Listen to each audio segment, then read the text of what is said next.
This book contains up to 4 sides per cassette. Side 1, RC 47438, Well of Shiuan, by C.J. Cherryh.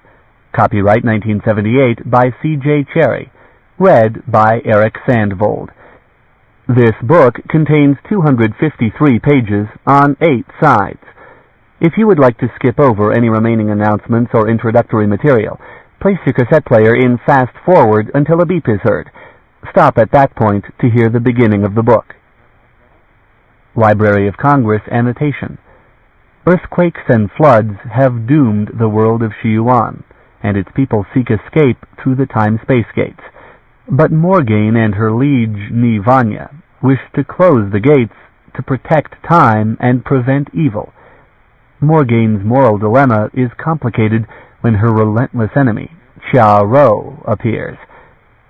Sequel to Gate of Ivral, RC 47437, 1978. From the book jacket. The world of Shiuan was doomed.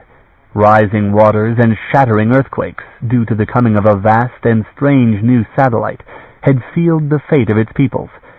Flee or die with their world. Their sole escape routes were the gates, the passages between worlds established by a forgotten cosmic race. And just as this knowledge dawned on the desperate tribes and cities, there appeared the woman Morgaine, whose mission was to seal Shiuan's gates. This is the story of Morgaine, she of Gate of Ivral, and of her henchman Vanya, and of their relentless enemy, Cherryh, who followed them to the drowning planet. This is a novel of science fiction and fantasy, told in all the marvelous color and depth which won for its author, C.J. Cherryh, the coveted John W. Campbell Award. For Andre Norton, a lady of lovely and gentle magics. Prologue. Whoever first built the gates that led from time to time and space to space surely gained from them no good thing. The Khal found the first gate in the strange ruins of Silem on a dead world of their own sun. They used the pattern, built other gates, spanned worlds, spanned stars, spanned time itself. Therein they fell into the trap and ensnared others. For Khal experimented in time, experimented in worlds, gathered beings and beasts from the whole of gate-spanned space. They built civilizations, leaped ahead to see their progress, while their subjects, denied access to the gates, inched through the centuries at real time. At the end of time gathered those who had been through all ages, experienced all things, lived most desperately. There were ominous ripplings in reality itself, back time violated, accelerating disturbance. Some Khal felt it coming. Some went mad, recalling truths that were no longer true, or might have been and would not, and were again. Matter and time and space undone, ripped loose, finally imploded. Worlds lay devastated. There were only the remnants of Khaler works, and the worlds Khal tempered. And there were the gates, flotsam up out of time, untouched by the catastrophe. And humans arrived on the ruined worlds, in that patch of space that still bore the scars. Humans were among the victims of the Khal, scattered on the ruined worlds with other species also Khal-like. For this reason alone, humans distrusted the gates, and feared them. 100 men and women passed the Khaler gates, bound they knew not where, armed to seal the dangerous portals from the far side of space and time to the very ultimate gate. There was a weapon devised for that ultimate passage, an end-all force of gate-drawn power, and until that gate it was necessary to seal world after world, age after age, a battle perhaps endless or fatally circular, perhaps limited to collar space, or cast to gates the call themselves never made. There were 100 at the beginning. The gates exacted their toll. Book 1. Last of all, only the woman Morgaine survived, skilled in cajoling witchcrafts, and bearing still that sword that casts to death. Much of evil she did in Morija and Bayan, rivaling all other evils she had committed. But she fled thereafter, taking with her Ni Vanya Icha, once of this house, who was illen to her, and therefore bound by his oath. Ni Erij I Maya, in the book of Ra Morij. Cha Ro I Cha, lord of Ra Chorus, followed the witch Morgaine, for his cousin's sake, but Ni Erij in his writing avows that Cha Ro perished on that journey, and that the soul that possessed the likeness of Ro thereafter was Kajal, and hostile to every godly man. The Book of Bayanan. Chapter 1. 7 moons danced across the skies of the world, where there had been one in the days of the ancients. In those days the wells of the gods had been open, providing power and abundance to the Kal lords who had governed before the time of the kings. Now the wells were sealed, beyond the power of men or Kal to alter.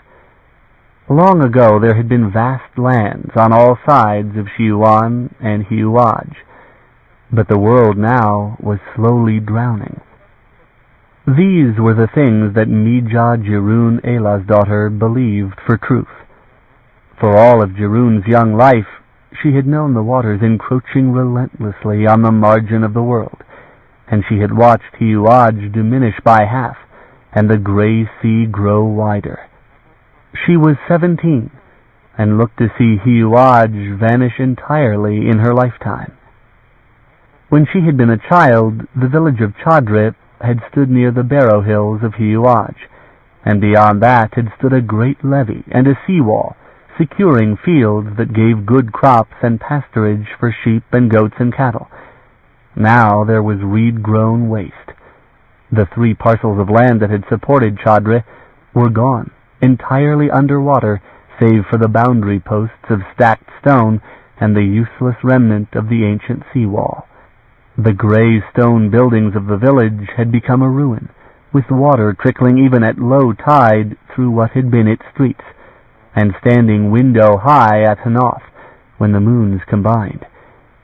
The roofless houses had become the nesting places of the white birds that wheeled and cried their lonely pipings over the featureless sea.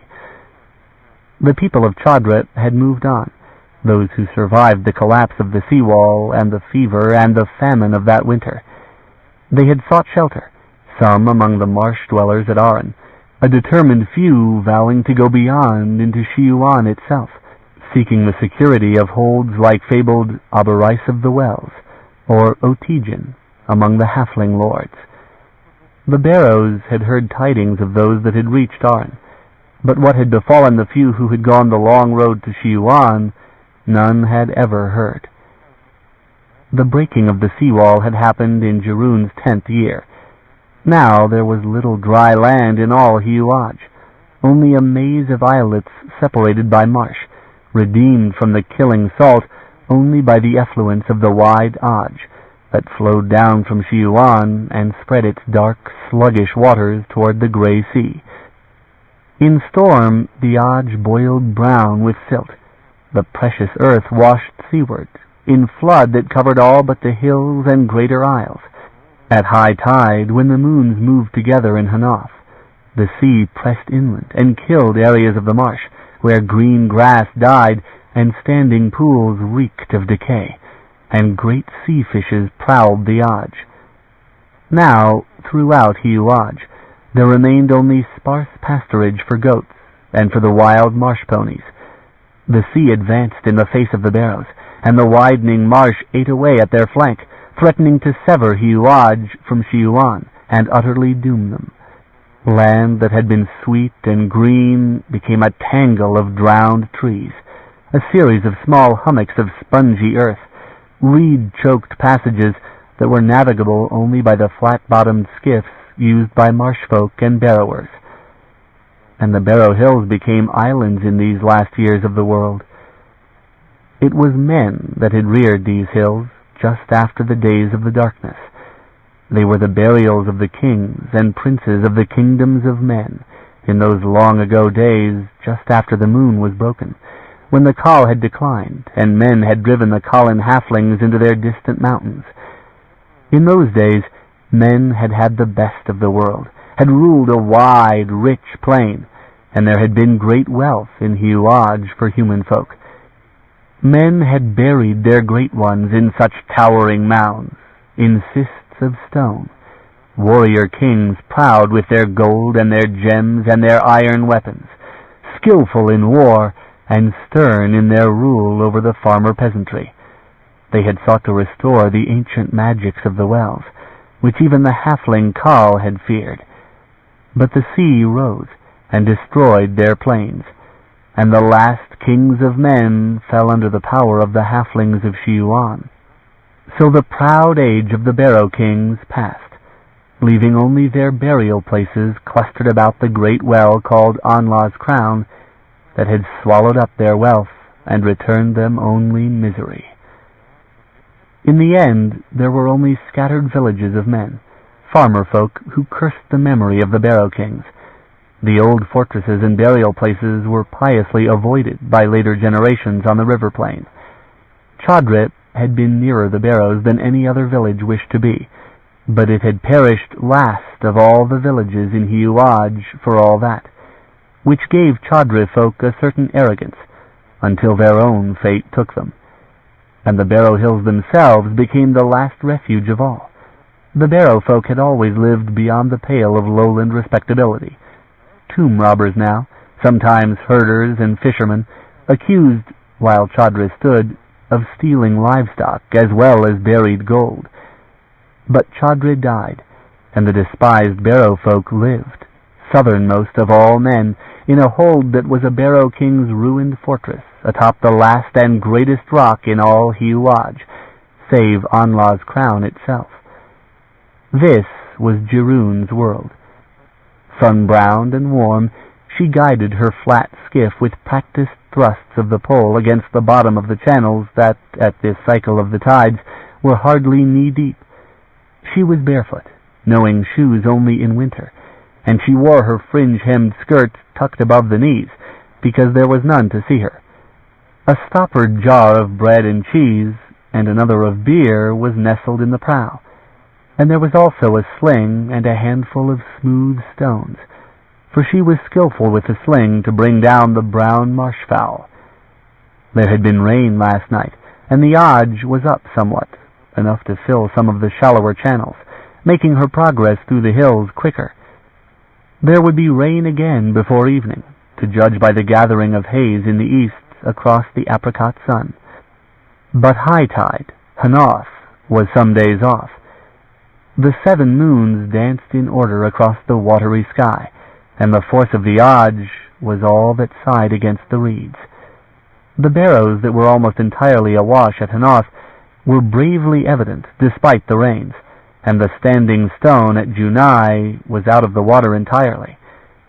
It was a holy place, that hewn stone and its little isle. Nearby was a finger of the deep marshes, and marshfolk came here to Junai's stone to meet on mid-cycle days with barrowfolk to trade, her tall kinsman with the surly small men of the deep fens. Meat and shell and metals were their trade to the marshes, wood and Otija grain out of Shiuan, and well-made boats and baskets were what the marshlanders brought them. But more important than the trade itself was the treaty that let the trade happen regularly, this seasonal commerce that brought them together for mutual gain and removed occasion for feuds, so that any barrower could come and go in Barrow's land in safety. There were outlaws, of course, men either human or halfling, cast out of Otijin or Aran, and such were always to be feared. But none had been known this far south for 4 years. The Marshlanders had hanged the last 3 on the dead tree near the old Colin ruin at Nia's Hill, and Barrow's men had given them gold for that good service. Marshlanders served as a barrier to the folk of Barrow's Hold against every evil but the sea, and returned them no trouble. Arran was far into the marsh, and Marshlanders kept to it. They would not even stand in a Barrow's man's shadow when they came to trade, but uttered loud prayers and huddled together under the open sky as if they dreaded contamination and feared ambush. They preferred their dying forests and their own observances that made no mention of Barrow kings. Out here on the edge of the world lay Barrow's land, wide and empty, with only the conical hills above the flood and the wide waters beyond, and the flight of the white birds above. Jiroon knew each major isle, each stone's throw expanse of undrowned earth, knew them by the names of kings and heroes forgotten outside the lore of Barrow's folk, who claimed the kings for ancestors, and could still sing the old words of the chants in an accent no Marshlander could comprehend. Some few of these hills were hollow at their crest, caps of stone, earth-covered, that had long ago yielded up their treasure to the plundering of Jiroon's ancestors. Other mounds still defied efforts to discover the cysts buried there, and so protected their dead against the living. And some seemed to be true hills that had no hollow heart of man-made chambers, with king treasures and weapons. Such as did give up treasure sustained the life of Barrow's Hold, providing gold that Barrow's folk remade into rings and sold anew to Marshlanders, who in turn bought grain of Shiuan and sold it at Junai. Barrow's folk had no fear of the angry ghosts, their own ancestors, and hammered off the ancient symbols and melted down the gold, purifying it. And besides the grain the gold bought, they kept goats and hunted, and thus secured a small source of food independent of that trade. Daily Jiroon and her cousins cut grass and loaded it on skiffs or on the back of the black marsh pony that they used in the inner hills. By such means they stored up against the days of Hanoth, and fed their livestock, and had surplus of cheeses and domestic meat that the Marshlanders valued as much as the gold. The little skiff reached a stretch of faster-moving water, that place where the current of the Oj reached into the bordering islets, and Jiroon maneuvered into the shallows, holding that margin with care. Afar off she could see the edge of the world, where the Oj met the devouring sea, and horizon and sky merged in gray haze. Hereabouts, a great rolling expanse above the flood, was the hill of Anla's crown. She did not mean to go near that place, with its ring of standing stones. None ever approached that hill save at mid-year's day, when the priests came, her grandfather for Barrow's Hold, and aged Haz for the folk of Arran. Once even Shiuan priests had come to it, down the long road from Otijin. It was that important, one of the 2 true wells. But none had come since the seawall broke. The rites were now only the concern of Shiuan, but they were by no means neglected, and even on that day the priests remained fearful, and ventured no closer than a stone's cast, Haz of Arran and her grandfather approaching separately because of their differences. In the old days, Barrow kings had given men to the wells there, but that custom had lapsed when the Barrow kings fell. The sacrifices had not enlivened the wells, nor healed the moon. The standing stones stood stark and empty against the sky, some crazily tilted, and that vast hill that none dared approach save on the appointed day remained a place of power and tainted beauty, no refuge for men or halflings. Each priest spoke a prayer and retreated. It was not a place to be alone. It was such that the senses prickled with unease, even when one was coming with many kinsfolk, and the 2 priests and the chanting. a stillness that underlay the singing and made every noise of man seem a mere echo. Here was the thing the Barrow Kings had sought to master, the center of all the eeriness of the Barrows, and if anything would remain after the waters had risen and covered all Shiuan, it would be this hill and those strange stones. Cherryh skirted widely away from that place, working out of the current among other isles. Marks of the old ones, as well as the Barrow Kings, were frequent here, scattered stones upstanding in the water and on the crests of hills. Here was her favorite place when she worked alone, here on the margin of Anlah's crown, far, far beyond the limit that any marshlander would dare to come, save on Mid-Year's Day, and out of the convenient limits that her kinsmen cared to work. She enjoyed the silence, the solitude, apart from the brawling chaos of Barrow's Hold. Here was nothing but herself and the whisper of reeds, the splash of water, and the lazy song of insects in the morning sun. The hills glided past, closing in again, and she tended now toward the right-hand bank of the winding channel, to the hill called Cherryh, after which she was named. It had a standing stone at its crest, like others just downstream at water's edge, and Cherryh, like the other hills that clustered here, was green with grass fed by the sweet water of the Auge. She stepped out as the skiff came to ground, her bare feet quick and sure on the damp landing. She seized the mooring rope and hauled the skiff well up on the bank so that no capricious play of current could take it. Then she set to work. The insect song stopped for a time when she began to swing her sickle, then began again as the place accepted her presence. Whenever she had done sufficient for a sheaf, she gathered the grasses and bound them with a twist of their own stalks, leaving neat rows behind her. She worked higher and higher on the hill in a wheel pattern of many spokes, converging at the standing stone. From time to time she stopped and straightened her back and stretched in pain from the work, although she was young and well accustomed to it. At such times she scanned the whole horizon, with an eye more to the haze gathering in the east than to the earth. From the hilltop, as she neared the end of her work, she could see all the way to Anlah's crown, and make out the ring of stones atop it, all hazy with the distance and the moisture in the air. But she did not like to look toward the south, where the world stopped.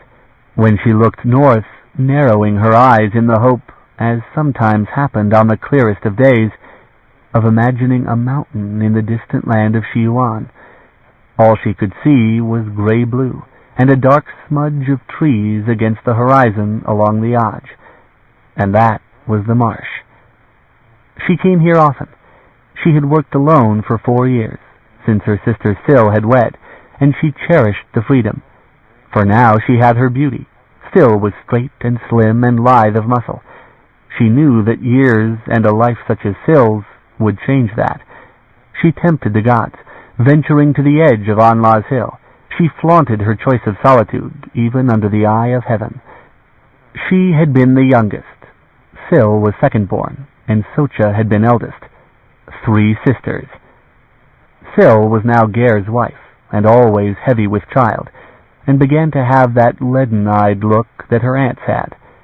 Their mother Awan had died of birth fever after Cherryh, and their father had drowned himself, so the men said, and therefore the aunts had reared them. Added duty, to bow these grim women down with further self-pity. The 3 sisters had been close, conspirators against their cousins and against the female tyranny of their aunts. Socha had been the leader, conniving at pranks and ventures constantly. But Syl had changed with marriage, and grew old at 22. Only Socha remained, in Cherryh's memory, unchanged and beautiful. Socha had been swept away that Hanath when the great sea-wall broke, and Cherryh's last memory of her was of Socha setting out that last morning, standing in that frail, shallow skiff, and the sunlight streaming about her. Cherryh had dreamed ill dreams the night before. Hanath always gave her nightmares, and she had told her dreams to Socha and wept in the dark. But Socha had laughed them away, as she laughed at all troubles, and set out the next morning, thus close to Hanath. Still happier Socha than Sil, Cherryh thought, when she reckoned Sil's life, and how few her own months of freedom might be. There was no husband left for her in Barrowshold but her cousins, and the one that wanted her was Fwar, brother of Sil's man Ger, and of the same stamp. Fwar was becoming anxious, and so Cherryh was the more insistent on working apart from her cousins, all of them, and never where Fwar might find her alone. Sometimes, in bitter fancy, she thought of running off into the deep marsh, imagining Fwar's outrage at being robbed of his bride, Elah's fey daughter, the only unwed woman in Barrowshold. But she had seen the Marshlanders' women that came behind their men to Junai, women as grim and miserable as her aunts, as Sil, and there were Cherryh folk among them that she feared. Most pleasant imagining of all, and most hopeless, she thought of the great North Isle, of Shiuan, where the gold went, where halfling lords and their favored servants lived in wealth and splendor, while the world drowned. She thought of Fwar while she attacked the grass with the sickle, putting the strength of hate into her arm, and wished that she had the same courage against him. But she did not, knowing that there was nothing else. She was doomed to discontent. She was different, as all Awan's fair children had been, as Awan herself had been. The aunts said that there was some manner of taint in Awan's blood. It came out most strongly in her, making her fey and wild. Awan had dreamed dreams. So did she. Her grandfather Keln, priest of Barrowshold, had given her sitchah wood and seeds of azael to add to the amulets she wore about her neck, besides the stone Barrow King's cross, which were said to be effective against witchery. But it did not stop the dreams. Halfling taint, her Aunt Janelle insisted, against which no amulets had power, being as they only availed for humankind. It was told how Awan's mother had met a halfling lord, or worse, upon the road one mid-year's eve, when the road was still open and the world was wider. But Elah's line was of priests, and Grandfather Keln had consoled Cherryh once by whispering that her father as a youth had dreamed wild dreams, assuring her that the curse faded with age. She wished that this would be so. Some dreams she dreamed waking. That of Shiuan was one, in which she sat in a grand hall among halflings, claimed by her halfling kindred, and in which Fwar had perished miserably. Those were wish dreams, remote and far different from the sweat-drenched dreams she suffered of doomed Cherryh and of Socha, drowned faces beneath the waters. Hanath dreams that came when the moons moved close, and sky and sea and earth heaved in convulsions. The tides seemed to move in her blood, as they did in the elements, making her sullen and prone to wild tempers as Hanath drew near. During the nights of Hanath's sight, she feared even to sleep by night, with all the moons aloft, and she put azael sprigs under her pillow, lying sleepless so long as she could. Her cousins, like all the house, feared her speaking of such things, saying that they were ill wishes as much as they were bad dreams. Only Fwar, who respected nothing, least of all things to which his own vision did not extend, and liked to make mock of what others feared, desired her for a wife. Others had proposed more immediate and less permanent things, but generally she was left alone. She was unlucky. And this was another matter that held her to Barrowshold, the dread that the Marshlanders, who had taken in the Cherryh folk, might refuse her, and leave her outlawed from every refuge, to die in the marsh. One day she might become resolved enough to risk it, but that day was not on her yet. She was free and solitary, and it was, save when she had had both Socha and Sil, the best time of her life, when she could roam the isles at will. She was not, whatever the rumors of her gossiping aunts, born of a halfling lord, nor of the little men of Aran, born neither to dine off gold nor to trade in it, but Barrows-born to dig for it. The sea might have all Shiuan in her lifetime, drowning the Barrow Hills and all within them, but that was distant and unthreatening on so warm a day. Perhaps, she thought with an inward laugh, she was only slightly and sometimes mad, just as mad as living on world's edge ought to make one. Perhaps when she dreamed her terrible dreams, she was sane. And on such days as this, when she felt at peace, then she was truly mad, like the others. The conceit pleased her. Her hands kept to their work, swinging the sickle and binding the grasses neatly. She was aware of nothing about her but the song of the insects. At early afternoon, she carried all her load down to the bank and rested, there on the slope near the water, and she ate her meal, watching the eddies of the water swirling past the opposing hill. It was a place she knew well, and the while she gazed, she realized that a new and curious shadow lay on that other bank, that indeed there was a gaping wound in that hill, opened just beneath that outcrop of rock. Suddenly, she swallowed down a great mouthful of her meal and left everything lying, jars, sickle, sheaves of grass, and gathered up the rope and boat pole. Fist. A burial chamber torn open by last night's rain. She found her hands sweating with excitement as she pushed the boat out and poled it across the narrow channel. The other hill was perfectly conical, showing scars about its top, as most such suspicious hills did thereabouts, wounds made by earlier Barrow folk probing to see whether burial had been made there. Those searchers had found nothing, else they would have plundered it and left it gaping open to the sky. But the waters, searching near the base, had done what men had failed to do, and found what men never had. Treasure, gold, the purchase of luxuries here at world's end. The skiff scraped bottom among the reeds, and Cherryh waded ashore up to the knees in water until she could step up on the clay bank. She heaved the skiff onto solid ground, there near the shelf that overshadowed the breach. She trembled with excitement, seeing how that apparent rock outcrop was squared on the edge, proving it no work of nature. The rain had exposed it for the first time to light, for she had been here hardly a hand of days ago, and had not seen it. She flung herself down by the opening and peered in. There was a cold chill of depth about that darkness. No cyst at all, but one of the great tombs, the rich ones.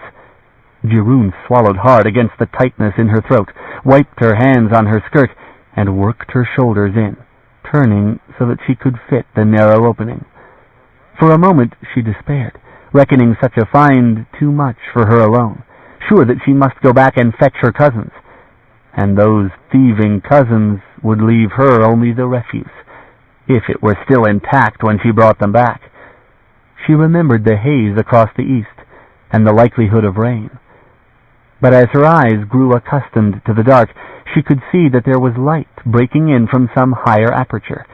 The top of the tomb must have been breached too, the dome broken. She could not see the interior from this tunnel, but she knew that it must surely be a whole, unrobbed tomb. No ancient robber would have entered a dome tomb from the top, not without winning himself a broken neck. The probing of some earlier searcher, seeking only assist atop the hill, had likely fallen through, creating the wash at the lower level. And that chance had given her such a prize as generations of barrowers dreamed in vain of finding. A tale to be told over and over in the warm security of Barrow's hold, so long as the world lasted. She clutched the amulets on the cord about her neck, protection against the ghosts. With them she did not fear the dark of such places, for she had been in and about the tombs from childhood. The dangers she did fear were a weak ceiling or an access tunnel collapsing.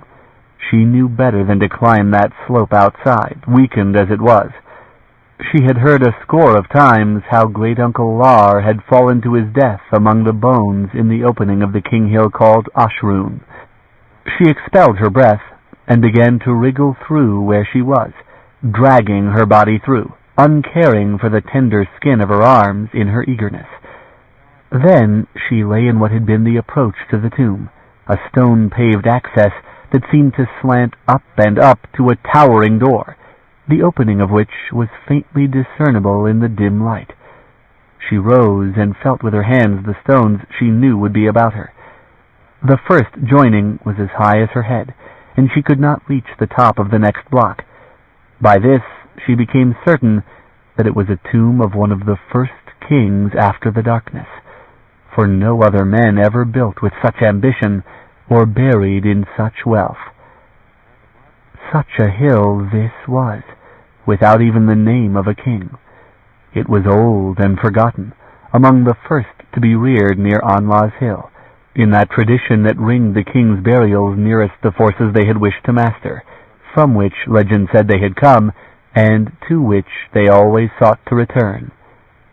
A forgotten name, but he had been a great one, and powerful, and surely, Cherryh thought with a pounding of her heart, very, very rich. She walked the access, feeling her way in the dark, and another fear occurred to her, that the opening might have given some wild thing a lair. She did not think such was the case, for the air held no such taint, but all the same she wished that she had brought the boat-pole, or, better yet, the sickle, and most of all, that she had a lamp. Then she came into the area of the dome, where sunlight shafted down, outlining the edges of things on the floor, the ray itself an outline in golden dust. It fell on stone and moldering ruin. Her least stirring echoed fearsomely in the soaring height above her head. Many a tomb had she seen, the little cysts often hardly larger than the king buried there, and two great dome tombs, that of Ashurun and that of Anla, and those long robbed, Ashurun a mere shell open to the sky. She had been at the opening of one cyst tomb, watching her uncle's work, but she had never been alone, the very first to breach the silence and the dark. The stone fall from the dome had missed the bier, and the slanting light showed what must have been the king himself, only rags and bones. Against the arching wall were other huddled masses that must once have been his court, bright ladies and brave lords of men. In her imaginings she saw them as they must have been the day that they followed their king into this place to die, all betight in their finest clothing, young and beautiful, and the dome rang with their voices. In another place would be the mouldering bones of their horses, great tall beasts that had stamped and whinnied in fear of such a place, less mad than their doomed masters, beasts that had run plains that now were sea. She saw the glint of gilded harness in the dust. She knew the tales. The fables and the songs in the old language were the life and livelihood of the barrows, their golden substance the source of the bread she ate, the fabric of her happier dreams. She knew the names of kings who had been her ancestors, the proud Mija, knew their manners, though she could not read the runes. She knew their very faces from the vase paintings, and loved the beauty of the golden art they had prized. She was sorry when these precious things must be hammered and melted down. She had wept much over seeing it when she was a child, not understanding how such beautiful objects were reckoned unholy and unlucky by marshlanders, and that without that purifying, the gold was useless in trade. The fables were necessary for the house to teach the children, but there was no value for beauty in the existence of the barrows, only for gold and the value that others set on having it. She moved, and in doing so nudged an object beside the doorway. It fell and shattered, a pottery sound, loud in that vast emptiness. The nape of her neck prickled, and she was overwhelmingly aware of the silence after the echo, and of the impudence of Cherryh Elah's daughter, who had come to steal from a king. She thrust herself out from the security of the wall and into the main area, where the light streamed down to the bier of the king and gleamed on dusty metal. She saw the body of the king, his clothes in spidery tatters over his age-dark bones. His skeletal hands were folded on his breast, on mail of rusted rings, and over his face was a mask of gold such as she had heard was the custom of the earliest age. She brushed at the dust that covered it, and saw a fine face, a strong face. The eyes were portrayed shut, the high cheekbones and delicate molding of the lips more Colin than man. The long-dead artist had graven even the fine lines of the hair of brows and lashes, had made the lips and nostrils so delicate it was as if they might suddenly draw breath. It was a young man's face, the stern beauty of him to haunt her thereafter, she knew, when she slept beside Floir. Cruel, cruel that she had come to rob him, to strip away the mask and reveal the grisly ruin of him. At that thought she drew back her hand and shivered, touching the amulets at her throat, and retreated from him, turning to the other hapless dead that lay along the wall. She plundered them, rummaging fearlessly among their bones for golden trinkets, callously mingling their bones to be sure the ghosts were equally muddled and incapable of vengeance on Mid-Year's Eve. Something skithered among them and frightened her so that she almost dropped her treasure. But it was only a rat, such as sheltered in the aisles and fed on wreckage and drowned animals, and sometimes housed in opened tombs. "Cousin," she saluted him in wry humor, her heart still fluttering from panic. His nose twitched in reciprocal anxiety, and when she moved he fled. She made haste, filling her skirts with as much as she could carry, then returning to the access and laboriously bringing bit after bit down that narrow tunnel and out into daylight. She crawled out after, and loaded the pieces in the skiff, looking all about the while to be sure that she was alone. Wealth made her suspect watchers, even where such were impossible.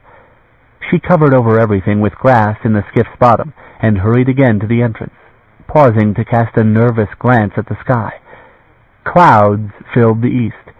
She knew well how swiftly they could come with the wind behind them, and she hurried now doubly, feeling the threat of storm, of flood that would cover the entrance of the tomb. She wriggled through into the dark again, and felt her way along until her eyes reaccustomed themselves to the dark. She sought this time the bones of the horses, wrenching bits of gold from leather that went to powder in her hands.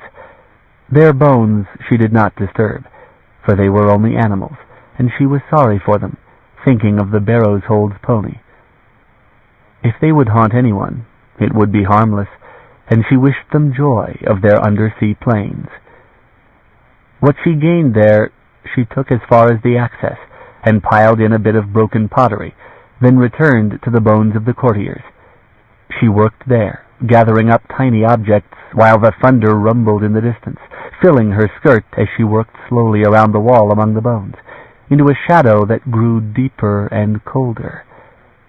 Cold air breathed out of an unseen recess in that shadow, and she stopped with the gold in her lap, peering into that blind dark. She sensed the presence of another, deeper chamber, black and vast. It fretted at her, luring her. She remembered how at Ashrun's tomb there had been a treasure chamber that yielded more wealth than any buried with king or court. Long moments she hesitated, fingering the amulets that promised her safety. Then she cursed her cowardice and convinced herself.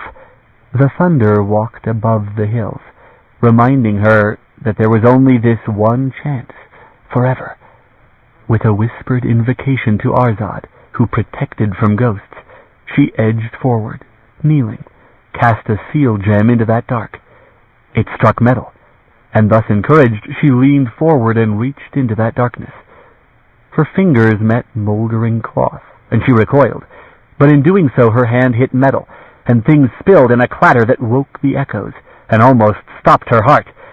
Cascading about her knees were dusty gems and plates and cups of gold, treasure that made the objects in her lap seem mere trinkets. She cursed in anguish for the shortness of the time. She gathered what she could carry and returned to the tunnel to push each piece out into the daylight. Drops of rain spattered the dust as she finally worked her own body out, touched her with chill as she carried the heavy objects to the boat, her steps weaving with exhaustion. Looking up, she saw the clouds black and boiling. The air had gone cold, and wind sighed noisily through the grasses. Once that storm broke, then the water would rise swiftly, and she had a horror of being shut in that place, water rising over the entrance to drown her in the dark. But one piece she had left, a bowl filled with gold objects, itself heavy and solid.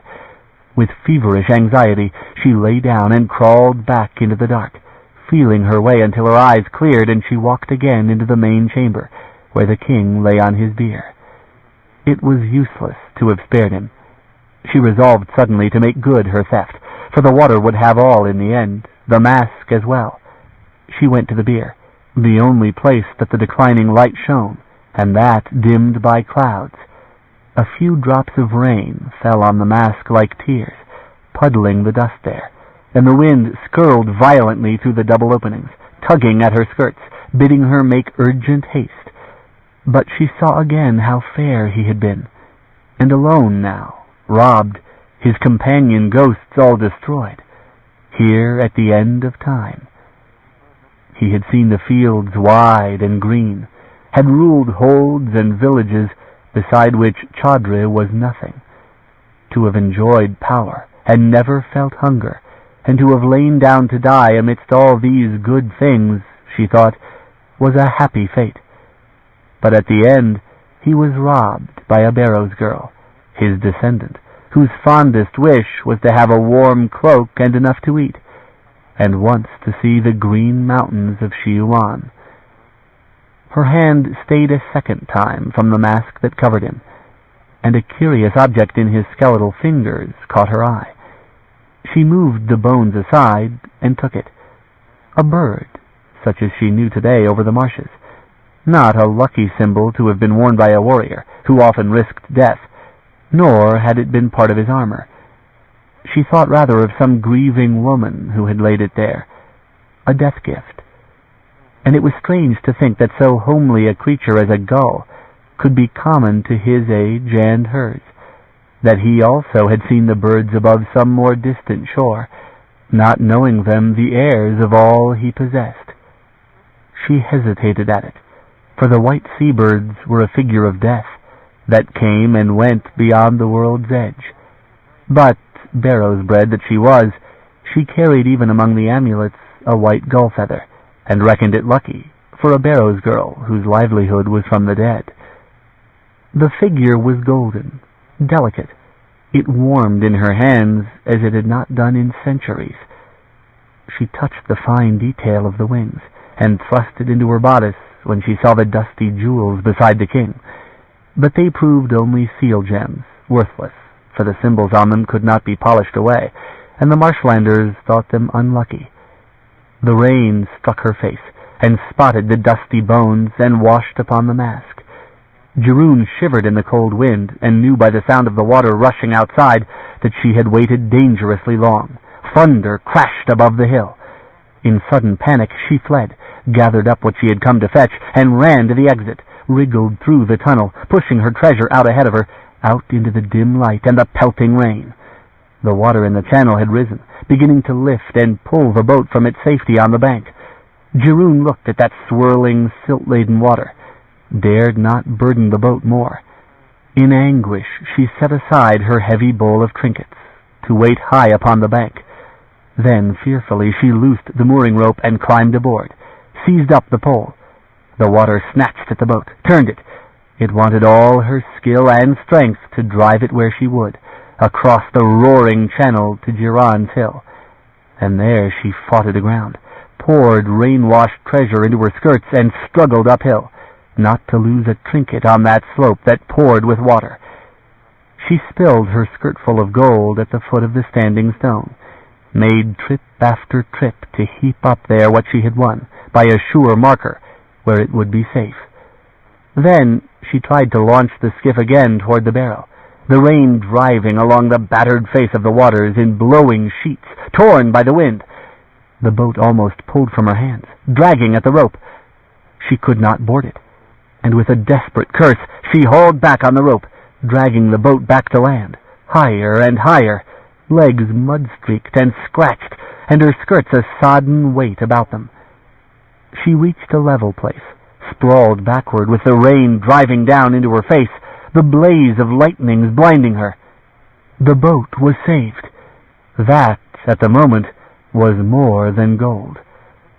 And, driven at last by misery, she gathered herself and began to seek relief from the cold. There was a short paddle and an oiled leather cover in the skiff. She wrestled the little boat completely over, heaved the bow up with her shoulder, and wedged the paddle under, making a shelter, however slight. She crawled within and wrapped her shivering limbs in the leather, much regretting now the meal she had not finished, the jars the flood had already claimed. The rain beat down on the upturned bottom of the boat with great violence, and Cherryh clenched her chattering teeth, enduring, while water crept higher up the banks of the hills, flooded the access of the tomb, covered the treasure she had been forced to abandon on that other hill. Of a sudden, a blink of her eyes in the gray-green light of storm, and the forepart of the barrow began to slide into the channel, washed through, the bones and dust of the king gone sluicing down the flood to a watery rest. She clutched her amulets and muttered frantic prayers to the 6 favorable powers, watching the ruin widen, remembering the stern, sleeping face of the mask. Tales were told how ghosts went abroad on Hanoth and Mid-Year's Eve, how the kings of the sunken plain hosted drowned souls of barrow folk and villagers in their ghostly courts, and lights could be seen above the marsh, lights that marked their passage. She reckoned that she had killed some few ghosts by breaking the spells that held them to earth. They might go where they were doomed to go hereafter, no longer bound to their king, with storm to bear them hence. But about her neck she wore the joined brass links of Bajen and Sojan, the twin kings, that were for prosperity, and Anla's silver ring for piety, the bit of shell that was for Sith, the Sea Lord, a charm against drowning, the deer stone for warding off fevers, the Barrow King's cross that was for safety, and the iron ring of Arzad, favorable mate to the unfavorable 7th power, to Morgan Angaran of the White Gull Feather, a charm that barrowers wore, though marshlanders used it only to defend their windows and doorways. By these things Cherryh knew herself protected against the evils that might be abroad on the winds. She clung to them and tried to take her mind from her situation.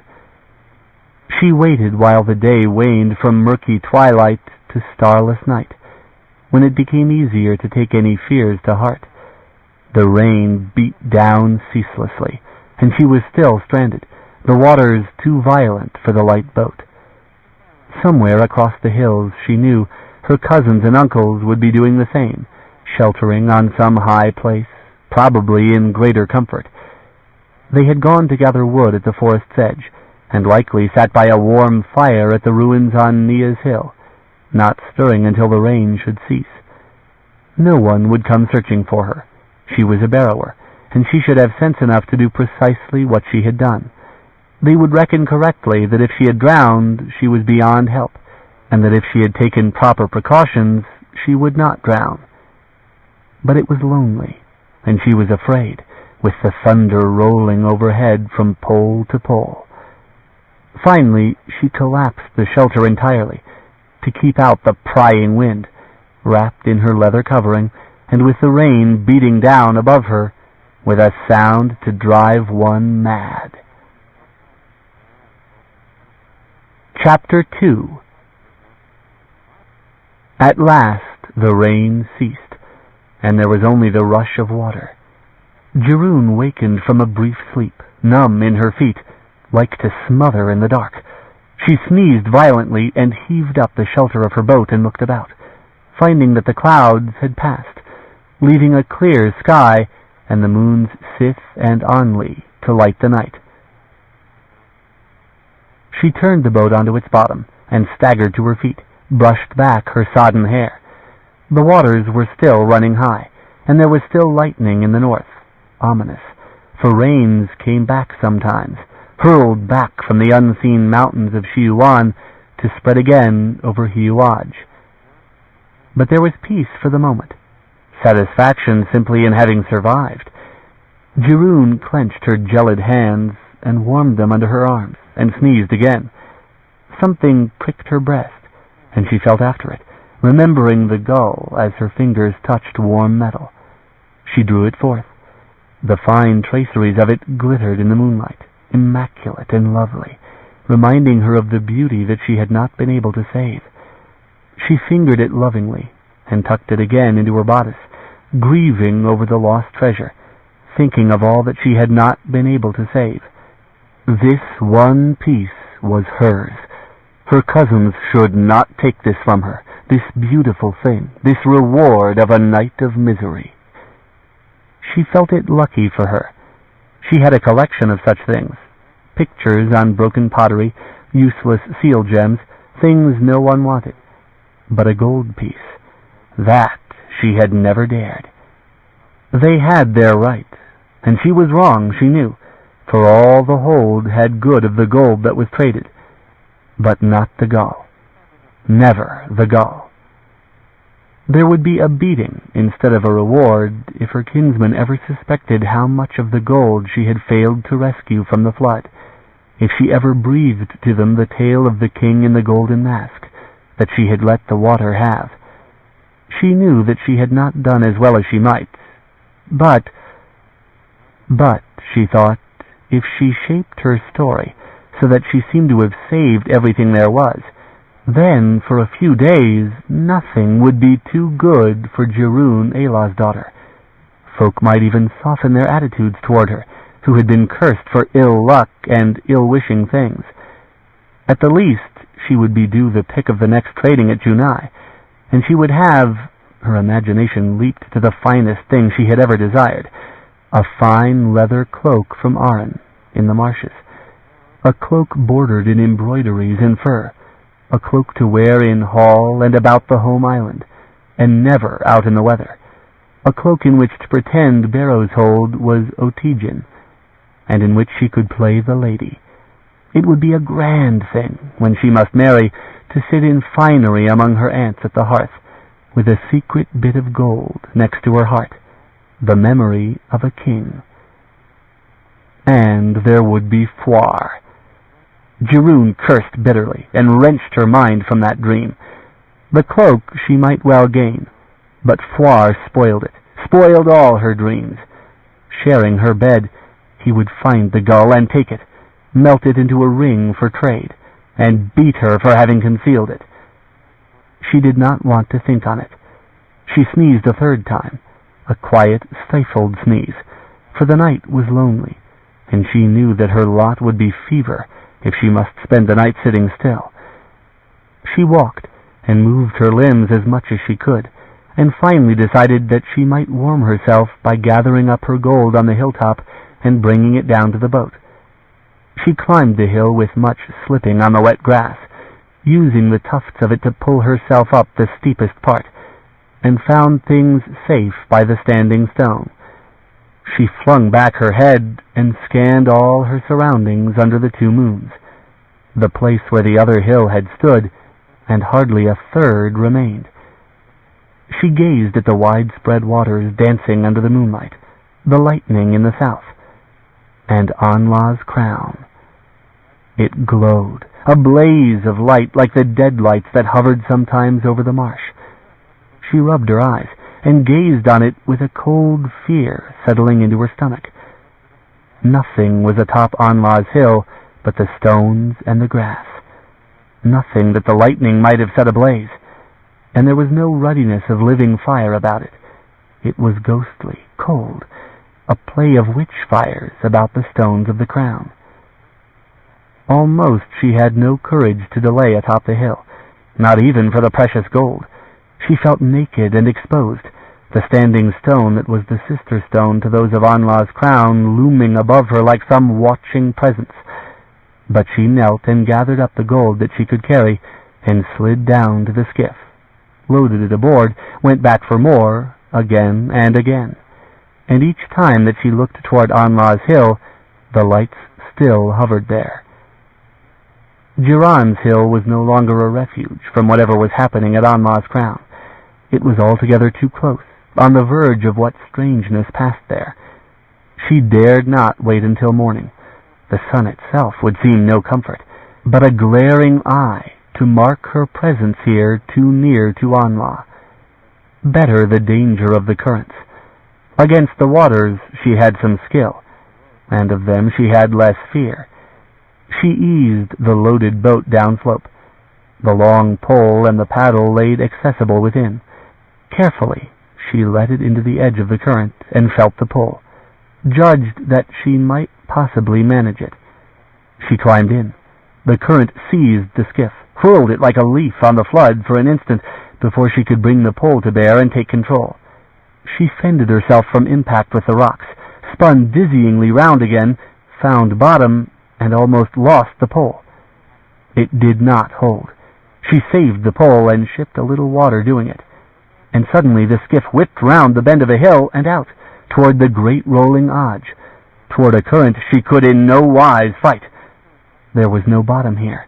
She used the paddle now, desperately, went with the rush and worked to its edge, broke into the shallows again, and managed to fight it into the lesser channel between Anla's height and the barrows. She averted her eyes from the unnatural glow that hovered, that danced upon the waters, used paddle and pole alternately, knowing that she must go this way, that the channels near Anla's great rise would be shallowest, where once the ancient road had run. The current pulled, trying to take her to the Odge, and thence to the sea, where Socha had died, lost, drowned. But here, while she held to the newly flooded margins, where the skiff whispered over reeds, the waters were almost calm. She was going home. Cherryh rested from time to time, drawing up on the shoulder of a barrow, driving herself further as soon as she had drawn breath. The horror that she had seen at Anla's crown seemed impossible now, irretrievable to the memory as the interior of the tomb, a thing of the night and the edge of realities. The fear still prickled at the nape of her neck, but more present, more urgent, was the cloud in the north, the fitful flash of lightning. She feared the hills themselves, that became refuges for small creatures with which she did not care to share the night, rats that skittered shadow-wise over the banks as she passed, serpents that disturbed the grasses as she rested. And the flood had opened new channels, places not at all familiar, the flooding making even known hills look different. She guided herself by the currents that she fought, by the stars that began to be obscured by clouds. She felt herself carried south, riverward, and ceased to be sure where she was. But at last before her rose jagged shapes in the water, the ruined buildings of Cherryh. Her heart leaped with joy, for she knew the way from here beyond a doubt, through shallow channels. The murmur of the water, the frantic song of the frogs and the other creatures of the tall grasses, made counterpoint to the movement of the boat, the slap of water against the bow, the whispers of reeds under the bottom. Cherryh gathered herself to her feet in the skiff, bravely confident now, balanced evenly on her bare feet. The pole touched the sunken stones that she remembered. Cherryh. She remembered being 9 and being thrust out of a house of Cherryh, folk making gestures to avert the evil of a barrow's child who was known to be fey, to dream dreams. She remembered a sinful satisfaction to see that house deserted, and the windows all naked and empty. The Halmo men had stayed on last, they that had most hated and despised Barrow's folk, and they had drowned when she was 12.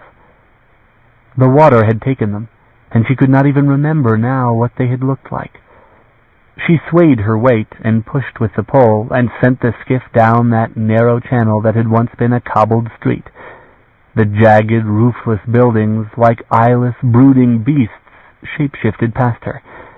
The ruins rustled with wings, the nesting birds disturbed by her passage, and the frogs kept up their mad chorus in the reeds. When she reached the edge of Cherryh, she could see the first of the northern barrows against the lightning-lit sky, and beyond it would lie Barrow's Rock and home. Hills began to pass her again on one side and the other, great conical mounds, shadows that momentarily enfolded her and gave her up again to the clouding sky. And there, just where she knew to look, she first saw the light that would be Barrow's Hold Tower, a flickering behind wind-tossed trees, a star-like gleam in the murk. The water was calm here, and shallow. Cherryh ventured a glance back between the hills, and could see only empty darkness. She made herself forget that, and looked forward again, keeping her eyes fixed on that friendly beacon, slipping the boat in and out among the hills. The light flickered the harder, and suddenly the wind began to rise, whipping at her skirts and ruffling the water. There were little whisperings in the reeds and in the brush that overgrew these marshward barrows. The storm was almost on her, and lightning danced on the black waters. Cherryh drew an aching breath, and worked harder as the first heavy drops hit her, unwilling to yield and shelter miserably so close to home. And alternate with the strokes she made, she heard a rippling and splash of water, like a man striding, perhaps just the other side of the hill she was passing. She stopped for a moment, drifting free, and the sound continued. Perhaps a stray animal out of the marsh, storm-driven. There were wild ponies there, and occasional deer left. She let the boat glide where it would, and listened to the sound, trying to judge just where it was, whether it went 4-footed or 2, and cold sweat prickled on her ribs. So close to home. Perhaps it was one of her kinsmen seeking home, but it moved so relentlessly, unregarding of the noise her boat had made, and no voice hailed her. She felt the hair rise on her neck as she thought of outlaws and beasts that came seldom out of the deep fens, things such as might be stirred out of lairs by flood and storm. A cry came, thin and distorted by the air and the hills, and then she knew it for the bleating of a silly goat. She was that near home. She felt a wild urge to laugh. Some of their own livestock, surely. She hoped so. The boat had begun to move with more rapidity than she liked, and she feared the noise she might make using the pole to restrain it. She had let it slip into the main current, where the water curled round the hills. She must stop it. She used the pole carefully, making a rippling despite her efforts to move noiselessly. She was fearfully conscious of the gold that glittered under the lightning, scattered at her feet, treasure to tempt any outlaw, ghost things and unhallowed as they were. Here in the dark, not alone, she was acutely aware whence the objects had come, and aware, too, of the gull amulet between her breasts, that made a sharp pain at every push she made, this thing that had last lain between the fingers of a dead king. She misjudged the channel in her preoccupation. The pole missed purchase, and she drifted, helpless, balancing and waiting for the current to take her where she could find bottom again. The skiff whipped round in an eddy, and slowed as it rounded the curve of an isle. And she spun face to face with a rider, a shadowy horseman whose mount went belly deep in the water. And that rider glittered here and there with linked mail. She thrust for bottom desperately, borne toward him. Strength deserted her hands, and she could not hold. The rider loomed close at hand, the face of a young man, pale beneath the peaked helm. His black horse shied aside, eyes rolling in the lightning flash. She could not cry out. He reached and shouted at her, a thin voice, lost on the wind as the current pulled her on. Then she remembered the pole in her nerveless hands and leaned on it, driving the boat to another channel, seeking a way out of this maze. Water splashed behind her. The black horse. She felt it without looking back. She moved now with more frenzy than skill, her hair blinding her when at last she had to look and know. Through its strands she saw his shape black on the lightning-lit waters behind her. She whipped her head round again as the skiff passed between two hills, and there ahead was the light of Barrow's Hold Tower, the safety of doors and lights, and her own kinsman ahead. She exerted all her strength and skill, put out of her mind what followed her. The Black King under the hill, the king in the mask, whose bones she had let lie undisturbed. She was cold, feeling not her hands, nor the balance of her feet, nor anything but her own heart crashing against her ribs, and the raw edge of pain on which she breathed. Barrow's hold filled all her vision, the slope of the landing before her. She drove for it, felt the skiff go aground on mud and reeds, then glide through. She leaped out on shore, turned to look, saw the black riders still distant. And even then she thought of the gold and the precious boat that was their livelihood. She hurled the pole to the ground, and gathered up the rope and pulled, and heaved the skiff aground, she skidding and sliding in the mud. A last look at the advancing rider, the water curling white about the horse's breast as it came, and she heaped pieces of gold into her skirts. Then she turned and began to run, bare feet seeking tufts of grass to aid her climbing. Above her loomed the house, the tower lit to guide the Barrow's scattered children home. She dropped a piece of treasure, gathered it again, stumbling. Rain was falling, the wind hurling the drops into her eyes with stinging force, and thunder cracked.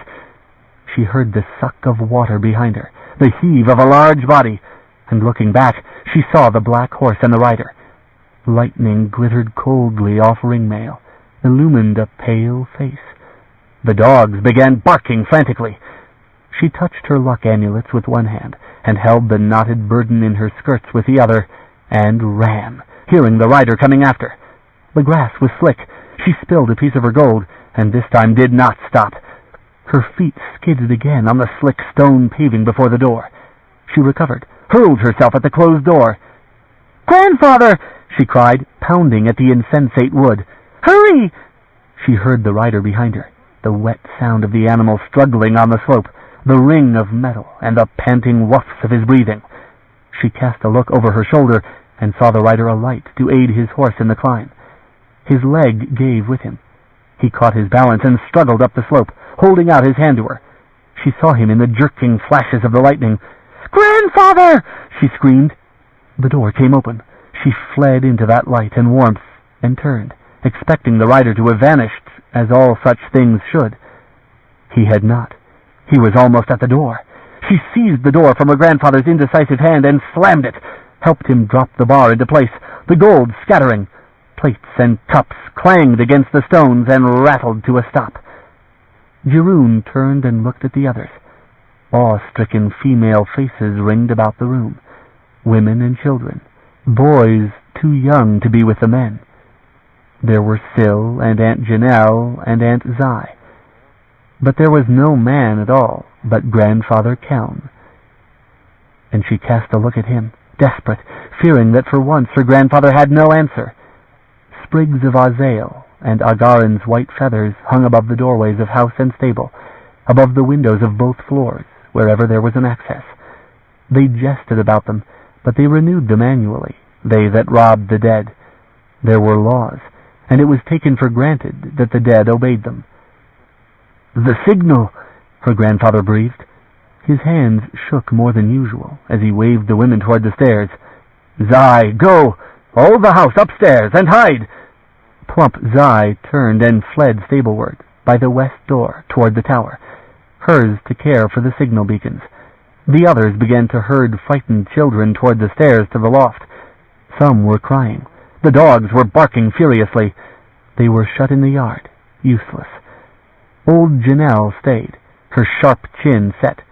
Syl stayed, her belly swollen with her third child, her other children at her skirts. Syl took off her warm brown shawl and cast it about Cherryh's shoulders, hugged her. Cherryh hugged her back, almost giving way to tears. Outside came the ring of hooves on stone, circling back and forth before the door, back and forth, to the window. The shutters rattled, ceased. Then, for a long time, there was nothing but the shaking of harness and the breathing of the animal outside at the window. "Otija outlaw?" Grandfather asked, looking at Cherryh. "Where did he start trailing you?" "Out there," she managed to say, clenching her teeth against the impulse to chatter. She tried to gather an explanation. Steps reached the door, and there was a splintering impact. The children screamed and clung to Syl. "Go," said Grandfather. "Hurry, take the children upstairs." "Hurry!" Cherryh echoed, pushing at Syl, who tried to make her come with her, clinging to her. But there was no leaving her grandfather, fragile as he was. Janelle stayed too. Syl fled, her children beside her, for the stairs.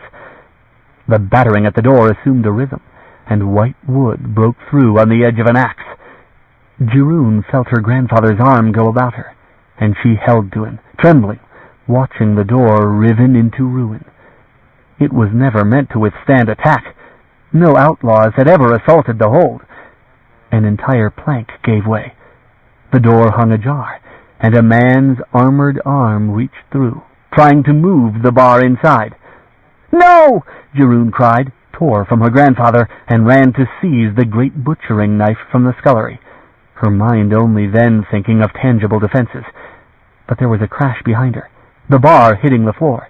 She whirled in mid-step, saw the door crash open. There in the rain stood the warrior king.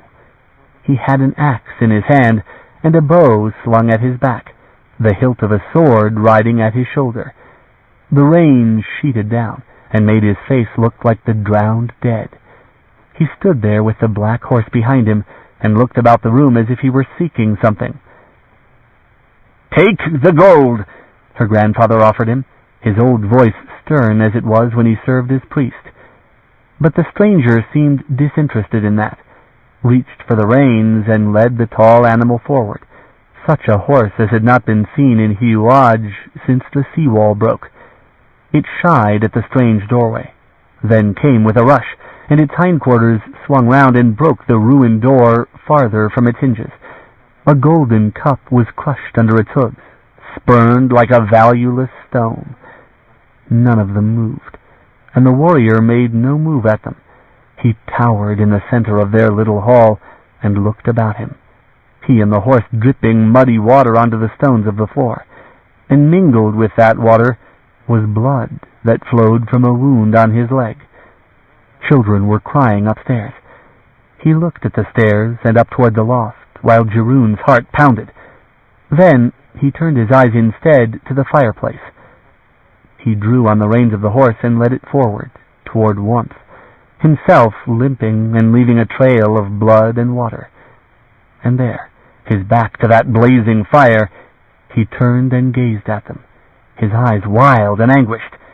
They were dark, those eyes, and dark his hair, when every lord of the north she had heard of was fair. He was tall, armored in plain and ancient style. There was fineness about him that for all his misery made their little hold seem shabby. She knew what he was. She knew.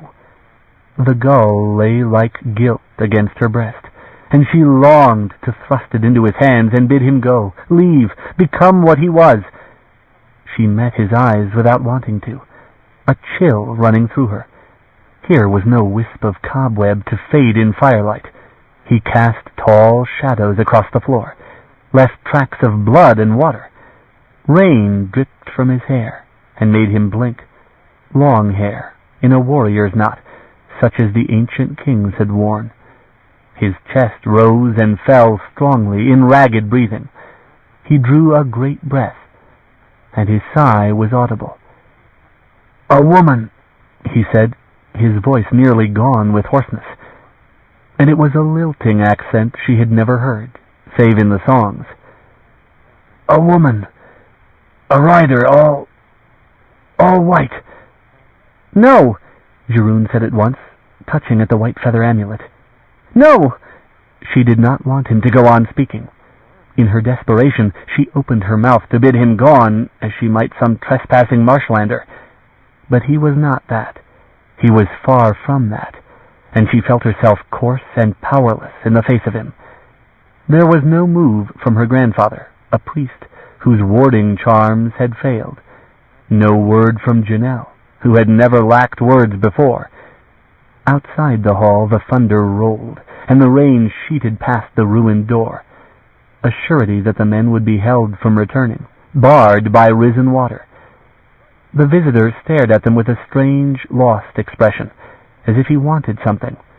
And then, with awkwardness and evident pain, he turned, and with the axe blade hooked the kettle that hung over the fire and swung it outward. Steam rolled up from it, fragrant with one of Zai's stews. There was a stack of wooden bowls on the mantel. He filled one with the ladle and sank down where he was, braced his back against the stones. The black horse shook itself of a sudden, spattering the whole room and everyone in it with muddy water. "Get out!" Grandfather Kelm cried, his thin voice cracking with outrage. The stranger looked at him. No answering rage, only a tired, perplexed look. He did not move, save to lift the steaming bowl to his lips to sip at the broth, still staring at them warily. His hand shook so that he spilled some of it. Even the black horse looked sorrowful, head hanging, legs scored by the passage through the flood. Cherryh hugged her dry shawl about her and forced herself to stop shivering, deciding that they were not all to be murdered forthwith. Suddenly she moved, went to the shelves across the room, and pulled down one of the coarse blankets they used for rain chill and rough usage. She took it to the invader of their home, where he sat on their hearthside, and when he, seeing her intention, leaned forward somewhat, she wrapped it about him, weapons and all. He looked up, the bowl in one hand, gathering the blanket with the other. He gestured with the bowl at the kettle, at her, at all the house, as if graciously bidding them be free of their own food. "Thank you," she said, struggling to keep her voice from shaking. She was hungry, miserably so, and cold, and to show that she was braver than she was, she pulled the kettle over to herself and took another bowl, dipped up a generous helping. "Has everyone else eaten?" she asked in a perfectly ordinary voice. "Yes," said Janelle. She saw by the grease mark on the black iron that this was so. Enough remained for the men. It occurred to her that the stranger might suspect others yet unfed, might take note by that how many there were in the house. She pulled the kettle as far out of his view as she could, sat down on the opposite side of the hearth, and ate, forcing the food down despite the terror that still knotted her stomach. Azale sprigs and white feathers. She suspected them nothing, her grandfather's power nothing. She had been where she should not, and came this where he ought not. It was on her he looked, as if no one else existed for him, as if he cared nothing for an old man and an old woman who owned the food and the fire he used. "I wish you would leave our house," Cherryh declared suddenly, speaking to him as if he were the outlaw her grandfather called him, wishing that this would prove true. His pale, beard-shadowed face showed no sign of offense. He looked at her with such weariness in his eyes, it seemed he could hardly keep them open, and the bowl started to tumble from his hand. He caught it and set it down. "Peace," he murmured. "Peace on this house." And then he leaned his head against the stone and blinked several times. "A woman," he said, taking up that mad illusion of his own. "A woman on a gray horse. Have you seen her?" "No," said Grandfather sternly. "None such. Nothing." The stranger's eyes strayed toward him, to the shattered door, with such a look that Cherryh followed the direction of his gaze, half expecting to see such a woman there. But there was only the rain, a cold wind blowing through the open doorway, a puddle spreading across the stones. He turned his attention then to the other door, that in the west wall. "Where does that go?" "The stable," Grandfather said, and then, carefully, "The horse would be better there." But the stranger said nothing, and gradually his eyes grew heavy, and he rested his head against the stones of the fireplace, nodding with the weariness that pressed upon him. Grandfather quietly gathered up the reins of the black horse, the stranger not protesting. He led it toward that door, and Aunt Janelle bestirred herself to open it. The beast hesitated, with the goats bleating alarm inside, but perhaps the warm stable smell drew it. It eased its way into that dark place, and Grandfather pulled the door shut after. and Janelle sat down on a bench amid her abused house and clenched her thin hands and set her jaw and wept. The stranger watched her, a troubled gaze, and Cherryh for once felt pity for her aunt, who was braver than she had known. A time passed. The stranger's head bowed upon his breast. His eyes closed.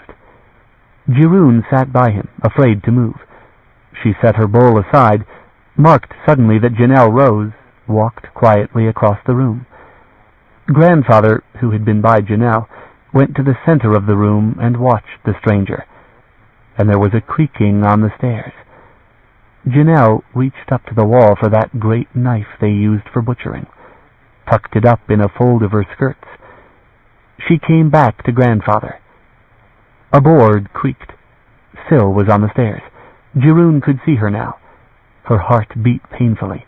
The supper lay like a stone in her belly. They were no match for the warrior king. They could not be. And Syl, brave Syl, a loyal sister, heavy with child. It was for her sake that Syl ventured downstairs. Cherryh moved suddenly to her knees, touched the stranger. His eyes opened in panic, and he clutched the axe that lay across his lap. Behind her in the room she sensed that things had stopped, her house with its furtive movements frozen where matters stood. "I am sorry," Cherryh said, holding his eyes with her own. "The wound, will you let me treat it?" He looked confused for a moment, his eyes ranging beyond her. Perhaps, she thought in terror, he saw what had been proceeding. End of Side 1. To continue, turn the cassette over. Side 2. Well of Shiuan by C.J. Cherryh. Continuing on page 37. Then he bowed his head in consent and moved his injured leg to straighten it, moved the blanket aside so that she could see how the leather was rent and the flesh deeply cut. He drew the bone-handled dagger from his belt and cut the leather further so that she could reach the wound. The sight of it made her weak at the stomach. She gathered herself up and crossed the room to the shelves, sought clean linen. Janelle met her there and tried to snatch the cloth from her fingers. "Let me go!" Cherryh hissed. "Slut!" Janelle said, her nails deep in her wrist. Cherryh tore free and turned, dipped clean water from the urn in the corner, and went back to the stranger. Her hands were shaking, and her eyes blurred as she started to work, but they soon steadied. She washed the cut, then forced a large square of cloth through the opening and tied it tightly from the outside, careful not to pain him. She was intensely aware of her grandfather and Syl and Janelle watching her, their eyes on her back, herself touching a strange man. He laid his hand on hers when she had done. His hands were fine, long-fingered. She had never imagined that a man could have such hands. There were scars on them, a fine tracery of lines. She thought of the sword he carried and reckoned that he had never wielded tools. Hands that knew killing, perhaps, but their touch was like a child's for gentleness. His eyes were likewise. "Thank you," he said, and showed no inclination to let her go. His head went back against the wall. His eyes began to close, exhaustion claiming him. They opened. He fought against the impulse. "Your name?" he asked. One should never give a name. It was power to curse. But she feared not to answer. "Mija Cherryh, Elah's daughter," she said, and, daring much, "What is yours?" But he did not answer, and unease crept the more upon her. "Where were you going?" she asked. "Were you only following me? What were you looking for?" "To live," he said, with such simple desperation it seized at her heart. "To stay alive." And he almost slipped from his senses, the others waiting for his sleep, the whole house poised and waiting, nearly 50 women and an old man. She edged closer to him, put her shoulder against him, drew his head against her. "The woman," she heard him murmur, "the woman that follows me." He was fevered. She felt of his brow, listened to his raving that carried the same mad thread throughout. He slipped away, his head against her heart, his eyes closed. She stared beyond him, meeting Syl's troubled gaze. None other's. A time to sleep, a little time for him, and then a chance to escape. He had done nothing to them, nothing of real hurt, and to end slaughtered by a house of women and children with kitchen knives.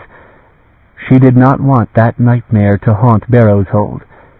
She could not live her life and sit by the fire and sew, work at the kitchen making bread, see her children playing by such a hearth. She would always see the blood on those stones. No Wraith, the stranger. His warmth burned fever-hot against her. His weight bruised her shoulder. She had lost herself, lost all sense where her mad dreams ended, no longer tried to reason. She saw the others lose their courage, settle, waiting. She also waited, not knowing for what. She remembered Anla's crown, and knew that she had passed that edge where human folk ought to stop, had broken ancient warding spells with as blithe a disdain as the stranger had passed the bits of feather at the door, innocent of fear that would have been wise to feel.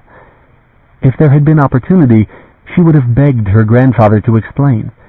But he was helpless, his warding spells broken, his authority disregarded. For the first time, she doubted the power of her grandfather as a priest. Of all priests, she had seen a thing her grandfather had never seen, still could not see, had been where no foot had trod since the king's. The Hold seemed suddenly a tiny and fragile place amid all the wild waste of Shiuan, a place where the illusion of law persisted like a light set in the wind. But the reality was the dark that lay heavy and breathing against her shoulder. They should not destroy him, they in their mad trust in law and their own sanity. She began to wonder if they even questioned what he was, if they saw only an exhausted and wounded outlaw, and never doubted their conclusion. They were blind, that could not see the manner of him, the ancient armor and the tall black horse that had no place in this age of the world, let alone in Shiuan. Perhaps they did not want to see, for then they would have to realize how fragile their safety was. And perhaps he would not go away. Perhaps he had come to ruin that peace of theirs, to take Barrow's Hold down to the same ruin as Cherryh, to ride one last course across the drowning world, one last glory of the Shiuan kings who had tried to master the wells and failed, as the halfling Shiuan had failed before them. She had no haste to wake him. She sat frozen in dread, while the storm fell away to silence, while the fire began to die in the hearth, and none dared approach to tend it. Chapter 3. Toward dawn came a stirring outside, soft scuffling on the pavement. Cherryh looked up, waking from half-sleep, her shoulder numb with the stranger's weight. Came Zai, shivering and wet, stout Zai, who had run to set the beacon. She entered blue-lipped with chill and dripping about the hem of her skirts, and moved as silently as she could. And behind Zai crept others, out of the mist that had followed the rain. The men came, one after the other, armed with skinning knives and their boat poles. None spoke. They moved inside, their eyes hard and wary, and their weapons ready. Cherryh watched, and her heart pounded against her ribs. Her lips shaped silent entreaty to them, her cousins, her uncles. Uncle Naram was first to venture toward the hearth, and Lev after him, with Floir and Gare beside him. Syl rose up of a sudden from the bench by the door, but Janelle was by her, and seized her arm, cautioning her to silence. Shiuan cast a wild look at her grandfather, who stood helplessly at the stable door, and looked back at the men who edged toward her with drawn weapons. Perhaps her arms tightened the least bit. Perhaps there was some warning sound her numbed hearing did not receive. But the stranger wakened of a sudden, and she cried out to feel the push of his arms hurling her at them. He was on his feet in the same instant, staggering against the mantel, and they rushed on him, rushing over her, who sprawled on the floor. And Foire, more eager to lay hands on her than on the enemy, seized her and cruelly twisted her arm in hauling her to her feet. In the loft a baby cried, swiftly hushed. Shiuan looked, dazed by the pain of Foire's grip, on the stranger who had backed to the corner. She saw his move, quicker than the beat of a bird's wing, that sent his dagger into his hand. That gave them pause, and in that pause he ripped at the harness at his side, and that great sword at his back slid to his hip. He unhooked the sheath of it one-handed.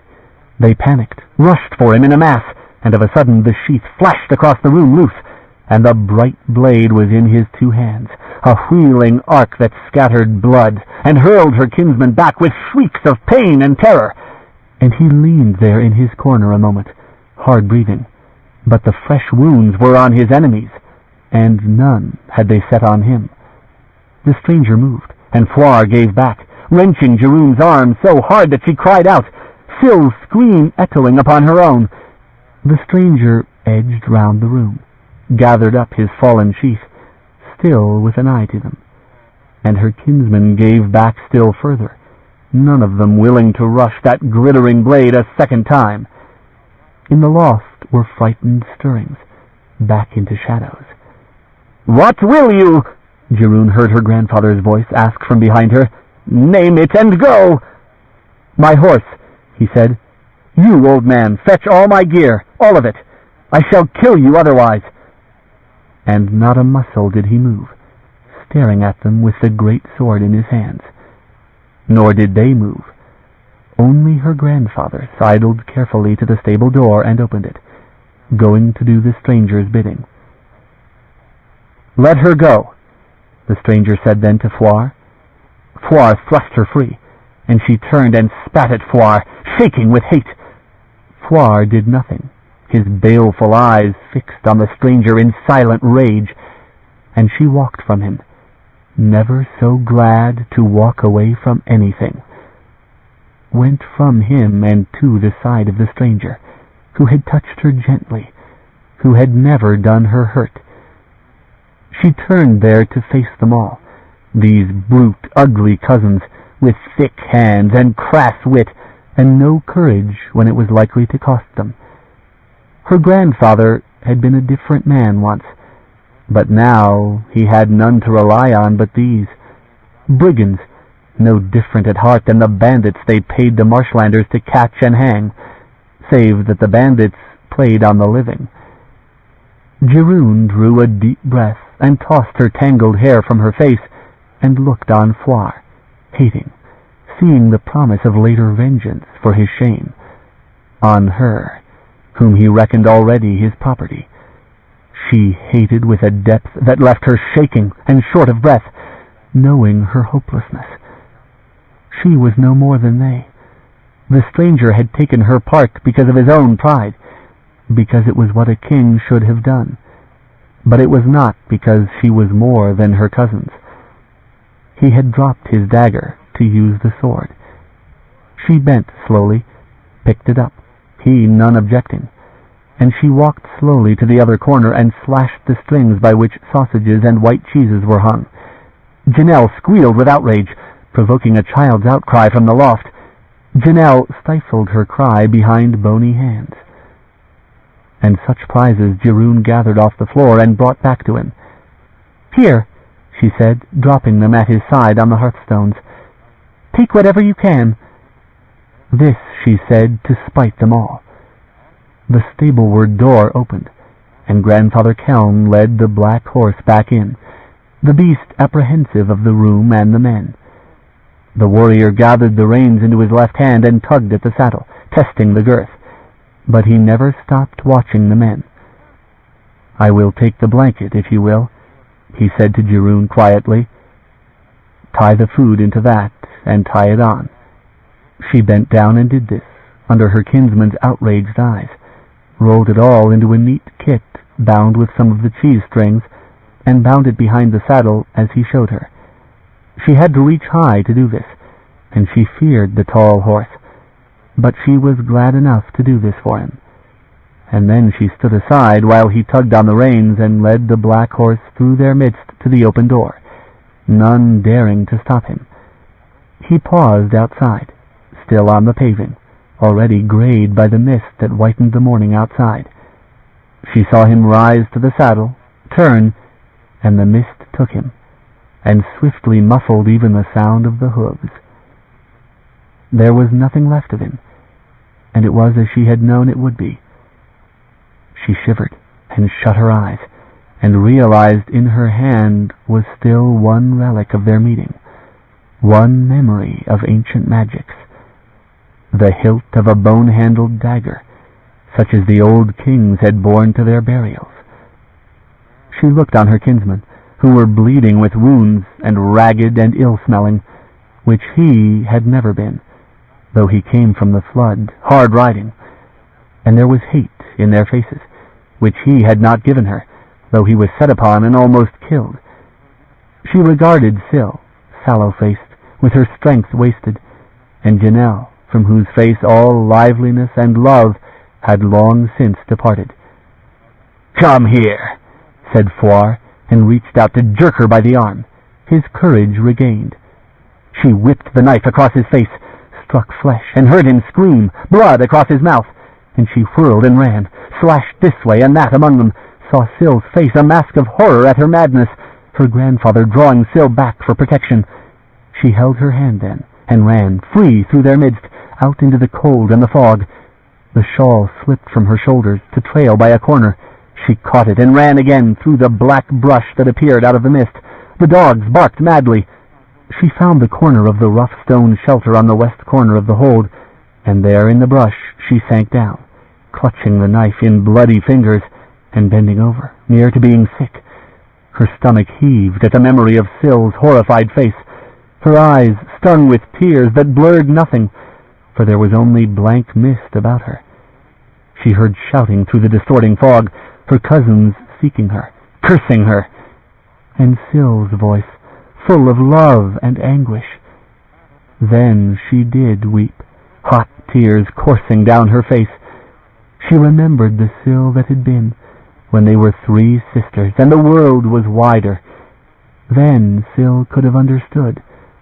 But Syl had made her choice, for safety, for her children. She was a faithful wife to Gare, and Jeroen knew Gare, who was faithful to nothing, who had laid hands on Jeroen herself in the drunkenness of mid-year, careless of his wife's feelings. Jeroen still had nightmares of that escape, and Gare had a scar to remember it. And Foire. She knew she had scarred him badly. He would have revenge for it. She had taken the petty measure of him before them all, and he could not live without revenge for that.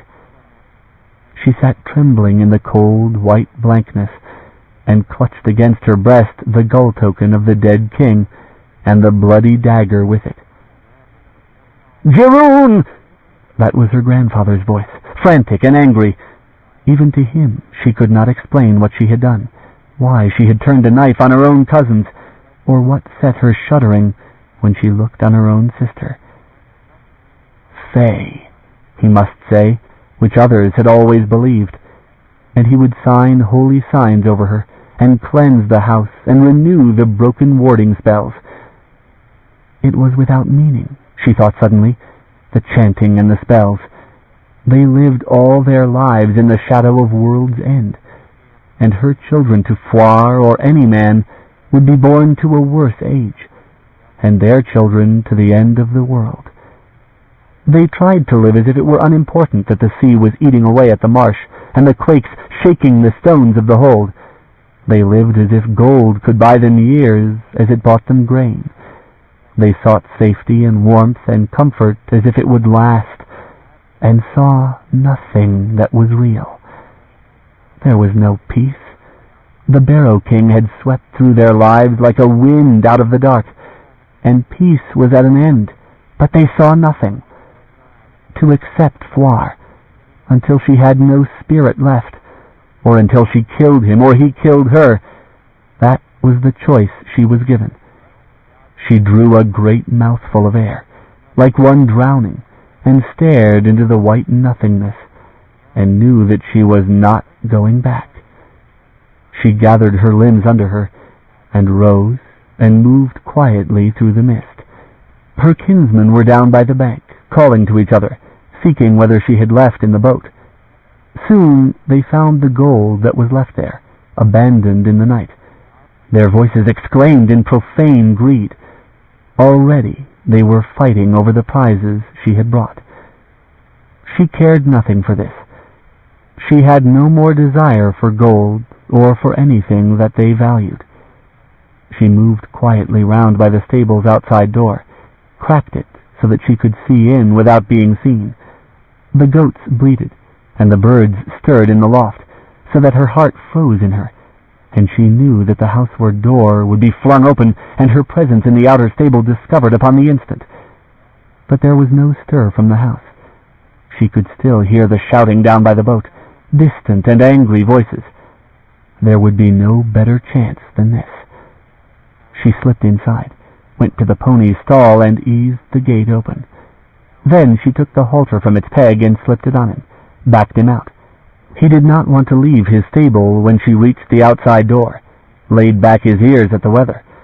But he came when she tugged on the rope. Stolid, thick-necked little pony that bore their burdens and amused the children. She grasped the clipped mane and rolled up onto his back, her legs finding pleasant the warmth of his fat sides, and she nudged him with her bare heels and set him moving down slope. Having to fight him at first, he thought he knew the trail she wanted, and was mistaken, and had to be persuaded otherwise. The water had sunk away in the channel this morning, and kept to center. The pony's hooves made deep gouges in the mire, the trail when the sun should clear the mist away, and the pony had careful work to find a way up the next bank. Marsh-bred, the little beast that knew his way among the flooded isles, far sturdier for such traveling than the slender-legged horse of the stranger king. Jiroon patted his neck as they came up safely on the next hill, her legs wet to the knees, and the pony tossed his head and blew a puff of excitement, moving quickly, sensing by now that things were not ordinary this morning, that it was not a work-day. In and out among the Barrow Hills they traveled, in places so treacherous she must often dismount and lead the pony. Her bare feet were muddy and numb with cold, and the mist clung as it could on chill days.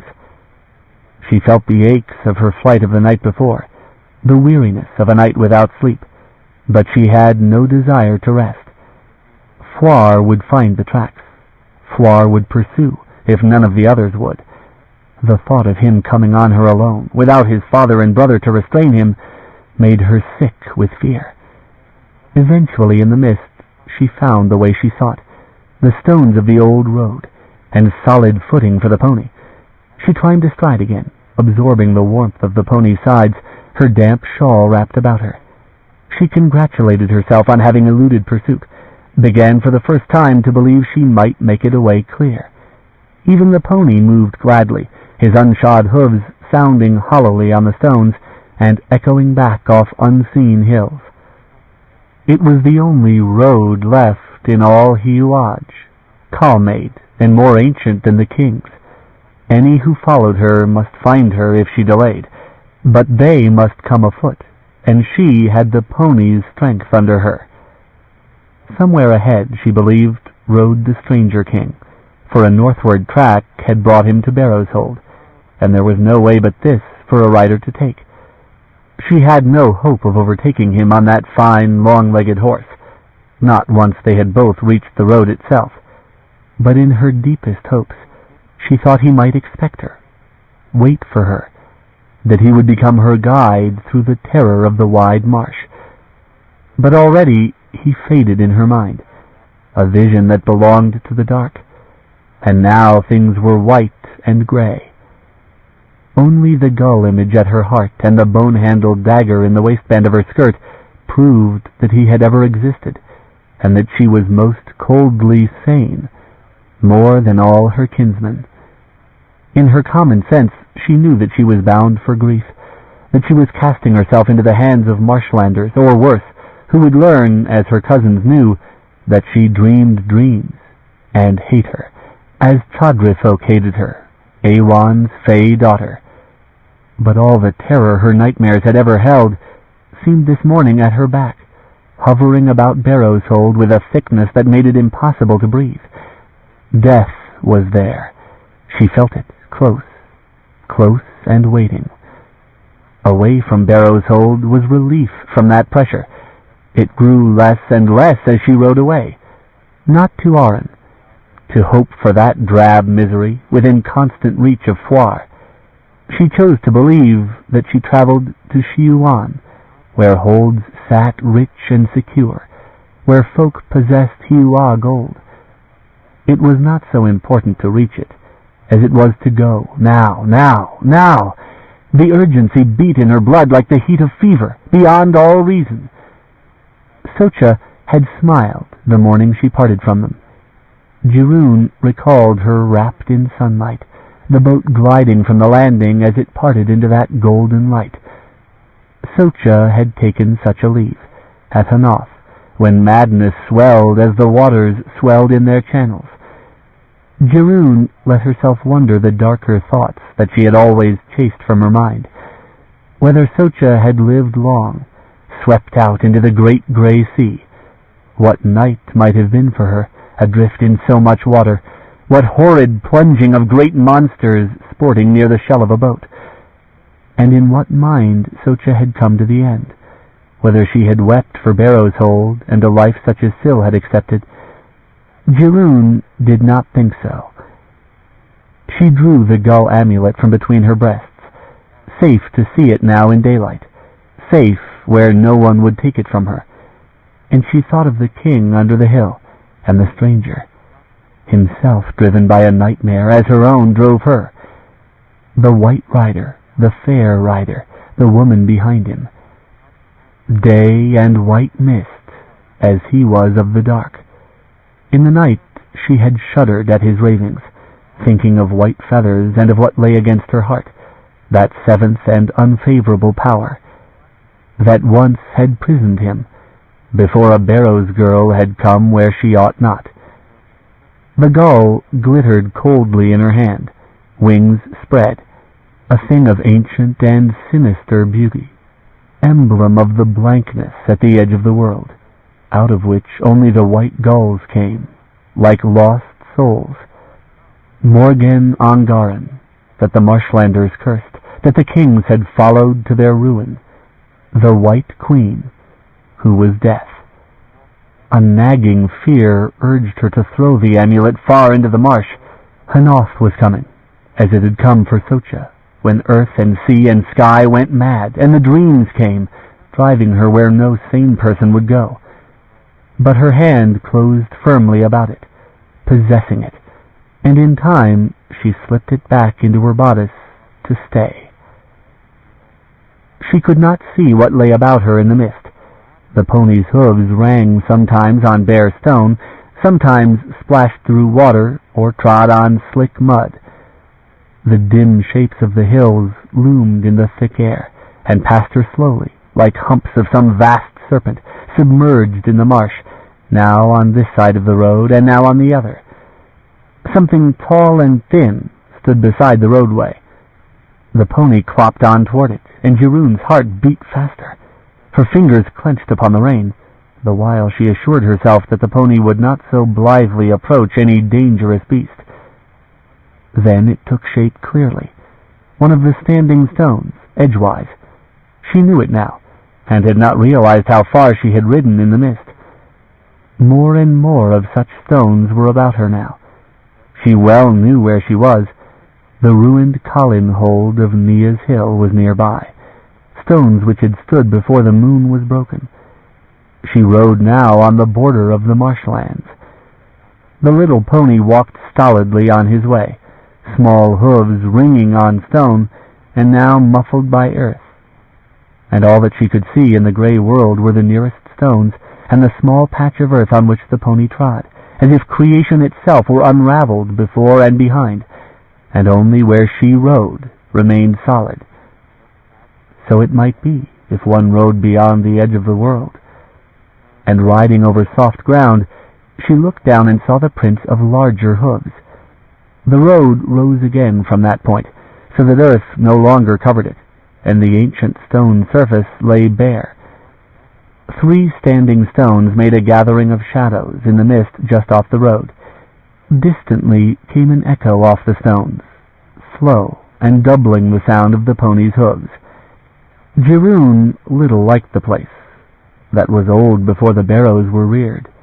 Her hands clenched on the pony's short mane as well as on the rein, for he walked warily now, his head lifted, and with the least uncertainty in his gait.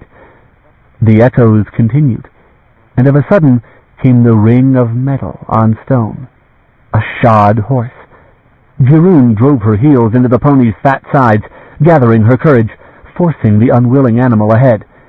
The black horse took shape before her, horse and rider, awaiting her. The pony balked. Cherryh gave him her heels again and made him go, and the warrior stayed for her, a dark shadow in the fog. His face came clear. He wore a peaked helm, a white scarf about it now. She stopped the pony. "I came to find you," she said, and his lack of welcome was already sending uncertainties winding about her heart, a sense of something utterly changed. "Who are you?" he asked, which totally confounded her. And when she stared at him, "Where do you come from? From that hold atop the hill?"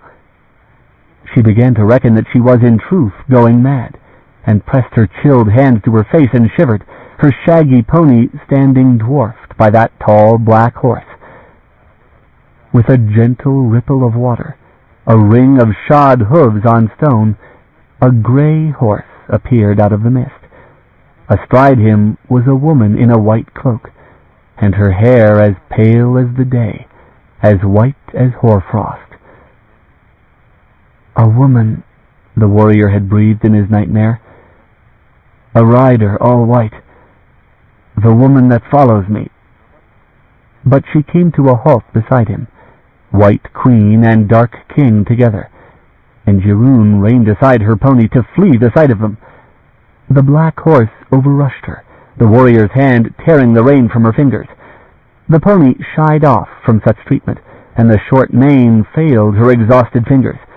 His body twisted under her, and she tumbled down his slick back, seeing blind fog about her, up or down she knew not, until she fell on her back, and the dark went over her. Book 2, Chapter 4. It was not, even within the woods, like Cherryh or Onder. Water flowed softly here, a hostile whisper about the hills. The moon that glowed through the fog was too great a moon, a weight upon the sky and upon the soul, and the air was rank with decay. Vanya was glad to return to the fire, bearing his burden of gathered branches, to kneel by that warmth that drove back the fog and overlay the stench of decay with fragrant smoke. They had within the ruin a degree of shelter at least, although Vanya's Kirshan soul abhorred the builders of it, ancient stones that seemed once to have been the corner of some vast hall, the remnant of an arch.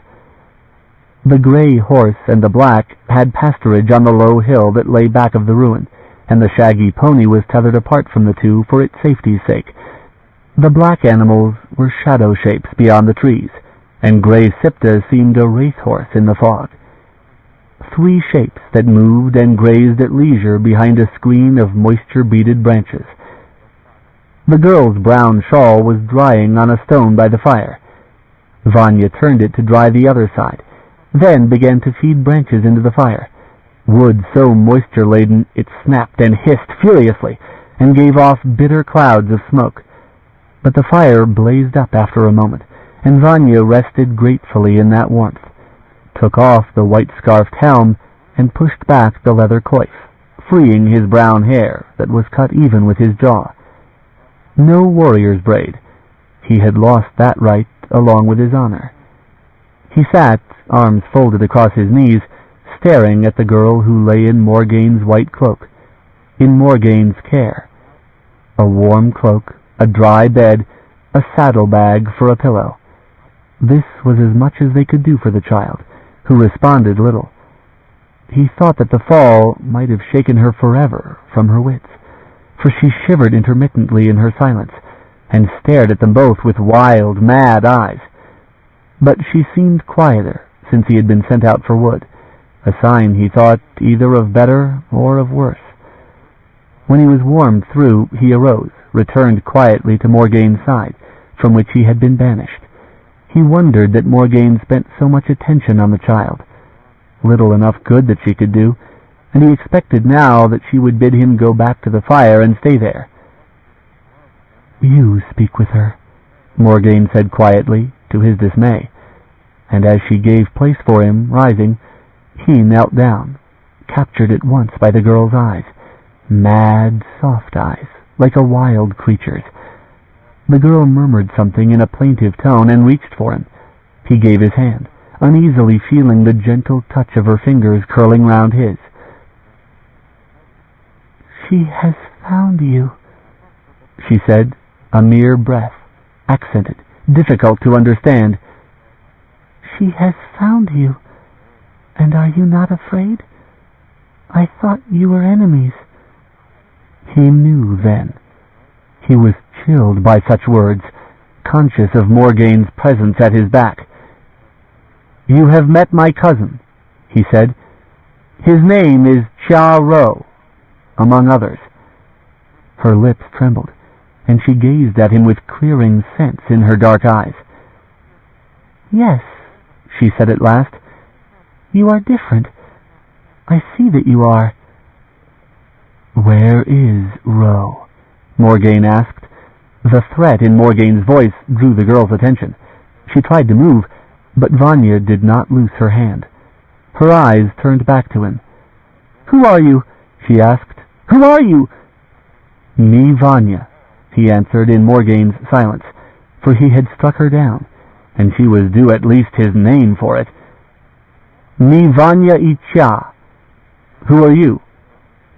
"Cherryh, Elah's daughter," she said, and added, "I am going north to Shiuan," as if this and herself were inseparable. "And Ro?" Morgaine dropped to her knee and seized her by the arm. Cherryh's hand left his. For a moment the girl stared into Morgaine's face, her lips trembling. "Let be," Vanya asked of his liege. "Leo, let be." Morgaine thrust the girl's arm free and arose, walked back to the fireside. For some little time, the girl Cherryh stared in that direction, her face set in shock. "Dai Kal," she murmured finally. Dai Kal. High Clan Kajal. Vanya understood that much. He followed Cherryh's glance back to Morgaine, who sat by the fire, slim, clad in black leather, her hair a shining pallor in the firelight. Here, too, the old ones were known, and feared. He touched the girl's shoulder. She jerked from his fingers. "If you know where Ro is," he said, "tell us." "I do not." He withdrew his hand, unease growing in him. Her accents were strange.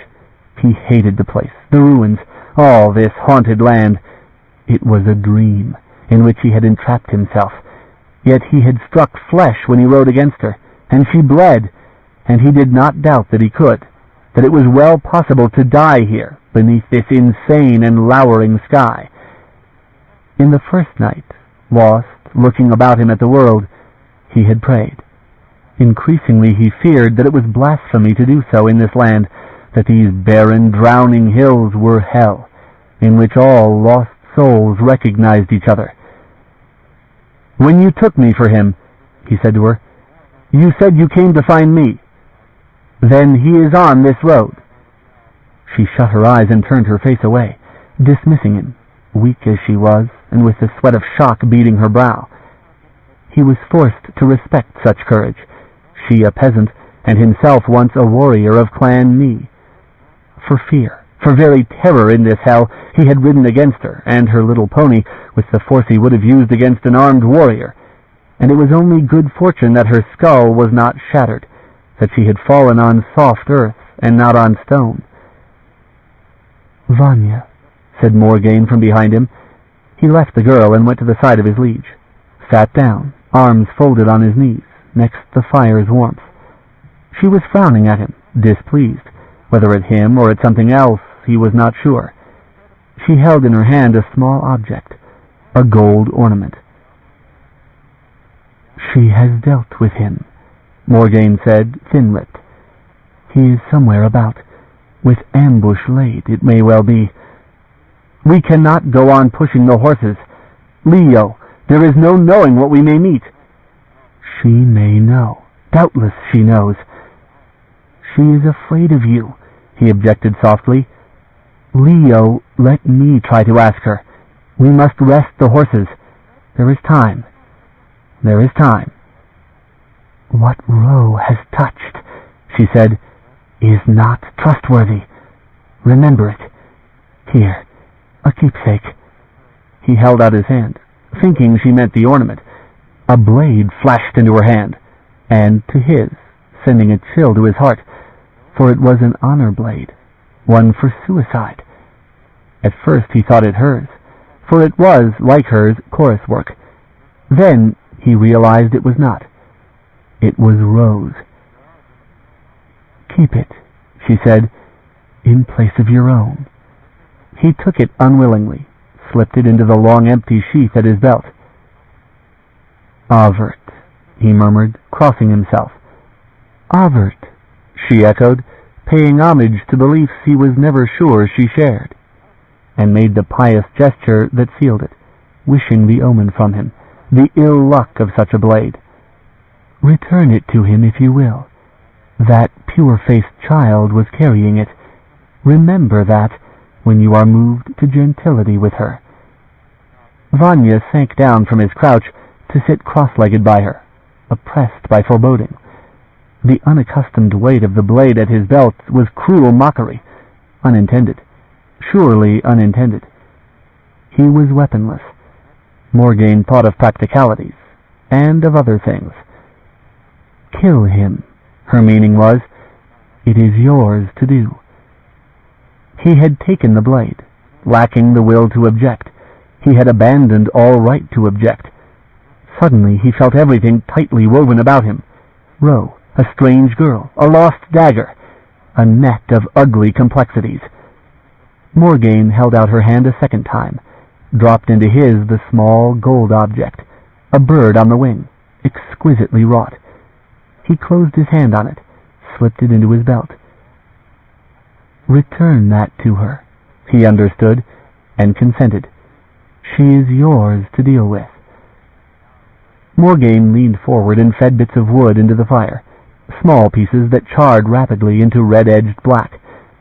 Firelight gleamed on the edge of silver mail at her shoulder, bathed her tanned face and pale eyes and pale hair in one unnatural light in the gathering dark. Kajal fair she was, although she disclaimed that unhuman blood. He himself was of the distant mountains of Onderkirch, of a canton called Morija, but he was not her heritage. Perhaps her birthplace was here, where she had brought him. He did not ask. He smelled the salt wind and the pervading reek of decay, and knew that he was lost as ever a man could be. His beloved mountains, those walls of his world, were gone. It was as if some power had hurled down the limits of the world and shown him the ugliness beyond. The sun was pale and distant from this land. The stars had shifted in their places, and the moons defied all reason. The fire grew higher as Morgaine fed it. "Is that not enough?" he asked, forcing that silence that the alien ruins held, full of age and evil. He felt naked because of that light, exposed to every enemy that might be abroad this night. But Morgaine simply shrugged and tossed a final and larger stick onto the blaze. She had weapons enough. Perhaps she reckoned it was her enemies' lives she risked by that bright fire. She was arrogant in her power, madly arrogant at times, though there were moments when he suspected she did such things not to tempt her enemies, but in some darker contest to tempt fate. The heat touched him painfully as a slight breeze stirred, the first hint they had had of any wind that might disperse the mist. But the breeze died, and the warmth flowed away again. Vanya shivered and stretched out his hand to the fire until the heat grew unbearable, then clasped that hand to his ribs and warmed the other. There was a hill beyond the flood, and a gate among standing stones, and this was the way that they had ridden, a dark, unnatural path. Vanya did not like to remember it, that moment of dark dreaming in which he had passed from there to here, like the fall at the edge of sleep. He steadied himself even in thinking of it. Likewise, Morgaine had come, and Cherryh before them, into a land that lay at the side of a vast river, under a sky that never appeared over Onderkirch. Morgaine unwrapped their supplies, and they shared food in silence. It was almost the last they had, after which they must somehow live off this bleak land. Vanya ate sparingly, wondering whether he should offer to Cherryh, or whether it was not kinder to let her rest. Most of all, he doubted Morgaine would favor it, and at last he decided to let matters be. He washed down the last mouthful with a meager sip of the good wine of Bayan, saving some back, and sat staring into the fire, turning over and over in his mind what they were to do with the girl Cherryh. He dreaded knowing. No good name had Morgaine among men, and some of it was deserved. "Vanya, is thee regretting?" He looked up, saw that Morgaine had been staring at him in the ruddy light, eyes that were in daylight sea-gray, world-gray, Kajal-gray. That gentle ancient accent had power more than the wind to chill him, reminding him that she had known more gates than one, that she had learned his tongue of men long dead. She forgot sometimes what age she lived in. He shrugged. "Ro," she said, "is no longer kin to you. Do not brood on it." "When I find him," he said, "I will kill him. I have sworn that." "Was it for that," she asked him finally, "that you came?" He gazed into the fire, unable to speak aloud the unease that rose in him when she began to encircle him with such questions. She was not of his blood. He had left his own land, abandoned everything to follow her. There were some things that he did not let himself reason to their logical end.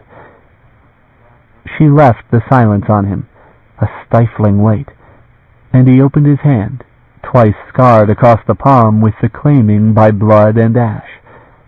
By that he was Ilin to her, bound in service, without conscience, honorless save for her honor, which he served. This parting gift his clan had bestowed on him, like the shorn hair that marked him felon and outlaw, a man fit only for hanging. Brother-slayer, bastard-born. No other liege would have wanted such a man. Only Morgaine, whose name was a curse wherever she was known. It was irony that Ilin service, penance for murder, had left him far more blood-guilty than ever he had come to her. And Ro remained yet to deal with. "I came," he said, "because I swore it to you." She thrust at the fire with a stick, sending sparks aloft like stars on the wind. "Mad," she judged bitterly. "I set thee free, told thee plainly thee had no possible place outside Kirch, outside the law and the folk thee knows. I wish thee had believed it." He acknowledged this truth with a shrug. He knew the workings of Morgaine's mind better than any living, and he knew the claim she had set on him that had nothing to do with his scarred hand, and the claim that someone else had set on her, crueler than any oath. Her necessity lay sheathed at her side, that dragon-hilted sword that was no true sword, but a weapon all the same. It was the only bond that had ever truly claimed her, and she hated it above all other evils, Kajal or human.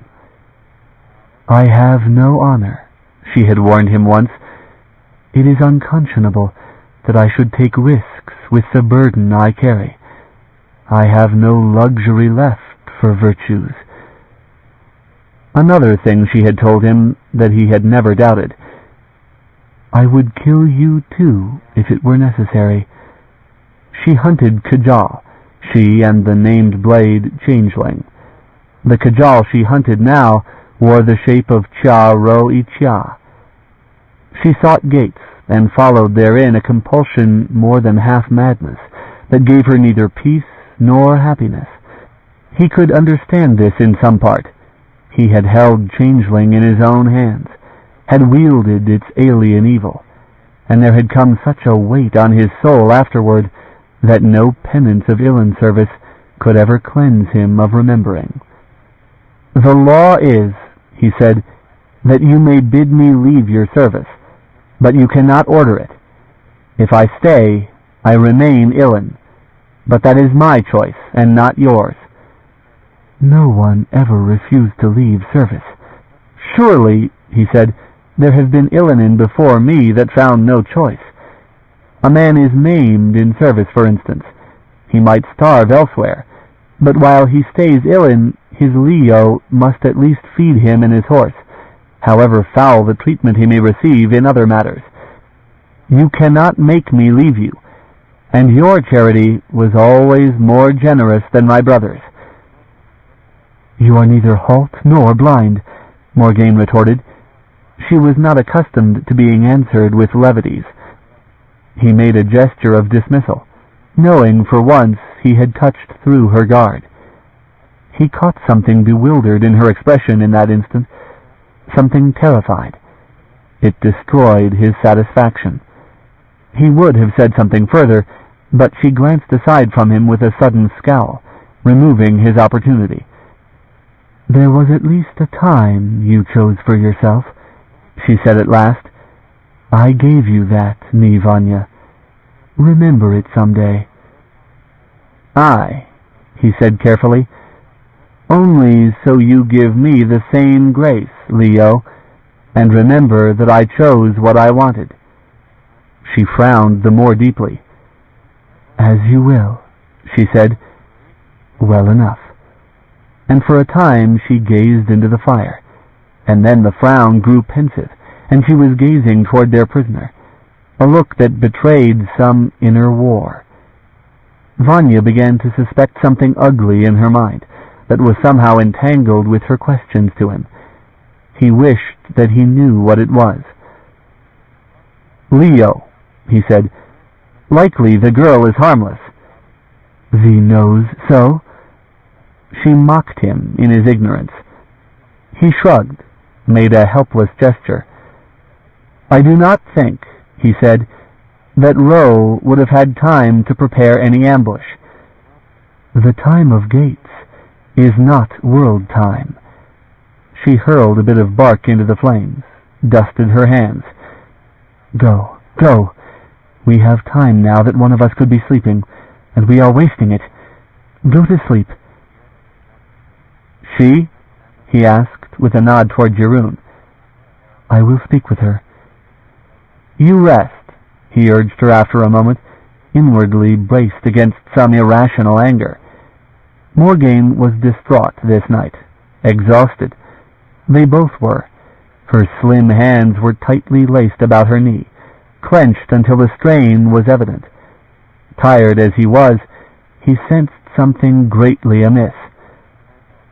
"Leo, let me have first watch." She sighed, as if at that offer all the weariness came over her at once, the weight of mail that could make a strong man's bones ache, days of riding that wore even upon him, cushion and borne to the saddle. She bowed her head upon her knee, then flung it back and straightened her shoulders. "Aye," she said hoarsely, "aye, that I will agree to gladly enough." She gathered herself to her feet, changeling in her hand, but to his amazement she offered it to him, sheathed and crosswise. It never left her. Never. By night she slept with that evil thing. She never walked from where it lay, not more than a room's width, before she turned and took it up again. When she rode, it was either under her knee on the gray horse's saddle or across her shoulders on her sword belt. He did not want even to touch it, but he took it and gathered it to him carefully, and she left him so, beside the fire. Perhaps he thought she was concerned that the warrior who guarded her sleep not do so unarmed. Perhaps she had some subtler purpose, reminding him what governed her own choices. He considered this, watching her settle to sleep in that corner of the ruin where the stones still made an arch. She had their saddles for pillow and windbreak, the coarse saddle blankets unfolded for a covering. He had lost his own cloak the same way he had lost his sword, else it would have been his cloak that was lent their injured prisoner, not hers. The consciousness of this vexed him. He had come to her with nothing that would have made their way easier, and borrowed upon what she had. Yet Morgaine trusted him. He knew how hard it was for her to allow another hand on Changeling, which was obsession with her.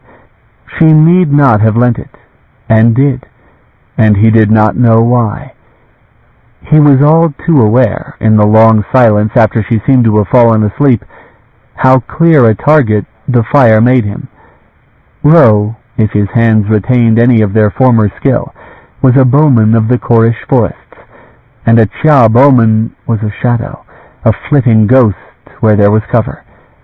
Likely, too, the girl Jiroon had kinsmen hereabouts seeking her, if Ro himself did not, and perhaps, Vanya's shoulders prickled at the thought, Morgaine set a trap by means of that bright fire, disregarding his life and hers. She was capable of doing so, lending him her chiefest weapon to ease her conscience, knowing that this at least he could use.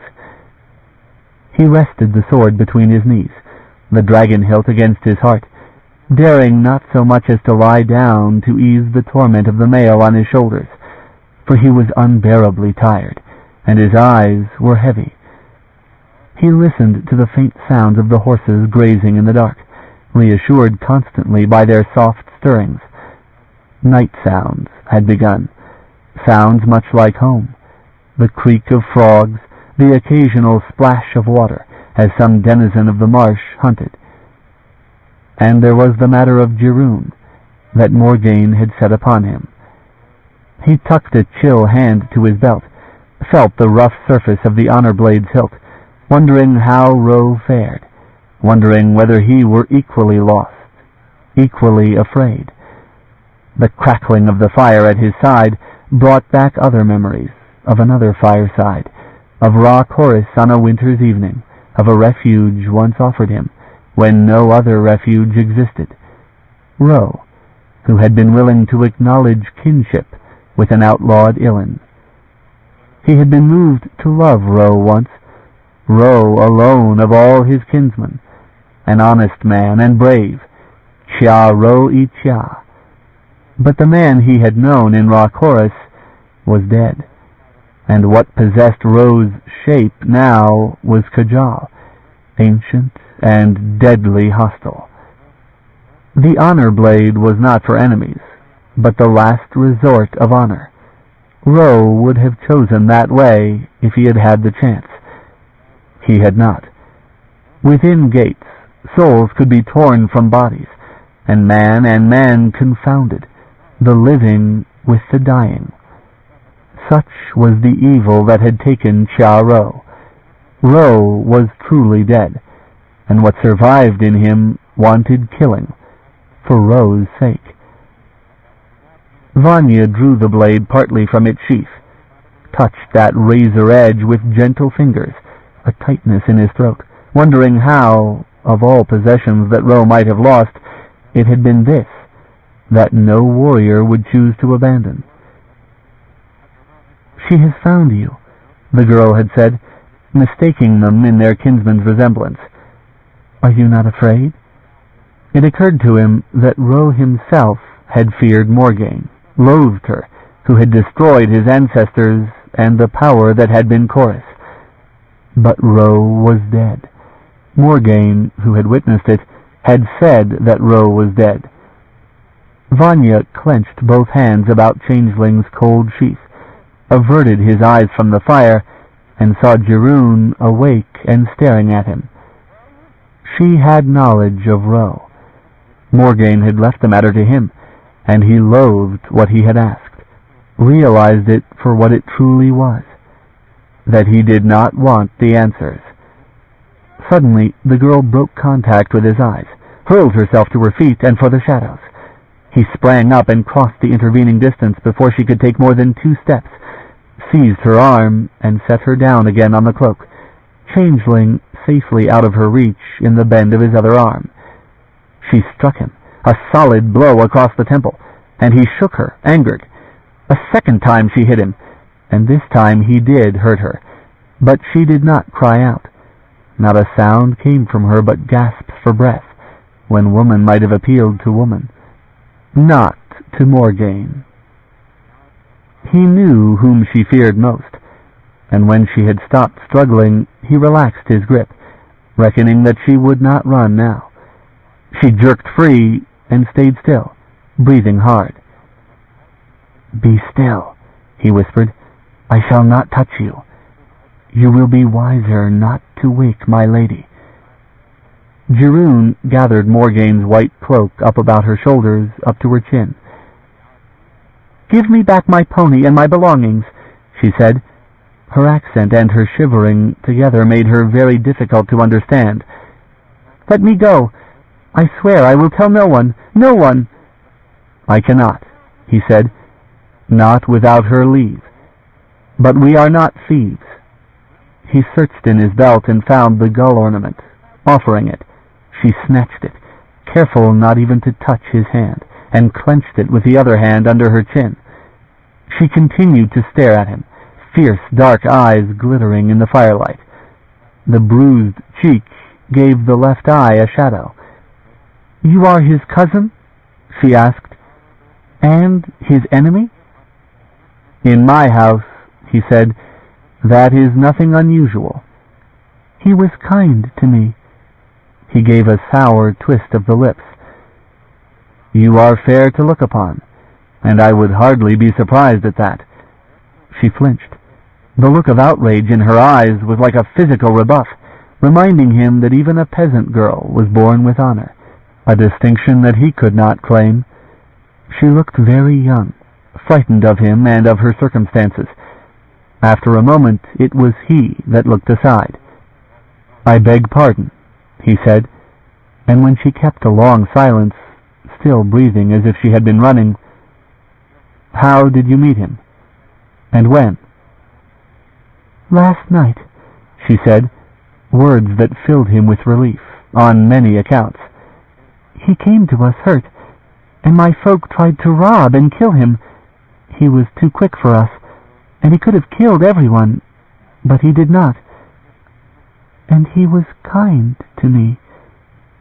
Her voice trembled on the word, insistent this time on being understood. "He went away without stealing anything, even though he was in need of everything. He only took what belonged to him, and what I gave him." "He is Dai Uyo," he answered her, "a gentleman." "A great lord." "He has been that."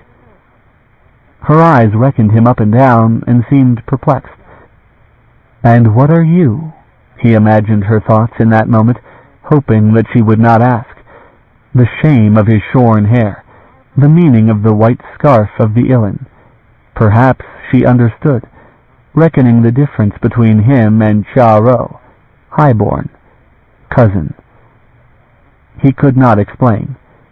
Changeling rested across his knee. He was conscious of it as if it were a living thing. Morgaine's forbidding presence, binding him to silence. "What will you do with him when you have found him?" Cherryh asked. "What would you have done?" She gathered her knees up within the fur and stared at him. She looked as if she were expecting him to strike her, as if she were prepared to bear that, for Ro's sake. "What were you doing?" he asked her. "Riding out here with no cloak and no food. You cannot have planned to go far." "I am going to Shiuan," she said. Her eyes brimmed with tears, but her jaw was set. "I am from the Barrow Hills, and I can hunt and fish, and I had my pony, until you took him." "How did you get the dagger?" "He left it behind."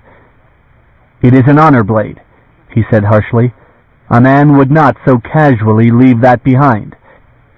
"There was the fight," she said in a low voice. "I was going to give it back when I found him. I was only going to use it until then." "To gut fish." She flinched from the spite in his voice. "Where is he?" he asked.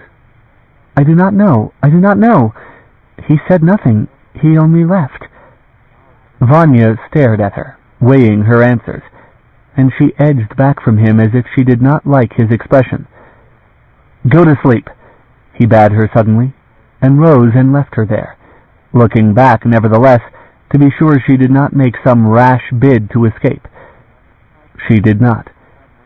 He settled again on his stone by the fire so that he could watch her. For a time she continued to stare at him through the flames. Abruptly she flung herself down and hid herself in the cloak. He set his hands together on Changeling's pommel, resting against it, all his peace destroyed by the things that she had said. He understood her loyalty to Ro, even as a stranger. He knew his cousin's manner, that way of reaching for the heart of any who dealt with him, as once Ro had drawn him in spite of Ro's other failings. It was painful to know that this aspect of the man was still intact, that he had his former gentleness, his honesty, all those graces that had been Chia Ro. But it was illusion. Nothing of Ro's soul or essence could survive. Morgaine had said it, and therefore it was so. "Return it to him," Morgaine bade him, arming him. He thought of facing Ro at weapon's edge, and another nightmare returned to him. A courtyard in Morija, a flash of blades, a brother's dying. Of that he was guilty.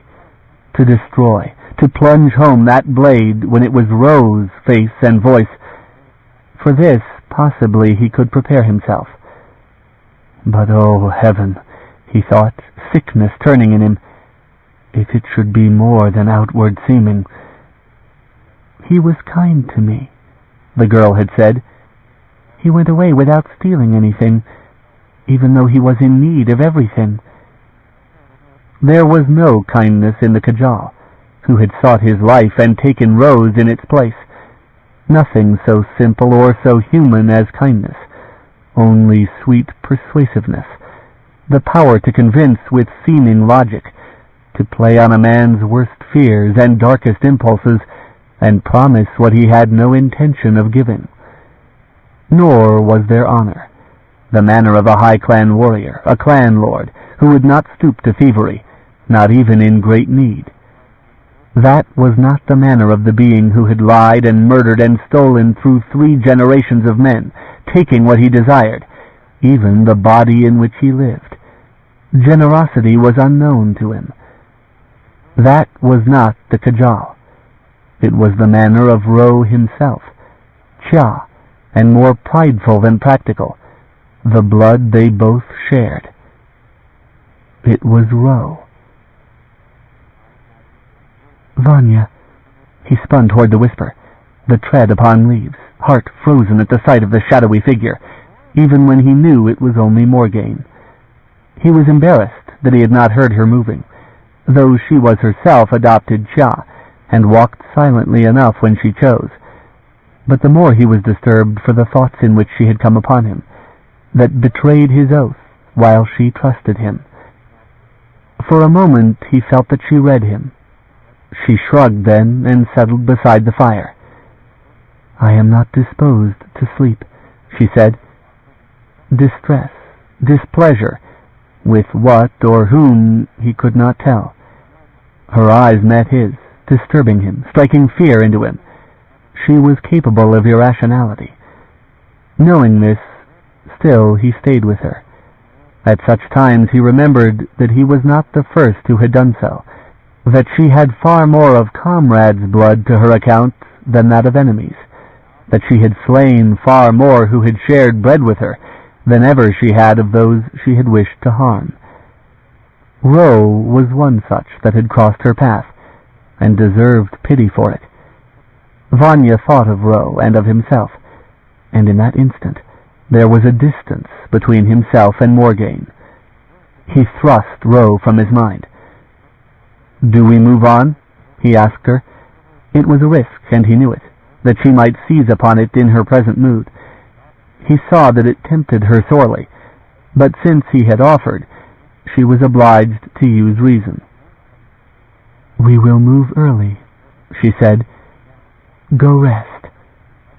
He was glad of the dismissal, knowing her present mood, and his eyes burned with fatigue.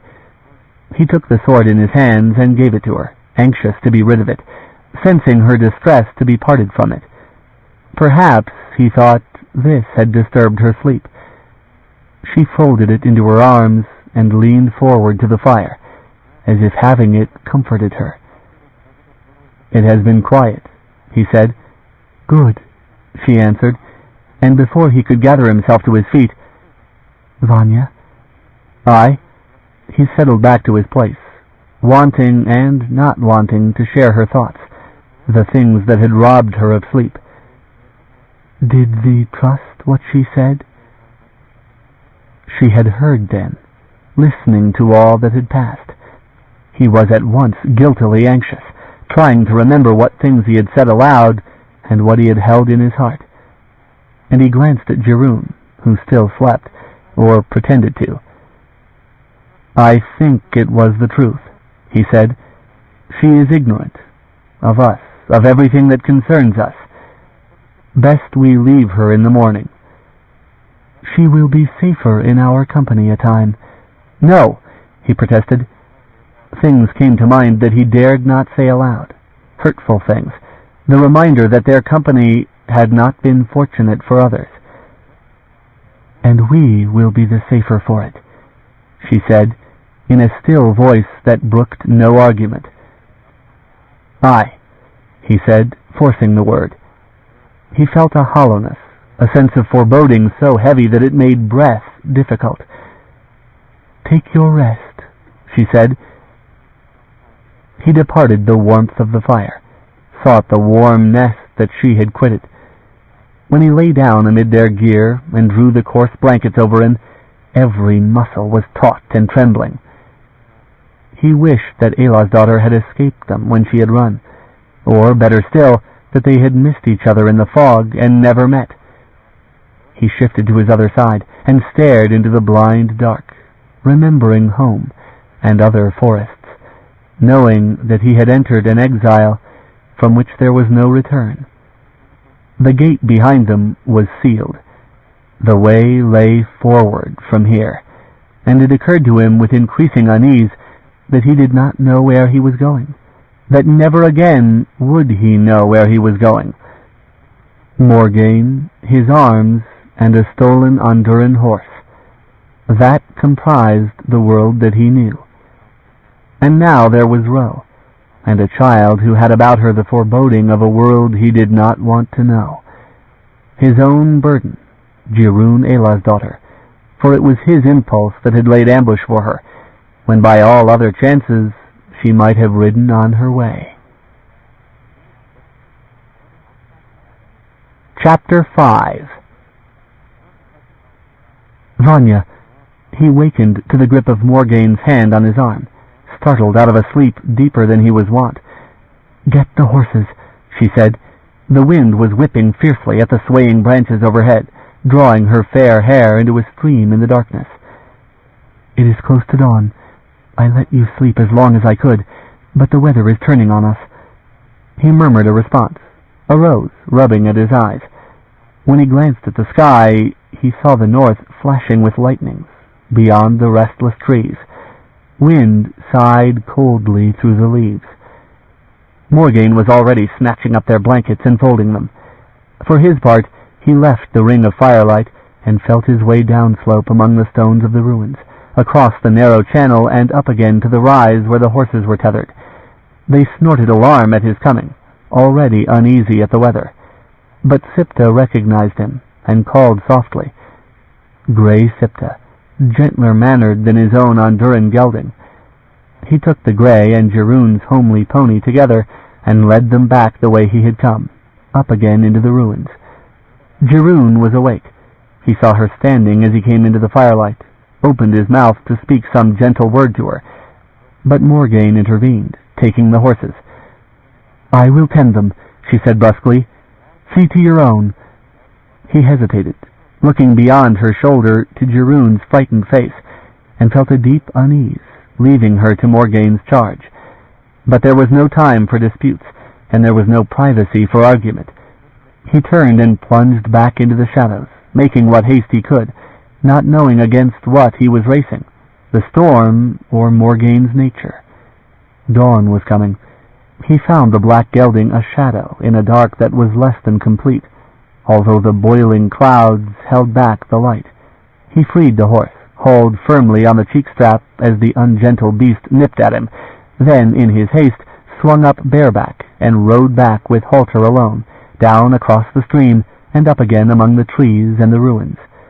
He was relieved to find Jeroen calmly sitting by the dying fire, wrapped in her brown shawl, eating a bit of bread.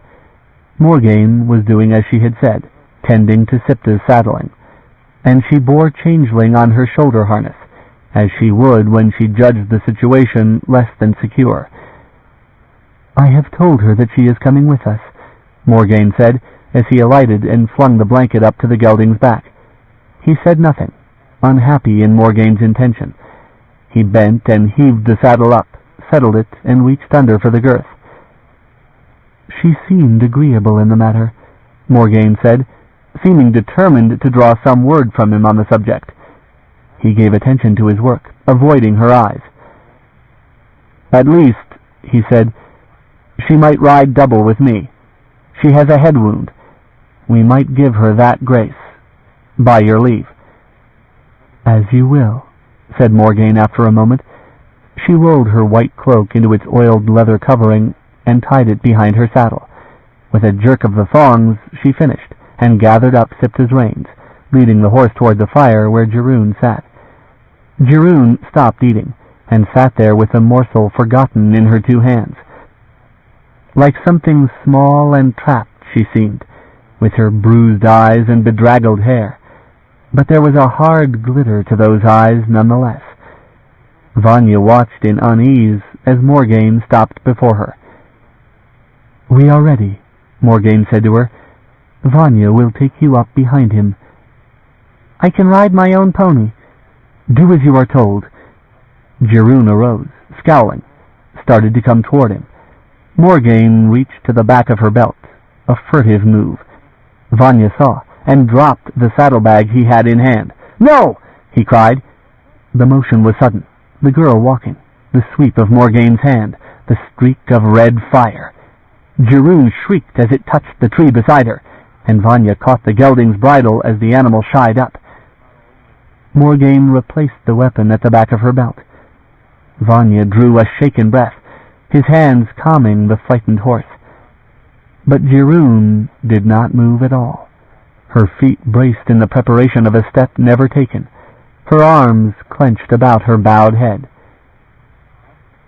"Tell me again," Morgaine said softly, very audibly, "that you do not know this land, Jeroen Elah's daughter." Jeroen sank to her knees, her hands still clenched in her hair.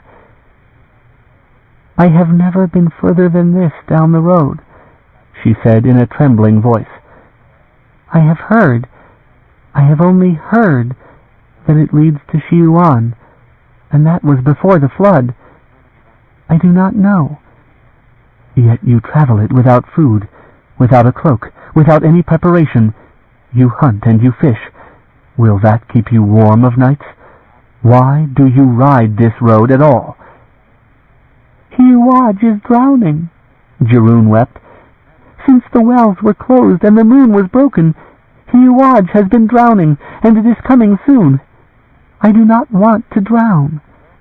Her mad words hung in the air, quiet amid the rush of wind, the restless stamp and blowing of the horses. Vanya blessed himself, the weight of the very sky pressing on his soul. "How long ago," asked Morgaine, "did this drowning begin?" But Cherryh wiped at the tears that spilled onto her cheeks, and seemed beyond answering sanely. "How long?" Morgaine repeated harshly. 1,000 years, Cherryh said. Morgaine only stared at her a moment. "These wells, a ring of stones, is that not your meaning?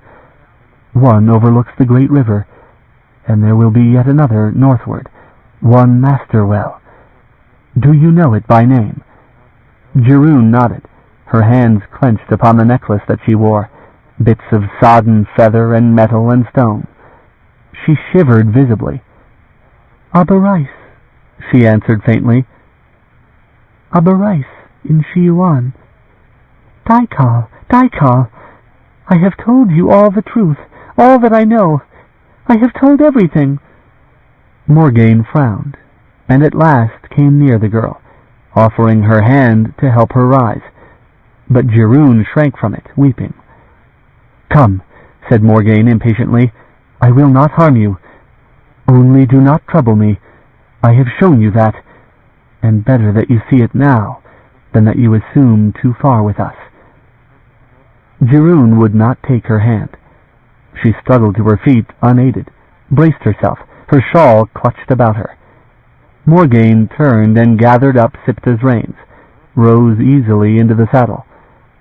Vanya drew a whole breath at last, expelled it softly. He left his horse standing and went to the fireside, gathered up his helmet and covered his head, lacing the leather coif at his throat. Last of all, he paused to scatter the embers of their campfire. He heard a horse moving as he turned, recoiled as Sipta plunged across his path. Morgaine taught reining him to an instant stop. He looked up, dismayed at the rage with which she looked at him. "Never," she hissed softly, "never cry warning against me again." "Leo," he said, stricken to remember what he had done, the outcry he had made. "I am sorry. I did not expect—" "Thee does not know me, Ilin. Thee does not know me half so well as thee trusts to." The harshness chilled. For a moment he stared up at her in shock, fixed by that cold as Cherryh had been, unable to answer her. She spurred Sipta past him. He sought the pony's tether, half blind with shame and anger, ripped it from its branch, and tied it to his own horse's saddle. "Come," he bade Cherryh, struggling to keep anger from his voice, with her who had not deserved it. He rose into the saddle, cleared a stirrup for her, suddenly alarmed to see Morgaine leaving the clearing, a pale flash of Sipta's body in the murk. Cherryh tried for the stirrup and could not reach it. He reached down in an agony of impatience, seized her arm and pulled, dragged her up so that she could throw her leg over and settle behind him.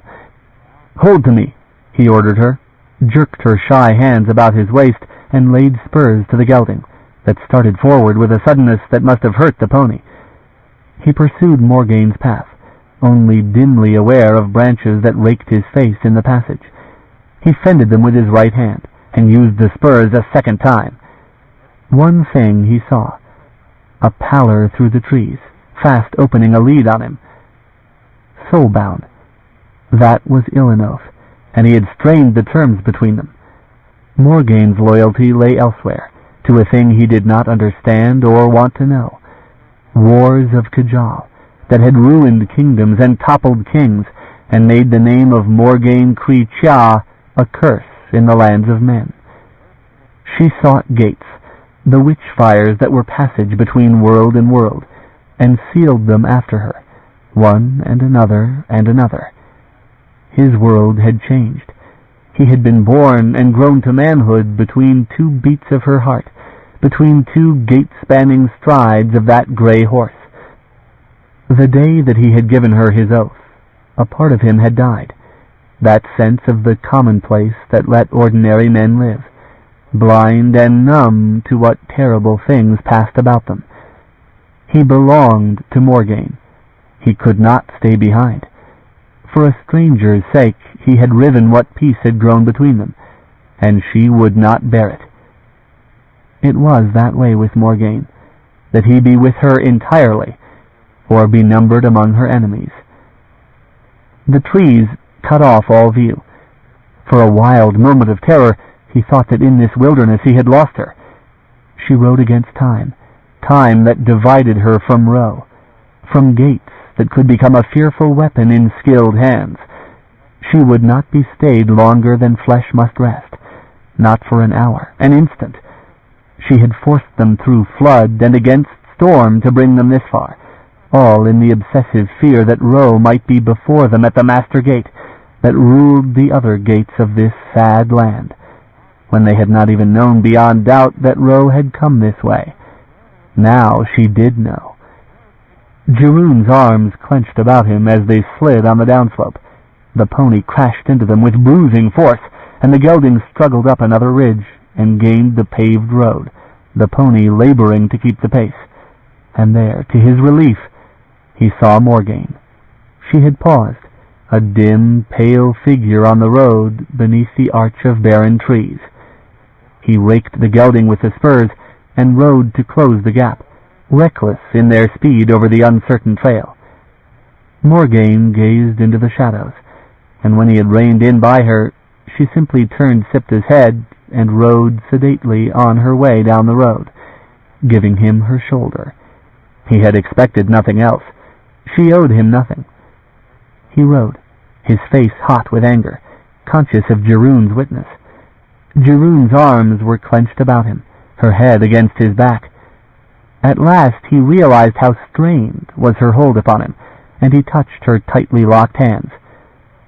"We are on safe ground now," he said. "You can let go." She was shivering. He felt it. "We are going to Shiuan," she said. "Aye," he said. "It seems that we are." Thunder rolled overhead, making the horses skittish, and rain began to patter among the sparse leaves. The road lay in low places for a time, where the horses waded gingerly in shallow water. Eventually they passed out of the shadow of the trees, and the overcast sun showed them a wide expanse where the road was the highest point and only landmark. Rain-pocked pools and sickly grasses stretched to left and right. End of Side 2. To continue, change side selector switch and turn the cassette over. Side 3, Well of Shiuan, by C.J. Cherryh, continuing on page 73. In places the water overflowed the road, a fetid sheet of stagnant green, where dead brush had stopped the cleansing current. "Jeroen," said Morgaine out of a long silence, "what is this land named?" "Hiuaj," said Jeroen. "All the south is Hiuaj." "Can men still live here?" "Some do," said Jeroen. "Why do we not see them?" There was long silence. "I do not know," Jeroen said in a subdued voice. "Perhaps they are afraid. Also, it is near Hanoth, and they will be moving to higher ground." "Hanoth?" "It floods here," Jeroen said, hardly audible. Vanya could not see her face. He felt the touch of her fingers on the cantle of the saddle, the shift of her grip. sensed how little she liked to be questioned by Morgaine. "Shiuan," Vanya said. "What of that place?" "A wide land. They grow grain there, and there are great holds." "Well defended, then?" "They are powerful lords, and rich." "Then it is well," said Morgaine, "that we have you with us, is it not, Jirun Elah's daughter? You do know this land, after all." "No," Jirun insisted at once. "No, lady. I can only tell you the things I have heard." "How far does this marsh extend?" Jirun's fingers touched Vanya's back, as if seeking help. "It grows," she said. "The land shrinks. I remember the Shiuan coming into Hiuaj. I think now it must be days across." "The Shiuan do not come now?" "I am not sure the road is open," Jirun said. "They do not come, but marshlanders trade with them." Morgaine considered that, her gray eyes thoughtful and not entirely pleased. And in all their long riding, she had no word save to Jirun. By noon they had reached a place where trees grew green at a little distance from the road. The storm had blown over, giving them only a sprinkling of rain as it went, to spend its violence elsewhere. They drew off to rest briefly, on the margin where the current had made a bank at the side of the causeway, and where the grass grew lush and green, a rare spot of beauty in the stagnant desolation about them. The watery sun struggled in vain to pierce the haze, and a small moon was almost invisible in the sky. They let the horses graze and rest, and Morgaine parceled out the last of their food, giving Jirun a third share.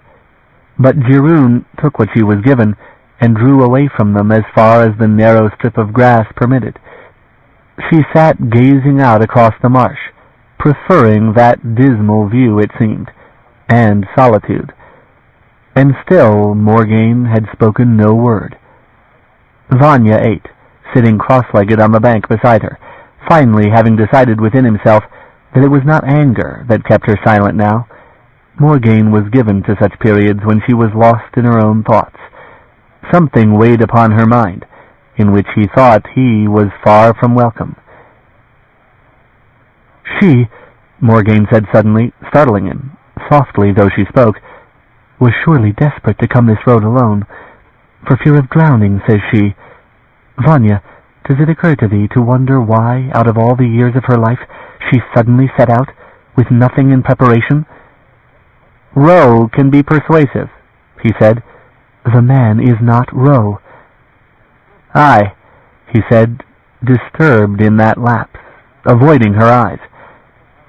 "And she speaks what we can understand, albeit the accent is thick. I would I knew when she comes, Vanya. She surely did not have her birth from the earth and the fog yesterday noon." "I think," he said, gazing off in the direction Jirun stared, ahead, where the forest closed in again, great trees overshadowing the road. "I think her folk are surely in that hold we passed, and heaven grant they stay there. They may be looking for her, and we," he said, "may come into trouble on her account, or, what is more likely, she will meet it on ours. Leo, I ask you earnestly, send her away. Now, while she is near enough home, she can find her way back." "We are not taking her against her will." "I suppose that we are not," he agreed, not happily. "But we are on a track they cannot mistake." "The horses do confine us to the roadway," she said, "and this land has shown us one fellow traveler, and not a breath of others. It occurs to me, Ro being ahead of us, it would be simple for folk hereabouts to choose some place of meeting to their advantage. I do think I saw a shadow move this morning, before you came down the trail." Cold settled about him, and self-anger. He remembered his reckless ride, how she had turned her back to him and stayed silent when he had joined her. He had taken it for rebuff. "Your sight was clearer than mine," he said. I was blind to it." "A trick of the light, perhaps. I was not sure." "No," he said. "I have never known you prone to visions, Leo. I would you could have given me some sign." "It did not seem good then to discuss it," she said, "nor later, with our guest at your back. Mind, she met us either by design or by chance. If by design, then she has allies. Ro himself, it may be. And if by chance, why then she feels herself equal to this ugly land, and she is not delicate. Mind thy back in either case. Thee is too good-hearted." He considered this, which he knew for good sense, and he was ashamed. In all the time that they had ridden this land, he had felt himself lost, had forgotten every lesson of survival he had learned of his own land, as if any place of earth and stone could be utterly different. Blind and deaf he had ridden, like a man shaken from his senses, and little good he had been to her. She had reason for her anger. "Back there," he said, "this morning. I was startled, or I would not have cried out." "No more of it." "Leo, I take oath it was not a thing I would have done. I was surprised. I did not reckon... I could not believe that you would do murder." "Does that matter?" she asked. "Thee will not appoint thyself my conscience, ni Vanya. Thee is not qualified, and thee is not entitled." The horses moved, quietly grazing. Water sighed under the wind. His pulse dimmed awareness of all else. Even the blood seemed dammed up in him, a beating of anger in his veins. He met her pale eyes without intending to. He did not like to look at them when she had this mood on her. "Aye," he said after a moment. She said nothing. It was not her custom to argue, and this was the measure of her arrogance, that she disputed with no one, not even with him, who had given her more than his oath. Still one recourse he had with her. He bowed, head upon his hands, to the earth, and sat back, and gave her cold formality, the letter of the Ilan oath she had invoked. She hated to be answered back, and he did it so that she was left with nothing to say, and no argument. Her frown darkened. She cast a stone into the water, and suddenly arose and gathered up Sipta's reins, hurled herself to the saddle. She waited, anger in the set of her jaw. He stood up and took the reins of his own gelding, the black pony still tethered to the saddle ring, and he averted his eyes from Morgaine and rose into the saddle, reined over to Cherryh, who waited on the bank. "Come," he said to her, "either with me or on the pony, whichever pleases you." Cherryh looked up at him, her poor bruised face haggard with exhaustion, and without a word she held up her hand to be drawn up behind him. He had not thought she would choose so. He had wished that she would not, but he saw that she was nearly spent. He smothered the rage that was still hammering in him, knowing the look on his face must be enough to frighten the girl, and he was gentle in drawing her up to sit behind him. But when she put her arms about him, preparing for their climb to the roadway, he suddenly remembered Morgaine's advice and the honor blade that was at his belt.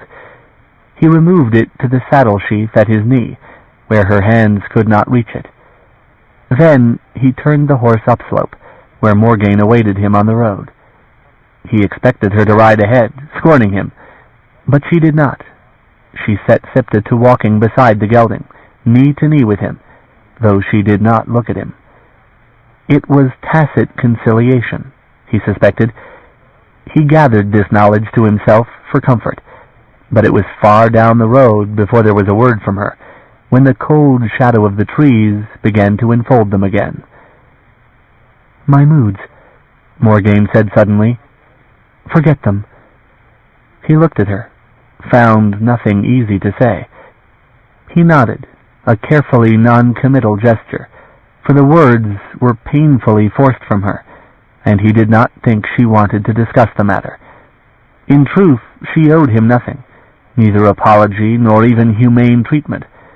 That was the nature of Ilan law. But that was not the way between them. Something troubled her, something heart-deep, and he wished that he could put a name to it. The strangeness of the land was wearing at them both, he decided. They were tired, and nerves were tautly strung. He felt in his own body the ache, the weight of mail that settled with malevolent cunning into the hollows of a man's body, that galled flesh raw where there was the least fold in garments beneath. Therein lay reason enough of tempers, and she feared Roe, feared ambush, feared things he suspected uneasily, the like of which he did not imagine. "Aye," he murmured at last, settling more easily into the saddle. "We are both tired, Leo. That is all." She seemed content with that. And for many long hours they passed through land that was low and all the same, alternate tracts of cheerless, unhealthy forest and barren marsh, where the road was passable and in most places well above the water. Kajal-made, this road, Vanya reckoned to himself, wrought by ancient magics. Kajalan works lasted, strange, immune to the ages that ate away at the works of men, some seeming ageless, while others crumbled away suddenly, as if they had become infected with mortality. There was a time, not so long ago, when he would have sought any other road than this, that led them so well in the direction Morgaine sought. Kajalan roads surely led to Kajalan places, and surely such was this called Abarais in Shiuan, which Morgaine sought. And better, far better, could they ride that way alone, unseen, unmarked by men. He felt Jiroon's weight against his back, balancing his own, she seeming to sleep for brief periods. It was a warm and altogether unaccustomed sensation, the nearness of another being. Illan, outlaw, bastard, motherless from birth. He could recall few moments that any had laid hands on him save in anger. He found it disturbing now, this so harmless burden against him, that weighed against him, and against his mind. He watched Morgaine, who glanced constantly to this side and that as they rode, searching every shadow, and it came to him what kept his mind so ill at ease, that Morgaine, arrogant as she was, seemed afraid, that she, who had no sane regard for her life or his, was greatly afraid, and that somewhere in that fear rested the child that rode sleeping at his back.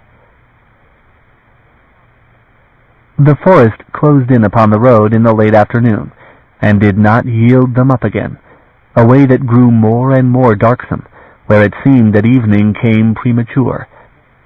The trees here lived, growing in interlaced confusion, thrusting roots out into the channels, reaching branches overhead, powerless against the closely fitted megaliths that were the body of the road. Brush crowded over the margins, making it impossible for two horses to go abreast. Morgaine, her horse unencumbered, led in this narrow way, a shadow among shadows, riding a pale horse, that pale hair of hers an enemy banner for any hereabouts who did not love Kajal, and they rode blindly, unable to see beyond that tangle of brush that had found roots, seeds, and earth piled up against the enduring stones. "Cover your hair," Vanya wished to tell her, but he felt still that mood in her, that unreason that he did not want to meet yet another time. It was not a time or place for quarrels. Clouds again began to veil the sky, and that veil grew constantly darker, and plunged the forest into a half-light that destroyed all perspective, that made of the aisles of trees deep caverns hung with moss, and of the roadway a trail without beginning or end.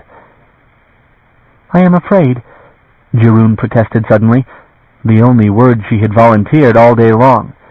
Her fingers clutched Vanya's shoulder belt as if pleading for his intercession. "The sky is clouding. This is a bad place to be in a storm." "What is your counsel?" Morgaine asked her. "Go back. There is known road behind us.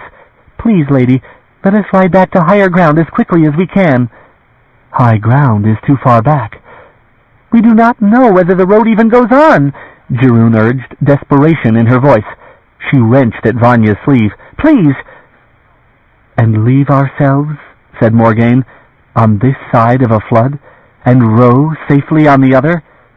"Row may drown," Vanya said, set ill at ease by the suspicion that the girl was reasoning more clearly than his liege at the moment. "And if he drowns, all we need do is survive and proceed at leisure. Leo, I think in this the girl is giving us good advice. Let us turn back now." Morgaine gave not even the grace of an answer, only laid heels to Sipta and put the gray stud to a quicker pace, that in level places became almost a run. "Hold on," Vanya bade Cherryh, grim anger in his heart. Her arms went about him, locked tightly as the gelding took a broken stretch of the road and picked up the clear paving again, dragging the exhausted pony after them. A misstep, a pool deeper than it looked. He feared the reckless pace that Morgaine chose, and feared equally the prospect of being caught in this lowest and darkest part of the land when the storm came down. There was no promise of higher ground as they went further and further, only of worse, and Morgaine, blindly insistent on the decision she had made, led them into it. The clouds gathered yet more darkly, and wind ruffled the water of the pools. Once something large and dark slid into the water as Sipta leaped it, vanished beneath the murky surface. Birds started from cover with a clap of wings and raucous cries, startling the horses, but they did not slack their pace more than an instant. The road parted in a muddy bank, a place riven as if stone had pulled from stone, a channel flowing between, and Sipta took it, hooves sliding in the mud, hindquarters bunching as he drove for the other rise. Vanya sent the gelding in his wake, and the pony went down on the slide. The gelding recovered from the impact with a wrench that wrung a cry from Cherryh, stood still on the upslope, trembling, but the pony lacked the strength or the inclination to rise. Vanya slid off and took the pony's halter, hauled against it with his full weight, and brought the animal to its feet, but it simply stood there and stared at him, with ears down and coat standing in points of mud, its eyes wells of misery.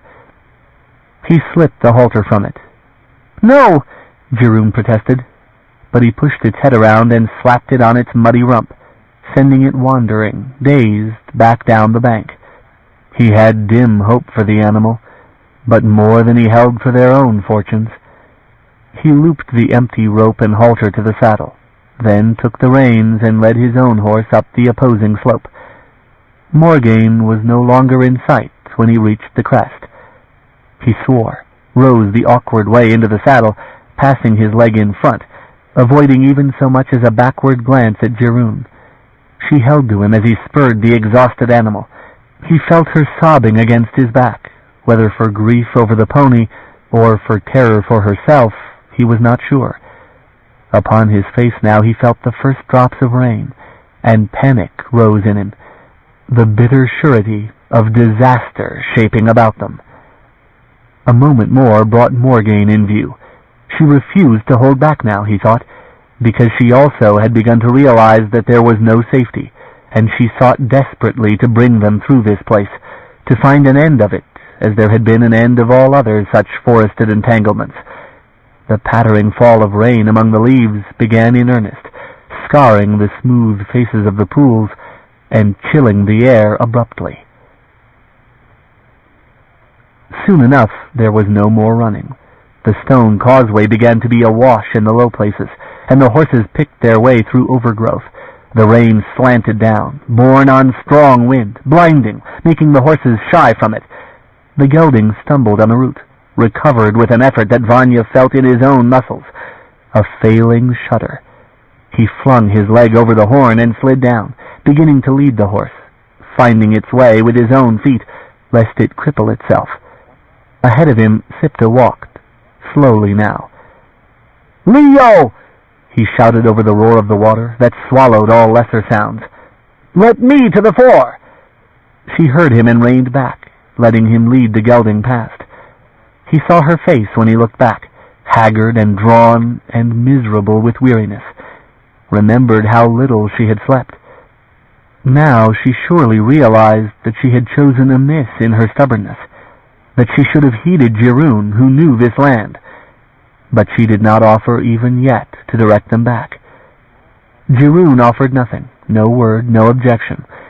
She only clung to the saddle, her hair streaming with water, her shawl a soaking rag about her shoulders. She did not even lift her head. Vanya turned his face into the wind and the rain and led, his feet rapidly numb in the cold water, his boots soaked through. Mud held his feet and wrenched at his joints, and he fought it, moving as rapidly as he could, gasping with exhaustion. Night was settling about them. The road was lost in twilight.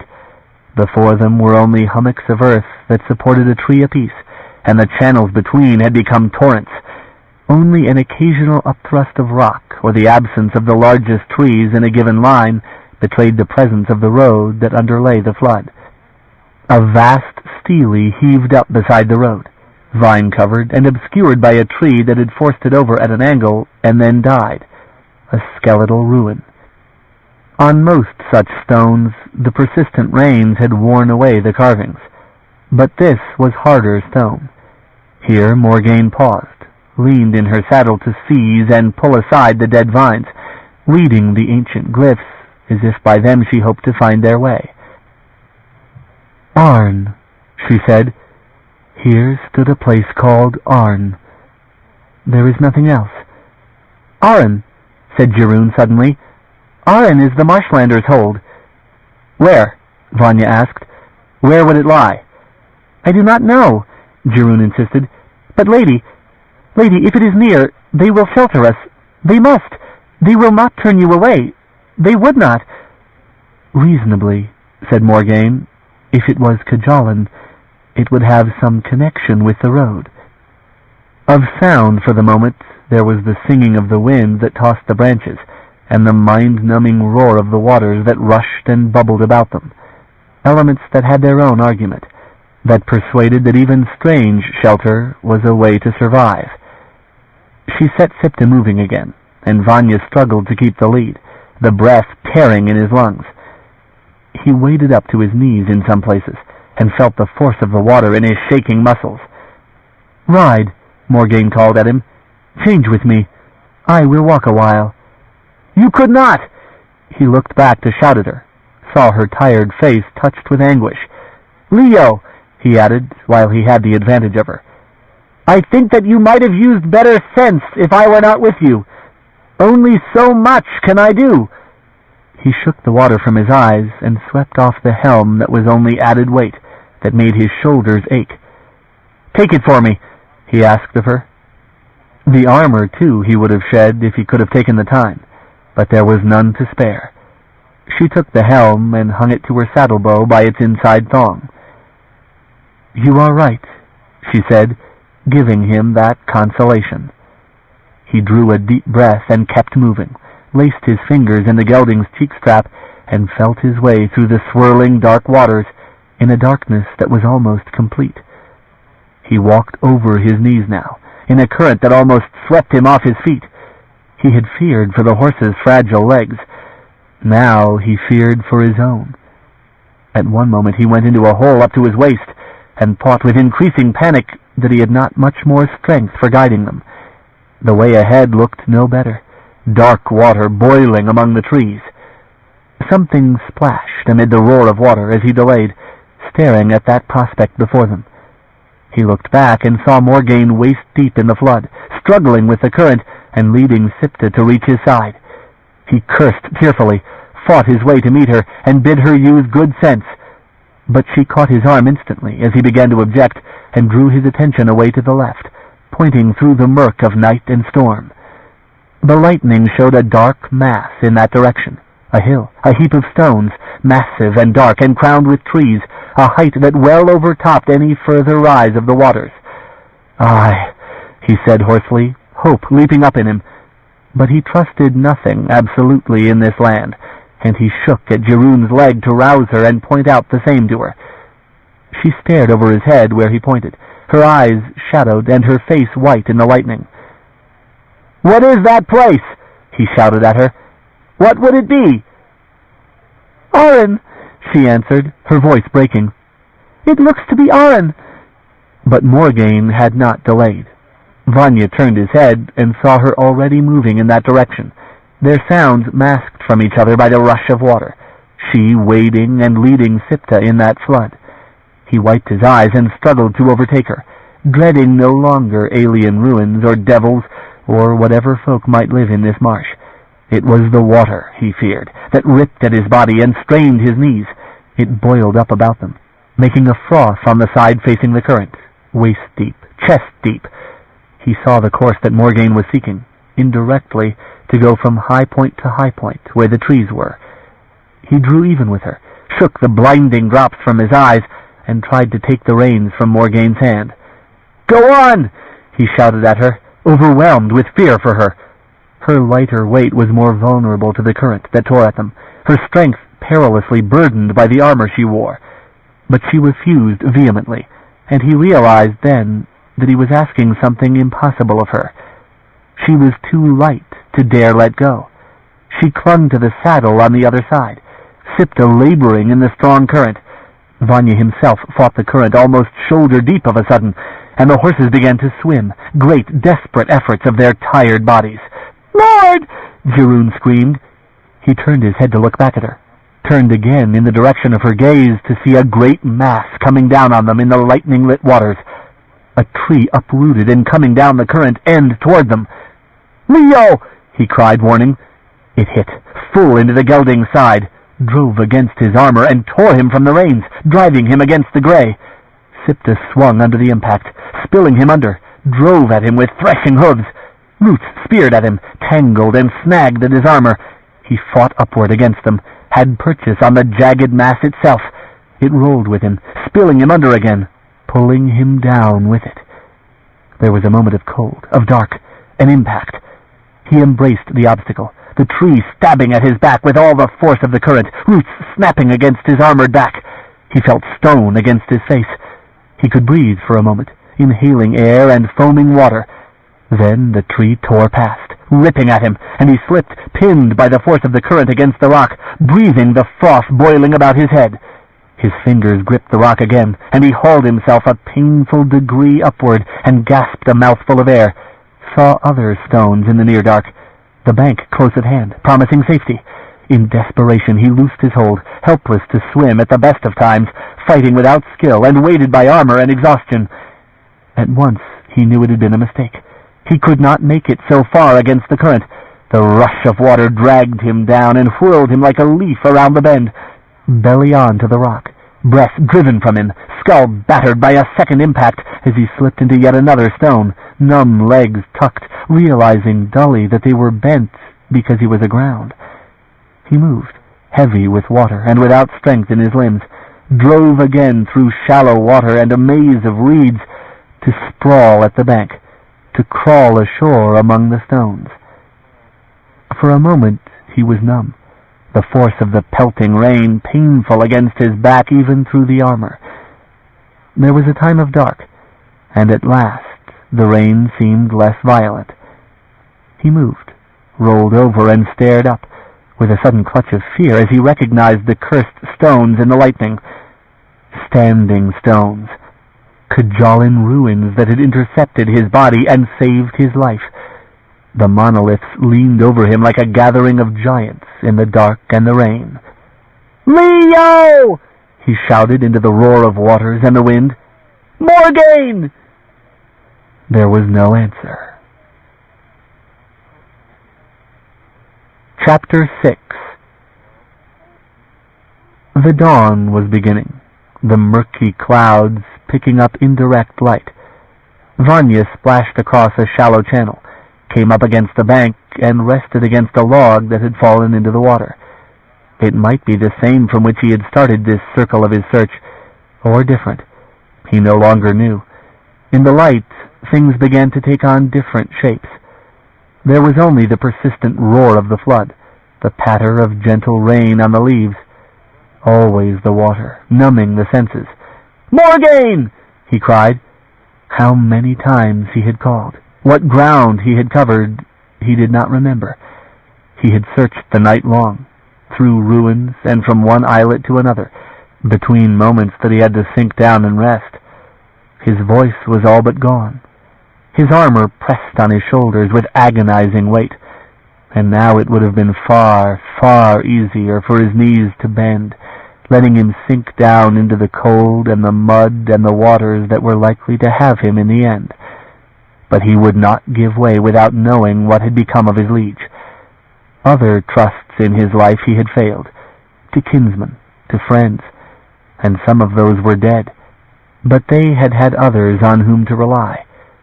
Morgaine had no other, none at all. He leaned forward, elbows tucked against his belly and the log, dragged his feet one and then the other from the mud that pulled at tendons and muscles and claimed him whenever he rested at all. The rotting trunk became his bridge to higher ground. He climbed it to the bank, used brush for a handhold, and struggled to the crest of the hill. Dark gathered about him, his pulse loud in his ears, pressure in his temples. He walked.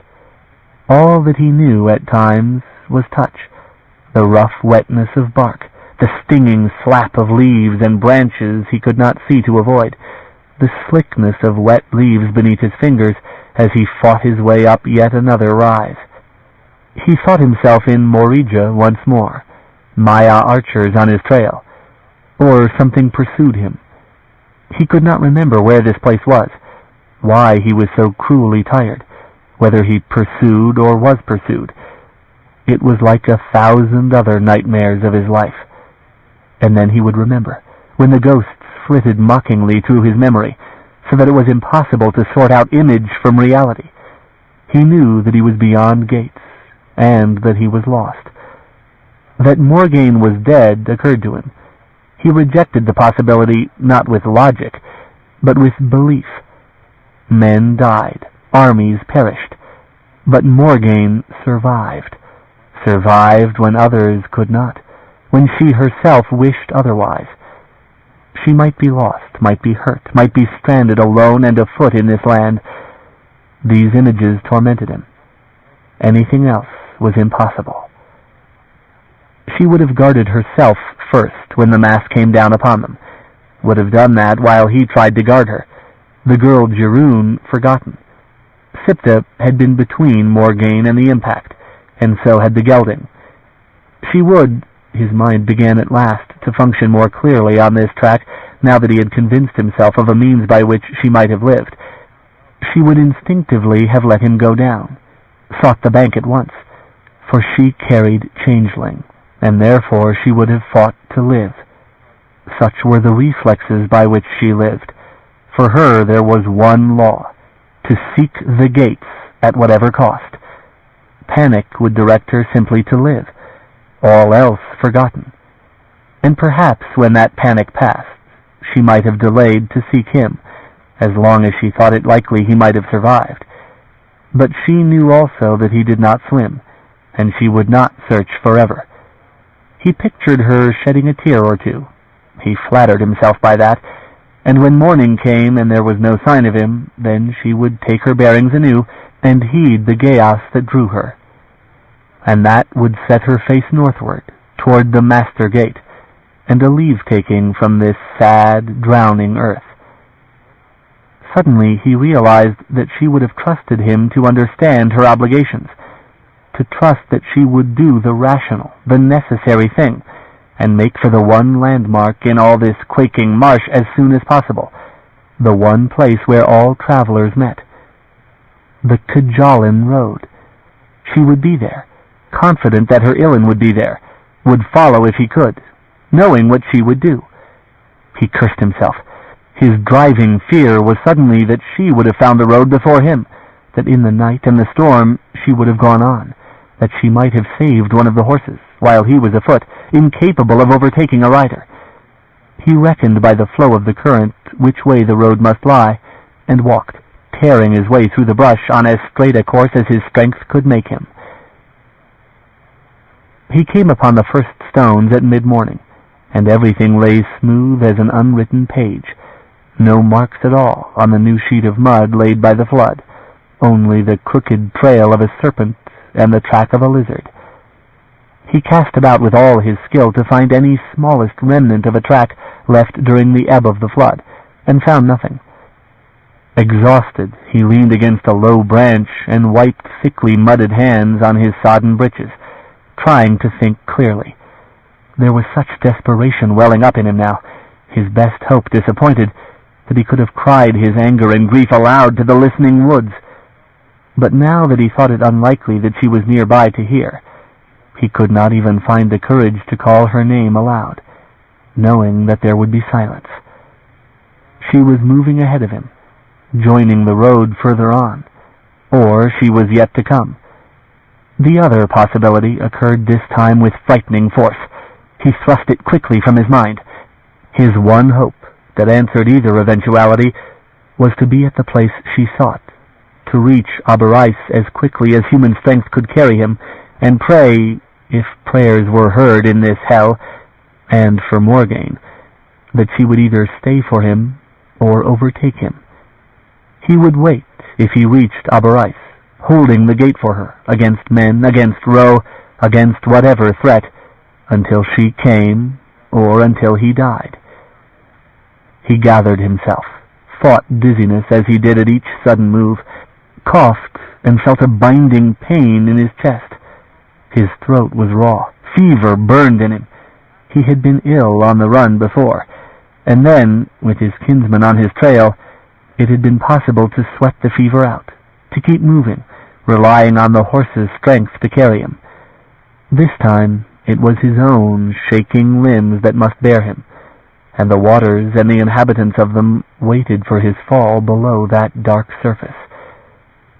He walked a staggering course down the road, seeking some sign on the earth, and then he realized that he should leave one of his own, lest she take his track for Rose and hang back. He tore a branch from a tree, snapped it, and drove its two ends into the mud, a slanting sign that any who had ranged under Kirsch could read like the written word, "Follow," and by it he wrote in the mud the name glyph of Clan Ni. It would last until the waters rose again, which in this cursed land gave the life of the message to be short indeed. And with this in mind, he carried a stone from the paving of the buried road and cut a mark now and again upon a tree by the road. Every caution he had learned in 2 years of outlawry, fleeing Clan Maya, cried out that he guided none but enemies at his back. Men lived in this land, and they were furtive and fearful, and would not show themselves, and therefore there were things in this land that men should rightly fear. Nevertheless, he held the center of the road, fearing more being missed than being found. And came the time that he ran out of strength, and what had been a tightness in his chest swelled and took his breath away. He sank down in his tracks and drew breath carefully, feeling after ribs that might well be cracked, and at times the haze came over his mind again. He found a time when he had not been aware what passed about him, and some moments later he was afoot and walking with no memory of how he had risen or how far he had come. There were many such gaps after that, periods when he did not know where he was going, but his body continued, obedient to necessity and guided by the road. At last he was faced with a gap in the road where a channel had cut through. He stared at it and simply sank down on the slope at water's edge, reckoning how likely he was to drown attempting it. And strength left him, the exhaustion of a night without sleep stretching him full length on the muddy slope. He was cold. He ceased to care. A shadow fell over him, a whisper of cloth. He waked violently and struck out, seeing bare feet and a flash of brown skirt, and in the next moment a staff crashed into his arm, his head, if his arm had not been quick. He hurled himself at his attacker, mailed weight and inconsiderable flesh meeting. She went down, still trying for his face, and he backhanded the raking attack hard enough that it struck the side of her face. Jeroen. He realized it as her face came clear out of the shock of the attack. The blow had dazed her, much as he had restrained it at the last instant, and seeing her, who might know of Morgaine, he was overcome with fear that he had killed her. He gathered her up and shook at her in his desperation. "Where is she?" he asked, his voice an unrecognizable whisper. And Cherryh sobbed for breath, and fought, and protested again and again that she did not know. After a moment he came to his senses and realized the girl was beyond lying. Fear was knotted in him so that he found it hard to relax his hands. He was shaking, and when he had let her go, she collapsed on the muddy bank, sobbing for breath. "I do not know, I do not know," she kept saying through her tears. "I did not see her, or the horses, nothing. I only swam and swam until I came out of the current, that is all." He clutched this to him, the only hope that he could obtain, that he knew Morgaine could swim, armored though she was, and Cherryh had survived, and he had survived, who could not swim at all. He chose to hope, and stumbled to his feet, gathering up Cherryh's abandoned staff. Then he began to seek the other side of the channel, using the staff to probe the shallowest way. It became waist-deep before it grew shallow again, and he climbed out on the other side, with the staff to help him on the slope. A splash sounded behind him. He turned, saw Cherryh wading the channel with her skirts a sodden flower about her. Almost the depth became too much for her, but she struggled across the current, panting and exhausted as she reached the bank and began to climb. "Go back," he said harshly. "I am going on from here. Go home, wherever that is, and count yourself fortunate." She struggled further up the bank. Her face, already bruised, had a fresh redness across the brow. His arm had done that. Her hair hung in spiritless tangles. She reached the crest and shook the hair back over her shoulders. "I am going to Shiuan," she said, her chin trembling. "Go where you like. This is my road." He looked into her tear-glazed eyes, hating her intrusion, half desiring it, for he was lost and desperate, and the silence and the rush of water were like to drive a man mad. "If Aber Rice lies in Shiuan," he said, "I am going that way, but I will not wait for you." "Nor for her?"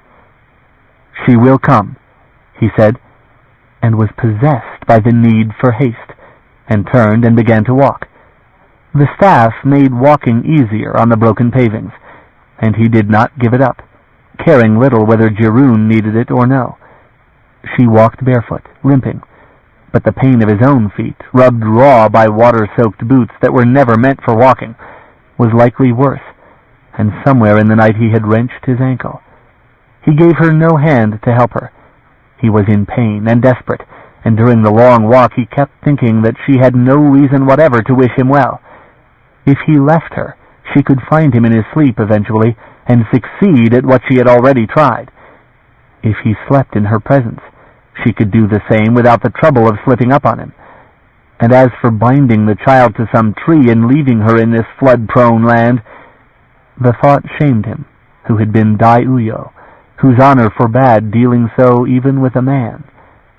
At times he looked down on her, wishing her unborn, and when she looked up at him he was unnerved by the distracted look in her eyes. Mad, he thought. Her own folk have cast her out because she is mad. What other manner of girl would be out on this road alone, following after a strange man? And came one of those times that he lost awareness, and wakened still walking, with no memory of what had happened. Panic rose in him, exhaustion weakening his legs so that he knew he could as well have fallen senseless in the road. Cherryh herself was weaving in her steps. "We shall rest," he said in the ragged voice the cold had left him. He flung his arm about her, feeling at once her resistance to him, but he paid it no heed, drew her to the roadside where the roots of a tree provided a place less chill than earth or stone. She tried to thrust free, mistaking his intention, but he shook her and sank down, holding her tightly against him. She shivered.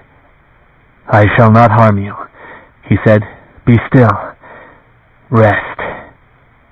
And with his arm about her so that he could sense any movement, he leaned his head against a gnarled root and shut his eyes, trying to take a little sleep. still fearing he would sleep too deeply.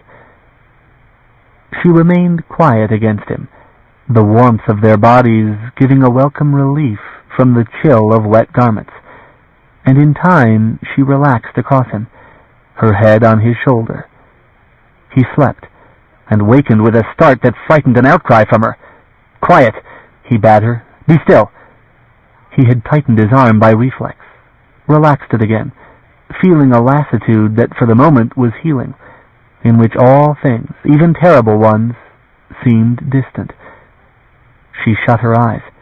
He did the same, and wakened a second time to find her staring at him, her head on his chest, a regard disturbing in its fixedness. Her body touching his was tense, her arm that lay across him stiff, fist clenched. He moved his hand upon her back, more of discomfort than of intent, and felt her shiver. "Is there none," he asked her, "who knows where you are or cares what becomes of you?" She did not answer. He realized how the question had sounded. "We should have sent you back," he said. "I would not have gone." He believed her. The determination in that small, hoarse voice was absolute.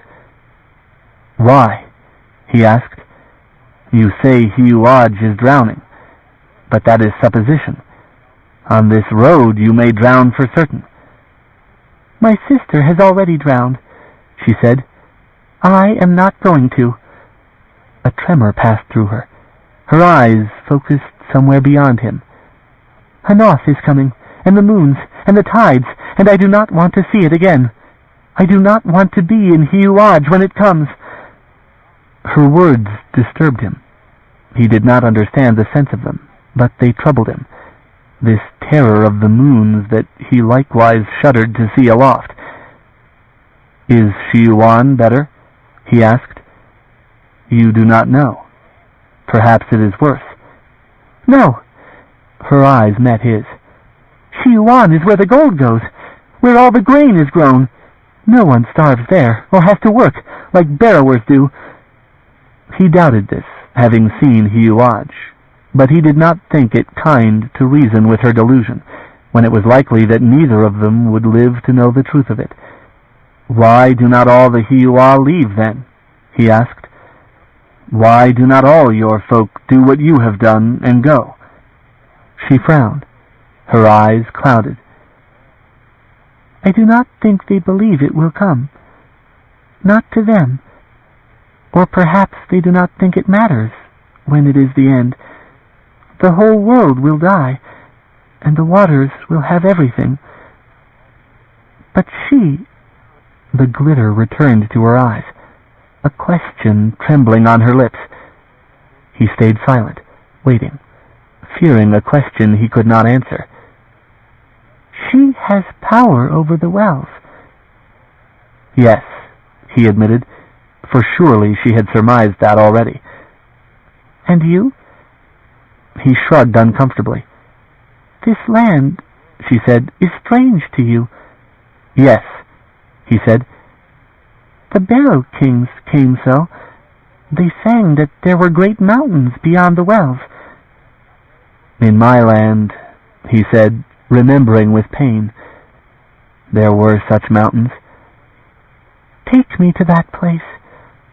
Her fist unclenched upon his heart. Her eyes filled with such earnestness that it hurt to see it, and she trembled against him. He moved his hand upon her shoulders, wishing that what she asked were possible. "I am lost myself," he said, without more gain. "You believe that she will come," she said, "to Abarais, to the well there?" He gave no reply, only a shrug, wishing that Jiroon knew less of them. "What has she come to do?" Jiroon asked it all in a breath, and he felt the tension in her body. "Why has she come?" She held some hope or fear he did not comprehend. He saw it in her eyes, that rested on his in such a gaze he could not break from it. She assumed that safety lay beyond the witch fires of the gates, and perhaps for her, for all this land, it might seem to. "Ask Morgaine," he said, "when we meet. As for me, I guard her back and go where she goes, and I do not ask or answer questions of her." "We call her Morgan," said Cherryh, "and Angaran. My ancestors knew her, the Barrow Kings. They waited for her." Cold passed through him. Witch, men called Morgaine in his own homeland. She was young, while 3 generations of men lived and passed to dust, and all that he knew of whence she came was that she had not been born of his kindred, in his land. When was this? He wanted to ask, and dared not. Was she alone, then? She had not come alone to Onderkirch, but her comrades had perished there. Kajal, men called her. She avowed she was not. Legends accounted her immortal. He chose not to believe them all, nor to believe all the evil that was laid to her account, and he asked her no questions. He had followed her, as others had, now dust. She spoke of time as an element like water or air, as if she could come and go within its flow, confounding nature. Panic coiled about his heart. He was not wont to let his mind travel in such directions. Morgaine had not known this land. He held that thought to him for comfort. She had needed to ask Cherryh the name and nature of the land, needing a guide. A guide. The thought ran at the depth of his mind. To this age, perhaps, as once in Onder she had been confounded by a forest that had grown since last she had ridden that path. "Come," he said brusquely to Cherryh, beginning to sit up. "Come." He used the staff to pull himself to his feet, and drew her up by the hand, trying to shake off the thoughts that urged upon him. Cherryh did not let go his hand as they set out again upon the road. In time he grew weary of that, and slipped his arm about her, aiding her steps, seeking by that human contact to keep his thoughts at bay. Cherryh seemed content in that, saying nothing, holding her own mind private. But there was a difference now in the look she cast up at him. Hope, he realized with a pang of guilt, hope that he had lent her. She looked up at him often, and sometimes, unconscious habit, he thought, touched the necklace that she wore, that bore a cross, and objects that he did not know, or touched the center of her bodice, where rested that golden image that he had returned to her. A peasant girl who possessed such a thing, a bit of gold strangely at variance with her rough dress and work-worn hands. "My ancestors," she had said, "the Barrow Kings." "Have you clan?" he asked her suddenly, startling her. Her eyes gazed at him, wide. "We are Mija," she said. "Elah died out. There is only Mija left." Maya and La. His heart seemed to stop and to begin again painfully.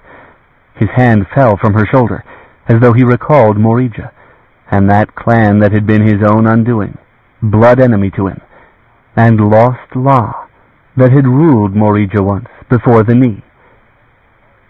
Maya Jerain, Elah's daughter, he murmured, giving her foreign name the accents of Erd, that lay among mountains her folk had almost forgotten. She looked at him, speechless, with her tangled hair and bruised face, barefoot, in a dress of coarsest wool. She did not understand him. Whatever anger there was between him and Maya, it had no part with Cherryh, Elah's daughter. The blood feud the Maya had with him carried no force here, against a woman, in the drowning wastes of Shiuan.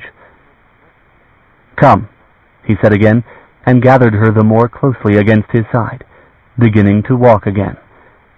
The clans were known for their natures. As Cha was impulsive and Ni was stubborn, Clan Maya was secretive and cold. of cruelty that had bided close to him all his life, for his half-brothers were Maya, and she who had mothered them, and not him. Maya hated well, and waited long for revenge, but he refused to think such things of Cherryh. She was a companion, on a road that was otherwise alien, and seemed endless, in a silence that otherwise was filled with the wind and the bubbling waters. There were things worse than an enemy. They lay about him. In the evening, with the light fading into streamers of gold and red, they walked a place where the marsh had widened and trees were few. Reeds grew beside the road, and great flocks of white birds flew up in alarmed clouds when they drew near. Serpents traced a crooked course through the stagnant pools and stirred the reeds. And Vanya looked at the birds that taunted them and swore in desire, for hunger was a gnawing pain in his belly.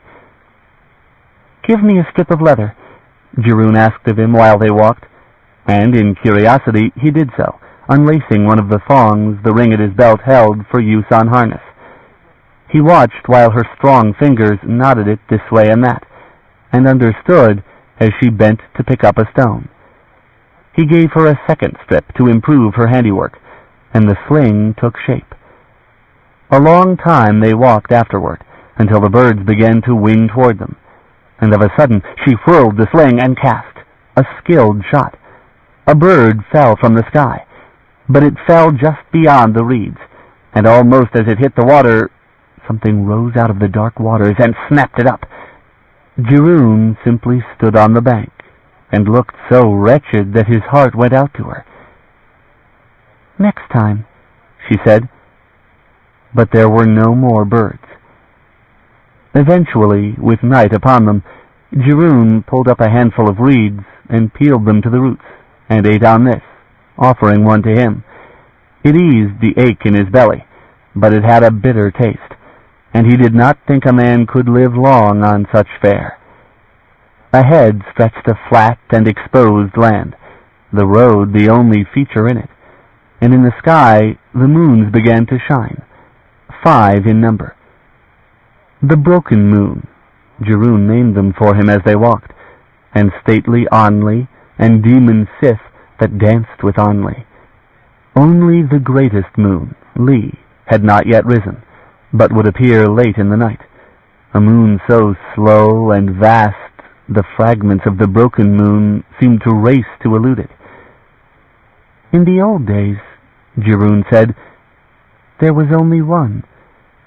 Whole moon and whole land, and then the wells gave wheel. Came the 3 and rived the moon, and then the wells were sealed. That is what the children sing." "3 what?" "The 3 moons," she said. "The demon and the ladies. The moon was broken, and then the world began to sink. And some say when there is only the sea left, then Li will fall into it, and the world will shatter like the moon. But no man will be alive to see that." Vanya looked at the sky, where what she named as Onli rode, with the tiny orb of Sith beside it. By night there was a cloud in which the moons moved. Moon dust, Morgaine had called it. He thought that apt, a sorcery of the perishing world, that it perish at least in beauty, a bow of light to form the path of the moons. He remembered Li, that hung as a vast light above the clouds 2 nights past, and shuddered to think of it falling, for it looked as if it truly might. "Soon," said Cherryh, "will be Hanath, when Li overtakes the others, and then the waters rise. It is close, and then this road will be all under water." He considered this, brooding upon it. Of Morgaine there had been no sign, no track, no trace. Cherryh's warning added new anxiety. But Morgaine would not delay on low ground. She might at the moment be no farther behind them than the trees that lay on the horizon. He marked how wearily Cherryh walked, still striving to match his stride, never once complaining, though she breathed hard in her effort. He felt his own legs unsteady with exhaustion, the armor he wore a torment that set his back afire, and Morgaine might be only a little distance behind them. He stopped where a grassy bank faced the shallowest tract of marsh. He took Cherryh by the arm and brought her there, and cast himself down, glad only to have the weight of mail distributed off his back and shoulders. Cherryh settled with him, her head on his chest, and spread her bedraggled shawl wide to cover as much of them both as might be. "We will walk again before sunrise," he said. "Yes," she agreed. He closed his eyes, and the cessation of pain was such that sleep came quickly, a weight that bore his mind away. Cherryh screamed. He jerked awake, hurling her back from him, and looked about, realizing that they were alone. Cherryh wept, and the forlorn sound of it oppressed him. He touched her, finding her shaking, and gathered her to him, his own heart still laboring. She had dreamed, he thought. The girl had seen enough in their journey that she had substance enough for nightmares. "Go back to sleep," he urged her, holding her as he might have held a frightened child. He settled back again, his arms tightly about her, and his mind oppressed by a dread of his own, that he was not going to find Morgaine. She had not come. She had not overtaken them. He began to think of delaying a day in this place, giving her surely enough time to overtake him, and thereby he might kill himself and Cherryh, being out upon this flat stretch of road when next a storm came down and the water rose. For Cherryh's sake, he thought that he should keep moving until they found safety, if safety existed anywhere in this land. Then, without Cherryh, he could settle himself to wait, watching the road, to wait and to hope. Morgaine was not immortal. She, like Ro, could drown, and if she were gone, the thought began to take root in him. Then there was no use in his having survived at all, to become again what he had been before she claimed him. Hunted now, it might well be, by other Maya, for Cherryh's sake. Morgaine had seen a forest grow. Against his side breathed something as terrible. Cherryh still wept, her body racked by long shudders, whatever had terrified her still powerful in her mind. He tried to rest, and so to comfort her by his example, but she would not relax. Her whole body was stiff.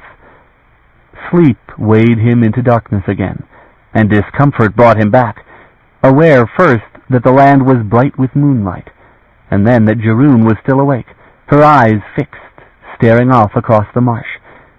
He turned his head and saw the risen disk of Lee, vast, like a plague-ridden countenance. He did not like to look upon it. It lit all the land, bright enough to cast a shadow. "Can you not sleep?" he asked Cherryh. "No," she said, not looking at him. Her body was still tense after so long a time. He felt the fear in her. "Let us use the light," he said, "and walk some more." She made no objection. By noon, wisps of cloud began to roll in, that darkened and grew and spread across the sky. By afternoon, there was cloud from horizon to horizon, and the tops of the occasional trees tossed in a wind that boded storm. There were no more rests, no stopping. Cherryh's steps dragged, and she struggled, gasping in her efforts to hold the pace. Vanya gave her what help he could, knowing that if she ever could not go on, he could not carry her, not on a road that stretched endlessly before them. In his mind constantly was Morgaine. Hope began to desert him utterly as the clouds darkened, and beside him, on short, painful breaths, Cherryh began nervously to talk to him, chattering hoarsely of her own hopes, of that refuge to which others of her land had fled, those that dared the road. Here lay wealth, she insisted. Here lay plenty and safety from the floods. She spoke as if to gather her own courage, but her voice distracted him, gave him something to occupy him but his own despair, and of a sudden her step lagged, and she fell silent, dragging on his arm.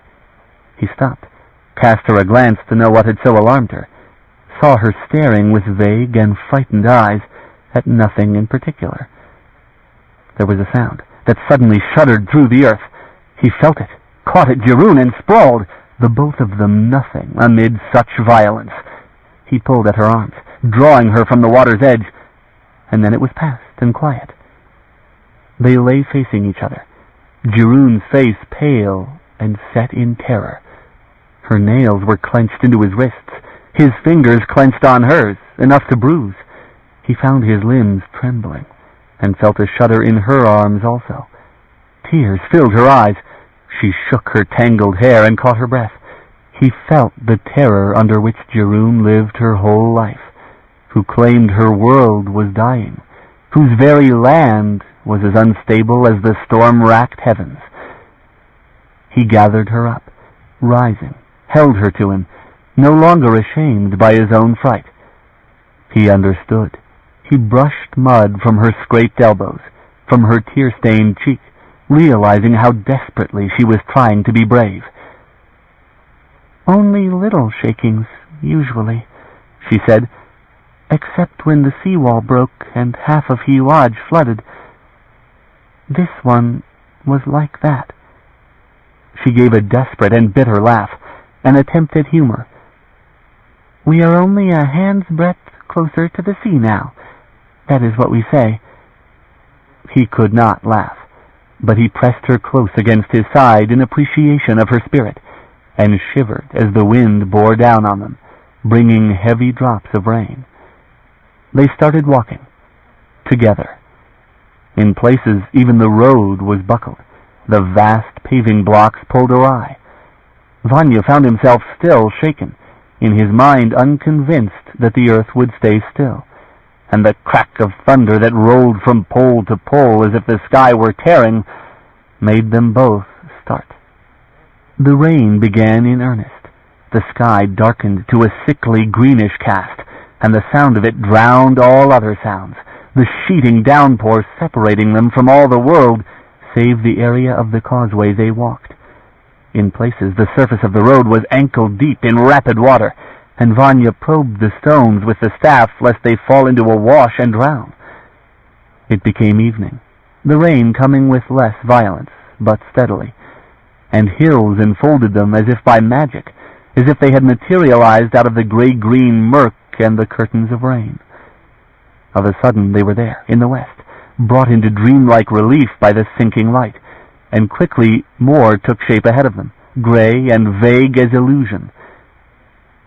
"Shiuan," breathed Cherryh, and her hand tightened on his arm. "We have come through. We have reached Shiuan." Vanya answered nothing, for at once he thought of Morgaine, and that destroyed any joy he had in his own survival. He thought of Morgaine, and reckoned with a last stubborn hope that the flooding had not been impassable, or without warning. Some little chance yet remained. But Cherryh's happiness was good to see. He answered the pressure of her hand with a touch of his own. The hills began to enfold them closely as they walked, while the day waned. The road clung to the side of one, then the other, and never again sank below the water. Beside it, water poured, and spilled down ridges and between hills in its haste to reach the marsh. Vanya stopped, for something strange topped the highest hill in their sight. A hulk that itself took shape out of the rain. Gray towers, a little lighter than the clouds that boiled above them in the storm-drowned twilight. "It is Otygen!" Cherryh shouted up at him through the roar of the rain. "It is Otygen, the first of the holds of Shiuan!" Joy filled her voice at the sight of that grim place. She started forward, but he stood fast, and she stopped, holding her shawl about her, beginning to shiver in the chill that came rapidly when they stopped moving. "They are well fortified," he said, "and perhaps we should pass them by in the night." "No," she argued. "No!" There were tears in her voice. He would gladly have dismissed her, bidden her to do as it pleased her. And almost he did so, reckoning that for her it might be safety enough. Then he remembered how much she knew of Morgaine, and where Morgaine might be sought. Of him, too, and where he was bound. "I would not trust it," he said to her. "Marshlands and Otygian trade," she pleaded with him, shaking as she hugged her shawl about her, drenched as it was. "We are safe here, we are safe. Oh, Lord, they must give us food and shelter, or we will die of this cold. This is a safe place. They will give us food." Her light clothing clung to her skin. She was suffering cruelly, while he had the several layers of his armor, burdened though it was. Their bellies were empty, racked sometimes with cramps. His own legs were weak with exhaustion, and she could scarcely walk. It was reason that she offered him, she who knew this land and its people, and in his exhaustion he began to mistrust his own instincts, the beast panic that urged him to avoid this place, all places that might hem him in. He knew outlawry, the desperate flights and sometime luck that had let him live, supplied with weapons, with a horse, with knowledge of the land equal to that of his enemies. There had been game to hunt, and customs that he knew. Here he knew not what lay down the road, was lost apart from that track, vulnerable on it, and any enemies in this land could find him easily. He yielded to the tug of her hand. They walked nearer, and he could see that the whole of the place called Otygian was one hold, a barrel within a great wall that followed the shape of the hill on which it sat. Many towers rose about the central keep, part of the wall, each crazily buttressed, as if each support had been an affair of ingenuity and desperation never amended by later effort. Brush grew up about the walls, black trees that supported leaves only at the extremities of their branches, already inclined southward, inclined still further in the force of the storm wind, reaching fingers toward the lichen-blotched walls. The whole place seemed time-worn, a place without sharp edges, where decay was far advanced, dreaming away to death. He rubbed at his eyes in the rain and tried to focus on it. "Come," Cherryh was urging him, her teeth chattering with cold. Perhaps, he thought confusedly, Morgaine would pass this way. She must. There was no other. Cherryh drew at his arm, and he went. He saw as they left the road on the short spur that led toward the hill that there was a solid wooden gate in the arch facing them, younger by far than the stones that framed it, the first thing in all this waste that looked new and strong. Best, he thought, to assume confidence in his bearing, to approach as innocent folk that feared nothing and brought no threat with them. "Hi!" he shouted up at the frowning walls, trying to outshout the wind, and he found his voice a weary and strangled sound that lacked all the confidence he attempted. "Hi! Open your gates!" A light soon winked in the tower nearest the gate. A shuttered window opened to see them in that almost darkness, and a bell began to ring, high-pitched and urgent. From that open shutter, it was certain that they suffered the scrutiny of more than one observer, a series of black shapes that appeared there and vanished. Then the shutter was closed again, and there was silence from the bell. No sound but the rush of water that sluiced off the walls and gathered on the stone paving before the gate.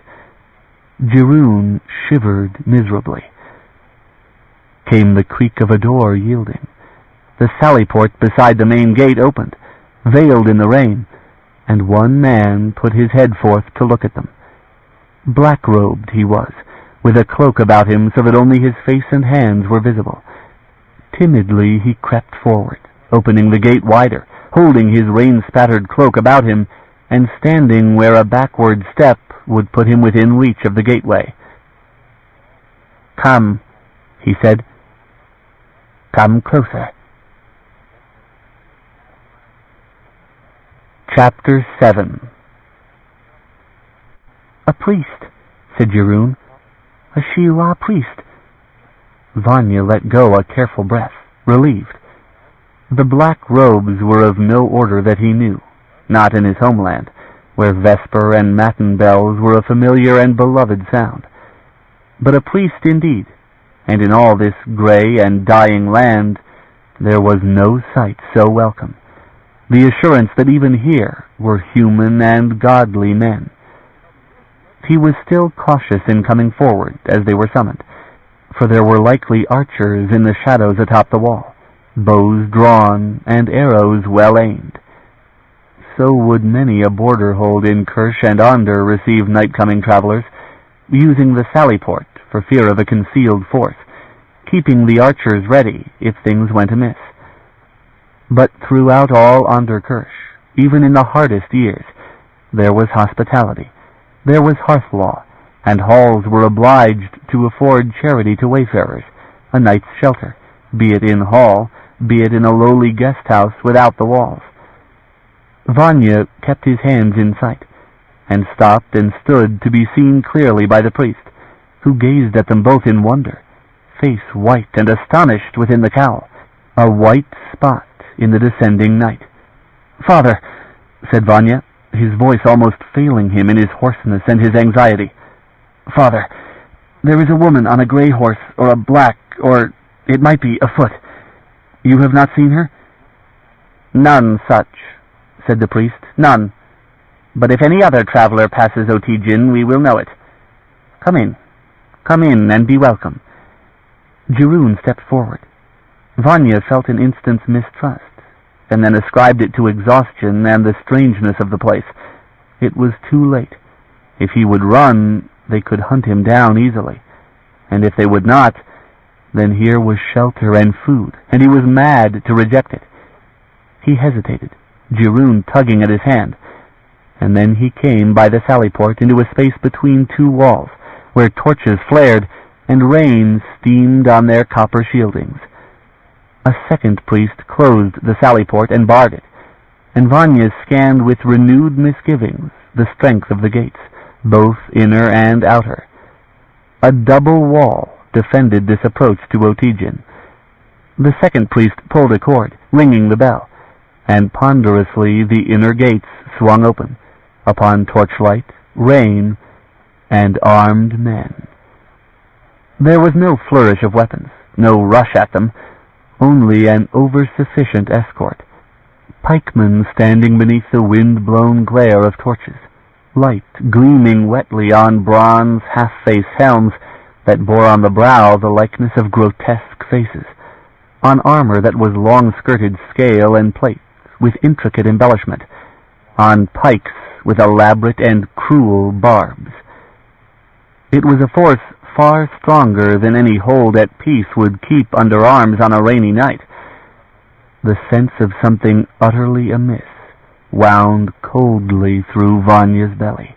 The terror of the strange armor, the excessive preparation for defense in an unpeopled land. Even Cherryh seemed to have lost all her trust in the place, and kept close to his side. A priest tugged at the staff he yet held. He tightened his grip on it, trying to make sense of such a welcome, to know whether there might be more profit in resisting or in appealing to their lord. He let the staff go, thinking as he did so that it was small defense in any case. Weapons were turned, and their escort opened ranks to receive them into their midst. The priests stayed by them, the pikemen on all sides, and beyond them, even in the rain, stood a horde of silent men and women, folk wrapped in ragged cloaks. A moment of peace lasted.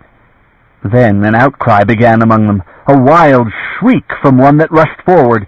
Others moved, and cries filled the courtyard. Hands reached through the protective screen of pikes to touch them. Cherryh cried out, and Vanya held her tightly, glad now to go where the grotesquely armored guards bade them. He stared at mad eyes and open mouths that shouted words that he could not understand, and felt their hands on his back, his shoulders. A pike shaft slammed out into hysterical faces, bringing blood. Their own people they treated so. Vanya gazed at that act in horror, and cursed himself for ever having come toward this place. It was to the keep that they were being taken, that vast central barrel that supported all the rest of the structure. Above the wild faces and reaching hands, Vanya saw those lichen-covered walls, and against them was a miserable tangle of buildings huddled under the crazy buttresses. The cobbled yard was buckled and cracked, splits filled with water, and rain-scarred puddles filled the aisle between the rough shelters that leaned against wall and towers. Next to the keep also were pent livestock, cattle and goats, and soil from those pens and the stables joined the corruption that flowed through the courtyard and through the shelters. Against the corner of the steps as they drew near the keep was a sodden mass of fur, dead rat or some other vermin lying drowned, an ugliness flushed out by the rains. Men lived in such wretchedness. No lord of repute in Anderkirch would have kept his people so, would have even permitted such squalor, not even under conditions of war. Madness reigned in this place, and misery, and the guards used their weapons more than once as they cleared the steps. A gate, barred and chained and guarded within, confronted them. A gatekeeper unlocked and ran back the chain to admit them all. Surely, Vanya thought, a lord must needs live behind chains and bars, who dwelled amid such misery of his people, and it promised no mercy for strangers, when a man had none for his own folk. Vanya wished now never to have seen this place, but the bars gaped for them, swallowed them up, and clanged shut again. Cherryh looked back. So did he, seeing the keeper replacing the chain and lock at once, while the mob pressed at the gate, hands beginning to reach through the bars, voices shouting at them. The inner doors opened to admit them, thundered shut after. They faced a spiral ramp, and with the priest and 4 of the escort bearing torches from the doorway, they began their ascent. The ramp led slowly about a central core with doors on this side and that, and echoes rang hollowly from the heights above.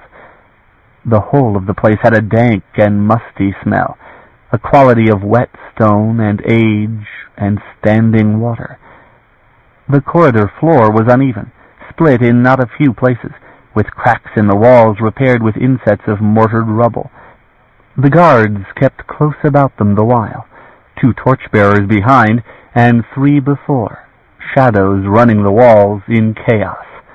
Behind them was the fading sound of voices from the gate, and softly, softly, as they climbed, began to come the strains of music, strange and wild. The music grew clearer, uncanny accompaniment to the iron tread of armed men about them, and the air grew warmer, closer, tainted with sweet incense. Cherryh was breathing as if she had been running, and Vanya also felt the dizziness of exhaustion and hunger and sudden heat. He lost awareness of what passed about him, and cleared his senses only slowly as the guards shifted about and encountered others, as soft voices spoke, and doors opened in sequence before them. The music died, wailing.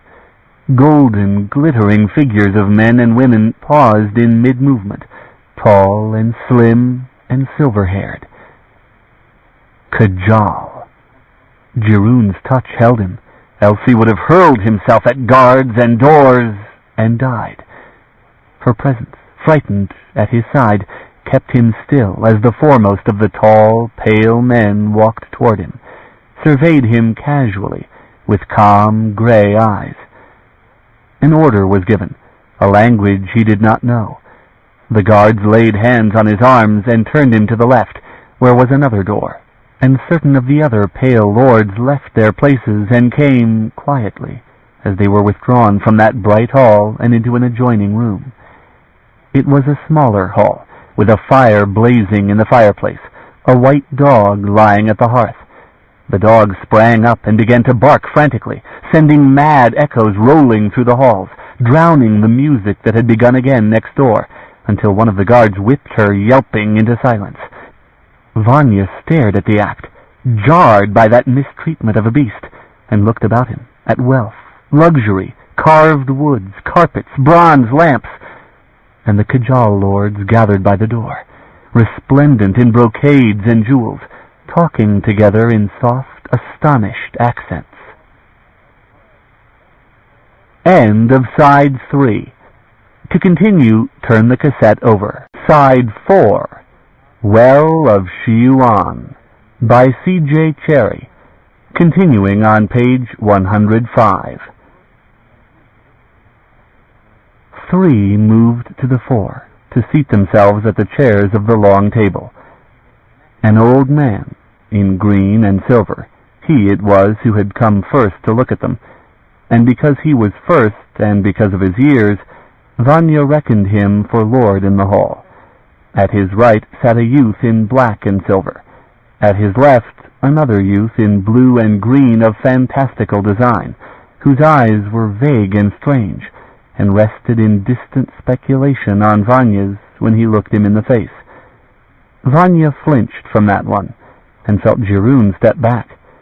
His impulse even now was to run, deserting her, though guards and chains and double gates lay between him and freedom. Nothing that could befall Cherryh in this place seemed half so terrible as the chance that they would realize what he was, and how he had come. Morgaine's enemies. He had come her road, and set himself against her enemies, and this was the end of it. They stood studying him, talking together in whispers, in a language he could not understand. A black-robed figure edged through that pale and glittering company, past the scale-armored guards, and deferentially whispered to the seated lords, the priest, who deferred to Kajalan powers. They have lost their gods, Morgaine had told him once, yet here was a priest among them. Vanya stood still, listening to that whispered debate, watching. A priest of demons, of Kajal. This he had trusted, and delivered himself into their hands. The room grew distant from him, and the buzz of their soft voices as they discussed him was like that of bees over a Kirshen meadow, the hum of flies above corruption, the persistent rush of rain against the shuttered windows. He grew dizzy, lost in the sound, struggling only to keep his senses from sliding away. "Who are you?" the old man asked sharply, looking directly at him. He realized then it was the second asking, and had it been a human lord in his own hall, he would have felt obliged to bow in reverence. Ilin that he was, he should bow upon his face, offering respect to a clan lord. He stood still and hardened his face. "Lord," he said in the whisper that remained of his voice, "I am Nivanya Icha." He touched the hand of Cherryh, which rested on his arm. "She is Maya Cherryh Maya Elah's daughter, of a hold in Hiuaj. She calls this an honorable hold, and says," he added in grim insolence, "that your honor will compel you to give us a night's shelter, and send us on our way in the morning with provisions." There was a silence after that, and the lesser lords looked at each other, and the old lord smiled a wolf smile, his eyes pale and cold as Morgaine's. "I am Baidara," said the old lord, "master of Otijin." A gesture of his hand to left and right indicated the youth in black and him in blue, whose vague, chill eyes were those of one dreaming awake. "My sons," said Baidara, "Hefaru and Kithim." He drew a long breath and let it go again, a smile frozen upon his face. "Out of Hiuaj," he murmured at last, "does the quake and the flood scour out more lostlings to plague us? You are of the Barrow Hills," he said to Cherryh, and to Vanya, "and you are not." "No," Vanya agreed, having nothing else to say. His very accent betrayed him. "From the far south," said Baidara. There was a hush in the room. Vanya knew what the Lord implied, for in the far south were only waters, and a great hill crowned with a ring of standing stones. He said nothing. "What is he?" Baidara asked suddenly of Cherryh. Vanya felt her hand clench. A peasant girl, barefoot, among these glittering, unhuman lords. And then it occurred to him that she was, though human, of them, of their priest, their gods, their sovereignty. "He is a great lord," she answered in a faint, breathless voice, with a touch of witlessness that for a moment seemed dangerous irony. But he knew her, and they did not. Baidara looked on her a moment longer, distastefully, and Vanya inwardly blessed her subtlety. "Stranger," said Hefaru suddenly, he in black brocade. Vanya looked toward him, realizing something that had troubled him, that this one's eyes were human dark, despite the frost-white hair, but there was no gentleness in voice or look. "You mentioned a woman," Hefaru said, "on a gray horse or a black, or a foot, it might be. And who is she?" His heart constricted.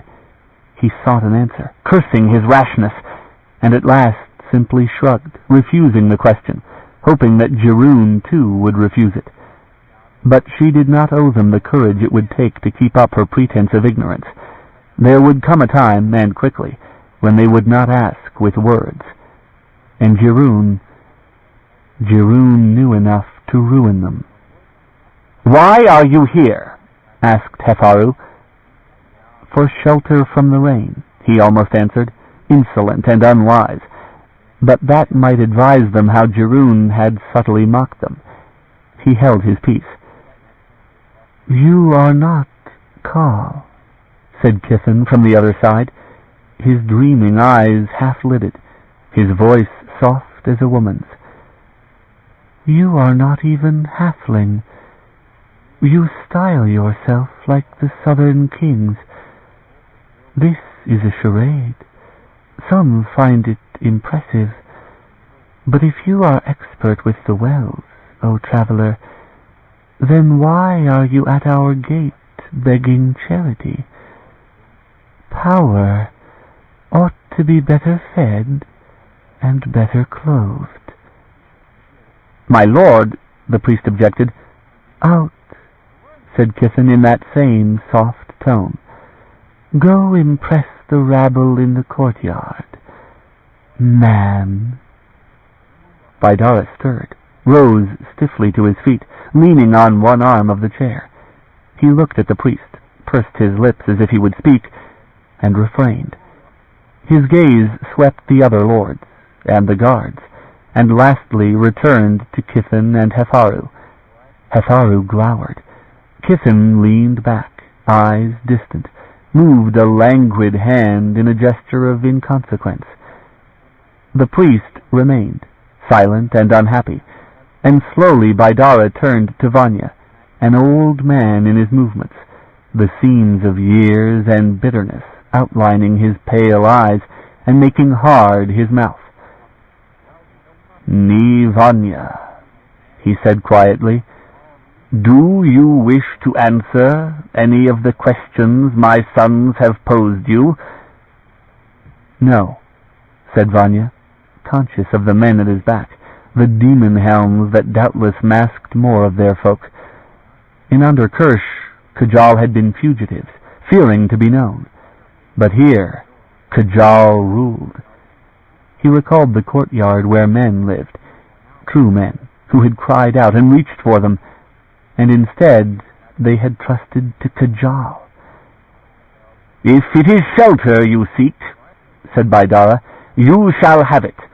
Food, clothing, whatever your needs be. Otijin will give you your night's hospitality."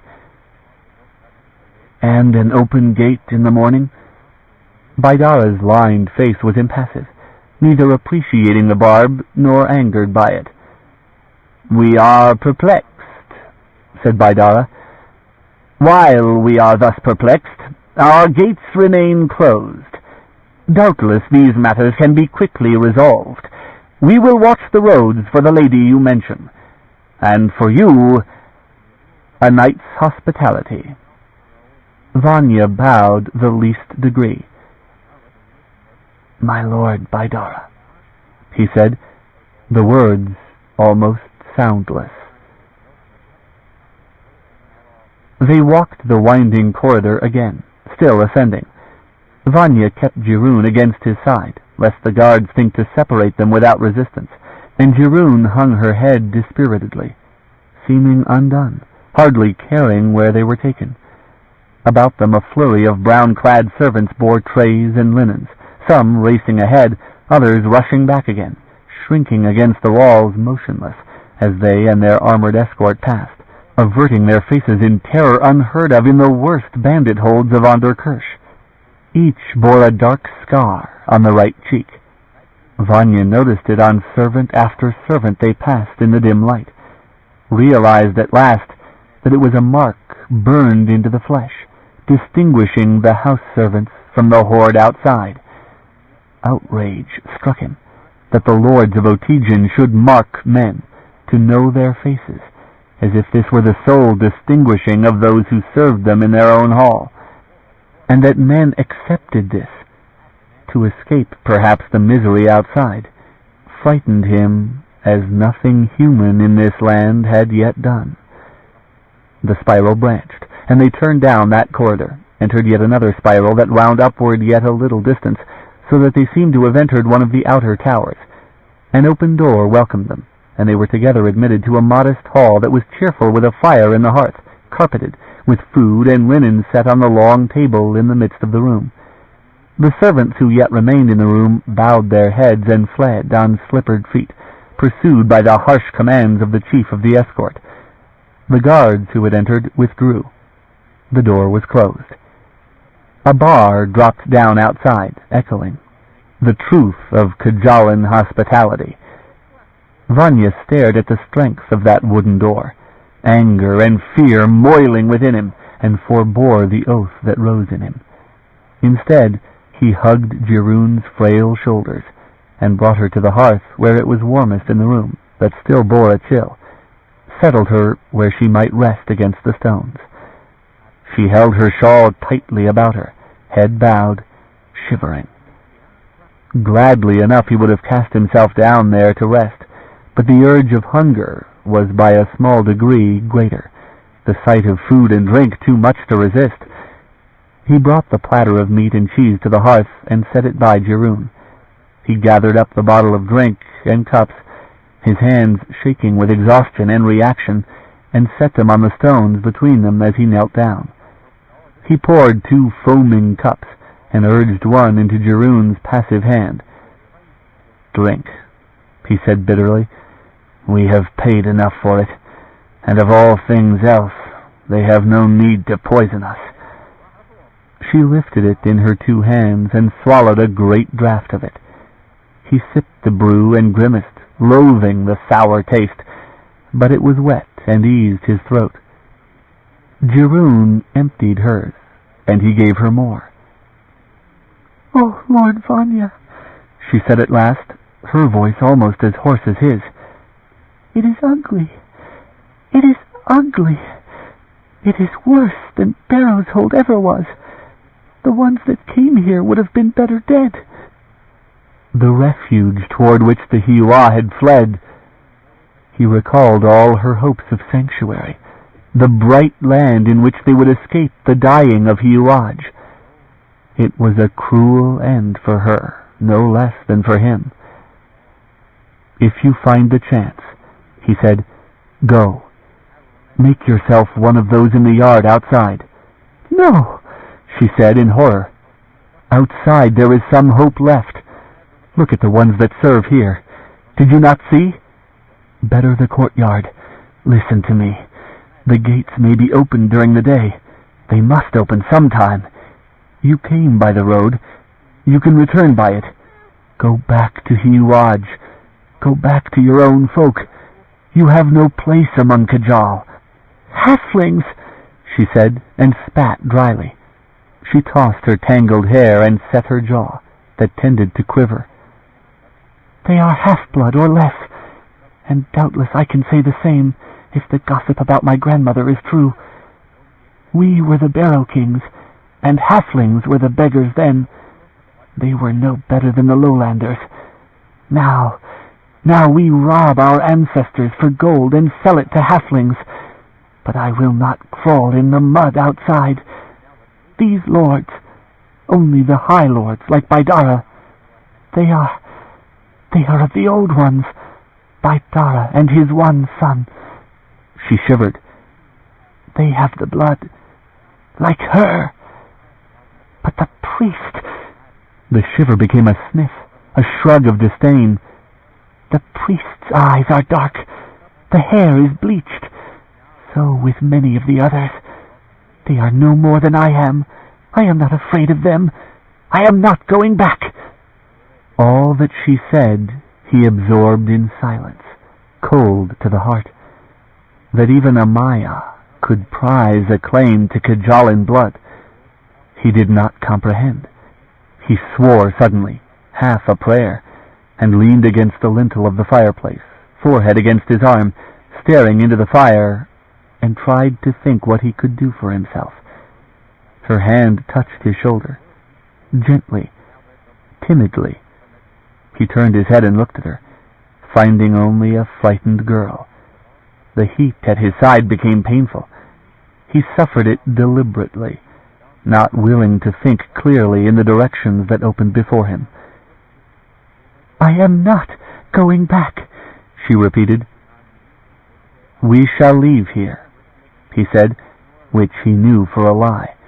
But he thought that she wanted some promise, something on which to build her courage.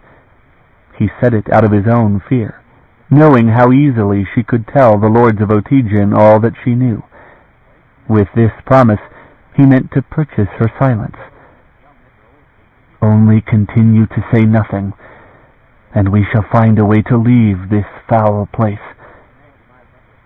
"For Abarais," she said. Her voice, hoarse as it was, came alive. The light danced in her eyes.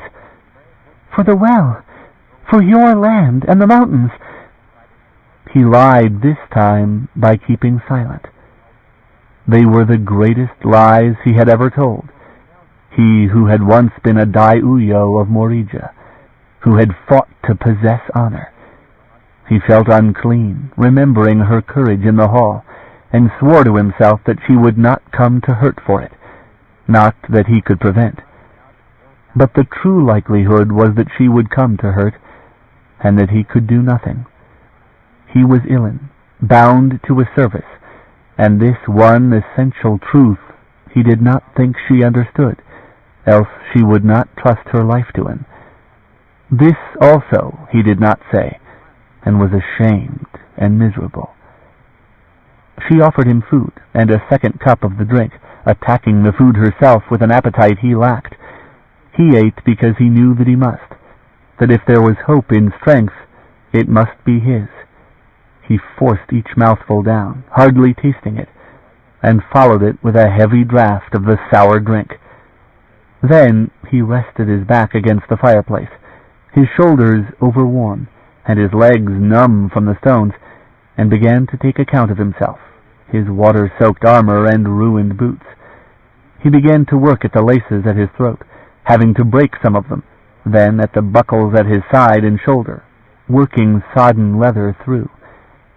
Jiroon moved to help him, tugging to free the straps, helping him as he slipped off first the leather surcoat and then the agonizing weight of the mail.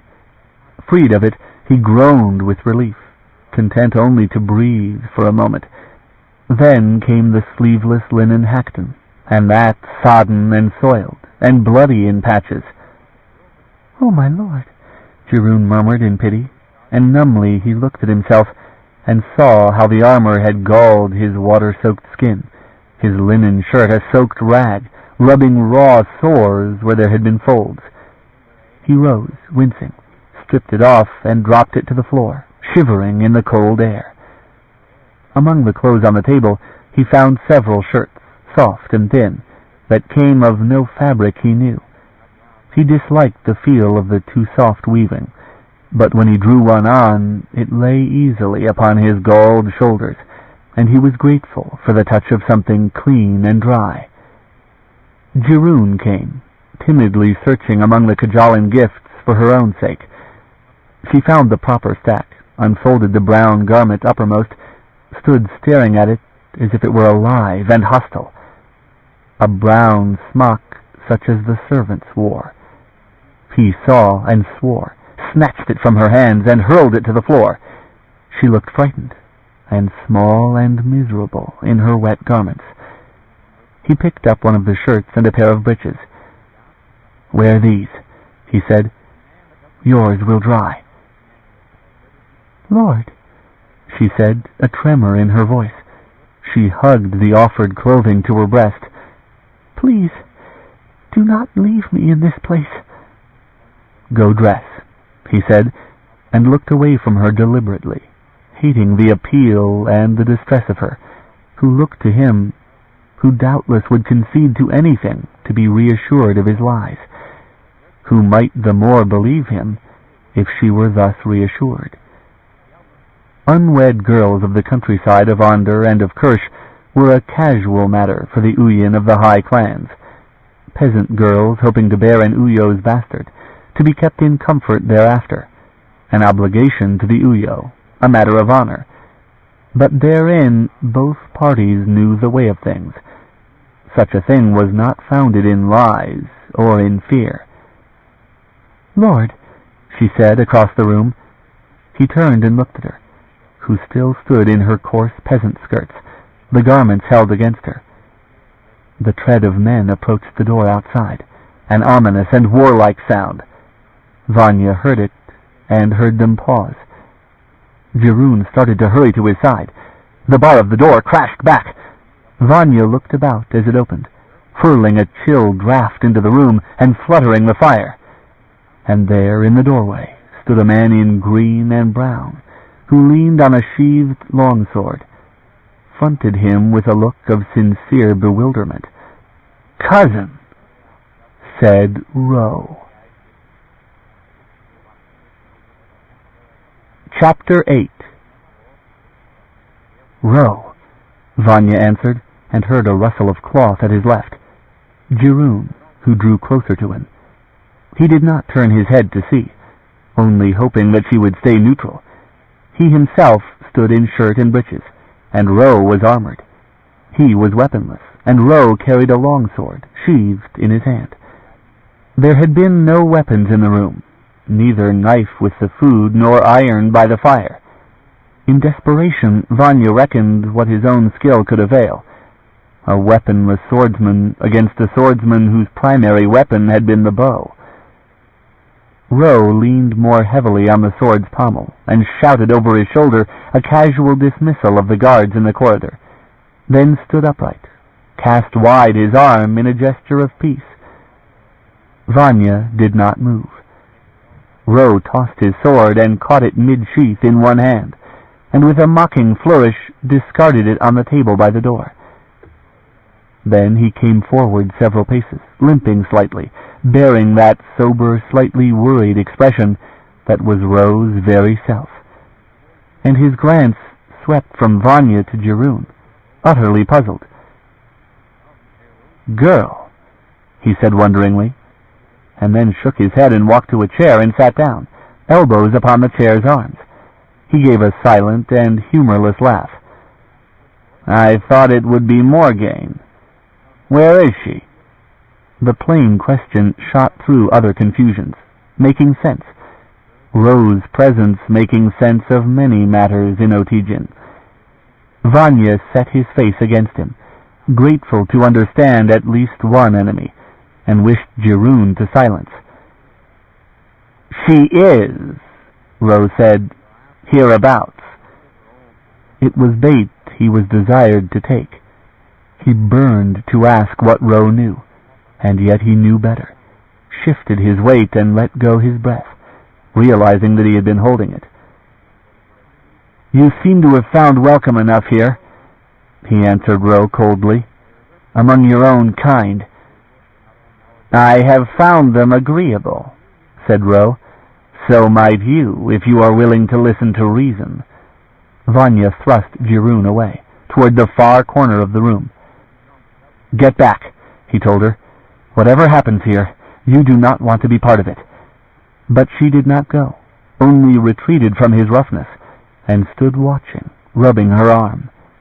Vanya ignored her, walked to the table where the sword lay, wondering when Ro would move to stop him. He did not. He gathered it into his hands, watching Ro the while. He drew it part of the way from the sheath, waiting still for Ro to react.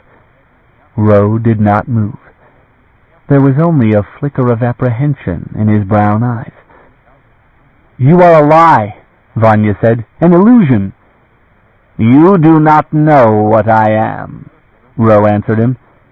"Zri, Liel, Ro. How many names have you worn before that?" Liel, sardonic master of less, whose mocking humor and soft lies he well knew.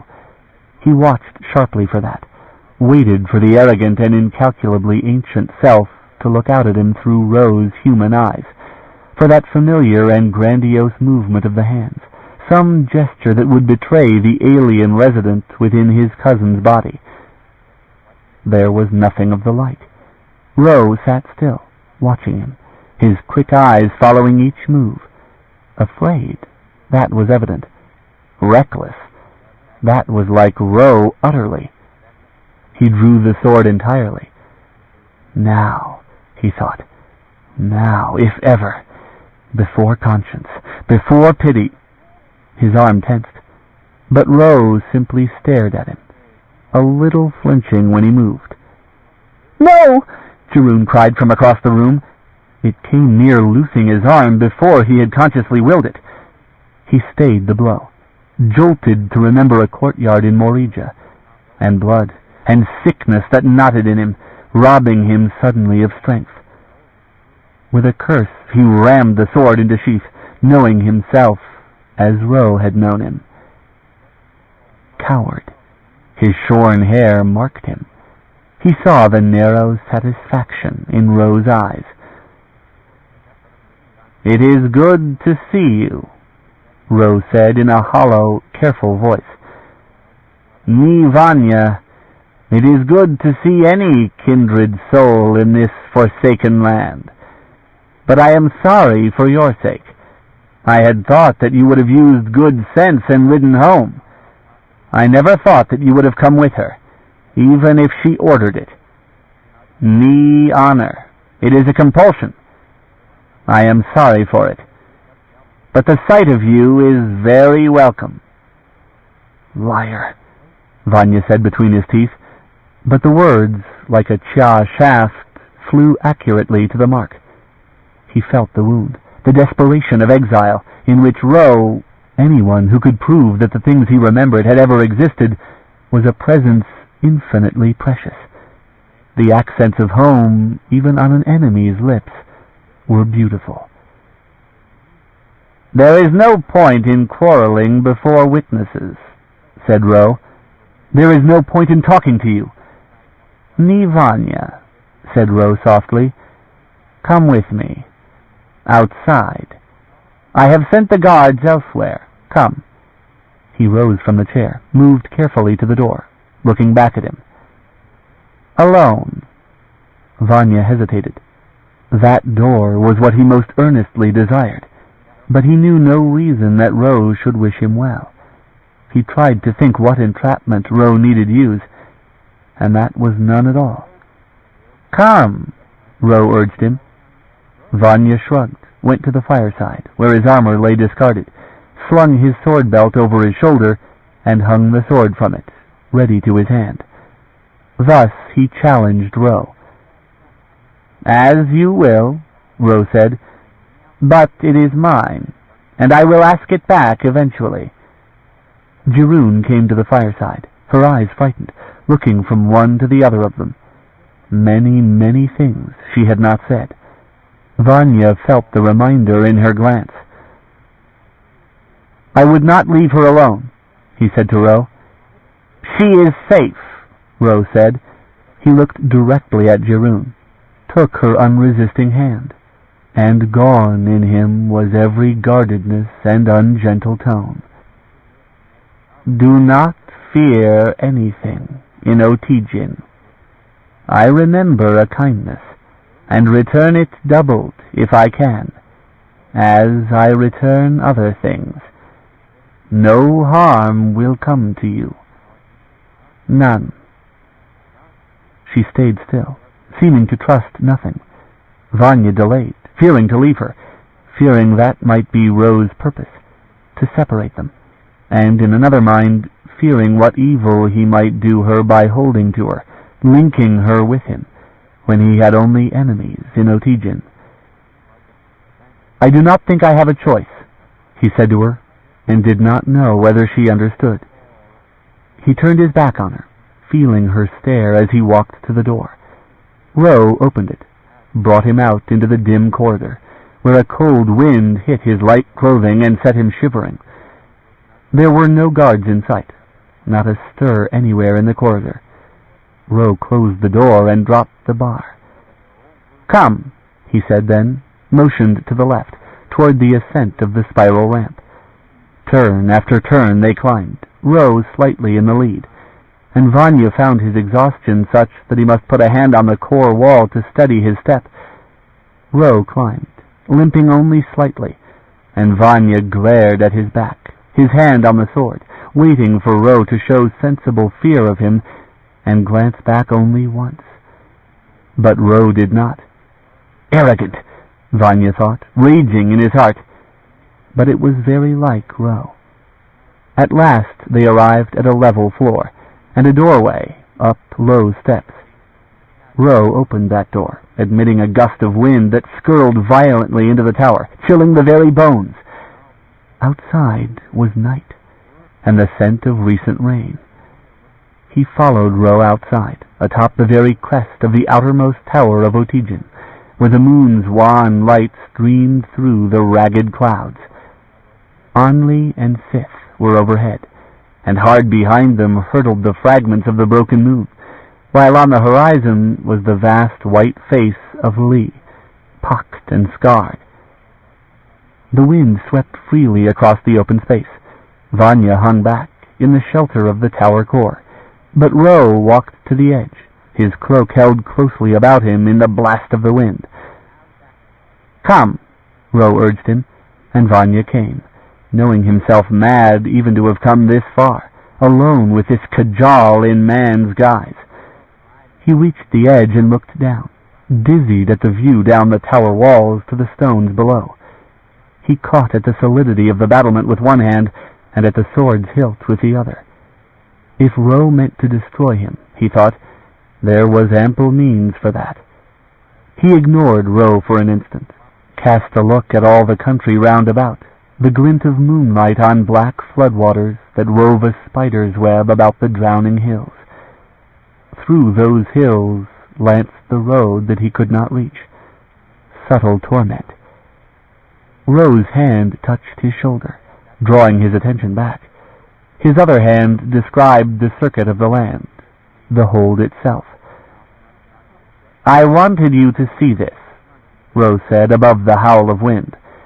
"I wanted you to know the compass of this place, and she will finish it. End all hope for them. That is what she has come to do." He turned a hard look on Ro, leaned against the stonework, for he had begun to shiver convulsively in the wind.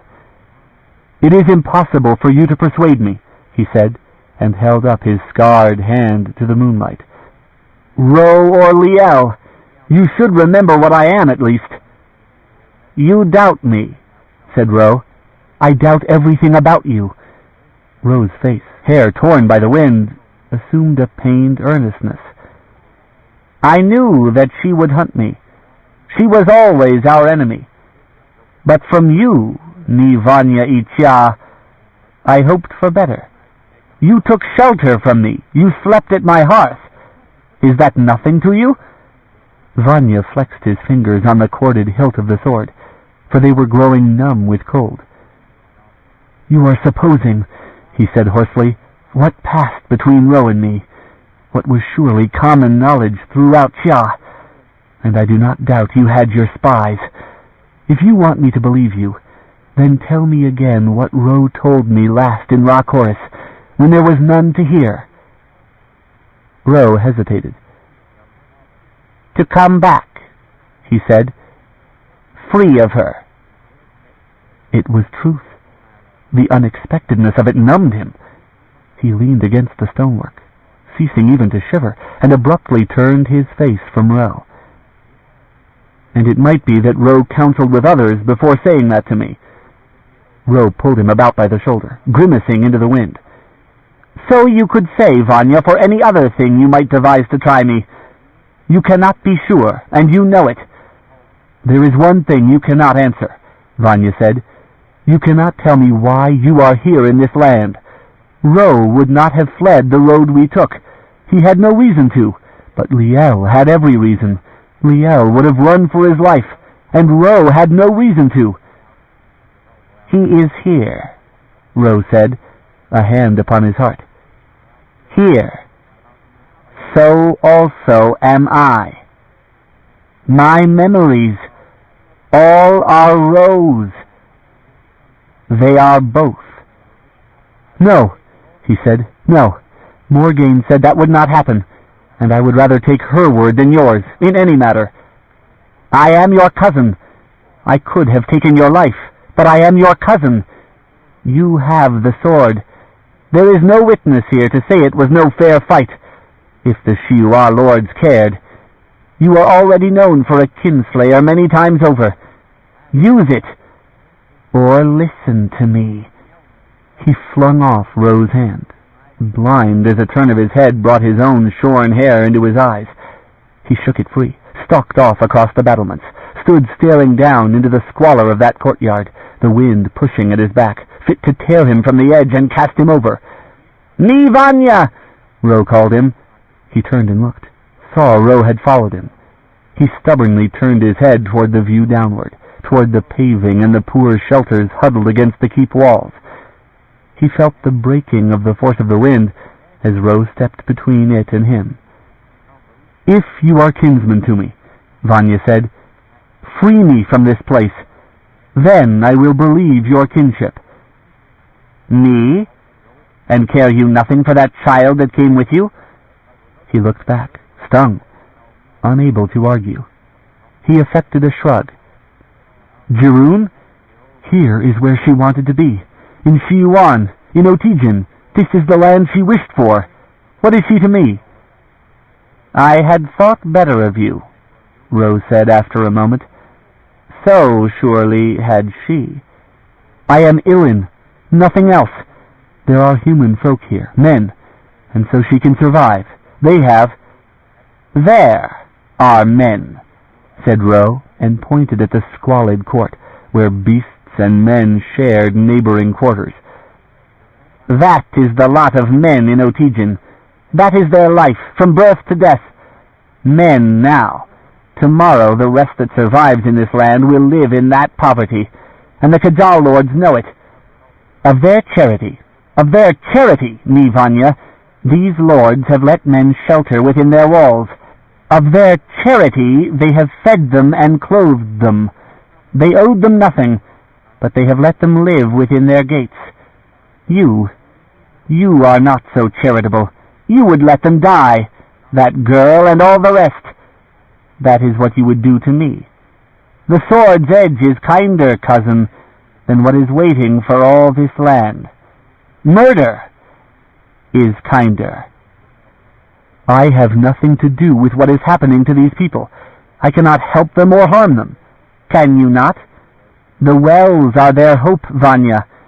For all that live and will live in this world, the wells are all the hope there is. They had no skill to use them, but by them these folk could live. I could do it. Morgaine surely could, but she will not, and you know that she will not.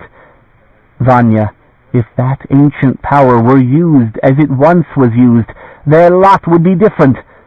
Look on this, look, and remember it, cousin." He looked, perforce.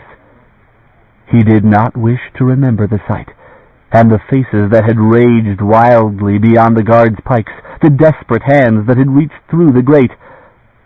"All this is a lie," he said, "as you are a lie."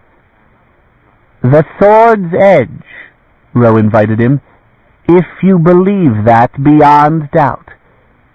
He lifted his face toward Ro, wishing to see truth, wishing something that he could hate, finding nothing to attack. Only Ro, mirror image of himself, more like him than his own brothers. "Send me from here," he challenged him who wore the shape of Ro, "if you believe that you can convince me. At least you know that I keep my sworn word. If you have a message for Morgaine herself, then give it to me, and I will deliver it faithfully. If I can find her, of which I have doubts." "I will not ask you where she is," Ro said. "I know where she is going, and I know that you would not tell me more than that. But others might ask you. Others might ask you." Vanya shivered, remembering the gathering in the hall, the pale lords and ladies who owed nothing to humanity. A fall to the paving below was easier than that. He stepped forward to the very edge, inwardly trying whether he had the courage. "Vanya!" Ro cried, compelling his attention. "Vanya, she will have little difficulty destroying these folk. They will see her, they will flock to her, trusting, because she is fair to see. And she will kill them. It has happened before. Do you think that there is compassion in her?" "There has been," he said, the words hanging half soundless in his throat.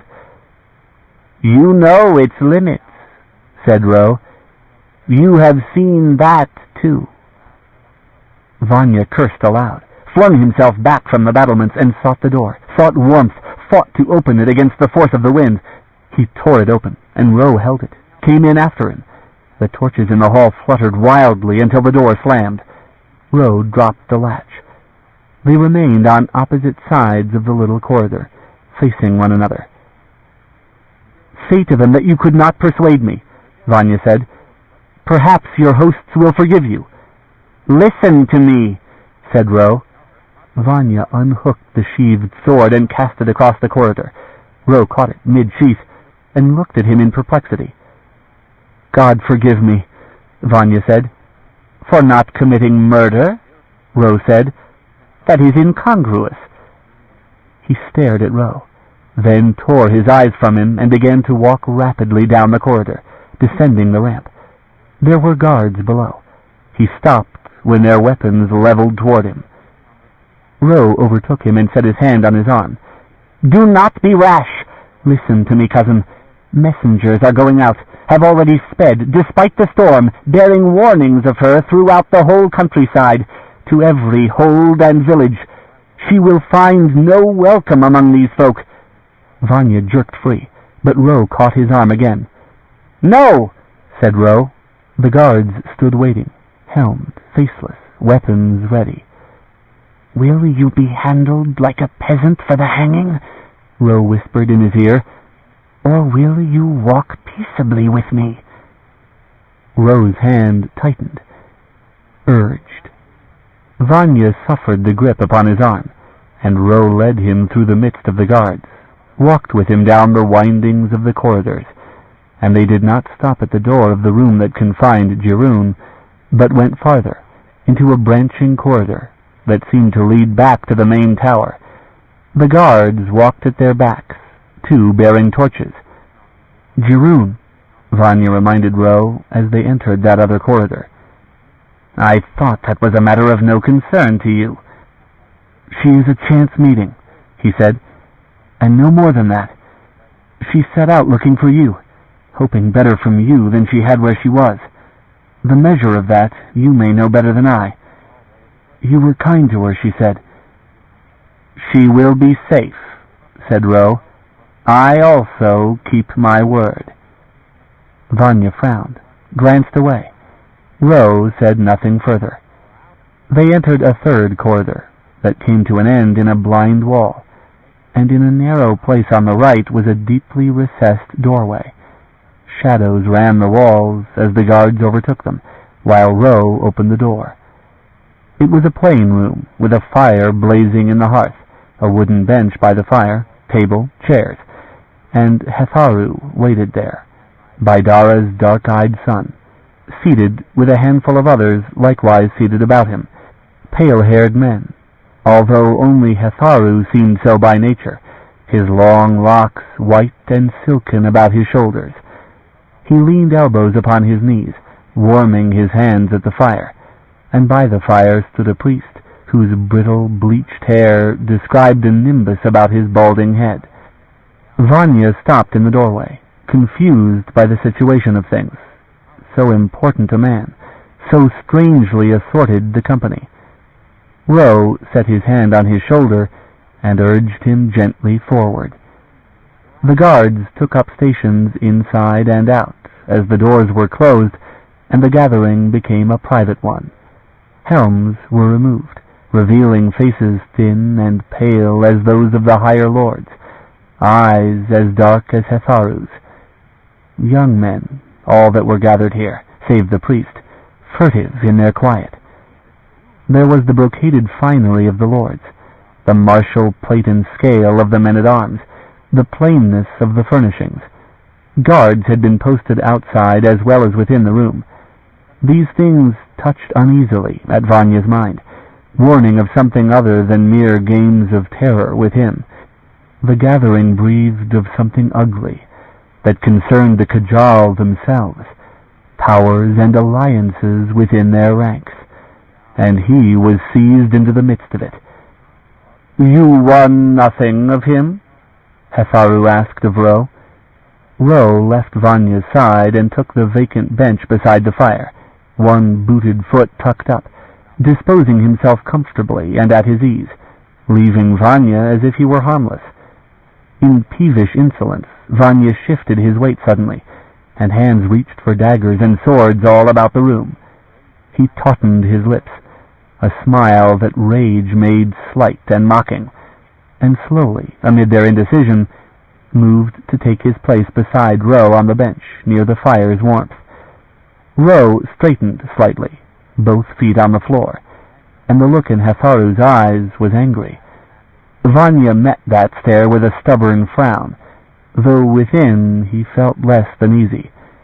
Here was, he thought, a man who would gladly resort to force, who would enjoy it. "My cousin," said Ro, "is a man of his word, and reckons that word otherwise bestowed, although this may change.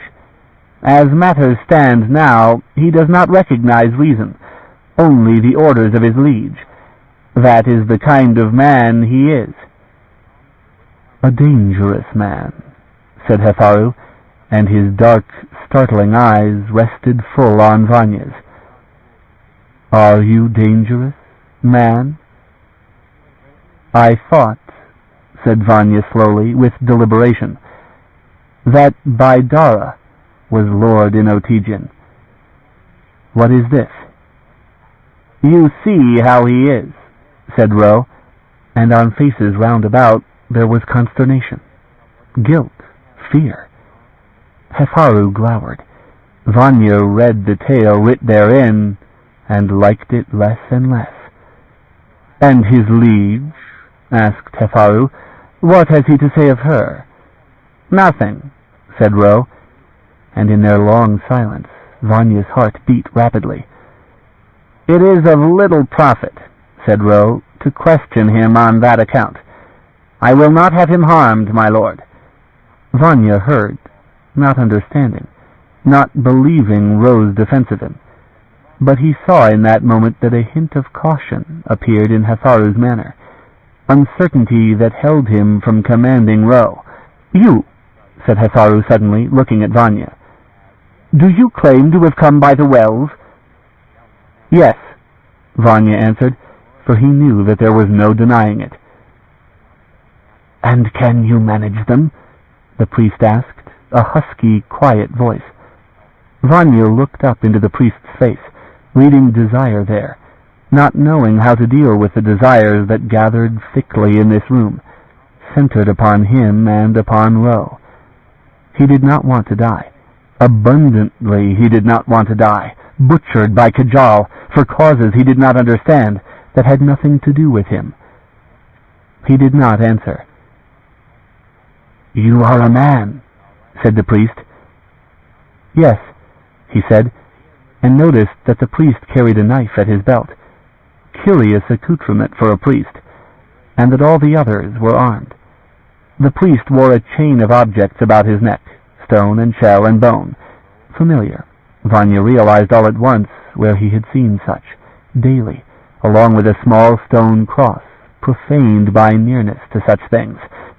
He stared at the priest, the rage that he could maintain against armed threat ebbing coldly in the consideration of devils, and those that served them, and the state of his soul, who served Morgaine, and who companied with a human girl who wore such objects about her neck.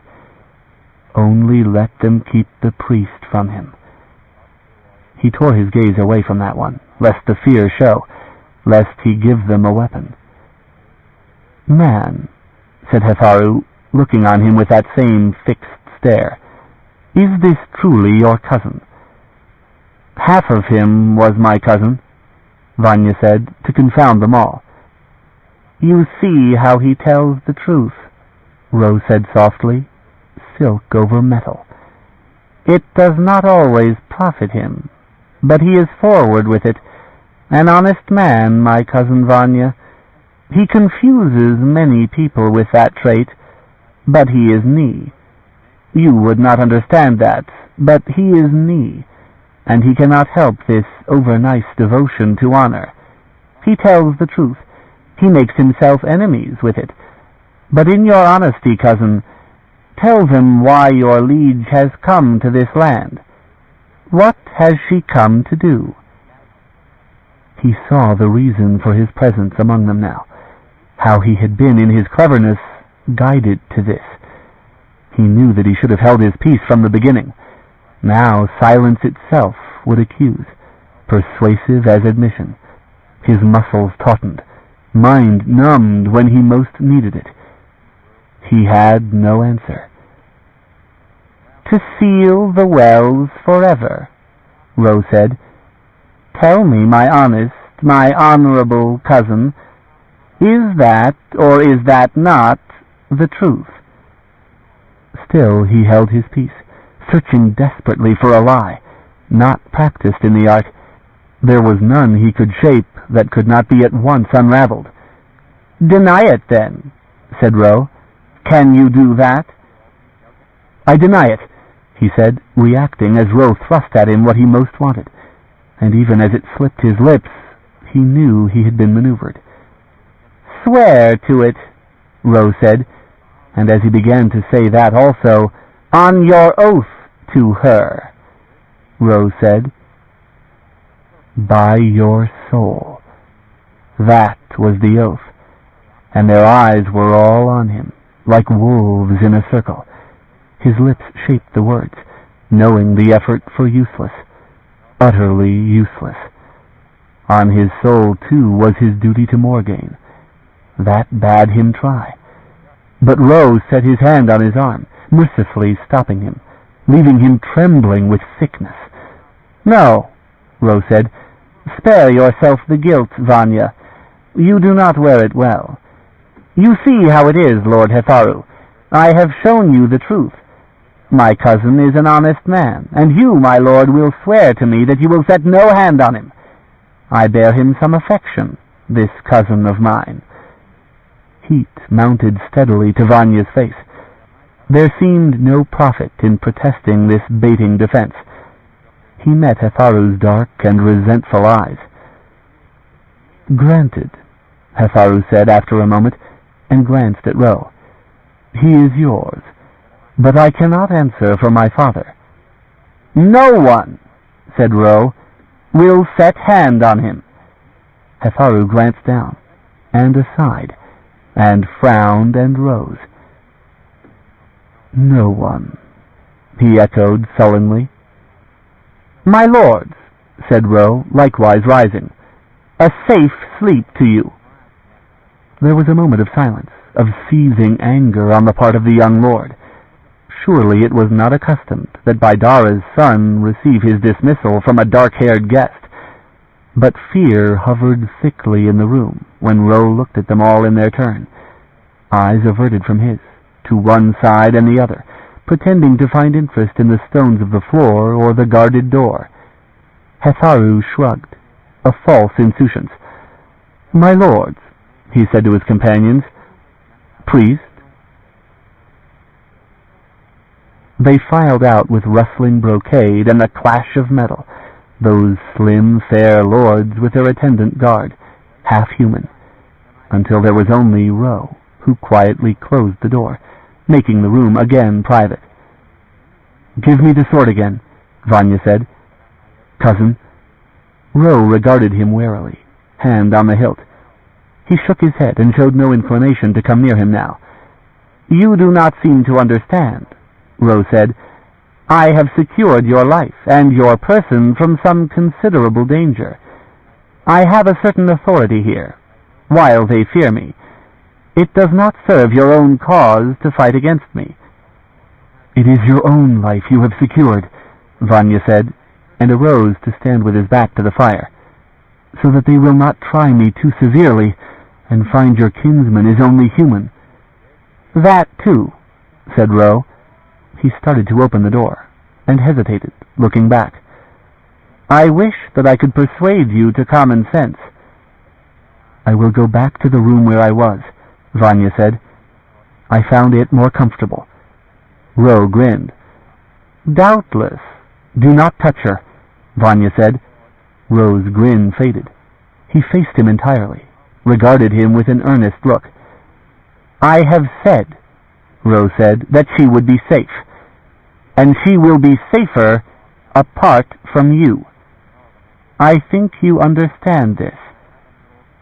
Yes, Vanya said after a moment. I would help you if you would give me the means. Good night, Vanya said. Ro delayed, a frown twisting his face. He extended his hand, dropped it in a helpless gesture.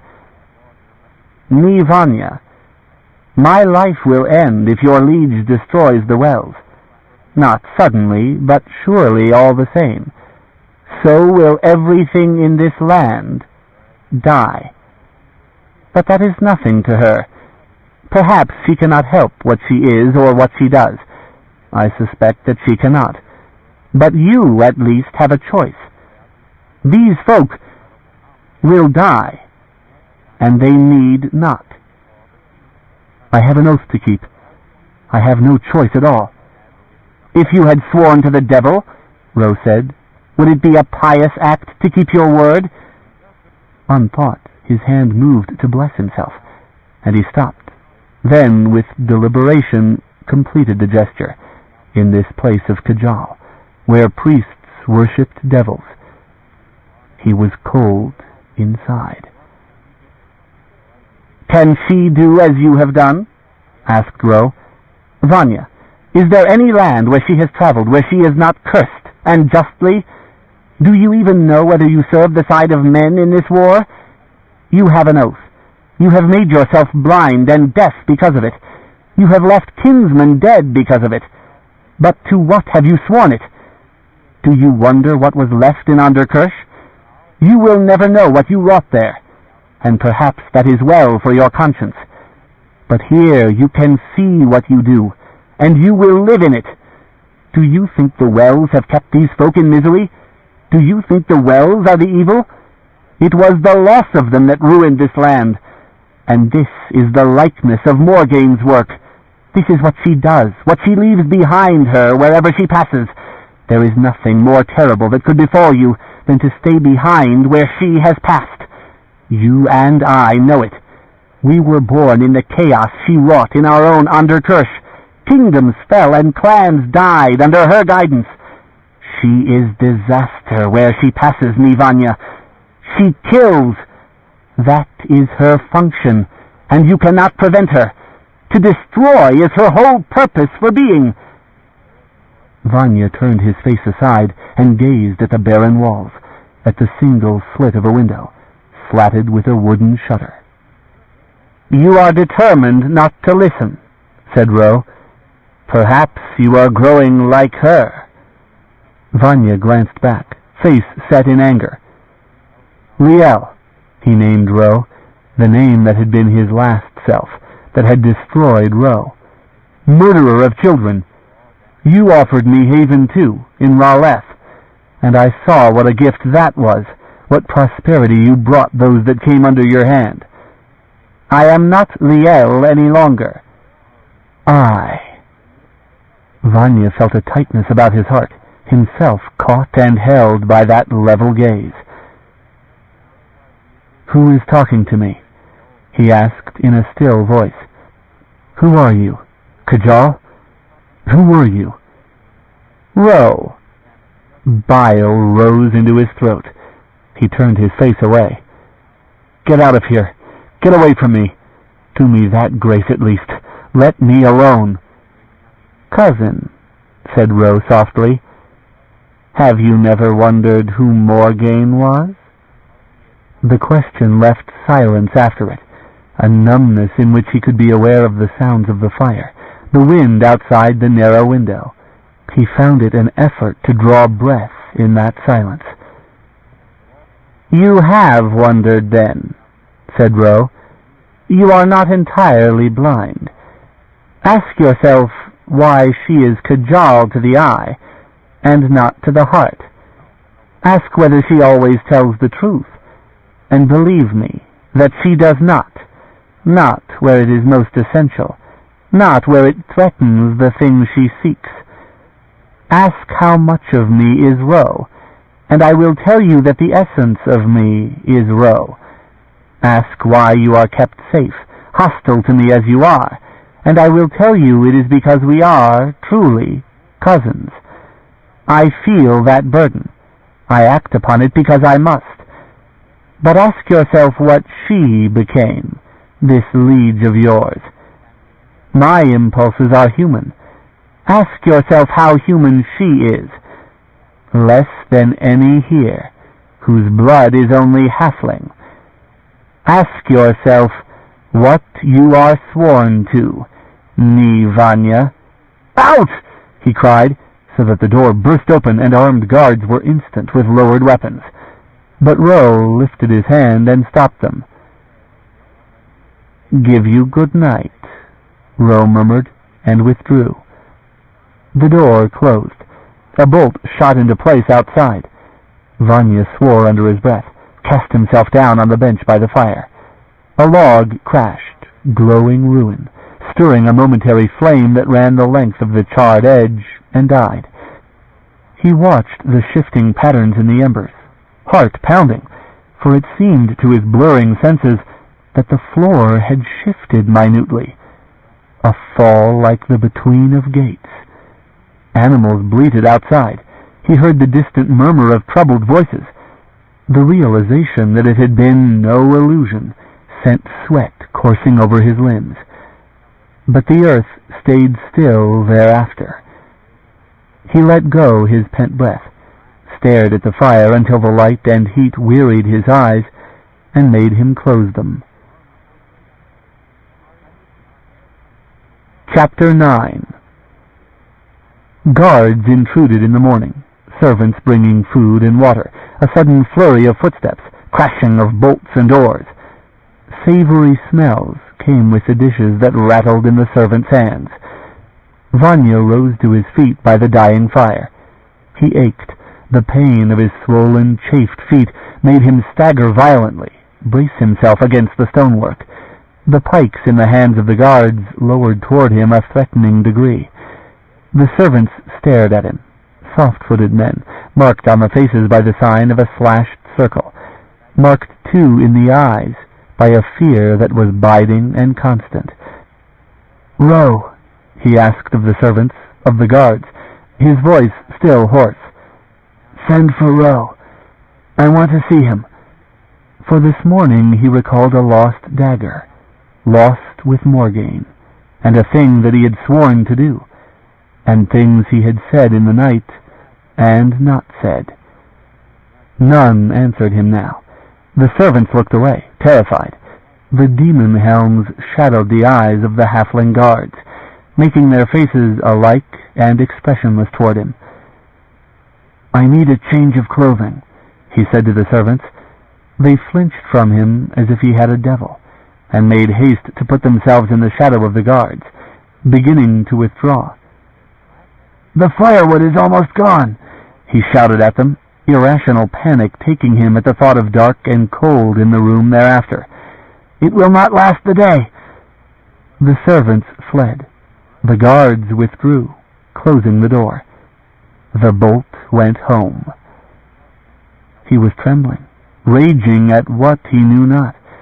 Ro, the lords of this place, at himself, who had walked willingly into it. He stood now and stared at the door, knowing that no force would avail against it, and that no shouting would bring him freedom. He limped over to the table and sat down on the end of the bench, reckoning coldly, remembering every door, every turning, every detail of the hold inside and out. And somewhere within Otygen, he tried to remember that room too, was Cherryh, whom he could not help. He drank of what the servants had left, sparingly, reckoning that if his hosts were unwilling to give him firewood to keep him warm, they would likely bring him nothing else for the day. He ate, likewise sparingly, and turned constantly in his mind the image he could shape of the hold, its corridors, its gates, the number of the men who guarded it, coming again and again to the same conclusion, that he could not pass so many barriers and remain a fugitive across a land he did not know, afoot, knowing no landmark but the road, on which his enemies could swiftly find him. Only Ro came and went where he would. Ro might set him upon that road. There would be a cost for that freedom. The food went tasteless in his mouth the while he considered what it might cost him, to be set at Aberais, to obtain Ro's trust. To destroy Ro. This was the thing she had set him last to do, a matter as simple as his given word, from which there was no release and no appeal, be it an act honorable or dishonorable. Honor was not in question between Ilin and Leo. It was not necessary to wonder what would befall him thereafter. It did not matter thereafter to what he had sworn. It was a weight no longer on his conscience, a last discharge of obligations. He became strangely comfortable then, knowing the limits of his existence, knowing that it was not necessary any longer to struggle against Ro's reasoning. He had, for the first time in his life, accounted for all possibilities, and understood all that was necessary to understand. None came near the room. The long day passed. Vanya went earliest to the window, that he thought a mercy of his jailers, narrow though it was, a kindness to allow him access to the sky, until he eased back the wooden slat that covered it. There was nothing beyond but a stone wall that he could almost touch with outstretched arm, and when he leaned against the sill and tried to see downward, there was a ledge below. On the left was a buttress of the tower that cut off his view. On the right was another wall, likewise near enough to touch. He left the window unshuttered, despite the blindness of it and despite the occasional chill draught. So long accustomed to the sky above him, he found the closeness of walls unbearable. He watched the daylight grow until the sun shone straight down the shaft, and watched it fade into shadow again as the sun declined in the sky. He listened to the wailing of children, the sounds of livestock, the squealing of wheels, as if the gates of Otygen were open and some manner of normal traffic had begun. Men shouted, accented words that he did not recognize, but he was glad to hear the voices, which seemed coarsely ordinary and human. A shadow began to fall, more swiftly than the decline of the day. Thunder rumbled. Drops of rain spattered the tiny area of ledge visible beneath the window. Drops that ceased began again, pattering with increasing force as the sprinkling became a shower. And the last of the wood burned out, despite his careful hoarding of the last small logs and pieces. The room chilled. Outside, the rain whispered steadily down the shaft. Metal clattered up the hall, the sound of armed men. It was not the first time in the day. Occasionally there had come sounds from within the tower, distant and meaning nothing. Vanya only stirred when he realized they were growing nearer, rose to his feet in the almost darkness, hoping for such petty and precious things as firewood and food and drink, and fearing that their business might be something else. Let it be Ro, he thought, trembling with anxiety, the anticipation of all things at an end, only so the chance presented itself. The bolt went back. He blinked in the flare of torches that filled the opening door, that made shadows of the guards and the men until they were within the room. Light glittered on brocade, gleamed on bronze helms and on pale hair. Baidara. He recognized the elder man, and with him Hefaru. The combination jolted against the memory of the night, of furtive meetings within this prison of his, of young lordlings and secrecies. Vanya stood still by the fireplace, while the guards set their torches in place of the stubs in the brackets. The room outside those interlocked circles of light was dark by comparison, the rainy daylight a faint glow in the recess, less bright than the torches. The character of the room seemed changed, a place unfamiliar, where Kajal intervened, contrary to all his own intentions. He looked at the guards that waited in the doorway, the light-limning demon faces and outlandish scale. He looked on them with a slowly growing terror, the consciousness of things outside the compass of himself and Ro. "Ni Vanya," Baidara hailed him, not ungently. "Lord Baidara," he answered. He bowed his head slightly, responding to the soft courtesy, though the guards about them denied that any courtesy was meant, though Hefaru's thin, wolfish face beside his father's held nothing of goodwill. Vanya looked up again, met the old lord's pale eyes directly. "I had thought that you would have sent for me to come to you." Baidara smiled tautly, and answered nothing to that insolence. Of a sudden there was about this gathering, too, the hint of secrecies, the lord of Otijin intriguing within his own hold, not wishing a prisoner moved about the halls with what noise and notice would attend such moving. Baidara asked no questions, proposed nothing immediate, only waited on his prisoner. With what purpose, Vanya felt hovering shapeless and ominous among the lords of Otijin. And in that realization came a horrid suspicion of hope, that of ruining Ro. There was a chance here present. It was not the act of a warrior. He felt shame for it, but he did not think that he could reject whatever means offered itself. He made himself numb to what he did. "Have you come," Vanya asked of the Kajal, "to learn of me what things Ro would not tell you?" "And what might those things be?" Baidara asked softly.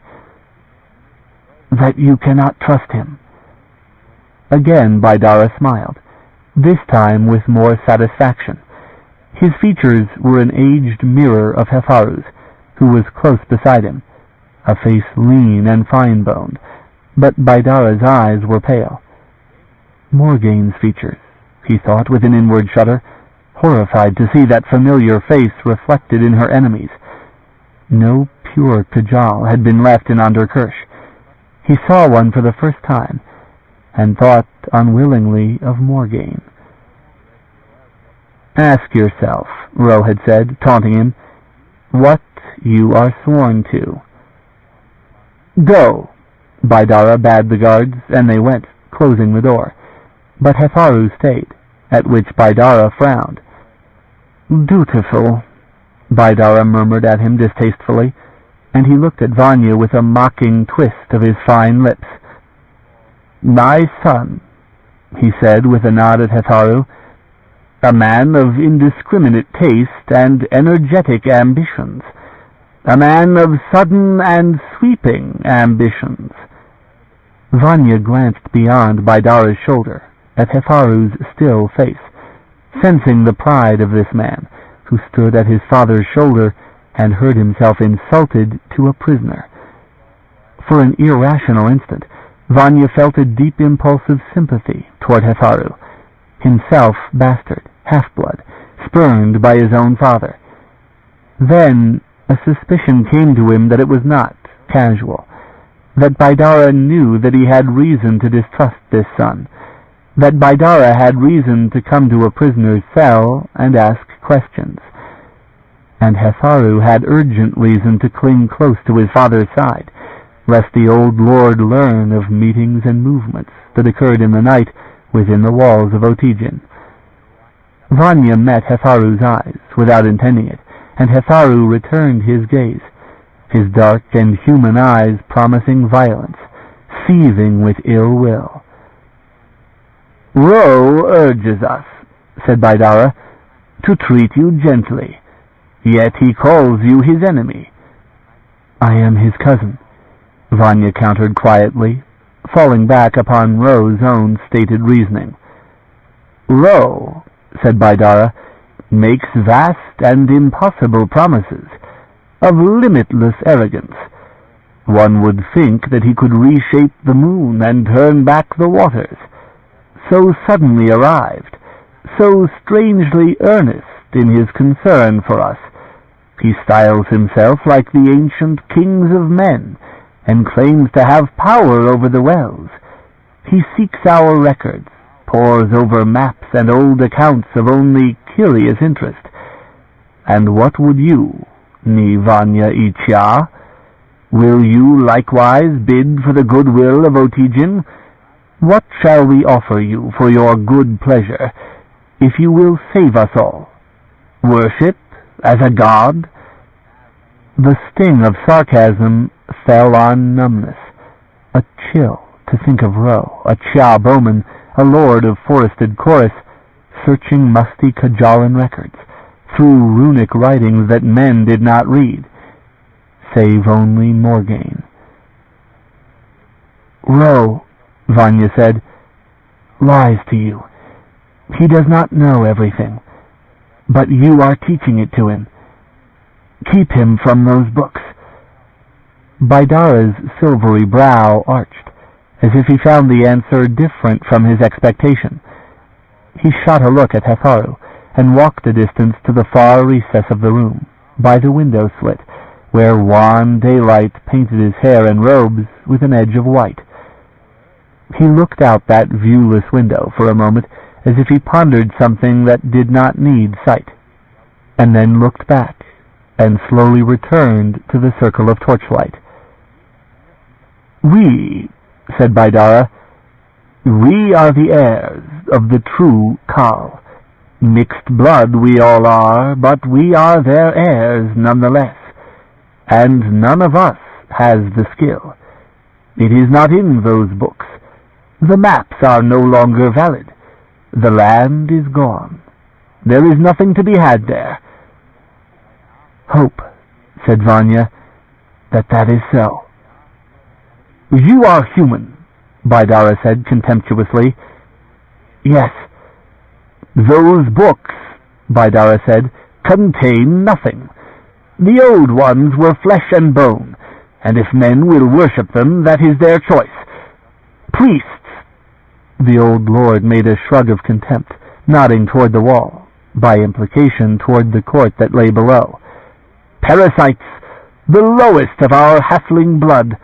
They venerate a lie, mumbling nonsense, believing that they once ruled the wells, that they are doing some special service by tending them. Even the oldest records do not go back into the time of the wells. The books are worthless. The Hiwa kings were a plague the wells spilled forth, and they tampered with the forces of them. They hurled sacrifices into them, but they had no more power than the Shiuan priests. They never ruled the wells. They were only brought here. Then the sea began to take Shiuan. And lately, there is Ro. There is yourself. You claim that you have arrived by the wells. Is that so? Yes, Vanya answered in a faint voice. The things that Baidara said began to accord with too much. Once in Onder, a man had questioned Morgaine. The words had long rested in a corner of his mind, awaiting some reasoned explanation. The world went wide, she had answered that man, around the bending of the path. I went through. And suddenly he began to perceive the Kajal Lord's anxiety, the sense that in him, in Ro, things met that never should have met at all, that somewhere in Otijin was a Maya girl, far, far from the mountains of Erd and Morija. And the woman? Asked Baidara. She on the gray horse? He said nothing. Ro spoke of her, Baidara said. You spoke of her. The Shiuan girl confirms it. Rumor is running the courtyard. Talk, careless talk before the servants. Ro hints darkly of her intentions. The Shiuan girl confounds her with Shiuan legend. Vanya shrugged, lest he seemed concerned, his heart beating hard against his ribs. The Shiuan set herself on my trail. I think her folk had cast her out. Sometimes she talks wildly. She may be mad. I would put no great trust in what she says. Angaran, Baidara said. Morgan Angaran, the seventh and unfavorable power. Shiuan kings and Aran superstition are always tangled. The White Queen. But of course, if you are not Shiuan, this would not be familiar to you. Vanya shook his head, clenched his hand over his wrist behind his back.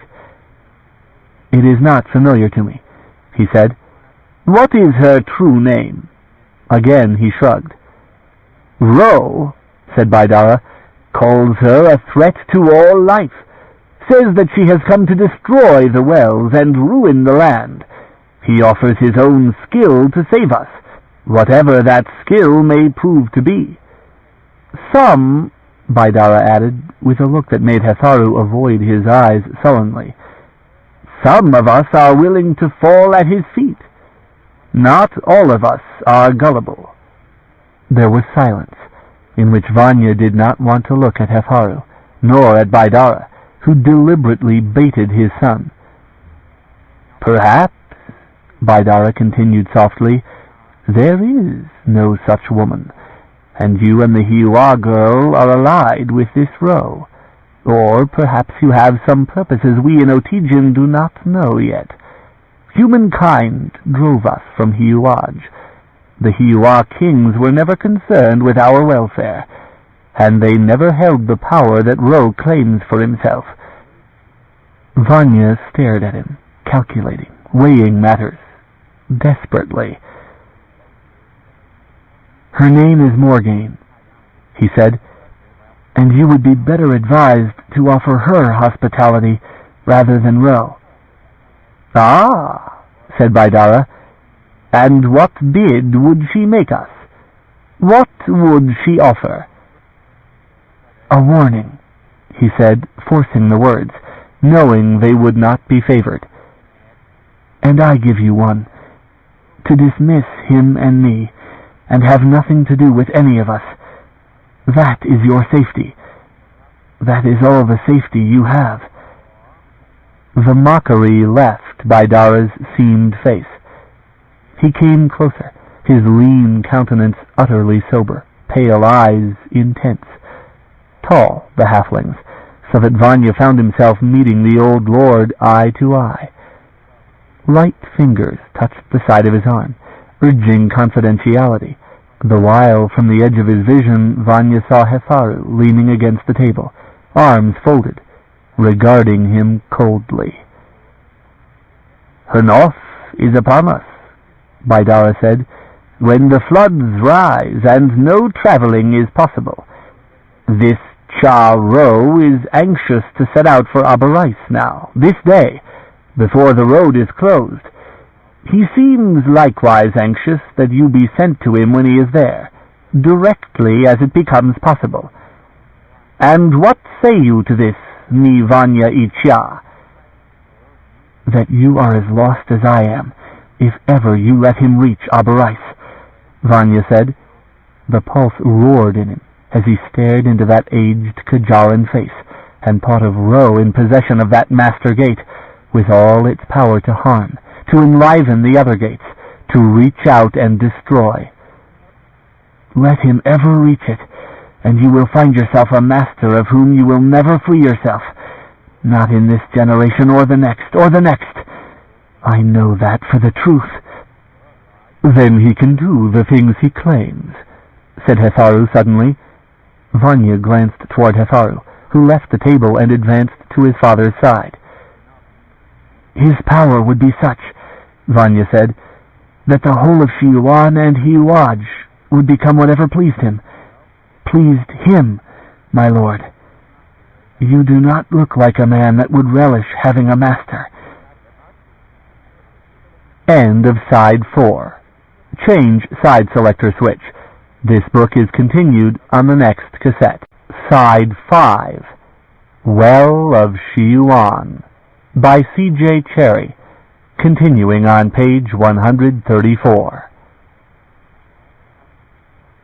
Baidara smiled grimly and looked at Hetharu. "It may be," said Baidara, "that you have been well answered." "By another with something to win," said Hetharu, and seized Vanya's arm with such insolent violence that anger blinded him for the moment. He thrust his arm free, one clear thread of reason still holding him from the princeling's throat. He drew a ragged breath and looked to Baidara, to authority.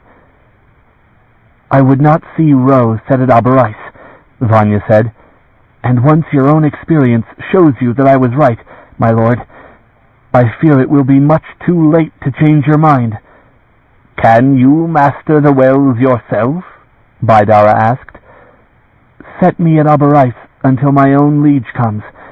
Then ask what you will in payment, and it will go better with this land." "Can you," asked Hetharu, seizing him a second time by the arm, "manage the wells yourself?" Vanya glared into that handsome wolf face, the white-edged nostrils, the dark eyes smoldering with violence, the lank white hair that was not, like the lesser lords, the work of artifice. "Take your hands from me," he managed to say, and cast his appeal still to Baidara. "My lord," he said with a desperate, deliberate calm, "my lord, in this room there was some bargain struck. Your son and Ro and other young lords together. Look to the nature of it." Baidara's face went rigid with some emotion.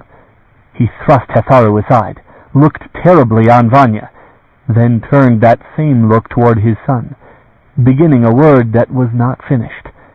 A blade flashed, and Baidara choked, turned again under Hetharu's second blow, the bright blood starting from mouth and throat. Baidara fell forward, and Vanya staggered back under the dying weight of him, let him fall in horror, with the hot blood flooding his own arms.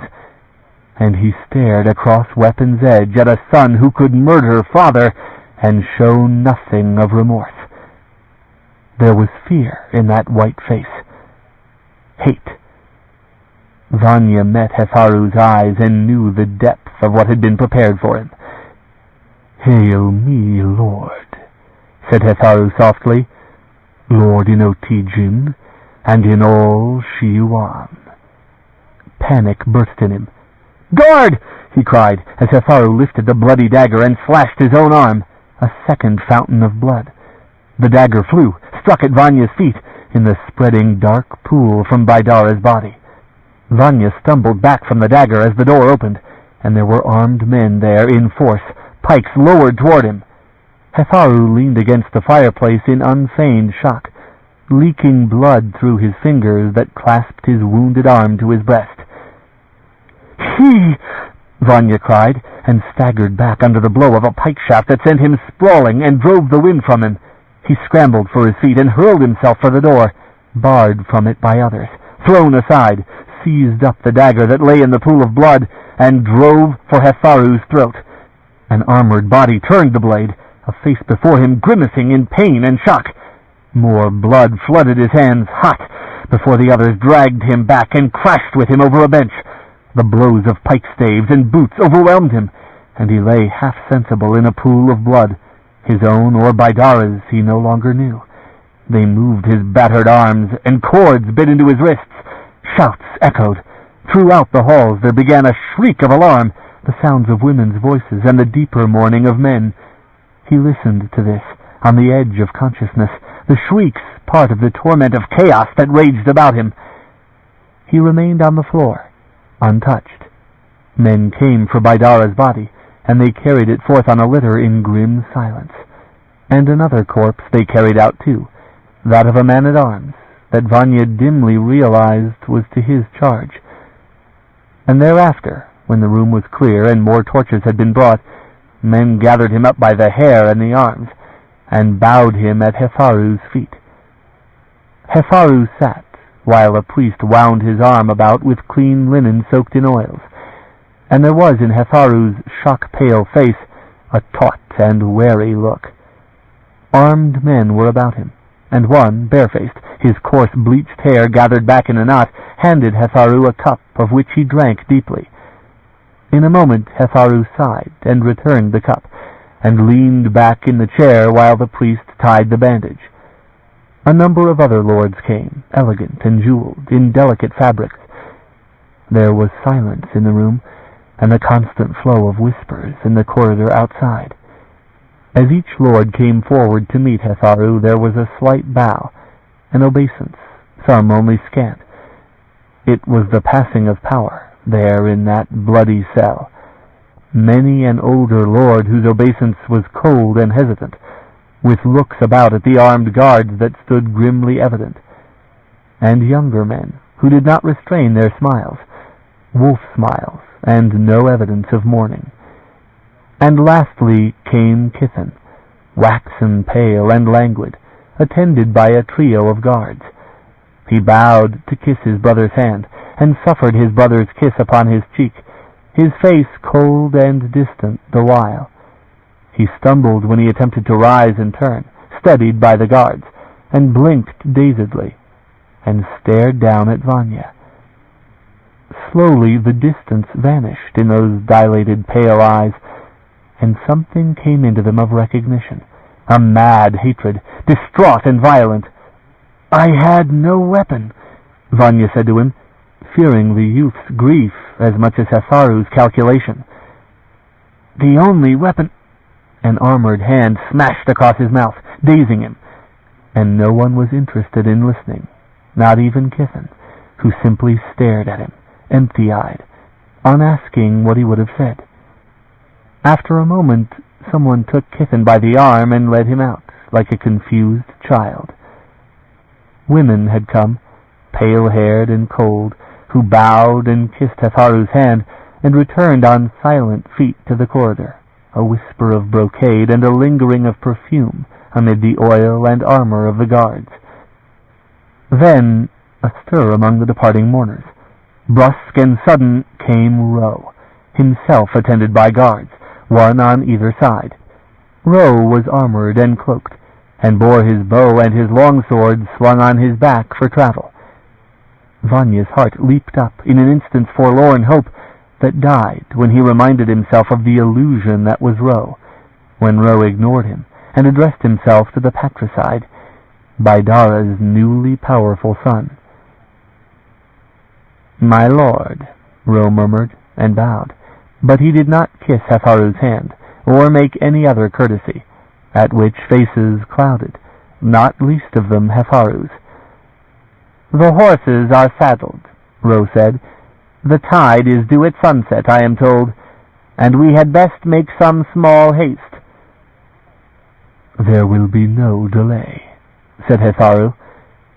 Again Ro bowed, only as much as need be, and turned his head and for the first time looked down on Vanya, who knelt between his guards.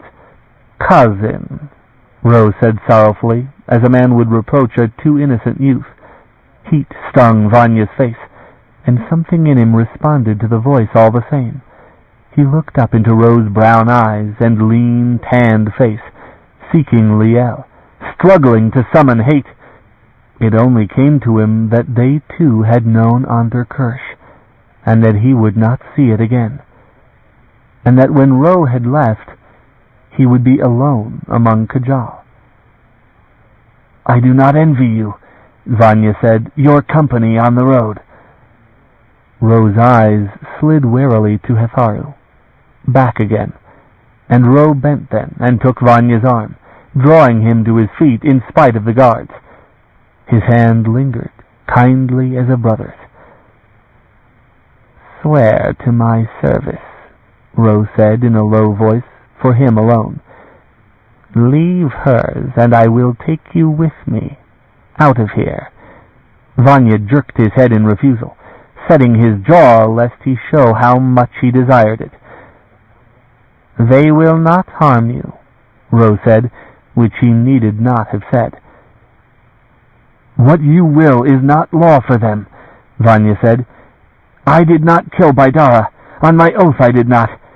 They have done this to spite you. I am nothing to them but a means of touching you." Ro frowned. "I will see you at Aberais. With her I will not compromise. I cannot. But with you, take me with you now, if you hope for that. Do not ask an oath of me. You know I cannot give it. But will you rather trust them at your back? You will be alone with them, and when they have what they want—" "No," Ro said, after a moment that trust and doubt had seemed closely balanced. "No, that would not be wise of me." "At least take Cherryh out of this place." Again Ro hesitated, seeming almost to agree. "No," he said, "nothing to please you. I do not think you hope for my long life.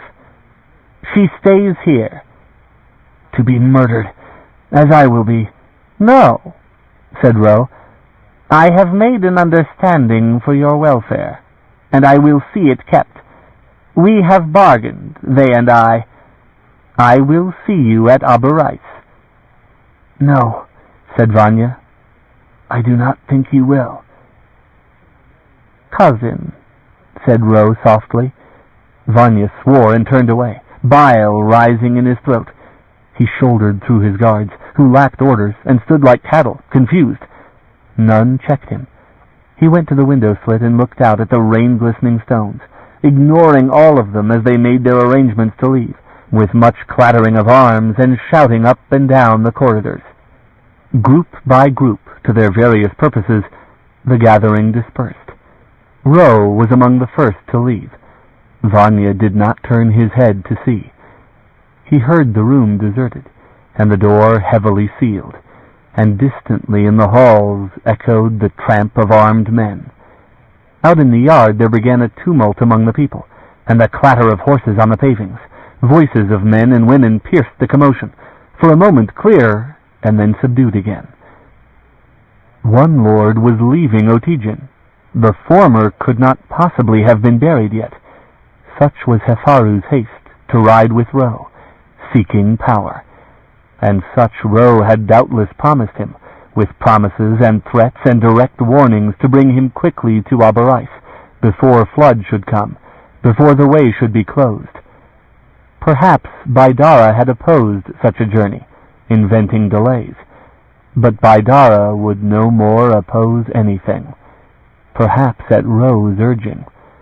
It was Hefaru's cruel humor that had placed the blame where Ro least wanted it. Vanya heard the number of horses in the yard and reckoned that most of the force of Otijin must be going. She would have to contend with that upon the road, if she had not already, more wary and more wise than her Ilin, skirted round Otijin and passed toward Aberais. It was the only hope that remained to him. If Morgaine had done so, Ro was finished, powerless. This was surely the fear in Ro's mind that drove him to create chaos of Otijin, that drove him to accept allies that would turn on him when first they could. If Ro came too late, if Morgaine had passed, and the wells were dead and sealed against him, then those same allies would surely kill him. And then would be another bitter reckoning at Otijin for the hostage for a dead enemy. But if Ro was not too late, if Morgaine was in truth lost, then there were other certainties. Himself bidden to Aberais, to serve Ro, masterless Ilin, to be claimed to another service. There was nothing else, no other choice for him but to seek Ro's life. And the end of that, too, he knew. A door closed elsewhere, echoing in the depths. A scuff on stone sounded outside. Steps in the corridor. He thought until the last that they were bound elsewhere, but the bolt of the door crashed back. He looked back, the blood chilling in his veins, as he saw Kithen, with armed men about him. Kithen walked to the end of the table, steady in his bearing. His delicate features were composed and cold. "They are leaving," Kithen said softly. "I did not," Vanya protested, "kill your father. It was Hetharu." There was no reaction. None. Kithen stood still and stared at him, and outside there was the sound of horses clattering out the gates. Then those gates closed, booming, inner and outer. Kithen drew a long, shuddering breath, expelled it slowly, as if savoring the air. He had shut his eyes and opened them again with the same chill calm. "In a little time we shall have buried my father. We do not make overmuch ceremony of our interments. Then I will see to you." "I did not kill him." "Did you not?" Kithen's cloud-gray eyes assumed that dreaming languor that formerly possessed them, but now it seemed ironical, a pose. "Hetharu would have more than Otijin to rule. Do you think that Ro of the Chia will give it to him?" Vanya answered nothing, not knowing where this was tending and liking it little. Kithen smiled. "Would this cousin of yours take vengeance for you?" asked Kithen. "It might be," Vanya answered, and Kithen still smiled. "Hetharu was always tedious," Kithen said. Vanya drew in a breath, finally reading him. "If you aim at your brother, free me. I am not Ro's ally." "No," said Kithen softly, "nor care I. It may be that you are guilty, or perhaps not, and that is nothing to me. I see no future for any of us, and I trust you no more than Hetharu should have trusted your kinsman." "Hetharu," Vanya said, "killed your father." Kithen smiled and shrugged, turned his shoulder to him. He made a signal to one of the men with him, toward the door. That man summoned others, who held between them a small and tattered shadow. Cherryh. He could not help her. She recognized him as he moved a little into the torchlight. Her shadowed face assumed a look of anguish, but she said nothing, seeing him, nor cried out. Vanya lowered his eyes, apology for all things between them, lifted them again.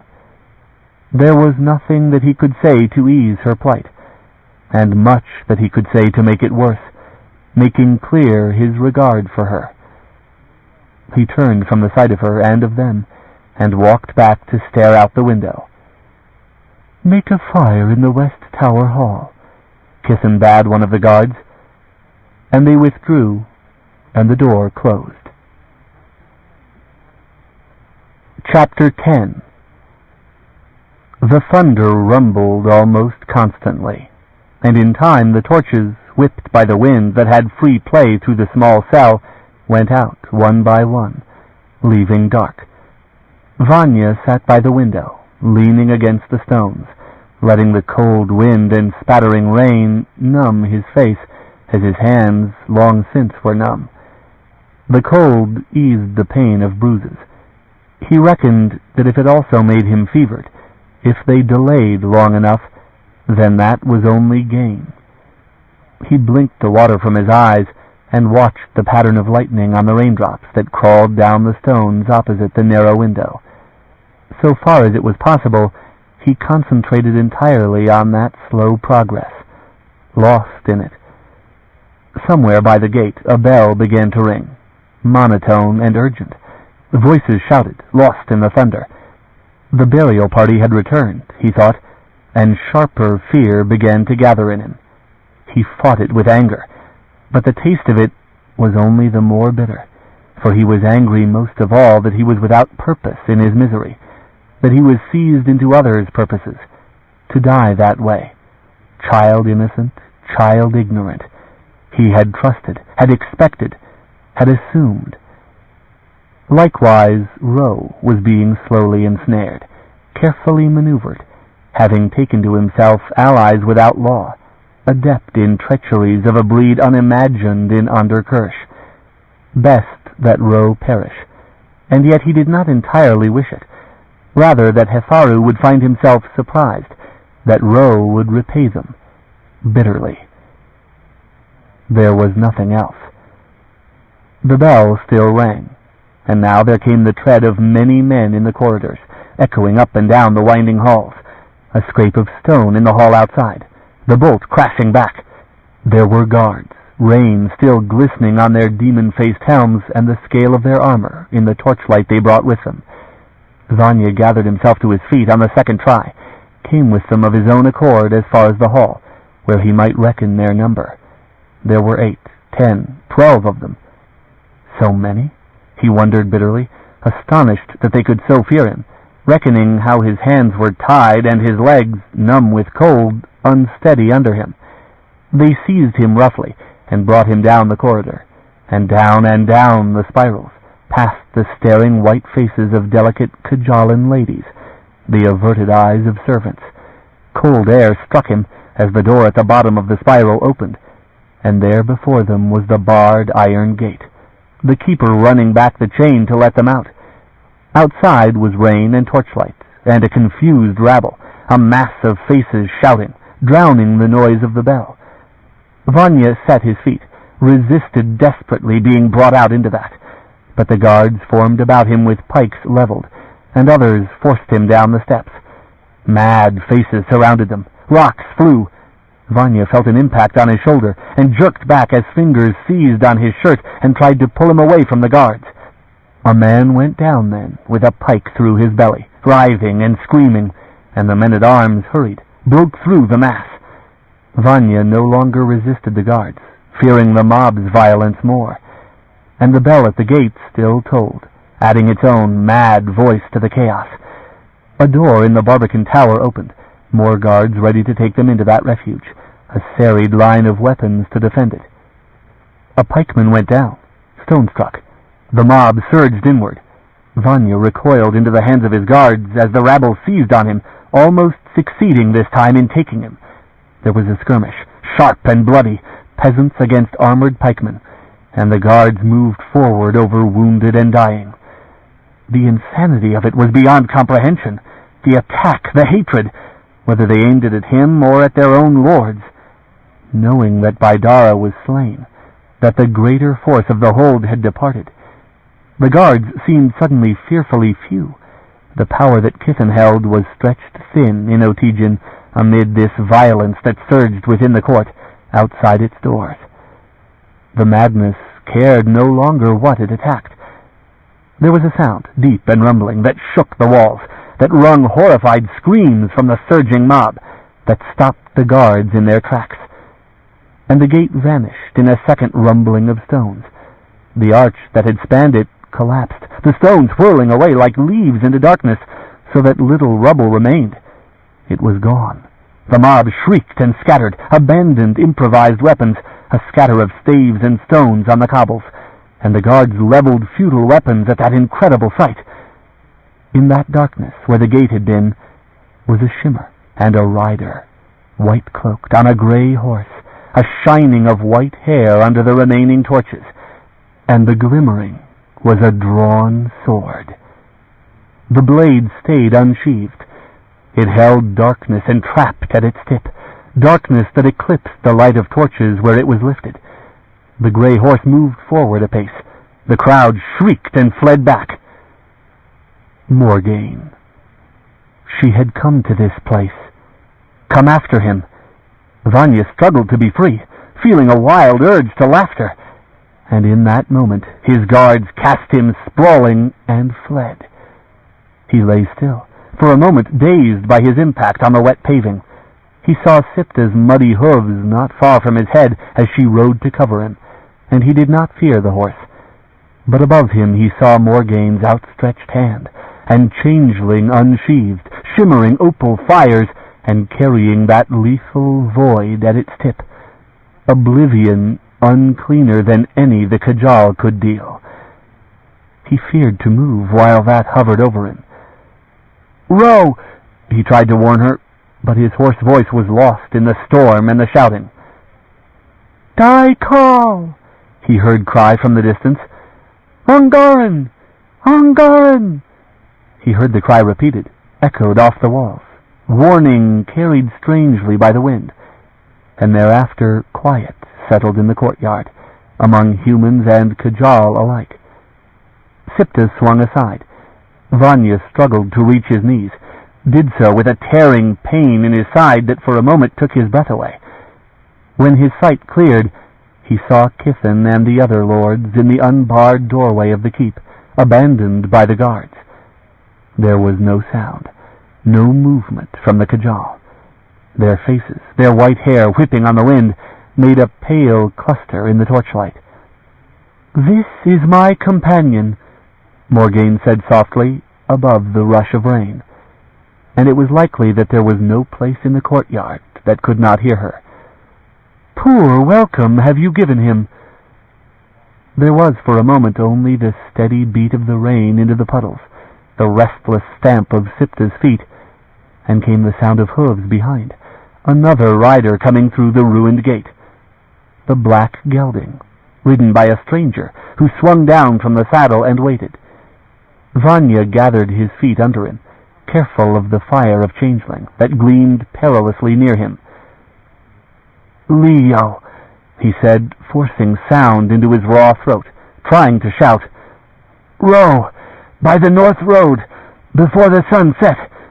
He has not that much start." She whipped her honor blade from her belt left-handed, letting Sipta stand. "Turn," she said, and leaned from the saddle behind him, slashed the cords that held his hands. His arms fell, leaden and painful.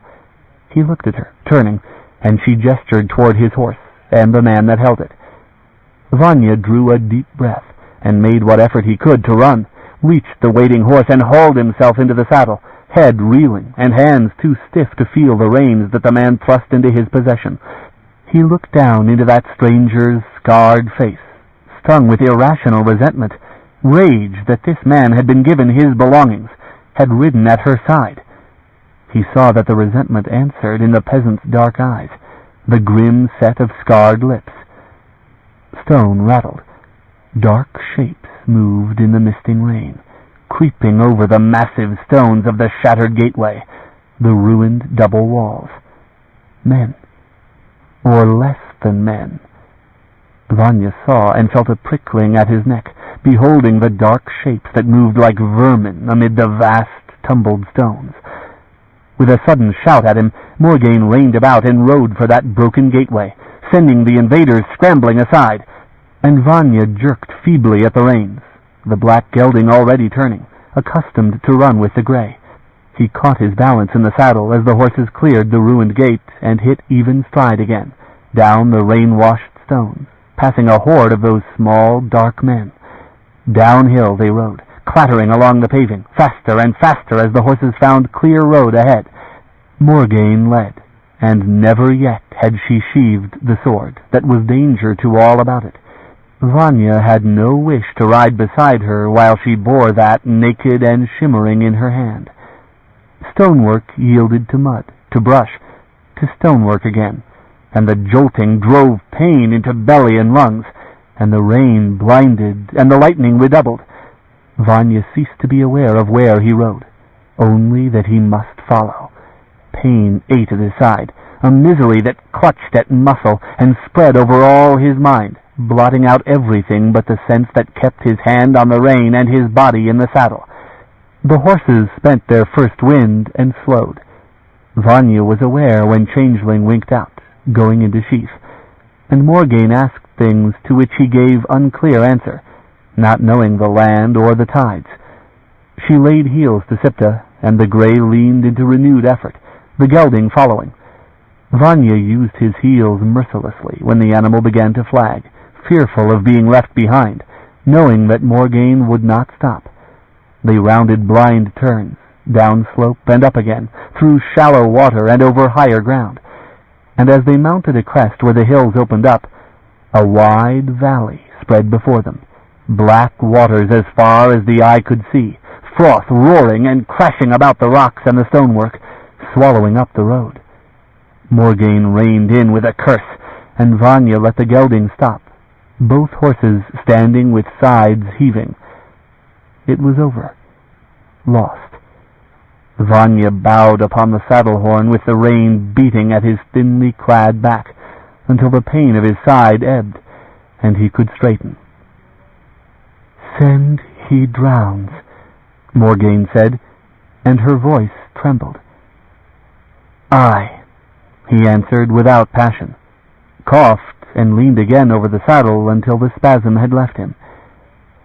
Sipta's warmth shifted against his leg, and he felt Morgaine's touch on his shoulder.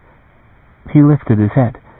The lightning showed her face to him, frozen in a look of concern, the rain like jewels on her brow. "I thought," he said, "that you would have left, or that you were lost." "I had my own difficulties," she said, and with anguish she slammed her fist against her leg. "Would you could have found a chance to kill him!" The accusation shot home. "When the rain stops," he offered in his guilt. "This is the Suvoj," she said fiercely, "by the name that I have heard, and that is not river flood. It is the sea, the tide. After Hanath, after the moons—" She drew breath. Vanya became aware of the malefic force of the vast light that hung above the lightning, that lent the boiling clouds strange definition. And when next the flashes showed him Morgaine clearly, she had turned her head and was gazing at the flood with an expression like a hunting wolf. "Perhaps," she said, "perhaps there are barriers that will hold him, even past the Suvoj." "It may be, Leo," he said. "I do not know. If not, we will learn it in a few days." Her shoulders fell. A sigh of exhaustion. She bowed her head and threw it back, scattering rain from her hair. She drew Sipta full about, and perhaps the lightning showed him clearly for the first time, for her face took on a sudden look of concern. "Vanya?" she asked, reaching for him. Her voice reached him thinly, distantly. "I can ride," he said, although for very little he would have denied it. The prospect of another such mad course was almost more than he could bear. The pain in his ribs rode every breath. But the gentleness fed strength into him. He began to shiver, feeling the cold, where before he had had the warmth of movement. She unclasped the cloak from about her throat and flung it about his shoulders. He put up his hand to refuse it. "Put it on," she said. "Do not be stubborn." And gratefully he gathered it about him, taking warmth from the horse and from the cloak that she had worn. It made him shiver the more for a moment, his body beginning to fight the cold. She took a flask from her saddle and handed it across to him. He drank a mouthful of that foul local brew that stung his cut lip and almost made him gag, but it eased his throat after it had burned its way down, and the taste faded. "Keep it," she said when he offered to return it. "Where are we going?" "Back," she said, "to Otigen." "No," he objected, the reflex of fear. It leapt out in his voice and made her look at him strangely for a moment. In shame, he jerked the gelding's head about toward Otigen, started him moving, Sipta falling in beside at a gentle walk. He said nothing, wished not even to look at her, but pressed his hand to his bruised ribs beneath the cloak and tried to ignore the panic that lay like ice in his belly. Ro safely sped toward Aberais, and themselves returning into the grasp of Otigen, within the reach of treachery. And then, a second impulse of shame for himself, he remembered the Shiuan girl whom he had abandoned there without a thought toward her. It was his oath, and that was as it must be. But he was ashamed not even to have thought of her. "Cherryh," he said, "was with me. A prisoner, too." "Forget her. What passed with Ro?" The question stung, guilt commingled with dread in him. He looked ahead, between the gelding's ears. "Lord Hatharu of Otigen," he said, "went with Ro northward, to reach Aberais before the weather turned. I walked into this place thinking to claim shelter. It is not Ander Kirsch. I have not managed well, Leo. I am sorry." "Which first, Ro's leaving or your coming?" He had deliberately obscured that in his telling. Her harsh question cut to the center of the matter. "My coming," he said. "Leo, he let you live." He did look at her, tried to compose his face, though all his blood seemed gathered in his belly. "Did I seem to be comfortable there? What do you think that I could have done? I had no chance at him." The words came, and immediately he wished he had said nothing, for there was suddenly a lie between them, and more than that, for he saw suspicion in her look, a quiet and horrid mistrust. In the long silence that followed, their horses side by side, he wished that she would rebuke him, quarrel, remind him how little caution he had used, and what duty he owed her, anything against which he could argue. She said nothing. "What would you?" he cried finally, against that silence. "That you had come later?" "No," she said, in a voice strangely subdued. "It was not for me," he surmised suddenly. "It was Ro you wanted." "I did not," she said very quietly, "know where you were. Only that Ro had sheltered in Otigen. That I did hear. Other word did not reach me." She fell silent again, and in the long time that they rode in the rain, he clutched her warm cloak about him and reckoned that she had only given him the truth that he had insisted on knowing, more honest with him than he had been with her. Ro had named her liar, and she did not lie, even when a small untruth would have been kinder. He held that thought for comfort, scant though it was. "Leo," he asked finally, "where were you? I tried to find you." "At Aran," she replied, and he cursed himself bitterly. "They are rough folk," she said, "easily impressed. They feared me, and that was convenient. I waited there for you. They said that there was no sign of you." "Then they were blind," he said bitterly. "I held to the road. I never left it. I thought only that you would leave me and keep going, and trust me to follow." "They knew it, then," she said, a frown settling on her face. They did know. "It may be," he said, "that they feared you too much." She swore in her own tongue, at least that was the tone of it, and shook her head. And what bided in her face then, lightning lit, was not good to see.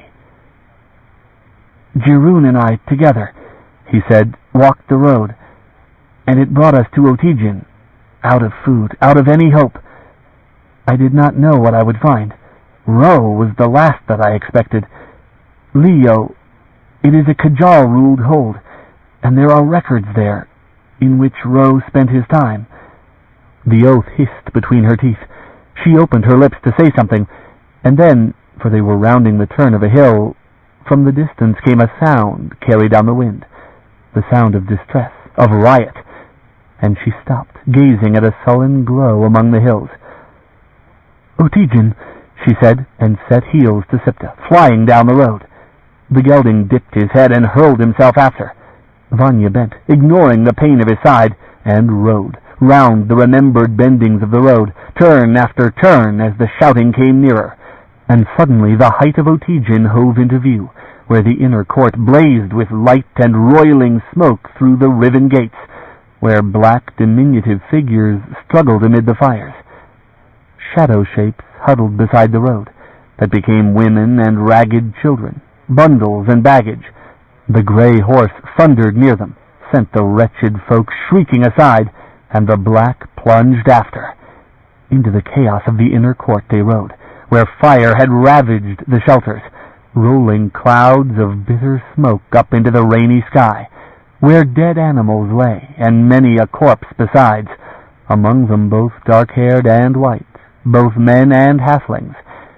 At the keep gate against the wall, a remnant of the guard was embattled with the peasants, and heaped up dead there thicker than anywhere else.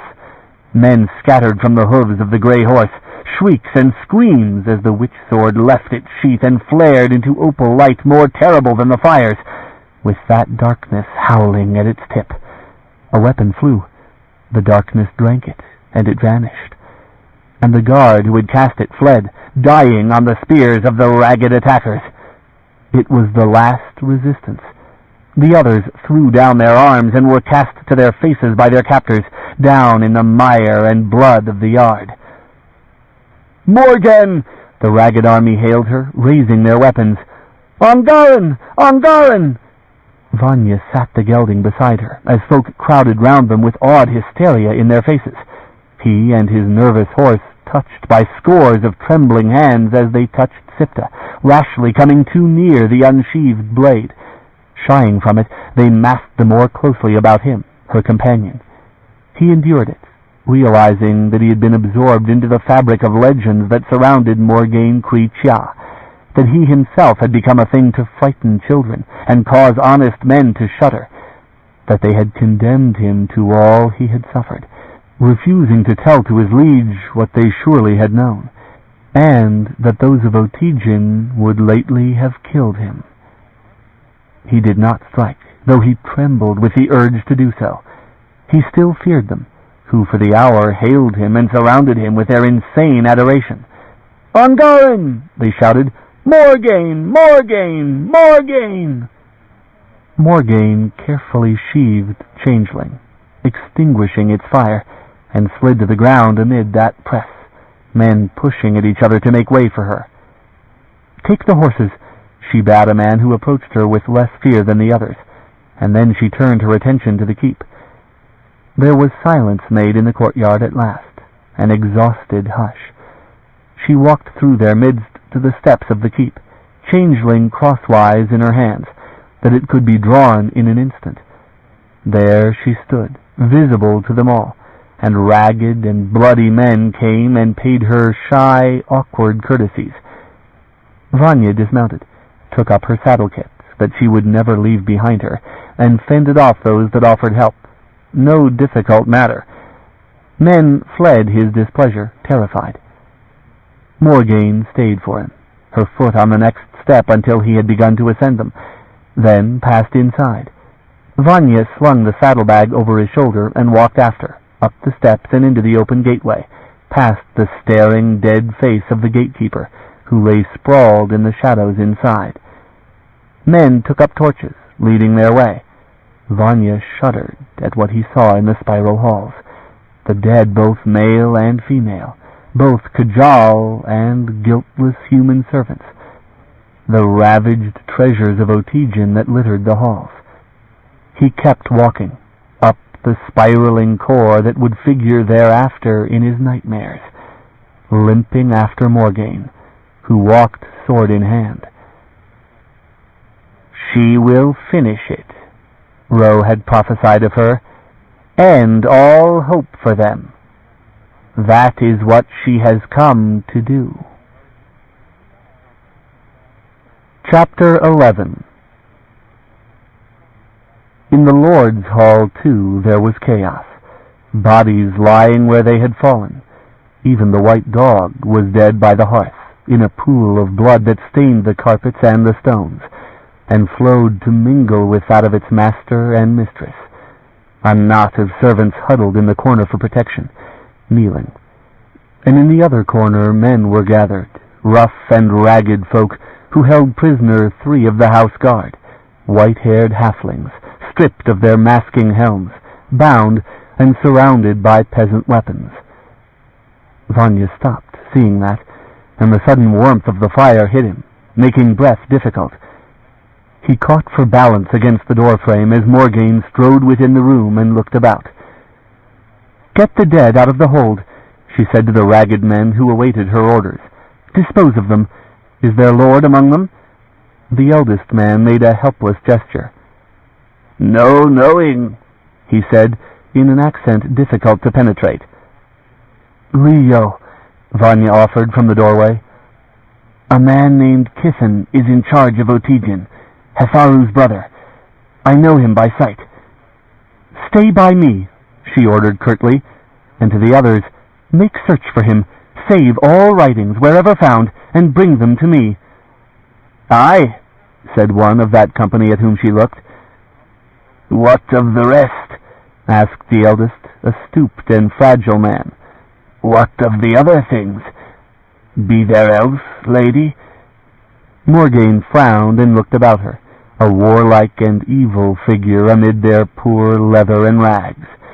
She looked on prisoners, on dead men, at the small, rough-clad folk who depended on her for orders in this tumult, and shrugged. "What matter to me?" she asked. "What you do here is your own affair, only so it does not cross me. A guard at our door, servants to attend us." Her eyes swept to the corner where the house servants cowered, marked men in brown livery who had served the Kajal. "Those 3 will suffice. And Haz, give me 3 of your sons for guards at my quarters, and no more will I ask of you tonight." "Aye," said the old man, bowed in awkward imitation of a lord's courtesy. He gestured to certain of the young men, small folk all of them, who approached Morgaine with lowered eyes, the tallest of them only as high as her shoulder, but broad, powerful young men for all that. Marshlanders, Vanya reckoned them, men of Aran. They spoke among themselves in a language he could not comprehend. Men, but not of any kind that his land had known, small and furtive and, he suddenly suspected, without any law common to men that he knew. They were many, swarming the corridors, wreaking havoc. They had failed deliberately to find him for Morgaine, and yet she came back among them as if she utterly trusted them. He became conscious that he was not armed, that he, who guarded her back, had no weapon, and their lives were in the hands of these small, elusive men who could speak secrets among themselves. A body brushed past, taller than the others, black-robed. Vanya recoiled in surprise, then recognized the priest, who was making for Morgaine. In panic, he moved and seized the priest, jerked at the robes, thrust him sprawling to the floor. Morgaine looked down on the balding, white-haired priest, whose lean face was rigid with terror, who shook and trembled in Vanya's grip. In a sudden access of panic, as Morgaine stepped closer, the priest sought to rise, perhaps to run, but Vanya held him firmly. "Banish him to the court. Vanya said, remembering how this same priest had lured him into Otygen, promising safety, how this priest had stood at Baidara's elbow.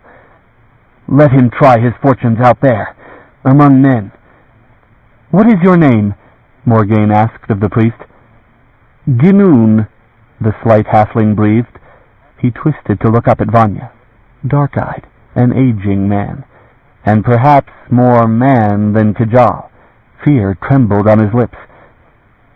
Great Lord, many would have helped you, many.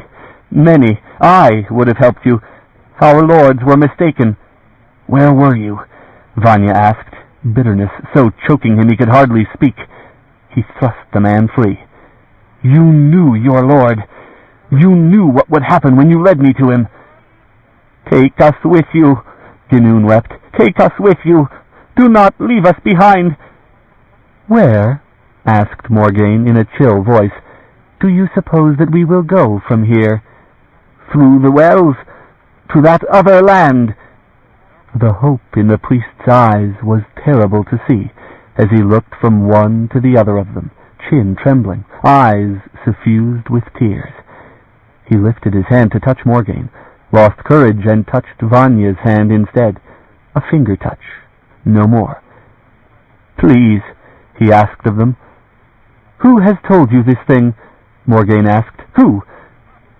We have waited, the priest whispered hoarsely. We have tended the wells, and we have waited. Take us through. Take us with you. Morgaine turned her face away, not willing more to talk with him. The priest's shoulders fell, and he began to shake with sobs.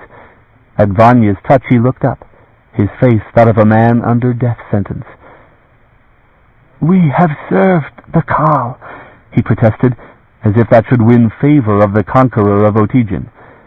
We have waited. We have waited. Lord, speak to her. Lord, we would have helped you. Go away, said Vanya, drawing him to his feet. Unease moved in his heart when he looked on this priest who served devils, whose prayers were to the works of Kajal. The priest drew back from his hands, still staring at him, still pleading with his eyes. She has nothing to do with you and your kind, Vanya told the priest. Nor do I. The Barrow Kings knew her, the priest whispered, his eyes darting past him and back again. He clutched convulsively at the amulets that hung among his robes. The Lord Ro came with the truth. It was the truth. And the priest fled for the door. But Vanya seized him, hauled him about, others in the room giving back from him. The priest struggled vainly, frail, desperate man. Leo, Vanya said in a quiet voice, fearful of those listening about them, prepared to strike the priest silent upon the instant. Leo, do not let him go. This priest will do you harm if he can. I beg you to listen to me. Morgaine looked on him, and on the priest. Brave priest, she said in a voice still and clear, in the hush that had fallen in the room. Far! A man came from the corner where the house guards were held, a taller man than most, near Morgaine's height.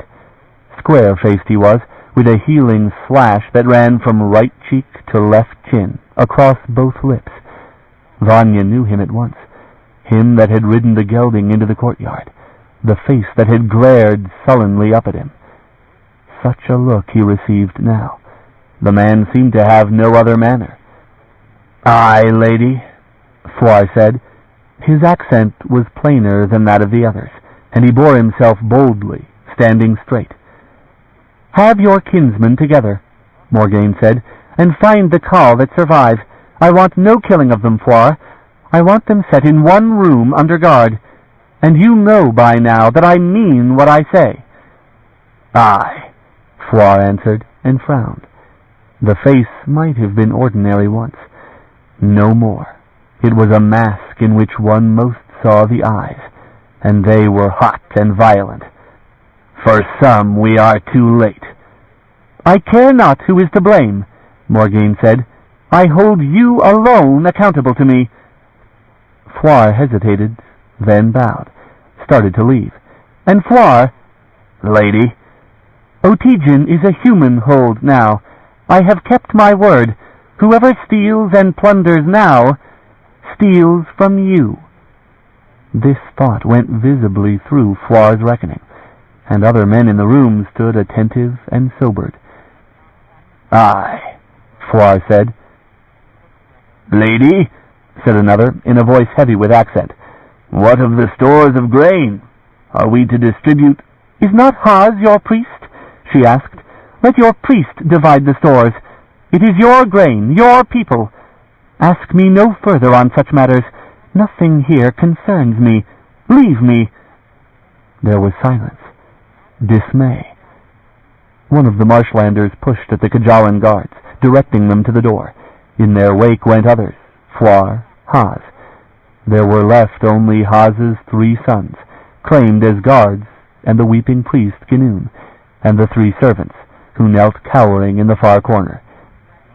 "Show me," said Morgaine to the servants, "where are the best lodgings, with a solid door, and some secure room nearby, where we can lodge this priest for his own protection."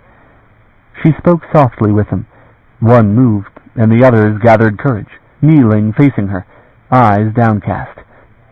"There," said the oldest of them, himself no more than a youth, and pointed toward the door that led inward, away from the central corridor. There was a small windowless storeroom opposite a lordly hall. Here Morgaine bade the priest disposed, with a bar across that door, and that chained, and the door visible by those who would guard their own quarters. It was Vanya's to put the priest inside, and he did so, not ungently. He hated the look of the priest's eyes as he was set within that dark place, forbidden alike lest he do himself and others harm with it. The priest's terror fingered at nightmares of his own, and he hesitated at closing the door. Priest of devils, who would have worshipped at Morgaine's feet, an uncleanness that attached itself to them, saying things it was not good to hear. Vanya loathed the man, but that a man should fear the dark, and being shut within, alone, this he understood. "Keep still," he warned Ginoon last, the guards out of hearing. "You are safer here, and you will be safe so long as you do keep still." The priest was still staring at him when he closed the door, his thin face white and terrified in the shadow. Vanya dropped the bar and locked the chain through it, made haste to turn his back on it, as on a private nightmare, remembering the roof of the tower of his prison. Rose words, stored up in this priest, waiting to break forth. He thought in agony that he should see to it that the priest never spoke, that he, Ilan, should take that foulness on his own soul and never tell Morgaine, never burden her honor with knowing it. He was not such a man. He could not do it, and he did not know whether this in him was virtue or cowardice. The sons of Haz had taken up their posts at the door. Morgaine awaited him in the hall beyond. He went to her, into the chambers that had been some great lord's, and dropped the saddlebags that he had carried onto the stones of the hearth, staring about him. More bodies awaited them, tapestries rent, bodies of men-at-arms, and the one-time lords lying amid shattered crystal and overturned chairs. Vanya knew them. One was the body of an old woman. Another was that of one of the elder lords, he that had made most grudging obeisance to Hefaru. "See to it," Morgaine said sharply to the servants. "Remove them." And while this was being attended, she righted a heavy chair and put it near the fire that still blazed in the hearth for its former owners, extended her legs to it, booted ankles crossed, paying no attention to the grisly task that went on among the servants. Changeling, she set point against the floor, and leaning by her side, and gave a long sigh. Vanya averted his eyes from what passed in the room. Too much, too many of such pathetic dead. He had been of the warriors, but of a land where men fought who chose to fight, who went armed in notice of such intention. He did not want to remember the things that he had seen in Otijin, alone or in her company. And somewhere in Otijin was Maya Jirun, lost in this chaos, hidden or dead, or the possession of some rough-handed marshlander. He thought of that, sick at heart, weighed his own exhaustion, the hazard of the mob outside, who spoke a language he could not understand. But he was obliged. For other wretched folk within the hold, for other women as unfortunate, he had no power to stop what happened. Only for Jirun, who had done him kindness, who had believed him when he said he would take her from Otijin. "Leo," he said, and dropped to his knees at the fireside by Morgaine. His voice shook, reaction to things already past, but he had no shame for that. They were both tired. "Leo, Jirun is here somewhere. By your leave, I am going to go and do what I can to find her. I owe her." "No, Leo." She stared into the fire, her tanned face set, her white hair still wet from the rain outside.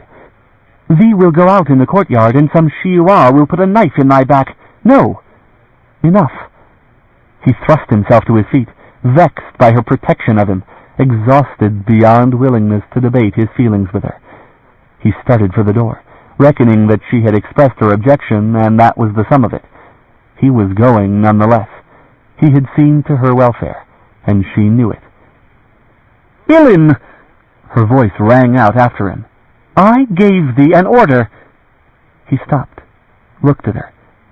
It was a stranger's voice, cold and foreign to him.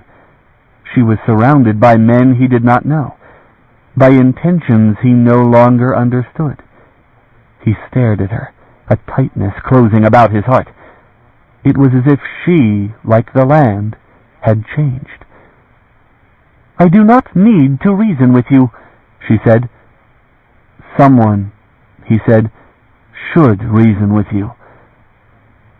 There was long silence. She sat and stared at him while he felt the cold grow in her. "I will have your belongings searched for," she said, "and you may take the horse, and the Shiuan girl, if she is still alive, and you may go where you will after that." She meant it. Outrage trembled through him. Almost, he spun on his heel and defied her. But there was not even anger in her voice. Nothing against which he could argue later. No hope that it was unthought or unmeant. There was only utter weariness, a hollowness that was beyond reaching, and if he left, there would be none to reach her. None. "I do not know," he said, "to what I have taken oath. I do not recognize you." Her eyes remained focused somewhere past him, as if she had already dismissed him. "You cannot send me away!" he cried at her, and his hoarse voice broke, robbing him of dignity. "No," she agreed without looking at him. "But while you stay, you do not dispute my orders." He let go a shaking breath and came to where she sat, knelt down on the hearthstones and ripped off the cloak she had lent him, laid it aside, and stared elsewhere himself until he thought that he could speak without losing his self-control. She needed him.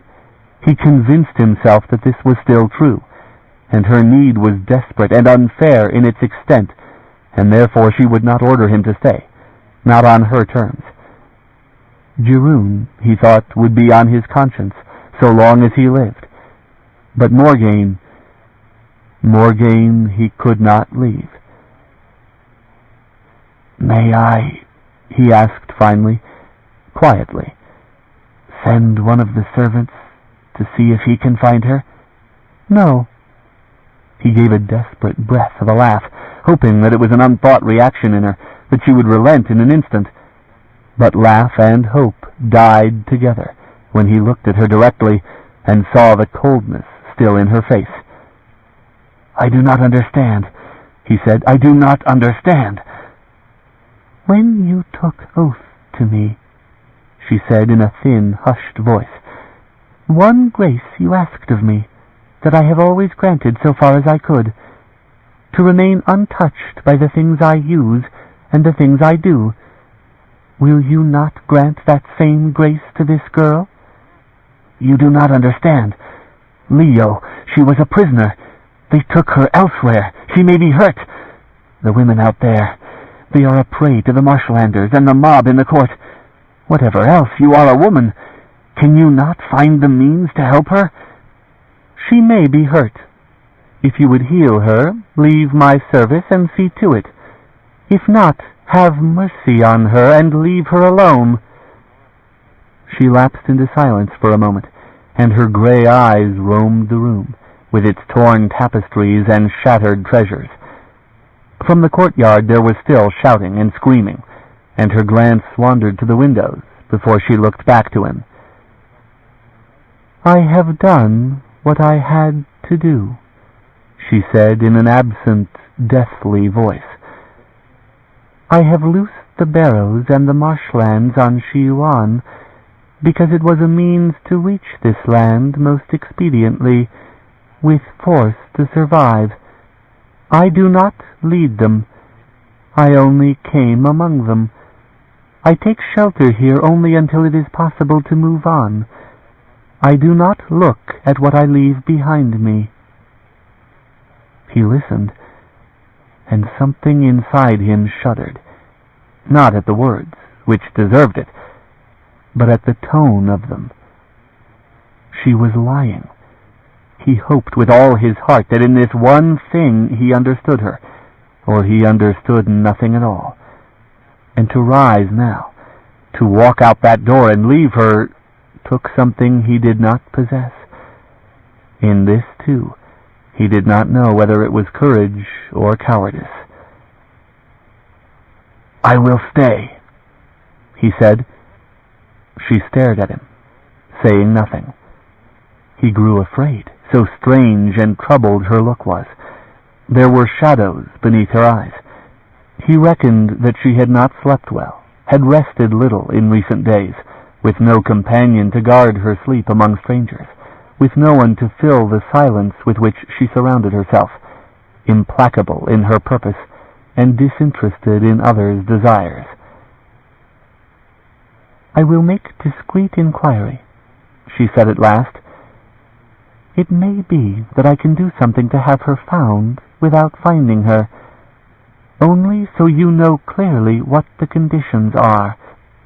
He heard the brittleness in her voice, knew what it masked, and bowed in shaken gratitude, touched his brow to the hearthstones, sat up again. "There is surely a bed to be had," she said, "and an hour or more before I shall be inclined to need it." He looked beyond her, to the open arch of the shadowed next room, where the servants had begun stirring about, the removal of the former owners completed. There was a light somewhere within, the opening and closing of cabinets, the rustle of fabrics. A warm bed. He longed toward it, exhausted. Luxury that he seldom knew, and far different from the things he had expected at the end of this ugly day. It was far different, he thought, from what many others knew this night. Jiroon, if she still lived, Kiffen, bereft of power, Ro, fled into the storm and the flood this night, in his private nightmare that centered upon Morgaine. Ro, with Aberrice before him, and the chance of defeating them.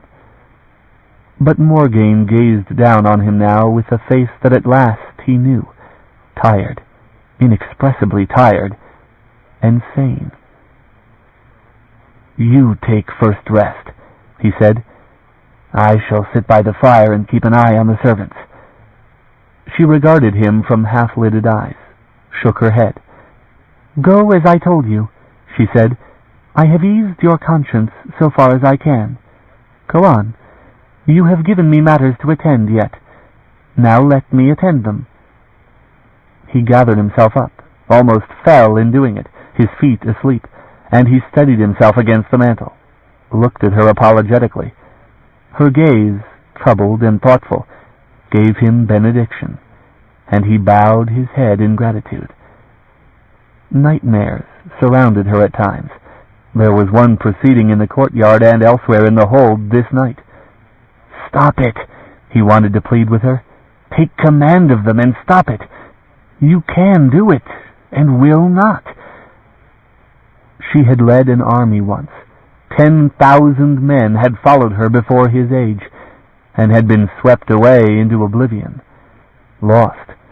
Clans and kingdoms had perished. Dynasties ended. Under Kirsch plunged into 100 years of poverty and ruin.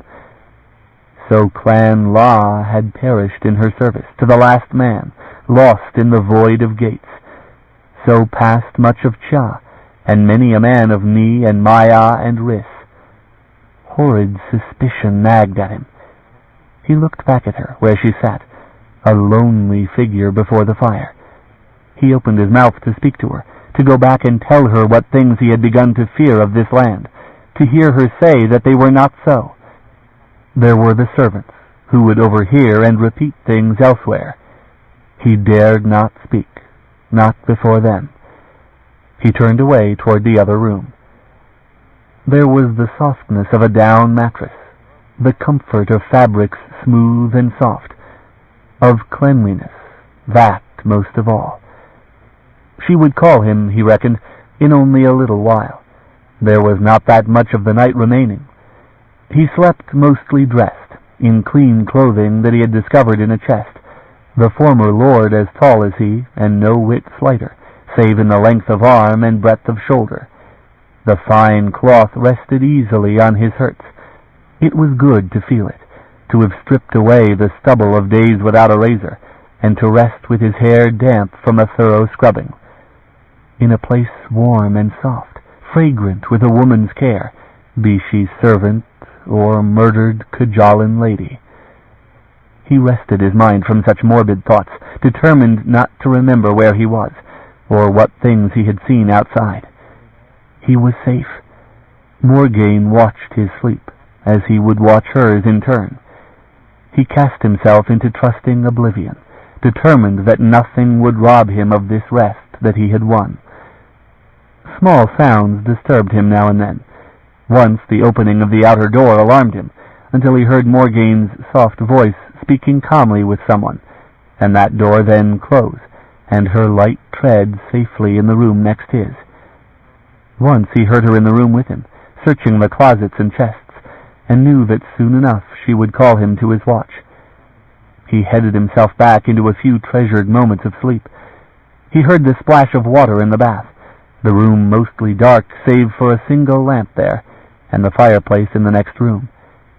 Grateful for the small remaining time, pleased to know she also took the leisure for such comforts as he had enjoyed, he shut his eyes again. And the rustle of cloth woke him, the sight of a woman, Kajal, in a white gown, ghost pale in the darkness. He did not know her for an instant, and his heart crashed against his ribs in panic, thinking murder, and of the dead. But Morgaine drew back the coverlet on her side of the great bed, and he, with some embarrassment, prepared to quit the other before she must bid him do so. "Go back to sleep," she said, confounding him. "The servants are out, and the door is bolted on our side. There is no need for either of us to stay awake, unless thee is over nice. I am not." And in her hand was Changeling, that always slept with her. She laid it atop the coverlet, a thing fell and dangerous in the valley that would be between them. Vanya rested very still, felt the mattress give as she settled beside him and drew the covers over her, heard the gentle sigh of her breath, and felt the weight of Changeling that rested between. He held no more urge to sleep, his heart still beating rapidly. It was that she had startled him, he told himself at first. He found it disturbing that for that single instant he had not known her. Frost fair, an old ballad sang of her, and like frost, burning to the touch. It was kindness that she had not displaced him to the hearthside. It was like her that she was considerate in small things. Perhaps she would not have rested, having sent him to a pallet on the hard stone. Perhaps it was amends for the harsh words she had used earlier. But it was not the same as campfires they had shared, when they had shared warmth, both armored, companions in the dark, one always waking in dread of ambush.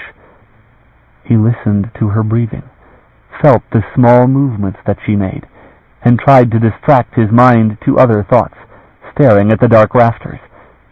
He cursed silently, half a pious prayer, wondering how she would understand it if he did withdraw to the hearthside. Woman that she was, she might not have thought over much of the gesture. Perhaps she did not understand. Or perhaps, he thought in misery, she wished him inclined to defy that barrier, and tormented him deliberately. She had asked him why he came with her. "Your charity," he had told her lightly, "was always more generous than my brother's." The remark had stung her. He wished to this day that he had asked why, that he understood why it had angered her, or why in all that bitter day it had seemed to set her at odds with him. He was human. He was not sure that she was. He had been a God-fearing man, and he was not sure what she was. Logic did not avail, thus close to her. All Rose's arguments collapsed, thus close to her. And he knew clearly what had drawn him this side of Gates, although he still shuddered to look into her gray and alien eyes, or to lie thus close to her. The shudder melded into quite another feeling, and he was horrified at himself, who could be moved by her, his liege, and thousandfold murderer, and Kajal, at least to the eye. He was lost, he thought, and possessed only this resolve, that he tried to remember that he was Kurshan and Ni, and that she was cursed in his land. Half that men told of her were lies, but much that was as terrible he had seen himself, and that logic likewise was powerless. He knew finally that it was neither reason nor virtue that stood in his way, but that did he once attempt that cold barrier between, she might lose all trust for him. "Ilin," she had said once, hurtfully, "thee has a place." "Ilin," she had said this night, "I have given thee an order." Pride forbade. He could not be treated thus. He dreaded to think what torment he could create for them, she trying to deal with him as a man, he trying to be both man and servant. She had a companion older than he, a demanding thing and evil that lay as a weight against his side. No other could be closer than that. And if she had regard for him, he thought, she surely sensed the misery that she could cause him, and kept him at a distance, until this night, that she, over-practical, over-kindly, omitted to send him to his place. He wondered for whose sake she had placed the sword between, for her peace of mind, or for his.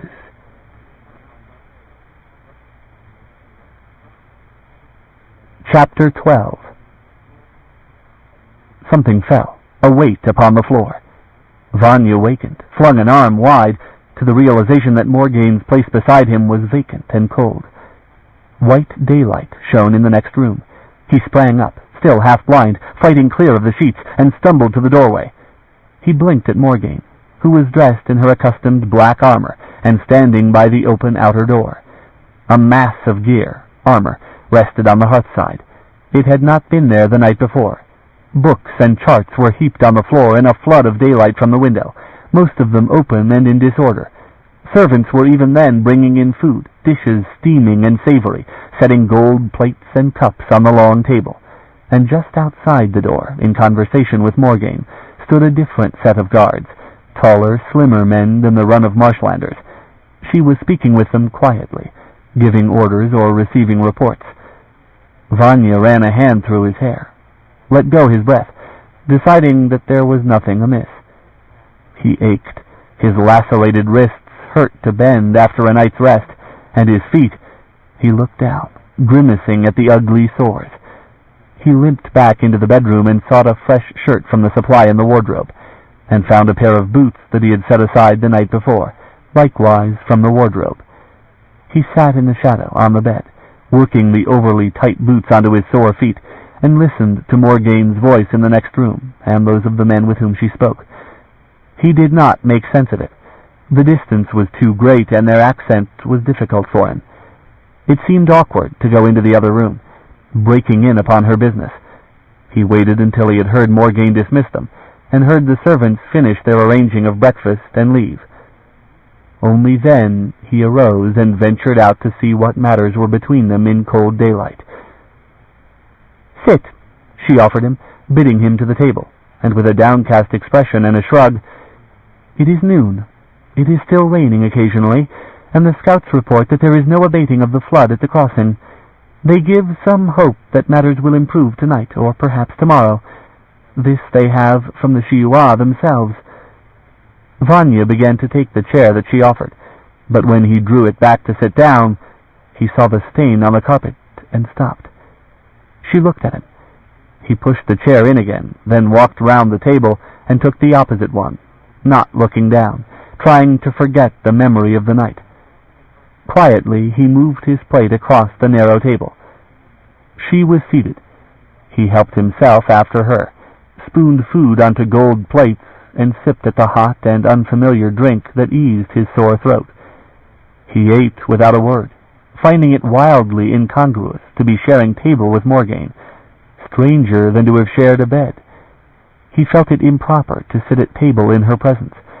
To do so belonged to another life, when he had been a lord's son, and knew hall manners, and not the ashes of the hearthside or the campfire of an outlaw. She also maintained silence. She was not given to much conversation, but there was too much strangeness about them in Otijin that he could find that silence comfortable.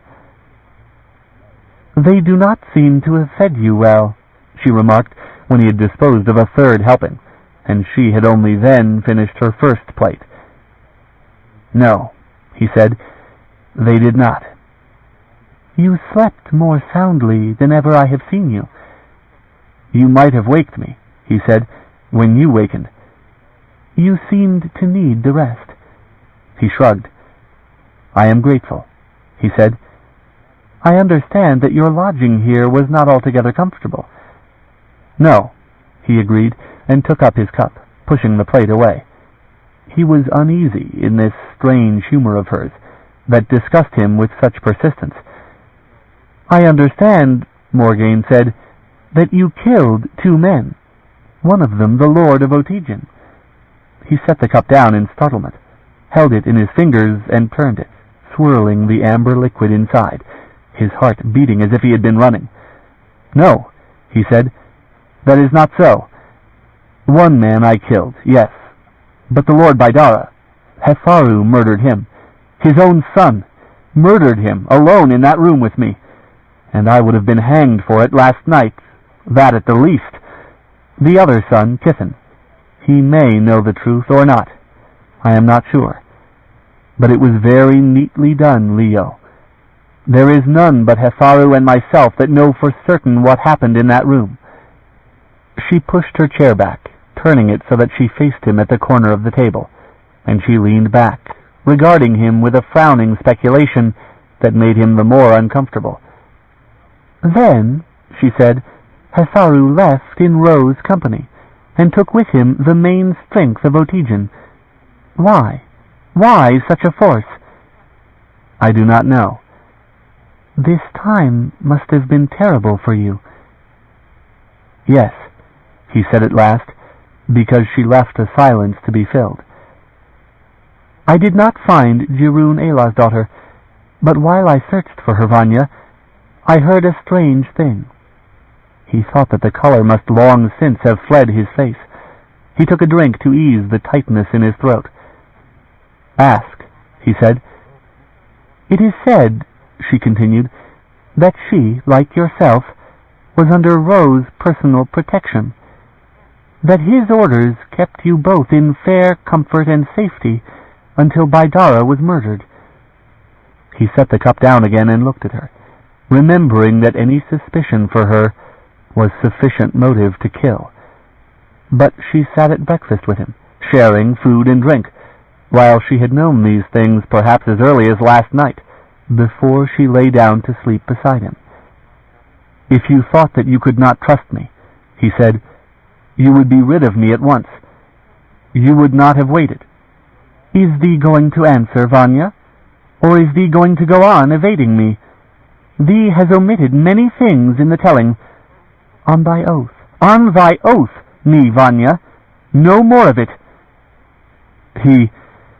Lo, found welcome here, at least with one faction of the house. He saw to it that I was safe, yes, but not so comfortable. Not so comfortable as you imagine, Leo. And later, when Hefaru seized power, then too, Ro intervened. "Do you know why?" He shook his head and said nothing. Suppositions led in many directions that he did not want to explore with her. "Did you speak with him directly?" "Yes." There was long silence. He felt out of place even to be sitting in a chair, staring at her eye to eye, when that was not the situation between them, and never had been. "Then thee has some idea." He said it was for kinship's sake. She said nothing. "He said," he continued with difficulty, "that if you were lost, then I think he would have sought a claiming." "Did you suggest it?" she asked, and perhaps the revulsion showed on his face, for her look softened at once to pity. "No," she judged, "no, thee would not." And for a moment she gazed on him with fearsome intentness, as if she prepared something from which she had long refrained. "Thee is ignorant," she said, "and in that ignorance valuable to him. I would not help him against you. You are without defense. You are ignorant and without defense."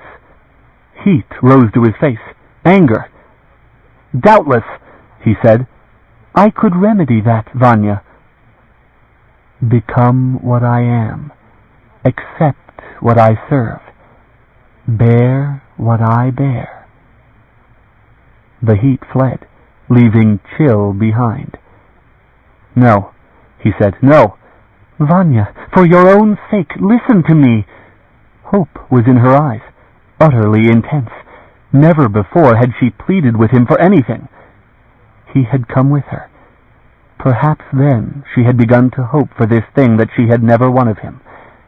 He remembered then what he had for a time forgotten, the difference there was between Morgaine and what possessed Cherryh, that Morgaine, having the right to order, had always refrained.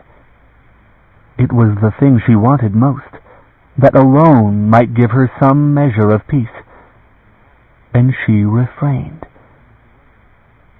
"Leo," he whispered, "I would do anything you set me to do. Ask me things that I can do." "Except this," she concluded, in a tone that pierced his heart. "Leo, anything else." She lowered her eyes, like a curtain drawn finely between them, lifted them again. There was no bitterness, only a deep sorrow. End of Side 5. To continue, turn the cassette over. Side 6, Well of Shiuan, by C.J. Cherryh, continuing on page 166. "Be honest with me," he said, stung. "You nearly died in the flood. You nearly died, with whatever you seek to do left undone. And this preys on your mind. It is not for my sake that you want this. It is for yourself." Again the lowering of the eyes, and she looked up again. "Yes," she said, without a trace of shame. "But know too, Vanya, that my enemies will never leave you in peace. Ignorance cannot save you from that. so long as you are accessible to them, you will never be safe." "It is what you said. That one grace you always gave me, that you never burdened me with your cajoling arts, and for that I gave you more than ever my oath demanded of me. Do you want everything now? You can order. I am only Ilin. Order, and I will do what you say." There was warfare in the depths of her eyes, yea and nay equally balanced, desperately poised. "Oh, Vanya," she said softly, "thee is asking me for virtue, which thee well knows I lack." "Then order," he said. She frowned darkly and stared elsewhere. "I tried," he said in that long silence, "to reach Abarais, to wait for you, and if I could have used Ro to set me there, I would have gone with him, to stop him." "With what?" she asked, a derisive laugh. But she turned toward him again, and even yet her look pleaded with him. "If I were lost, what could you have done?" He shrugged, searched up the most terrible thing that he could envision. "Casting Changeling within a gate. That would suffice, would it not?" "If you could set hands on it, and that would destroy you, and destroy only one gate." She took Changeling from her side and laid it across the arms of her chair. "It was made for other use." "Let be," he asked of her, for she eased the blade fractionally from its sheath. He edged back, for he trusted her mind, but not that witch-blade, and it was not her habit to draw it ever unless she must. She stopped. It lay half exposed, no metal, but very like a shard of crystal, its magics restrained until it should be wholly unsheathed. She held it so, the blade's face toward him, while opal fires swirled softly in the Kajalan runes on its surface. "For anyone who can read this," she said, "here is the making and unmaking of gates, and I think thee begins to know what this is worth, and what there is to fear should Ro take it. To bring this within his reach would be the most dangerous thing you could do." "Put it away," he asked of her. "Vanya, to read the runes, would thee learn simply that? Only that much, simply to read the Kajalan tongue and speak it. Is that too much to ask?" "Do you ask it for yourself?" "Yes," she said. He averted his eyes from it and nodded consent. "It is necessary," she said. "Vanya, I will show you, and take up Changeling if ever I am lost, knowing what you will know. The sword will teach you after, until you have no choice, as I have none." And after a moment, "If I am lost. I do not mean that it should happen." "I will do this," he answered, and thereafter sat a cold hardness in him, like a stone where his heart had been. It was the end of what he had begun when he had followed her. He realized that he had always known it. She rammed the dragon sword back into its sheath and took it in the curve of her arm, nodded toward the fireside where armor lay, bundled in a cloak. "Yours," she said. "Some of the servants worked through the night on it. Go dress. I do not trust this place. We will settle the other matter later. We will talk of it." "Aye," he agreed, glad of that priority in things. For as she was, she might win yet more of him, piece by piece. Perhaps she knew it. And there was an ease in her manner that had not been there in many a day, something that had settled at peace with her. He was glad for that at least. He took it for enough, and arose from the table and went to the fireside, heard her rise, and knew her standing near him as he knelt and unfolded the cloak that wrapped his recovered belongings. His armor, familiar helm that had been in her keeping. He was surprised and pleased that she had kept it, as if sentiment had moved her, as if she had hoped to find him again. There was his mail, cleaned and saved from rust, leather replaced. He received that back with great relief, for it was all he owned in the world save the black horse and his saddle. He gathered it up, knowing the weight of it as he knew that of his own body, and out of it fell a bone-handled dagger. Rose, an ill dream recurring. It lay on the stones, accusing him. For one terrible instant he wondered how much in truth she knew of what had passed. "Next time," she said from behind him, "resolve to use it." His hand went to his brow, to bless himself in dismay. He hesitated, then sketchily completed the gesture, and was the more disquieted afterward. He gathered up the bundle, dagger and all, and carried it into the other room, where he might have privacy, where he might both dress and breathe in peace. He would die in this forsaken land the other side of gates, he thought, jerking with trembling fingers at the laces of his clothing. That much had been certain from the beginning, but that became less terrible than what prospect opened before him, that little by little he would lose himself, that she would have all. Murder had sent him to her, brother-killing. Ill in service was just condemnation. But he reckoned himself, what he had been and what he had become, and the man that he was now was no longer capable of the crime that he had done. It was not just what lay before him. He set himself into his armor, leather and metal links in which he had lived the most part of his youth, and though it was newly fitted and most of the leather replaced, it settled about his body familiar as his own skin, a weight that surrounded him with safety, with habits that had kept him alive where his living had not been likely. It no longer seemed protection. "Until you have no choice," Morgaine had warned him, "as I have none." He slipped Rose's dagger into the sheath at his belt, a weight that settled on his heart likewise. This time it was with full intent to use it. A shadow fell across the door. He looked up. Morgaine came with yet another gift for him, a long sword in its sheath. He turned and took it from her offering hands, bowed and touched it to his brow as a man should when accepting such a gift from his liege. It was Kajolin, he did not doubt it. Kajolin more than changeling itself, which at least had been made by men. But with it in his hands, for the first time in their journey through this land, he felt a stir of pride, the sense that he had skill that was of some value to her. He drew the blade half from the sheath, and saw that it was a good double-edged blade, clean of Kajolin runes. The length was a little more than that of a Kirshan longsword, and the blade was a little thinner, but it was a weapon he knew how to use. "I thank you," he said.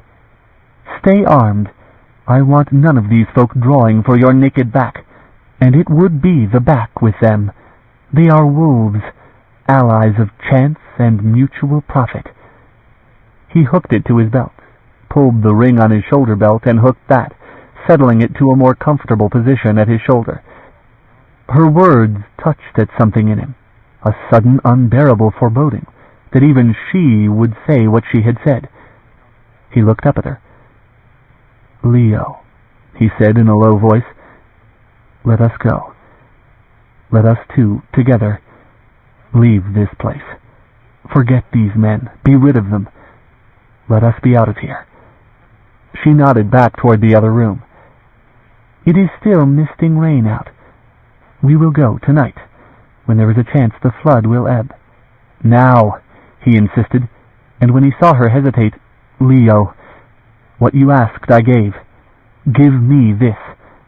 I will go now. I will find us a pack-horse and some manner of tent for our comfort. Better the cold and the rain than this place over our heads tonight." She looked tempted, urgently tempted, struggling with reason. He knew the restlessness that chafed at her, pent here, behind rock and risen water, and for once he felt that urge himself, an instinct overwhelming, a dark that pressed at their heels. She gestured again toward the room beyond. "The books. I have only begun to make sense of them. Do not trust these men." Of a sudden all things settled together in his mind, taking form, and some were in those books, and more were pent in the shape of a priest, locked in the dark down the hall. She could be harmed by these things, these men. The human tide that lapped about the walls of Otygian threatened her, no less than the Kajal lords. "Go," she bade him suddenly. "Go. See to it. Quietly." He snatched up his cloak, caught up his helm, and then paused, looking back at her. Still he was uneasy, parted from her in this place. But he forbore to warn her more of these men, of opening the door to them. It was not his place to order her. He drew up the coif and settled his helm on, and did not stay to put on the cloak. He passed the door, between the new guards, and looked at those three with sullen misgivings, looked too down the hall, where the priest Ganoon was imprisoned, without drink or food yet provided. That, too, wanted tending. He dared not have the guards wait on that man, a priest of their own folk, treated thus. Something had to be done with the priest. He knew not what. In haste he slung the heavy cloak about him and fastened it as he passed the door out of the corridor, uneasy as he walked these rooms that were familiar to him under other circumstances. As he passed marshlanders, who turned and stared at him and made a sign he did not know. He entered the spiral at the core of the keep, past others, feeling their stares at his back as he walked that downward corridor. Even armed, he did not feel safe or free here. Torches lit the place, a bracket at every doorway, profligate waste of them, and the smallish men of Arran came and went freely up and down the ramp, no few of them drunken, decked in finery incongruous among their peasant clothes. Here and there passed other men, tall and grim of manner, who did not mix with the marshlanders. Floir's kindred, a hard-eyed lot. Something wrathful abode in them, that touched at familiarity. "The Barrows and the Marshlands," Morgaine had said, naming them that followed her. Barrow folk, Vanya realized suddenly. Maya, Jeroen's kinsman. He hastened his pace, descending the core, the terror that breathed thickly in the air of this place, now possessing a name. The courtyard was quieter than the keep, a dazed quiet, the misting rain glistening on the paving stones, a few folk that might be Shiuan or marshlanders moving about wrapped in cloaks and shawls. There was a woman with 2 children at her skirts. It struck him strangely that nowhere had there been children among the Kajal, none that he had seen, and he did not know why. The woman, the children, the others, stopped and looked at him. He was afraid for a moment, remembering the violence that had surged across these stones, but they showed no disposition to threaten him. They only watched. He turned toward the pens and the stables, where their horses waited. Cattle lowed in the pens to his right, beasts well cared for, better than the Shiuan. The roofs of the shelters on his left were blackened, the windows eaten by fire. Folk still lived there. They watched him from doorways, furtively. He looked behind him when he reached the stable doors, fearful that more might have gathered at his back. The same few stood in the distance, still watching him. He dismissed them from his concern and eased open the stable door, entered into that dark place that smelled pleasantly of hay and horses. It was a large, rambling structure, seeming to wind irregularly about the keep wall, with most of the stalls empty save those in the first row. On the right side he counted 9-10 horses, mostly bay, and on the left, apart from the others, he saw Sipta's pale head, ears pricked, nostrils flaring at the presence of one he knew. In an empty stall farther stood a shadow that was his own on Durin gelding. Racks at the end of the aisle held what harness remained. He saw what belonged to Sipta, and reckoned his own horse's gear would be near it. He delayed at the stalls, offered his hand to Sipta's questing nose, patted that great plate of a cheek, went further to assure himself his own horse was fit. The black lipped at his sleeve. He caught the animal by the mane and slapped it gently on the neck, finding that someone had been horseman enough to have rubbed both animals down, when he had not. He was glad of this. Kirshen that he was not accustomed to leave his horse to another man's care. He checked feet and found them sound. A shoe had been reset, not of his doing. It had been well done, and he found nothing of which to complain, though he searched for it. And then he set himself to prepare them. There would be need of grain, that as much as the supplies they would need for themselves. Their way was always too uncertain to travel without it. He searched the likely places until he had located the storage bins, and then cast about to see whether there was, amid all the gear remaining, a pack saddle. There was nothing convenient. At last he filled his own saddlebags with what he could, and took Morgane's gear and his own, and slung it over the rails of the respective stalls, ready to saddle. Something moved in the straw, in the shadows. At first he took it for one of the other horses, but it was close. The sudden set of the gelding's ears, and the sound at once alarmed him. He whirled, reaching for the honor blade, wondering how many there were, and where. "Lord," said a small voice out of the dark. A female voice that trembled. He stood still, set his back against the rails of the stall, though he knew the voice. In a moment she moved, and he saw a bit of white in the darkness at the racks, where the windows were closed. "Cherryh," he hailed her softly. She came, treading carefully, as if she were yet uncertain of him. She still wore her tattered skirt and blouse. Her hair showed wisps of straw. She held to the rail nearest with one hand, and kept yet some distance from him, standing as if her legs had difficulty in bearing her weight. He slid the blade back into sheath, stepped under the uppermost rail, and into the aisle. "We looked for you," he said. "I stayed by the horses," she said in a thin voice. "I knew she had come. I did not know whether you were alive." He let go a long breath, relieved to find this one nightmare an empty one. "You are safe. They are Shiuan that have this place now. Your own people." She stayed silent for a long moment. Her eyes went to the saddles on the rails, back again. "You are leaving?" He took her meaning, shook his head in distress. "Matters are different. There is no safety for you with us. I cannot take you." She stared at him. Tears flooded her eyes. But suddenly there was such a look of violence that he recalled how she had set out the marshland road alone, and that he must, having saddled the horses, go back to Morgane and leave the animals in Cherryh's care, or deal with her in some fashion.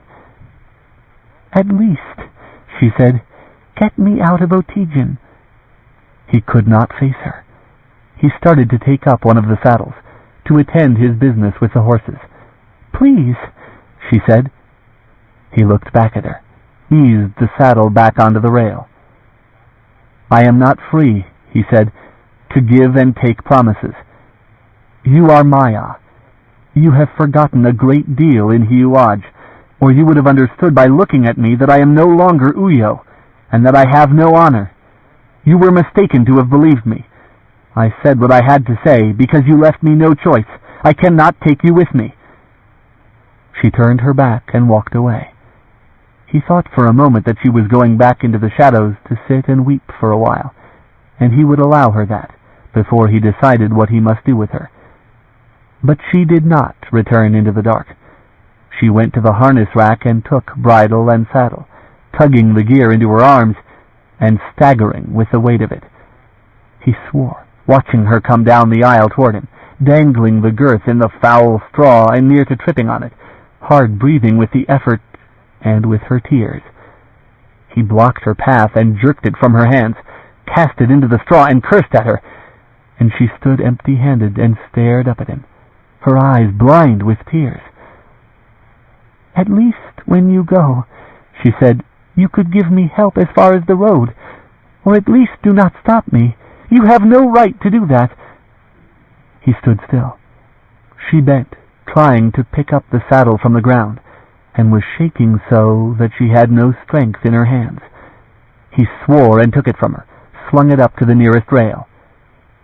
"Well enough," he conceded. "I will saddle a horse for you. And what you do then, that is your business. Choose one." She stared at him, thin-lipped, and then walked to the stall halfway down, laid a hand on that rail that enclosed a bay mare. "I will take her." He came and looked at the mare, that was deep enough of chest, but smallish. "There might be better," he said. "This one." He shook his head, reckoning that she would have what she wished, and that perhaps a girl whose experience of horses extended most to a small black pony judged her limits well enough. He did as she wished, and with Jeroen's mare saddled, he returned to his own horse, and to Sipta, took meticulous pains with their own gear, that might have to stand a hard ride and few rests. He appropriated a coil of harness leather, and a braided leather rope as well, and at last he closed the stalls and prepared to leave. "I have to go advise my lady," he told Jeroen, who waited by her mare. "We will come as quickly as possible. Something might delay us a little time, but not for long." Anguish crossed her face. He frowned at it, turned all the same to leave, reckoning at least that the horses were safe while Jeroen had some gain from aiding them. "No," Jeroen whispered after him, ran suddenly and caught his arm. He looked back, chilled at the terror in her face. A sense of ambush prickled about him. "Lord," she whispered, "there is a man hiding here. Do not leave. Do not leave me here." He seized her arm so hard that she winced. "How many more? What have you arranged for me?"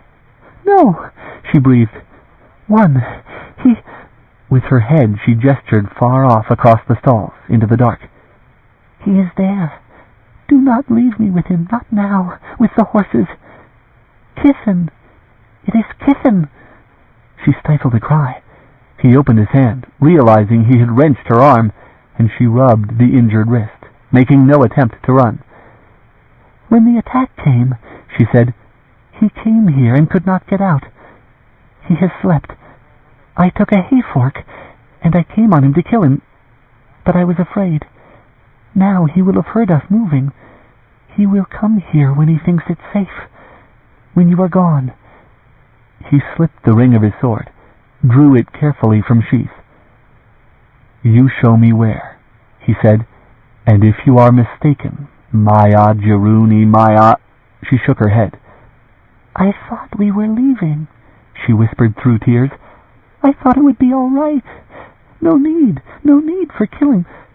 I do not want to—" "Quiet," he said, and seized her wrist, pushing her forward. She began to lead him, as silently as possible, into the dark.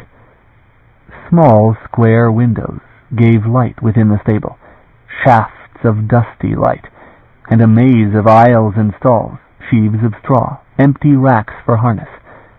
The building curved irregularly, following the keep wall, and the aisles were likewise crooked, row upon row of box stalls, empty, a hayloft, a nesting place for birds that fluttered wings and stirred restlessly. Jeroen's hand touched his, cautioning. She pointed down a row of stalls, where the shadow was darkest.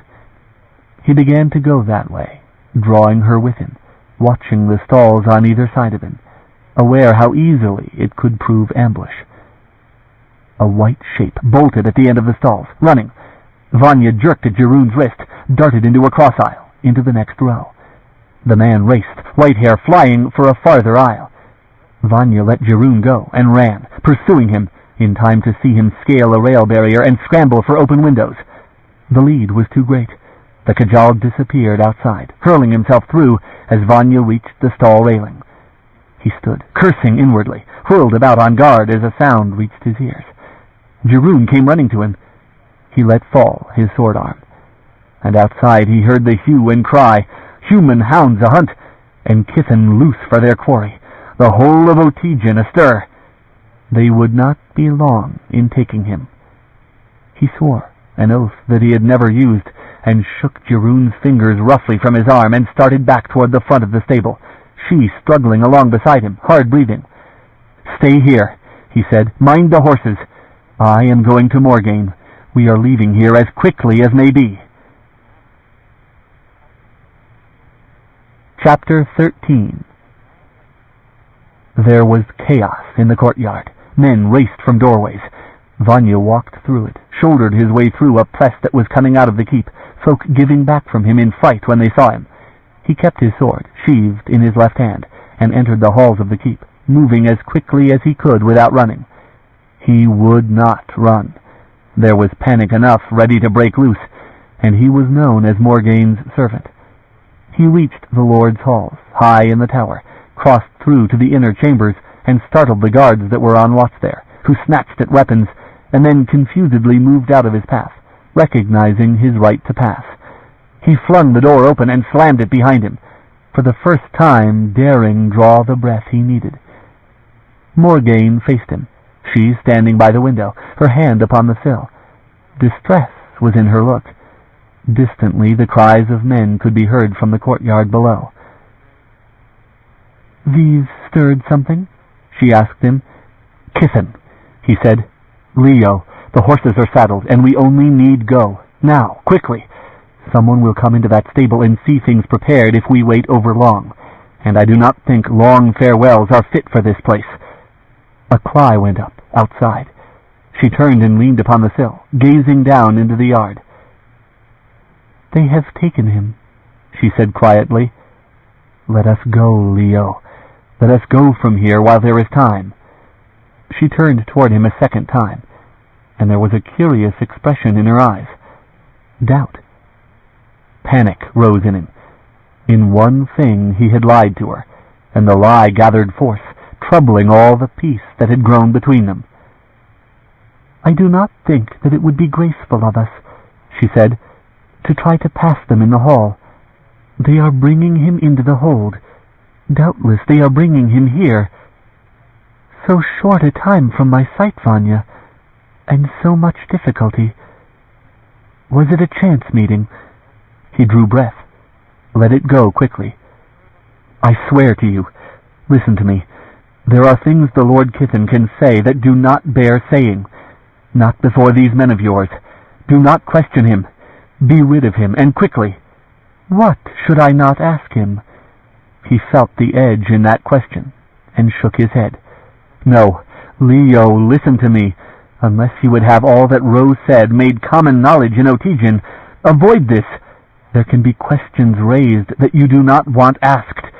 There is a priest down the hall, and Shiuan out in the court, and servants, and whatever Kajal are still alive, that would raise questions if they lost all care of their lives. Kithen will do you no good. There is nothing he can say that you want to hear." "And was it a chance meeting, Vanya?" "Yes!" he cried, in a tone that shocked the silence after. "That may be," she said after a moment. "But if you are correct, then it would be well to know what he has said already." "Are you ready," he asked her, "to leave upon the instant?" "Yes," she said, and indicated the fireside, where her belongings were neatly placed. He had none. Outside in the halls there was commotion. It was not long in reaching them. The sounds of shouting, the heavy sound of steps approaching. A heavy hand rapped at the door. "Lady?" one asked from outside. "Let them in," Morgain said. Vanya opened it, and in his other hand only his thumb held the sheath upon the longsword. A shake would free it. Men were massed outside, a few of the marshlanders, but chief among them was the scarred barrowsman Foire, with his kinsman. Vanya met that sullen face with utter coldness, and stepped back because Morgain had bidden it, because they were hers. Violent men, unlike the Aran folk. He surmised, seeing them now, who had done most of the slaughter in Otygian, that were murder to be ordered. they would enjoy it. And among them, from their midst, they thrust the disheveled figure of the Kajal Lord, thin and fragile seeming in their rough hands. Blood dabbled the satin front of Kithan's brocade garment, and his white hair was loose and wild, matted with blood from a cut on his brow. Floir cast the dazed halfling to the floor. Morgaine settled herself in a chair, leaned back, Changeling balanced on her knee under her hand. She watched calmly as the former Lord of Otygian gathered himself to rise, but they kept him on his knees. Vanya, moving to his proper place at Morgaine's shoulder, saw the force of the Kajal's gray eyes, no longer full of dreams, no longer distant, but filled with heat and hate. "He is Kithan," said Floir, his scarred lips smiling. "Let him up," Morgaine said, and such hate there was in Kithan that Vanya extended his sheathed sword between, cautioning him. But the captured halfling had some sense. He stumbled to his feet and made a slight bow of the head, homage to realities. "I shall have you put with the others," Morgaine said softly. "Certain others of your folk do survive, in the higher part of this tower." "For what?" Kithan asked, with a glance about him. Morgaine shrugged. "For whatever these men allow." The elegant young lordling stood trembling, wiped a bloody strand of hair from his cheek. His eyes strayed to Vanya's, who returned him no gentleness, and back again. "I do not understand what is happening," he said. "Why have you done these things to us?" "You were unfortunate," said Morgaine. The arrogance of that answer seemed to take Kithan's breath away. He laughed after a moment, aloud and bitterly. "Indeed, and what do you gain of such allies as you have? What when you have won?" Morgaine frowned, gazing at him. "Floir," she said, "I do not think it any profit to hold him or his people." "We can deal with them," said Floir.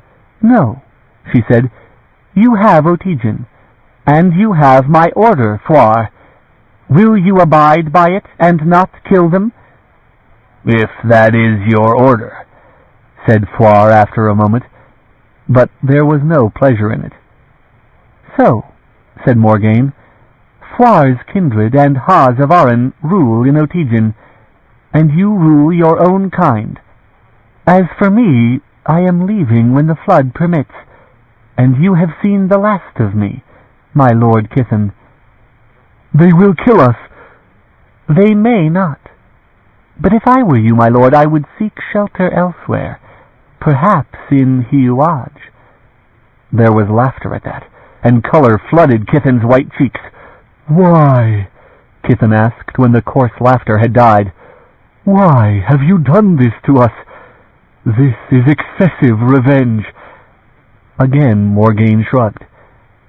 "I only opened your gates," she said. "What was waiting outside was not of my shaping. I do not lead them. I go my own way." "Not looking to what you have destroyed. Here is the last place where civilization survives. Here," Kithan glanced about at the fine tapestries that hung slashed and wantonly ruined. "Here is the wealth, the art of thousands of years, destroyed by these human animals." "Out there," said Morgaine, "is the flood. Barrow's Hold has gone. Aran is going. There is nothing left for them but to come north. It is your time, and you chose your way of meeting it with such delicate works. It was your choice." The Kajal clenched his arms across him as at a chill. "The world is going under, but this time was ours, tedious as it was, and this land was ours to enjoy it.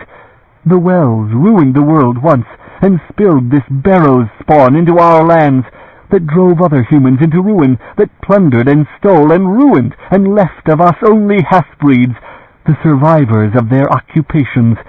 They tampered with the wells and ruined their own lands. They ruined the land they took, and now they come to us. Perhaps he is of that kind, he said with a burning look at Vanya, and came through the wells. Perhaps the one named Ro came likewise. The Barrow Kings are upon us again, no different than they ever were. But someone did this thing to us.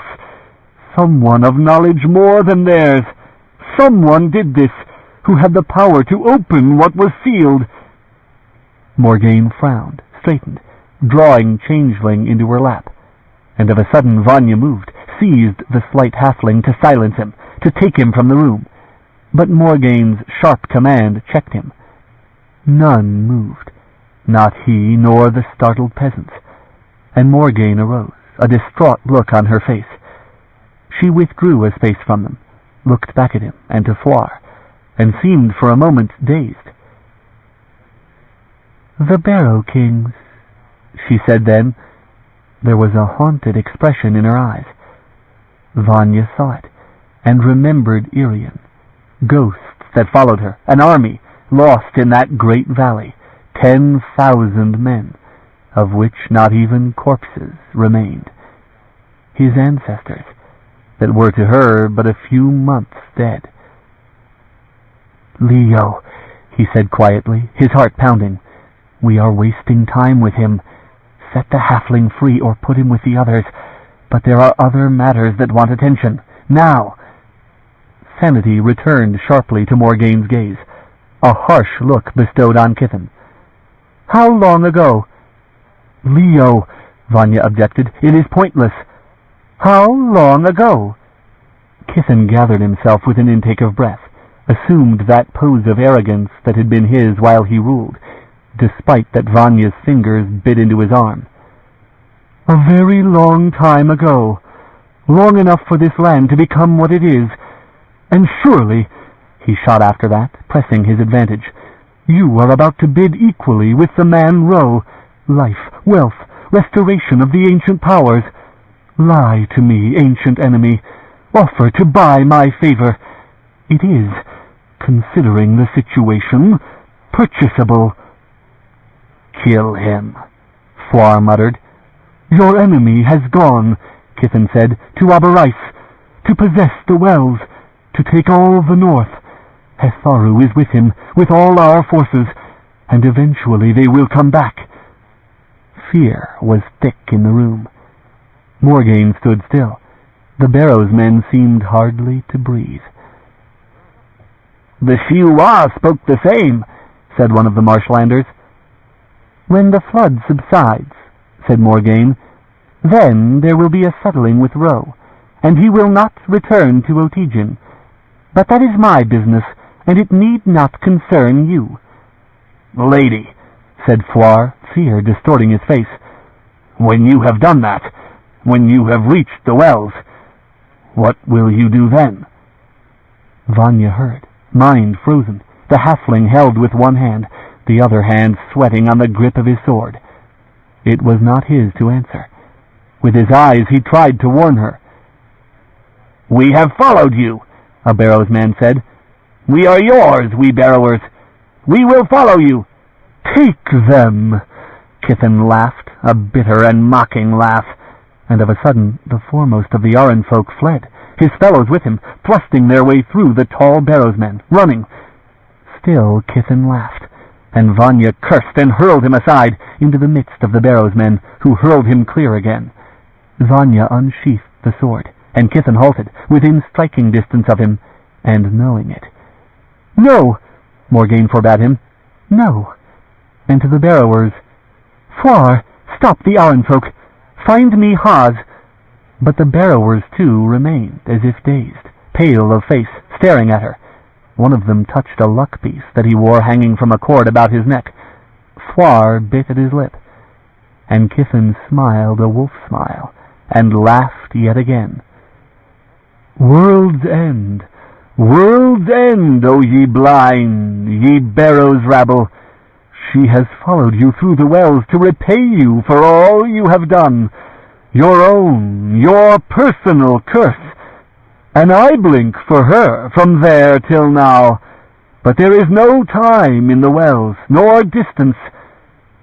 We are avenged." A knife whipped from sheath. A barrow's man drew. For Morgaine, for Kithen, unknown which. Vanya looked toward it, and that man backed away, whey-faced and sweating. There was silence in the room, heavy and oppressive, and of a sudden there was a stir outside as the animals in the pens began bawling all at once. Furniture quivered, and the surface in the wine pitcher on the table shimmered, and then men sprang one way and the other as chairs danced and the floor heaved sickeningly underfoot, masonry parting in a great crack down the wall that admitted dusty daylight. The fire crashed, a burning log rolled across the carpet, and there were echoing crashes and screams throughout the hold. A rumbling shook the floor, deafening, sudden impact jolting the very stones of the hold. Then it was done, and anguished screams resounded outside and throughout the keep. Vanya stood clinging to the back of a chair, Kithen to the table, the laughter shaken from him, and the barrow's men stood white and trembling against the riven wall. "Out!" Morgaine shouted at them. "Out of here! Clear the hold! Out!" There was panic. The Shiuan rushed the doorway in a mass, pushing and cursing at each other in their haste. But Vanya, sword's point leveled at Kithen, saw Morgaine delay to gather her belongings from the fireside. "Go," he told her, reaching for her burden. She did not yield it, but left quickly. Vanya abandoned Kithen, intent on staying with Morgaine, and the halfling darted from the door, raced the other way down the hall, a way that led upward. "His people," said Morgaine, and Vanya felt an instant's respect for the Kajal lord, realizing what he was about. And as he looked, he saw another thing, broken timbers, a door frame riven and shattered, and a door ajar. The priest. "Go!" he shouted at Morgaine, and turned back, running, slid to a stop, and pulled that jammed door wide, splintering wood as he did so. The storeroom was empty.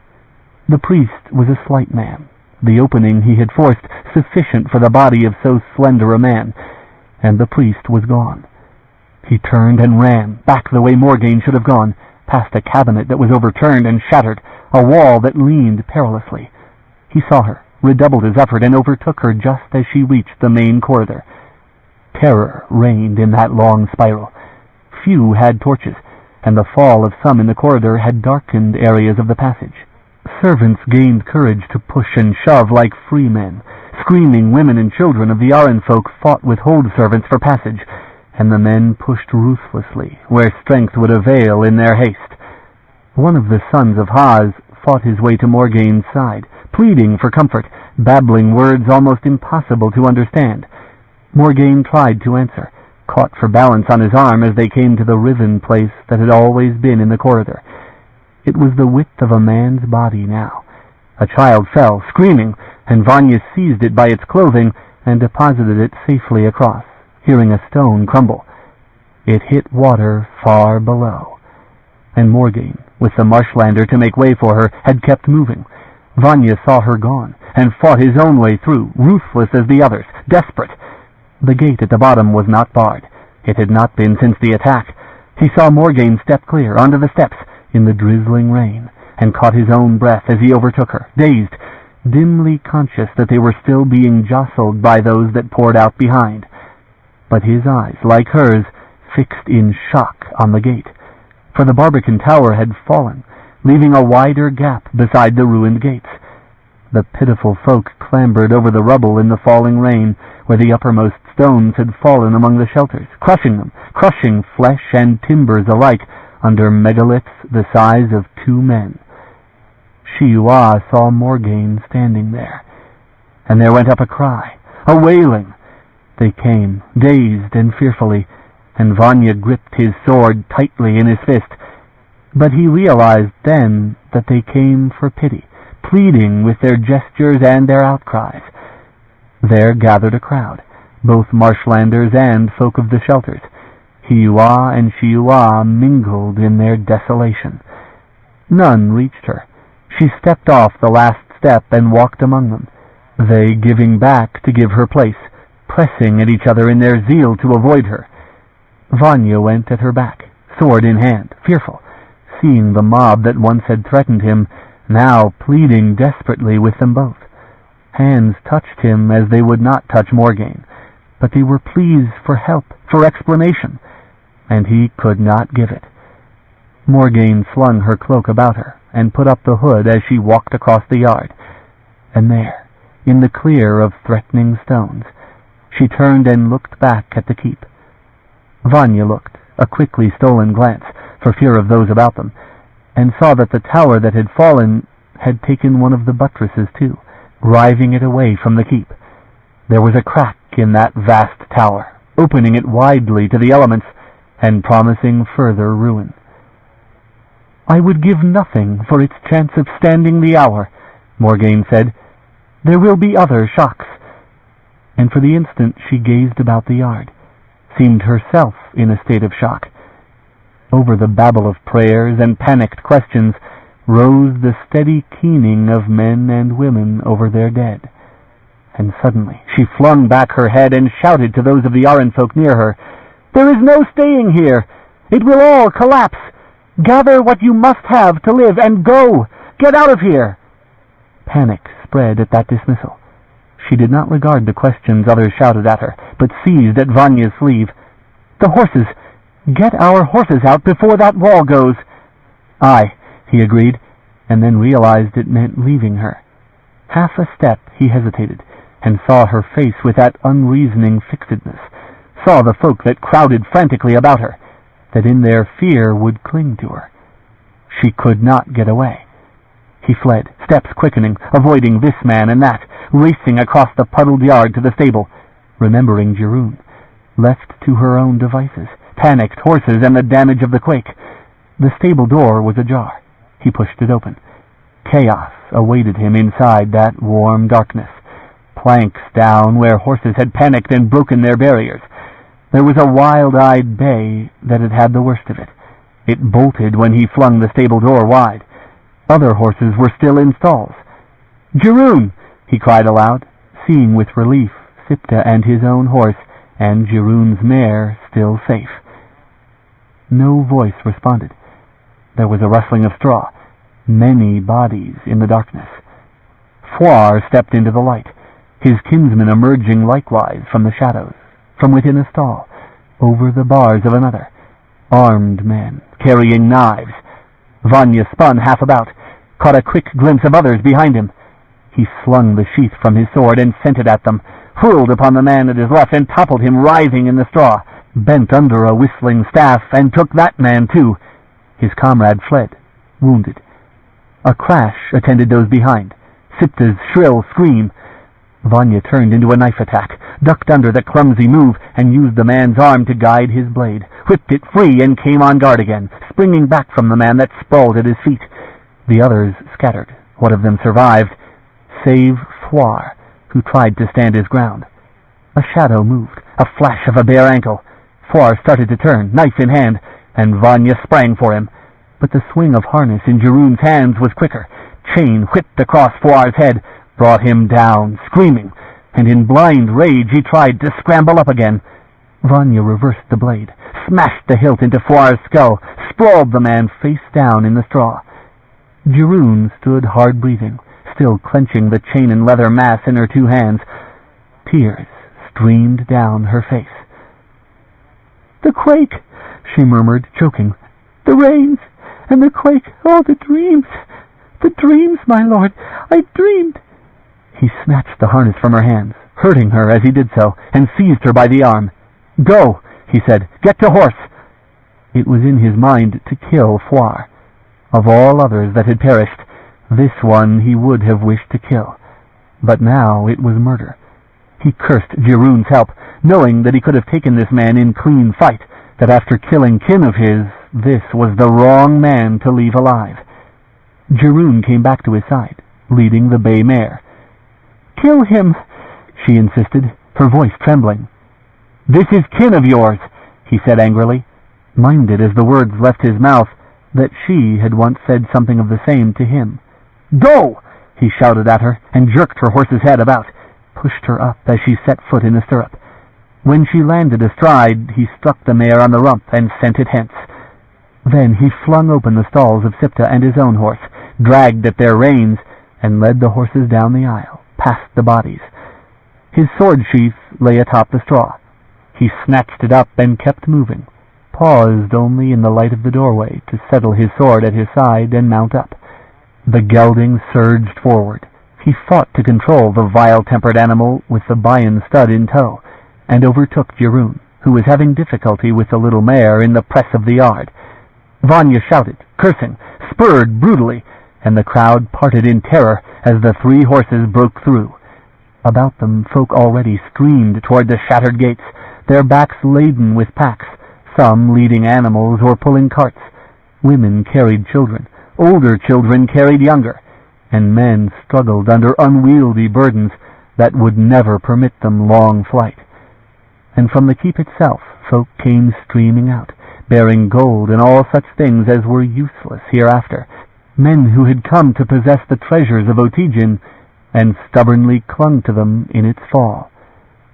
Morgaine stood safely by the ruin of the tower, a stationary figure amid the chaos, waiting, with solid stone at her back and changeling sheathed in her 2 hands. She saw them, and suddenly her face set in anger, such that Vanya felt the force of it to the depth of him. But when he rode to her side, ready to swear that Jeroen's presence was no planning of his, she said not a word, only caught Sipta's reins from his hand and set her foot into the stirrup, settling herself into the saddle and at once checking the gray's forward motion. A cry went up from the crowd. A loose cow darted this way and that in bovine panic through the crowd, and the horses shied and stamped. "Give me time," Vanya shouted at Morgaine, "to go back and free the horses in the stalls." And of a sudden the earth heaved again.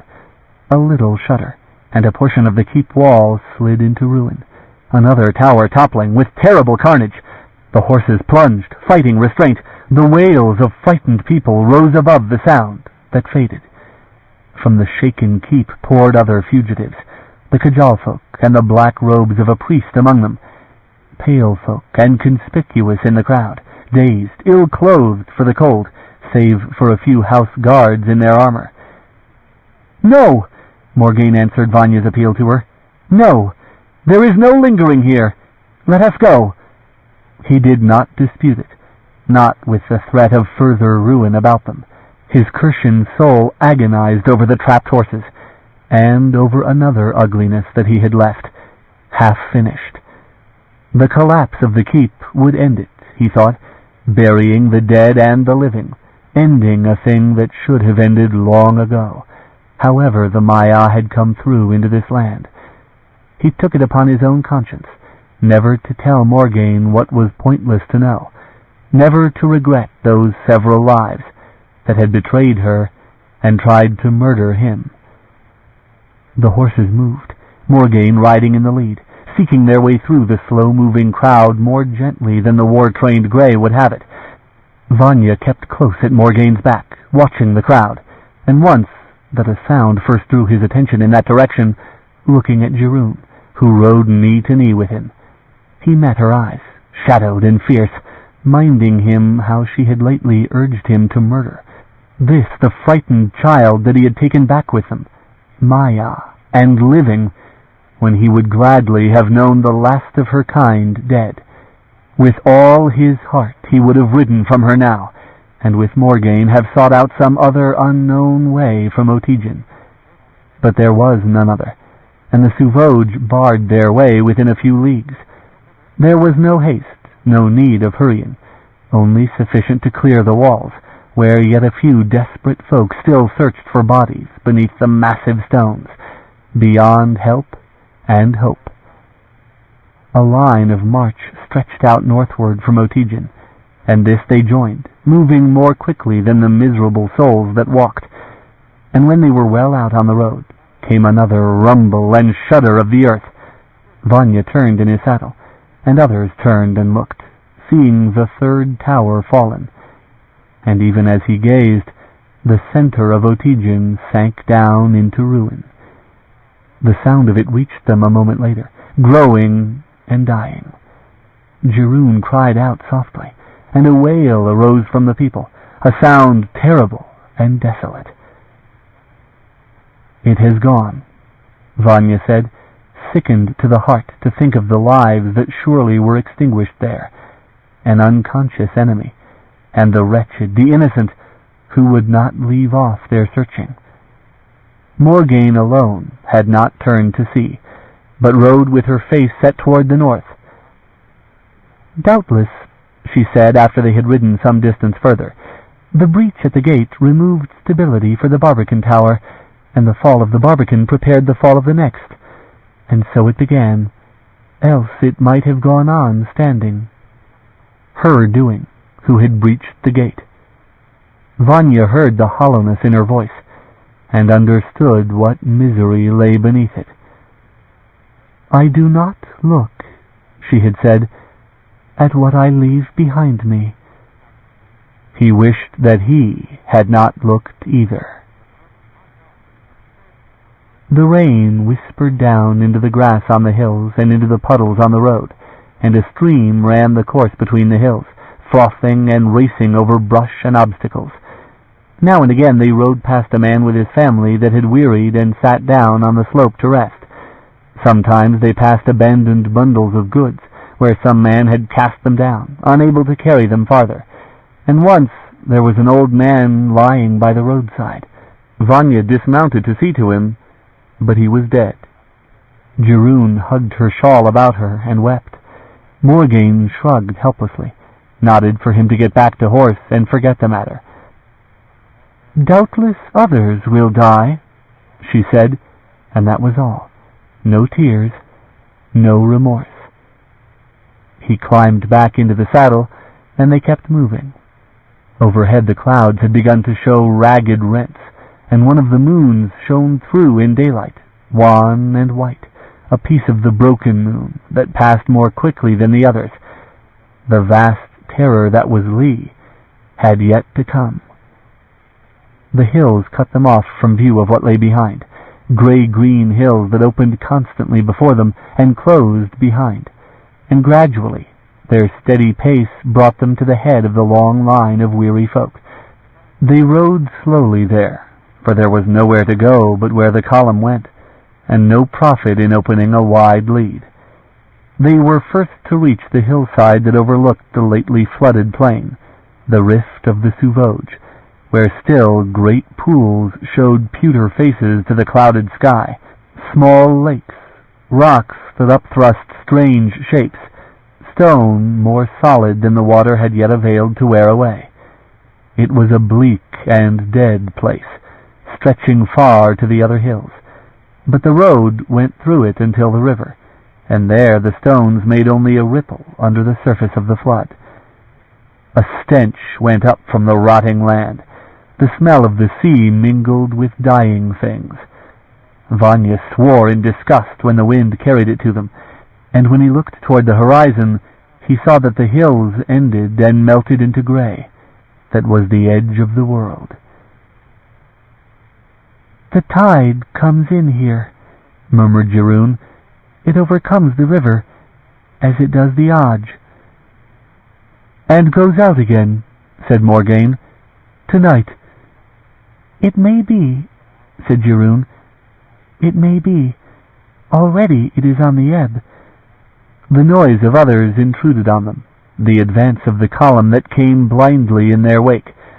Morgaine glanced over her shoulder, reined Siptah about, yet holding him. "This hill is ours," she said fiercely, "and company will not be comfortable for us. Vanya, come, let us stop them." She led Siptah forward, toward the van of the column, that were strong men, Aran folk, who had fled early and marched most strongly. And Vanya slung his sword across the saddle-bow and kept pace with her, a shadow by her side as she gave orders, directed sullen, confused men to one side and the other of the road, bidding them set up shelters and make a camp. 2 of the Barrows men were there, grim, tall men. Vanya noticed them standing together and cast them a second anxious look, wondering had they been 2 of the number with Floir, or whether they were innocent of that ambush and did not yet know the blood feud that was between them. They gave no evidence of it. But there was yet another matter astir among them, sullen looks toward the hill where Cherryh waited, standing by the bay mare, her shawl clutched about her in the cold, damp wind. "She is ours," one of the two barrowers said to Morgaine. Morgaine said nothing, only looked at him from the height of Sipta's back, and that man fell silent. Only Vanya, who rode at her back, heard the murmuring that followed when Morgaine turned away, and it was ugly. He turned his horse again and faced them, the two barrowsmen and a handful of marshlanders. "Say it louder," he challenged them. "The girl is Fey," said one of the marshlanders. "Elar's daughter. She cursed Cherryh, and it fell. The quake and the flood took it." "And Barrow's Hold," said one of the barrowsmen. "Now Otijin. She brought the enemy into Barrow's Hold," said the other of the barrowers. "She is Fey. She cursed the hold, killed all that were in it, the old, the women, and the children, her own sister. Give her to us." Vanya hesitated, the gelding restless under him, misgivings gathering in him, remembering the dream upon the road, the mad-eyed vagaries, the tense body pressed against his. "Oh, the dreams, my lord! I dreamed—" He jerked the gelding's head about, spurred him past their reaching hands, sought Morgaine, who moved alone among the crowds, giving orders. He joined her, saying nothing. She asked nothing. A camp began to take shape, makeshift huddles of stitched skins and brush and sodden blankets tied between trees or supported on hewn saplings. Some had brought fire, and one borrowed to the next, wet wood smoking and hissing in the mist, but sufficient to stay alight. The column was still straggling in at dusk, finding a camp, finding their places in it, seeking relatives. Morgaine turned back to the hill that she had chosen, where she had permitted no intrusion, and there Cherryh waited, shivering, with wood she had gathered for a fire. Vanya dismounted, already searching out with his eye this and that tree that might be cut for shelter.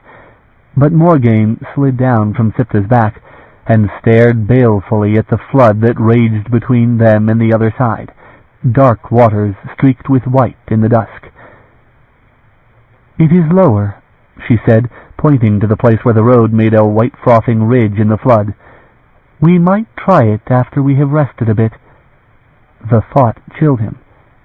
"The horses cannot force that. Wait. It cannot be much longer." She stood looking at it still, as if she would disregard all his advice, staring toward that far bank where mountains rose, where was Ro and Aberais and a halfling army. The flood would not be sufficient to have delayed Ro this long. Vanya reckoned that for himself, and did not torment her with asking or saying it. She was desperate, exhausted. She had spent herself in answering questions among the frightened folk behind them, in providing advice, in settling disputes for space and wood.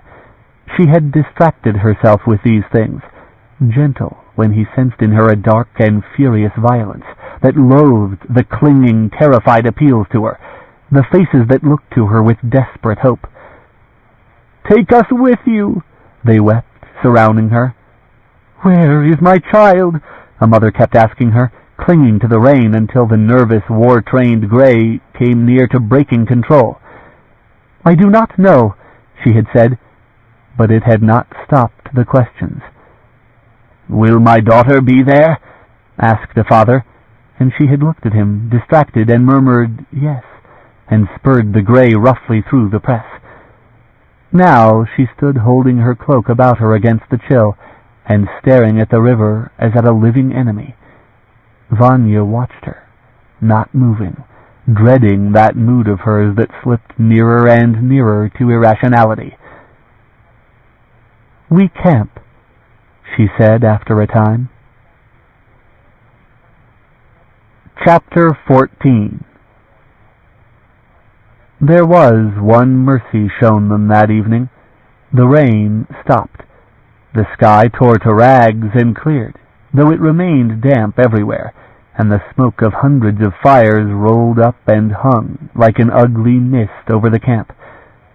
Scarred Lee rose, vast and horrid, companionless now. The other moons had fled, and Onley and Demon Sith lagged behind. They rested, filled with food that Morgaine had put in her saddlebags.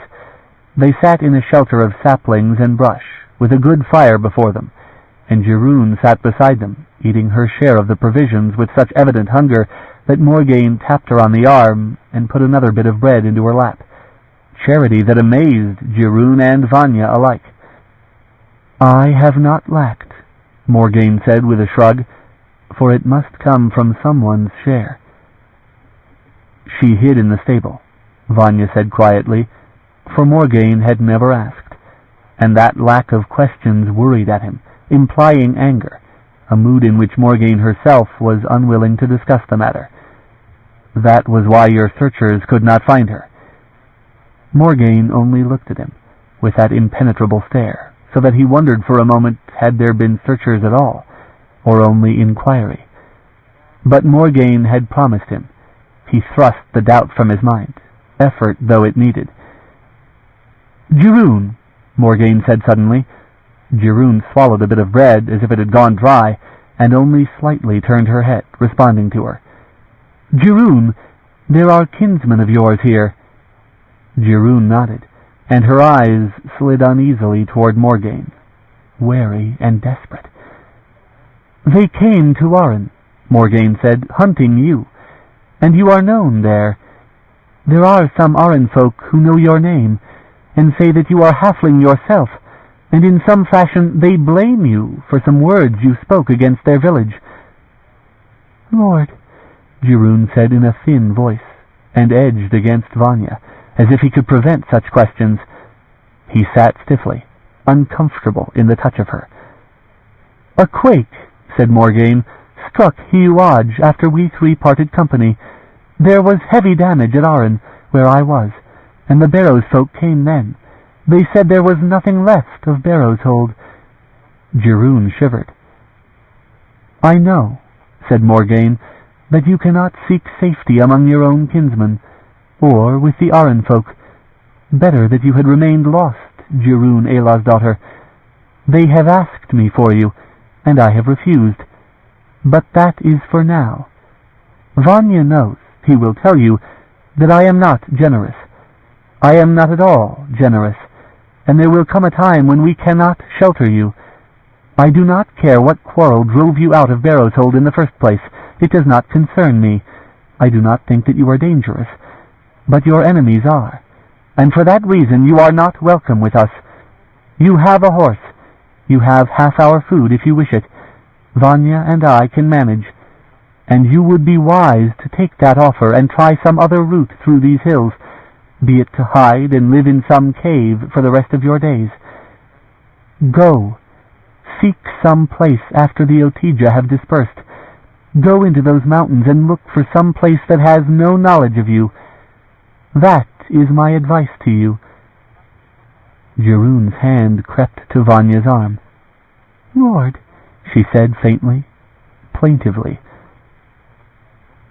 "There was a time," Vanya said, hardly above a breath, "when Jiroon did not say what she might have said, when she did not say all that she knew of you, and stayed by me when it was not convenient. And I will admit to you that I gave her a promise. I know that I had no right to give any promise, and she should not have believed me. But she did not know that. I have told her that she should not have believed me. But would it be so wrong, Leo, to let her go where we go? I do not know what other hope she has." Morgaine stared at him fixedly, and for a long, interminably long moment said nothing. "Vi says correctly," she breathed at last. "Vi had no right." "All the same," he said very quietly, "I ask it because I told her that I would take her to safety."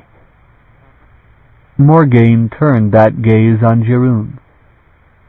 "Run away," she said. "I give you a better gift than he gave, but on his word stay, if you have not the sense to take it. Unlike Vanya, I bind myself to nothing. Come with us as long as you can, and for as long as it pleases me." "Thank you," Cherryh said almost soundlessly, and Vanya pressed her arm, disengaging it from his. "Go aside," he said to her. "Rest. Let matters alone now." Cherryh drew away from them, stood up, left the shelter for the brush beyond the firelight. They were alone. Across the camp sounded the wail of an infant, the lowing of an animal, the sounds that had been constant all the evening. "I am sorry," Vanya said, bowing himself to the ground, expected even then her anger, or worse, her silence. "I was not there," Morgaine said quietly. "I take your word for what you did and why. I will try. She will stay our pace, or she will not. I cannot help her. That," she gestured with a glance toward the camp, "that also has its desires that are Cherryh's." "They believe," he said, "that there is a way out for them, that it lies through the wells, that they will find a land on the other side." She said nothing to that. "Leo," he said carefully, "you could do that. You could give them what they believe. Could you not?" A tumult had arisen, as others had arisen throughout the evening, on the far side of the camp, distant shouts carrying to them, disputes, dissents among terrified people. Morgaine set her face and shook her head abruptly. "I could, yes, but I will not. You know why they have followed you. You know that. I care nothing for their beliefs. I will not." He thought of the falling towers of Otygen. Only a hand's breadth closer to the sea. Cherryh had laughed, attempting humor. Somewhere the child was still crying. Among the rabble there were the innocent, the harmless. "Their land," he said, "is dying. It will come in the lifetime of some that are now alive, and to open the gates for them, would that not? Their time is finished. That is all. It comes to all worlds. In heaven's name, Leo, Vanya, where should we take them?" He shook his head helplessly. "Are we not to leave this land?" "There are no sureties beyond any gate." "But if there is no other hope for them—" Morgaine set Changeling across her knees. The dragon eyes of the hilt winked gold in the firelight, and she traced the scales with her fingers. "2 months ago, Vanya, where were you?" He blinked. "My mountains. A road to Aenor. A winter storm." "I was an outlaw," he said, uncertain what he was bidden remember, "and the Maya were close on my trail." "And for?" "The same." He laughed uneasily. "My life was much of the same just then." "I was in chorus," she said. "Think of it." Laughter perished in him, in a dizzying gap of 100 years. Irian. Massacre. Ancestors of his had served Morgaine's cause in chorus, and they were dust. "But it was 100 years all the same," he said. "You slept. However you remember it, it was still 100 years, and what you remember cannot change that." "No.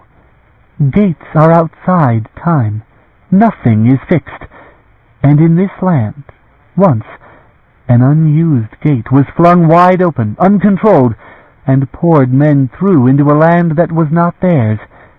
That was not theirs, Vanya. And they took that land, men that speak a common tongue with Onderkirch, that remember me." He sat very still, the pulse beating in his temples until he was aware of little else.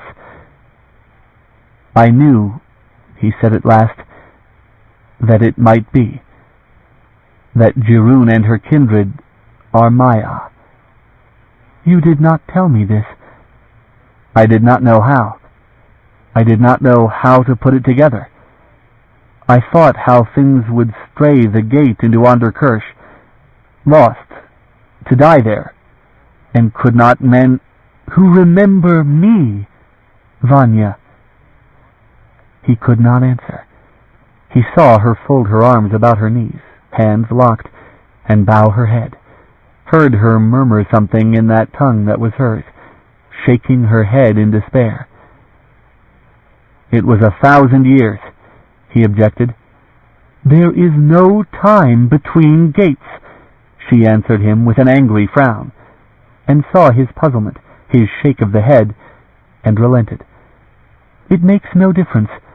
They have had their time, both those that were born to this land and those that invaded it. It is gone. For all of them, it is gone. Vanya frowned, found a stick in his hands and broke it once, twice, a third time, measured cracks. He cast the bits into the fire. They will starve before they drown. The mountains will give them ground whereon to stand, but the stones will not feed them. Would it be wrong, Leo? Would it be wrong once to help them? As once before it happened here? Whose land shall I give them, Vanya? He did not have an answer. He drew a breath, and in it was the stench of the rotting land. Down in the camp the tumult had never ceased. Shrieks suddenly pierced the heavier sounds, seeming closer. Morgaine looked in that direction and frowned. Cherryh has been gone over long. His thoughts leaped in the same direction. She would have had more sense, he said, gathering himself to his feet. But in his mind was the girl's distraught mood, Morgaine's words to her, his dismissal of her. The horses grazed, the bay mare with them, still saddled, although the girths were loosened. Morgaine arose, touched his arm. Stay. If she has gone, well sped. She survives too well to fear she would have gone that way. The shouting drew nearer. There was the sound of horses on the road, of wild voices attending. Vanya swore, and started of a sudden for their own horses. There was no time left. Riders were coming up their very hill, horses struggling on the wet slope. And Cherryh raced into the firelight, a wild flash of limbs and ragged skirts. The riders came up after, white-haired lord and 2 white-haired house guards. Cherryh raced for the shelter, as Vanya slipped the ring of his longsword and took it in hand. But Morgaine was before him. Red fire leaped from her hand, touching smoke in the drenched grass. Horses shied. Kiffin, first of the 3, flung up his arm against the sight and reined back, stopping his men. And at that distance he faced Morgaine. He shouted a word in his own tongue at her, in an ugly voice, and then in a shriek of desperation, "Stop them! Stop them!" "From what?" she asked. "Kiffin?" "They have murdered us!" the Kajal cried, his voice shaking. "The others! Stop them! You have the power to stop them if you will!" There was ugly murmuring in the camp. They could hear it even here. It grew nearer, men coming toward the slope. "Get the horses," Morgaine said. 2 lights appeared behind the screen of young trees, lights that moved, and a dark mass moved behind them. The halflings turned to look, terror in their faces. Vanya spun about, encountered Cherryh, seized her, and thrust her again toward the shelter. "Pick up everything!" he shouted into her dazed face. She moved, seized up blankets, everything that lay scattered, while he ran for the horses, adjusted harness, that of their own horses and of Cherryh's bay mare as well. The stubborn gelding shied as he started to mount. He seized the saddle horn and swung up in a maneuver he had hardly used since he was a boy, armored as he was. And he saw to his horror that Morgaine had made herself a shield for the 3 Kajal, they at her back, the mob advancing not rapidly, but with mindless force. He grasped Sipta's reins, leaning from the saddle, and spurred forward, through the Kajal, reined in with Sipta just behind Morgaine. She stood still, with him at her back, and faced the oncoming men afoot. Vanya stared at what came, panic surging in him, memory of the courtyard, of a beast without reason in it. And in the torchlight, at the head of them, he saw Barrow's folk, and Fouar, his scarred face no better for a dark slash across it. They came with knives and with staves, and with them, panting in his haste, came the priest Ginoon. "Leo," Vanya said, with all the force in him, "to horse!" She moved, nothing questioning, turned and sprang to the saddle in a single move. He kept his eye on Foire in that instant, and saw murder there. In the next moment Morgaine had swung Sipta around to face them, curbing him hard, so that he shied up a little. She unhooked Changeling, held it across the saddle-bow. "Halflings!" someone shouted, like a curse. But from other quarters within the mob there were outcries of terror. Morgaine rode Sipta a little distance across the face of the crowd, and paced him back again, a gesture of arrogance. And still they feared her, and gave back, keeping the line she drew. "Foire!" she cried aloud. "Foire! What is it you want?" "Him!" cried Foire, a beast shout of rage. "Him who killed Ger and Awan and Efwi." "You led us here!" shouted one of the sons of Haz. "You have no intention of helping us. It was a lie. You will ruin the wells and ruin us. If this is not so, tell us." And there arose a bawling of fear from the crowd, a voice as from one throat, frightening in its intensity. They began to press forward. A rider broke through the cajal from the rear.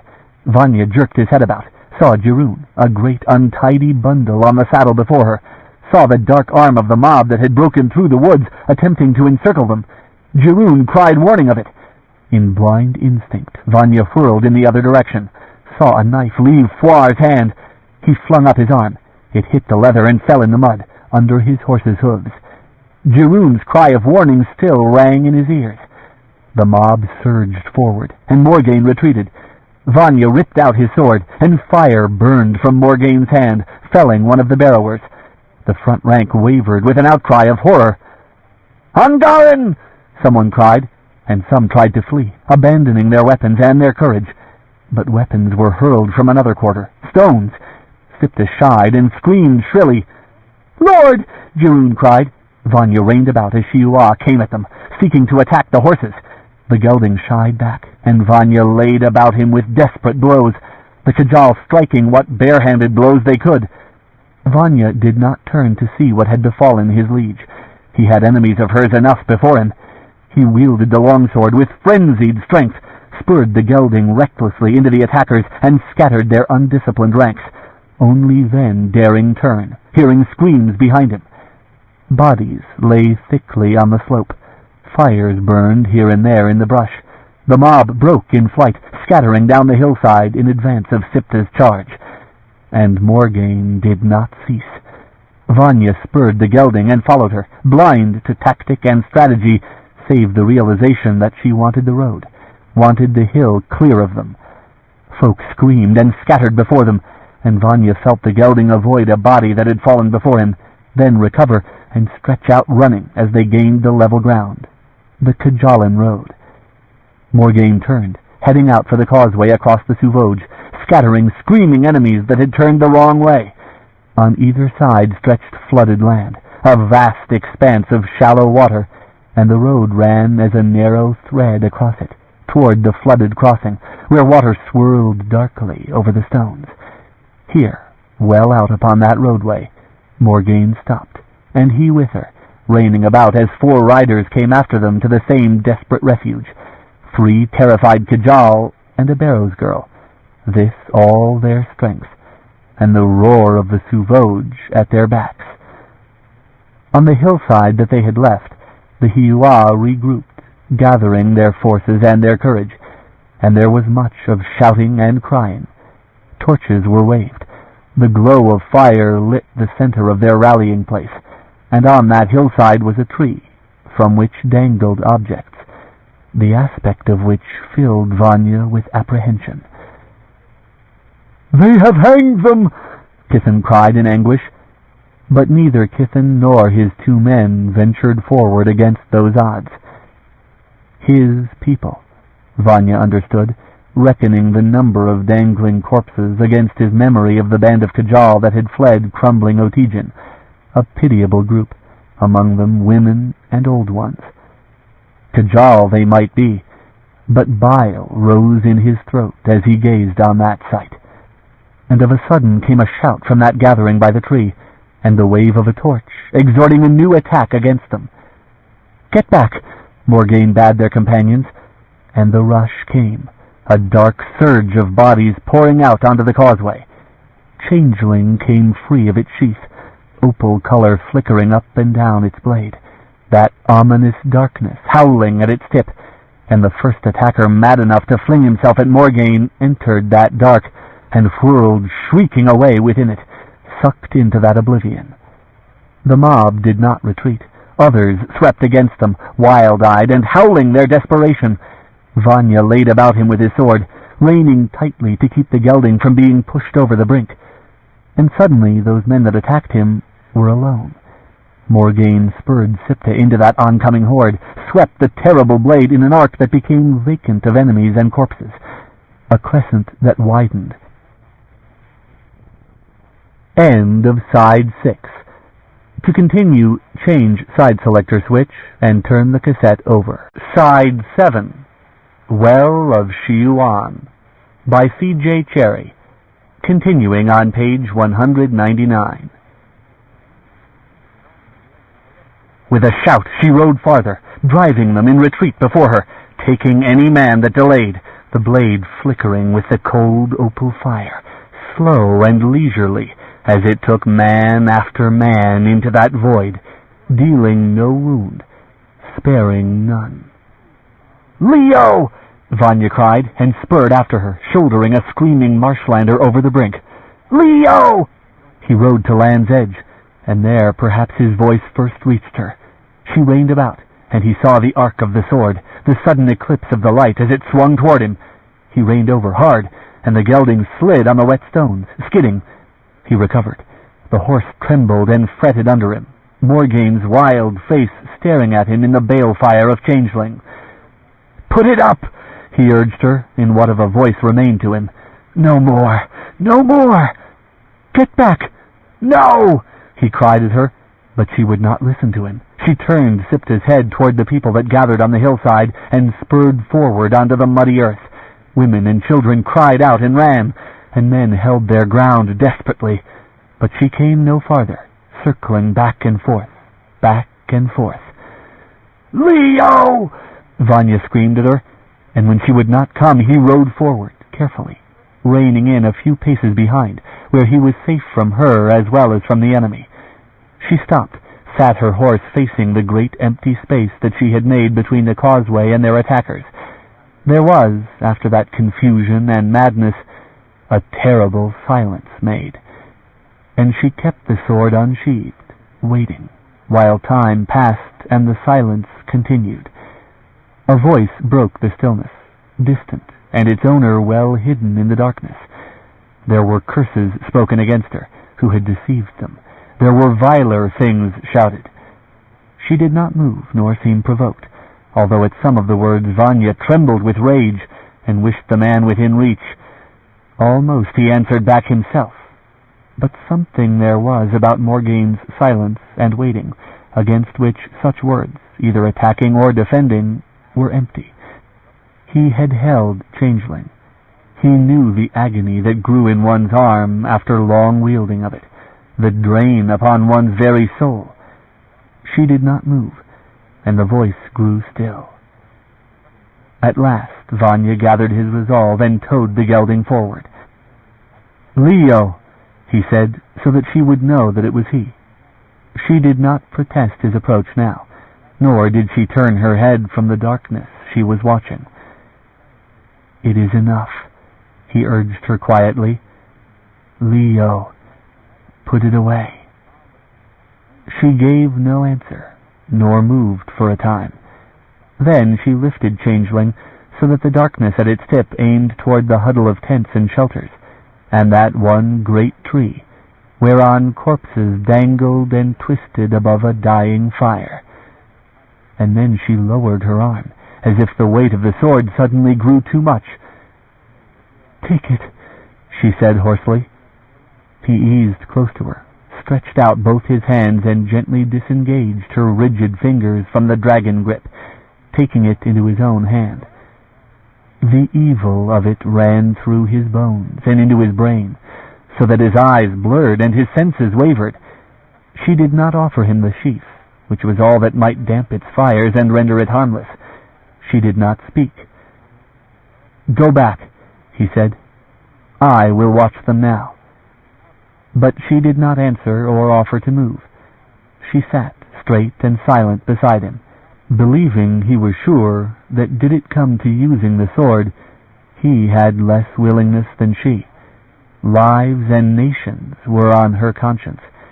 His crimes were on a human scale. And they sat their horses side by side, the two of them, until he found the sword making his arm ache, until the pain of it was hard to bear. He counted only his breaths, and watched the slow passage of Lee's descent, and the horses grew weary and restless under them. From the camp there was no stirring. "Give it back," Morgaine said at last. He did so, terrified in the passing of it, the least touch of it fatal. But her hand was strong and sure as she received it. He looked behind him at the rift of the Sauvage, where the others waited. "The waters are lower," he said, and after a moment, "The Shiuan will not dare come. They have given up. Put it away." "Go," she said, and harshly, "Go back!" He drew his horse's head about and rode back to the others, the Kajal at one side of the roadway, Cherryh at the other, holding the mare's reins as she sat on the stone edge. And the girl gathered herself up as she saw him coming, staggered with exhaustion as she went forward to meet him. "Lord," she said, holding the gelding's reins to claim his attention, "Lord, the halflings say we might perhaps cross. They are talking of trying it." There was a wild, desperate grief in her face, like something graven there, incapable of changing. "Lord, will she let us go?" "Go, now," he bade her on his own, for there was no reasoning with Morgaine. And as he sat watching them mount up and begin to take their horses out onto that dangerous passage, he was dismayed at his own callousness, that he could send men and a woman ahead to probe the way for his liege, in his place, because she valued him and not them. Such he began to be, obedient to Morgaine. He made his heart cold, though his throat was tight with shame for himself, watching those four lorn figures struggling across that dangerous flooded stonework. And when he saw that they were well past the halfway point and still able to proceed, he turned and rode back to Morgaine's side. "Now," he said hoarsely, "now, Leo, we can cross." Chapter 15. Vanya set himself in the lead, riding the skittish gelding toward the rift that thundered and echoed with flood. The retreating water had left the land glittering with water under the moon. A number of uprooted trees lay about the pool-studded plain, several having rammed the causeway, creating heaps of brush that loomed up on the side where the current had been, skeletal masses festooned with strings of dead grasses and leaves. Then the causeway arched higher above the rocky shelf, pierced by spans above the water, a bridge that extended in vast arches out across the rift. Please, heaven, Vanya thought, contemplating what lay before them. Let the earth stay still now. The horse slowed, sidestepping. He touched it with his heels gently and kept it moving. The current thundered and boiled through the spans that had lately been entirely submerged. Vast megaliths formed that structure, that as yet neither quake had dislodged nor flood eroded. A tree hung on the edge of the roadway, itself dwarfed by the spans, so that it seemed only some dangling bit of brush, but its roots thrust up taller than horse and rider. Vanya avoided looking directly down into the current that dizzied the senses, save once, saw the waters sweeping down on the one side and through into endless water on the other, an expanse that seemed to embrace all creation.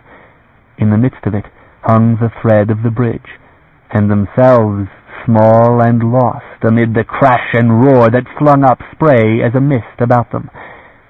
He turned his head, suddenly, unreasoningly anxious about Morgaine, at once comforted to know her close behind him. She bore Changeling sheathed at her shoulders. Her pale hair seemed to glow in the half-light, whipped on the wind as she also turned to look back. Torches massed at the beginning of the causeway, like so many stars flickering there, beginning to stream out onto it. What they had loosed on Otegan was still following them, violent and desperate.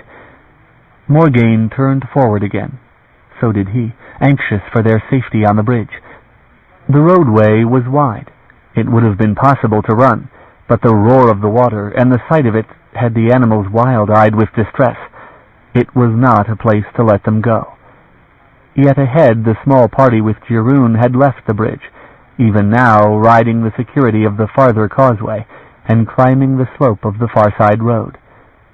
Dawn grew as they traversed that last agonizingly slow distance. Light showed them the way ahead more clearly, and the river had sunk yet more, so that it was worse to look down, where white froth rumbled and boiled about the arches of Kajalan design and vast size, the water slipping down into a chasm as the Suvoj became a river, and no longer a sea. The brink of the far cliff came within reach. Vanya spurred his horse, and it began to gather speed, sending a scatter of water from an occasional puddle. At the last he cast a look over his shoulder, obsessed with the dread that Morgaine might decide to turn and finish on that dizzying bridge what she had begun, for safety's sake. She did not. Sipta likewise leaned into a run, following, and Vanya turned his face again, seeing the safety of the mountains ahead, a rise in the stone road that bore them upward to the hills, to Abarais. The dawn, breaking over the long slash of the Suvoj, showed a road well kept that ascended steadily among the hills. For a time they rode hard, until they were within a stone's cast of the Kajal and of Cherryh, and found leisure to walk their horses, until they had caught their breath. Cherryh, riding somewhat apart from the halflings, looked back as if she might rein back and join them, but she did not, nor did the halflings. Then, of a sudden, Morgaine laid heels to Sipta and rode through, startling the weary party and starting the horses to running again, along the ascending road among the hills. Vanya, staying with her, felt the fading strength of the Onduran gelding and the unsureness in his stride, the animal's shoulders slick with sweat and froth, and by now the others were dropping behind, their horses spent. "For pity!" he shouted across at Morgaine when the gelding's bravest effort could not keep stride, burdened with a man's weight, and the Bayan Grey was drenched with sweat. "Leo! The horses! Enough!" She yielded, slowed. The horses walked again, their breath coming in great lung-tearing puffs, and Morgaine turned in the saddle to look back. Not, it was likely, at the Kajal, who struggled to stay with them, but dreading the appearance of others on the road behind them. The light grew, flung misty peaks into outline, a central body of mountains rounded and clustered together, a last refuge. There was a desolation about them that struck to the heart. Vanya recalled the vast chains of his own mountains, reaching sharp ridges at the sky, stretching as far as the eye could see.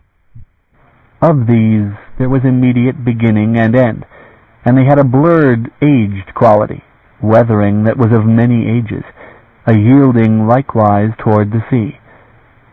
Yet on the hillsides began to be signs of habitations, fields under cultivation, protected by terraces, and stonework to carry away the flooding.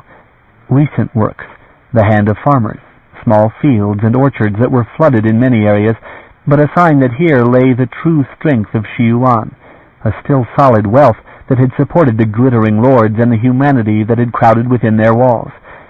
And on the crest of a long hill, from which it was possible to see the road in all directions, Morgaine reined in, leaned on the saddle-bow a moment, then dismounted. Vanya did likewise, himself aching in all his bones, and took Sipta's reins from her nerveless hand. She stared past him, down the long road where the halflings were only beginning that hill. "A time to rest," she said, "Aye," he agreed gladly enough, and busied himself loosening girths and slipping bits to ease the horses, tending to them while Morgaine withdrew a little to that rocky upthrust that was the cap of the hill, where flat stones afforded a place to sit other than the damp earth. He finished his task and brought the flask of Shiuan liquor and a wrapped bit of food and offered them to her, hoping against expectation to the contrary that she would accept them. She sat with Changeling unhooked and leaning against her shoulder, her right arm cradled in her lap in an attitude of evident pain. But she lifted her head and bestirred herself to take a share of what he offered, as much to avoid dispute with him, he thought, as because she had appetite for anything. He drank and ate a few mouthfuls himself, and by this time the halflings were drawing near them, with Cherryh lagging far behind. "Leo," Vanya said carefully, "we would do well to take what chance we have to rest now. We have pushed the horses almost as far as possible. We are climbing. There looks to be more of it, and there may be a time ahead that speed will serve us better than it does now." She nodded, mutely accepting his argument, whether or not it coincided with her own reasons. Her eyes were void of interest in what passed about her. He heard the approach of the halflings with a private anguish, not wanting strangers near her when this mood was on her. He had seen it before, that soulless energy that seized her and kept her moving, responding only to the necessity that drove her. At the moment she was lost. Knew him, perhaps, or confused him with men long since dust. The time was short for her, who had passed gate and gate and gate in her course, and confounded then and now, who but months ago had ridden into a war in which his ancestors had died. 100 years lay in that gap for him. For Cherryh. He gazed upon her distant figure with a sudden and terrible understanding. 1,000 years. He could not conceive of 1,000 years. 100 were sufficient to bring a man to dust. 500 reached into a time when nothing had stood in Morija. Morgaine had ridden across a century to enter his age, had gathered him to her, and together they had crossed into a place 1,000 years removed from Cherryh's beginnings, whose ancestors lay entombed in the barrows, men that Morgaine might have known, young and powerful in that age of the world. He had crossed such a gap, not alone of place, but of time. Oh God, his lips shaped. Nothing that he had known existed. Men, kinsmen, all that he had ever known was aged, decayed, gone to sifting dust. He knew then what he had done passing the gate. It was irrevocable. He wanted to pour out questions to Morgaine, to have them answered, to know beyond doubt what things she had never told him, for pity. But the Kajal were with them. Horses drew up on the margin. Lord Kithen, armorless, bareheaded, swung down from his saddle and walked toward them with one of his men, while the other attended the horses. Vanya rose and slipped the ring that held his sword at his shoulder, setting himself between Kithen and Morgaine. And Kithen stopped, no longer the elegant Lord Kithen. His thin face was weary, his shoulders sagged. Kithen lifted a hand, gestured no wish to contend, then sank down on a flat stone some distance from Morgaine. His men likewise settled to the ground, pale heads bowed, exhausted. Cherryh rode in among the Kajal's horses, slid from the saddle and held to it. In a moment she made the effort to loosen the girth of her horse, then led the animal to a patch of grass, too unsure of it to let it go. She sat down, holding the reins in her lap, and stayed apart from them all, tired, seeming terrified of everything and everyone about her. "Let go the reins," Vanya advised her. "The mare will likely stand, with other horses about. She has run too far to be interested in running." And he held out his hand, bidding her to them. Cherryh came and sank down on the bare ground, arms wrapped about her knees and her head bowed. Morgaine took note of her presence, A stare she might have given one of the animals. Disinterested. Vanya settled his back against a rock, his own head throbbing with lack of sleep, and the conviction that the earth still lurched and swayed with the motion of the horse. He dared not sleep. He watched the halflings from slitted eyes until the rest had at least given him space to breathe, and until thirst became an overwhelming discomfort. He rose, went back to his horse, and took the water flask that hung from the saddlebow, drank, keeping an eye to the Kajal, who did not stir. Then he slung it over his shoulder and returned, pausing to take from Cherryh's saddle the awkward bundle she had made of their blankets. He cast the bundle down where he had been sitting, to remake it properly, and he offered the flask to Morgaine, who took it gratefully, drank, and passed it to Cherryh. One of the Kajal moved. Vanya turned, hand on his sword, and saw one of the house guards on his feet. The Kajal came toward them, grim of face and careful in his movements, and he addressed himself to Cherryh, who had the water flask. He held out his hand toward it, demanding, insolent. Cherryh hesitated, looking for direction, and Vanya sullenly nodded consent, watching as the halfling took the flask and brought it back to Kithen. The halfling lord drank sparingly, then gave it to his men, who likewise drank in their turn. Then the same man brought it back, offered it to Vanya's hand. Vanya stood, jaw set in a scowl, and nodded toward Cherryh, from whom the man had taken it. He gave it back to her, looked again to Vanya with a guarded expression, and inclined his head. Courtesy from a Kajal. Vanya stiffly returned the gesture, with no grace in it. The man returned to his lord. Vanya grasped the ring at his shoulder, drew it down to hook it, then settled again at Morgaine's feet.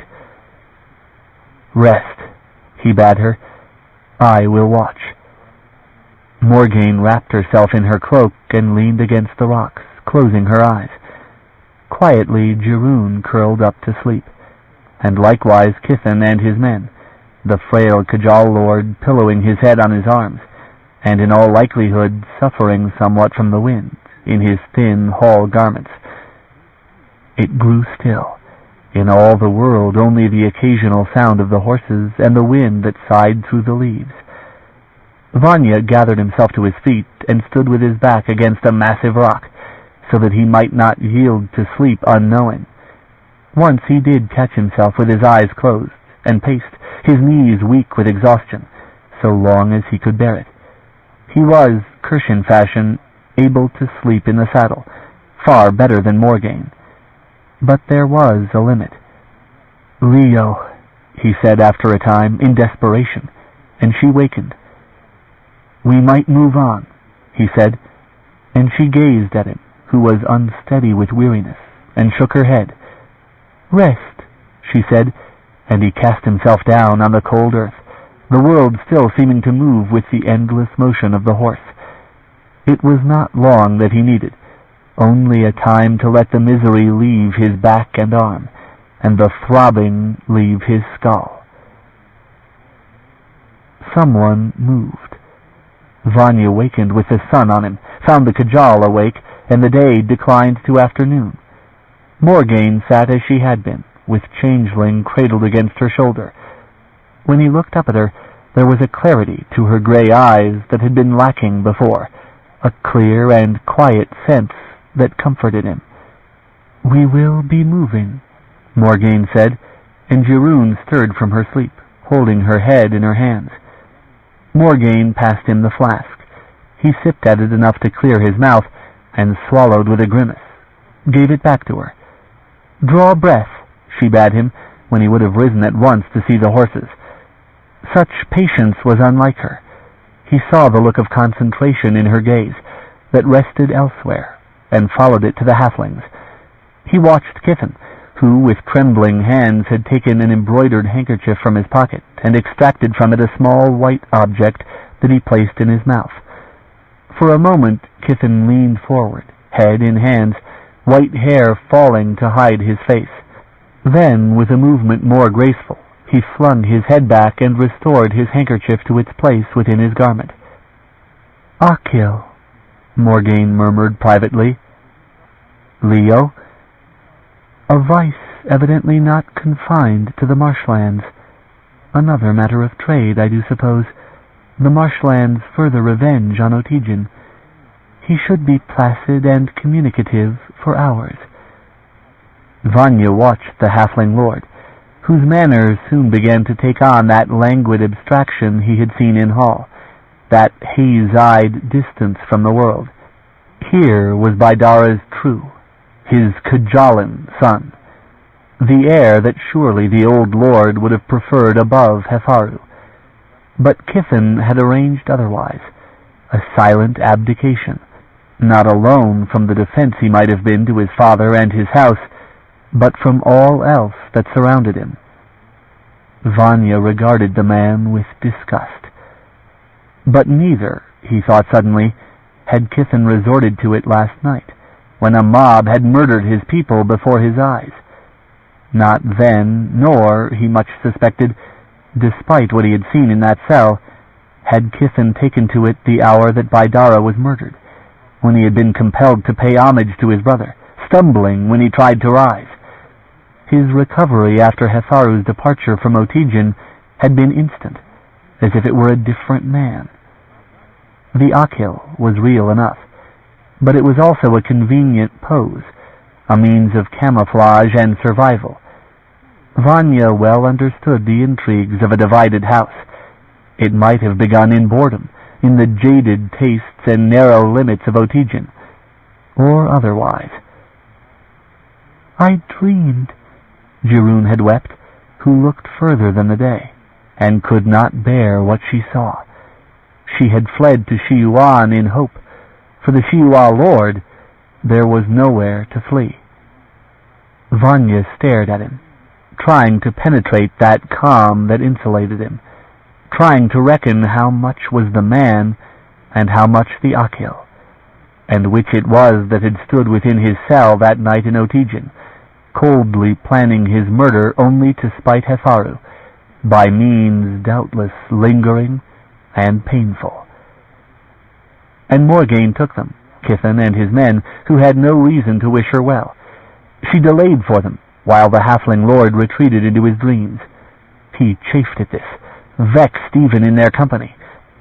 "This road," Morgaine said suddenly, addressing Kithen, "goes most directly to Abarais."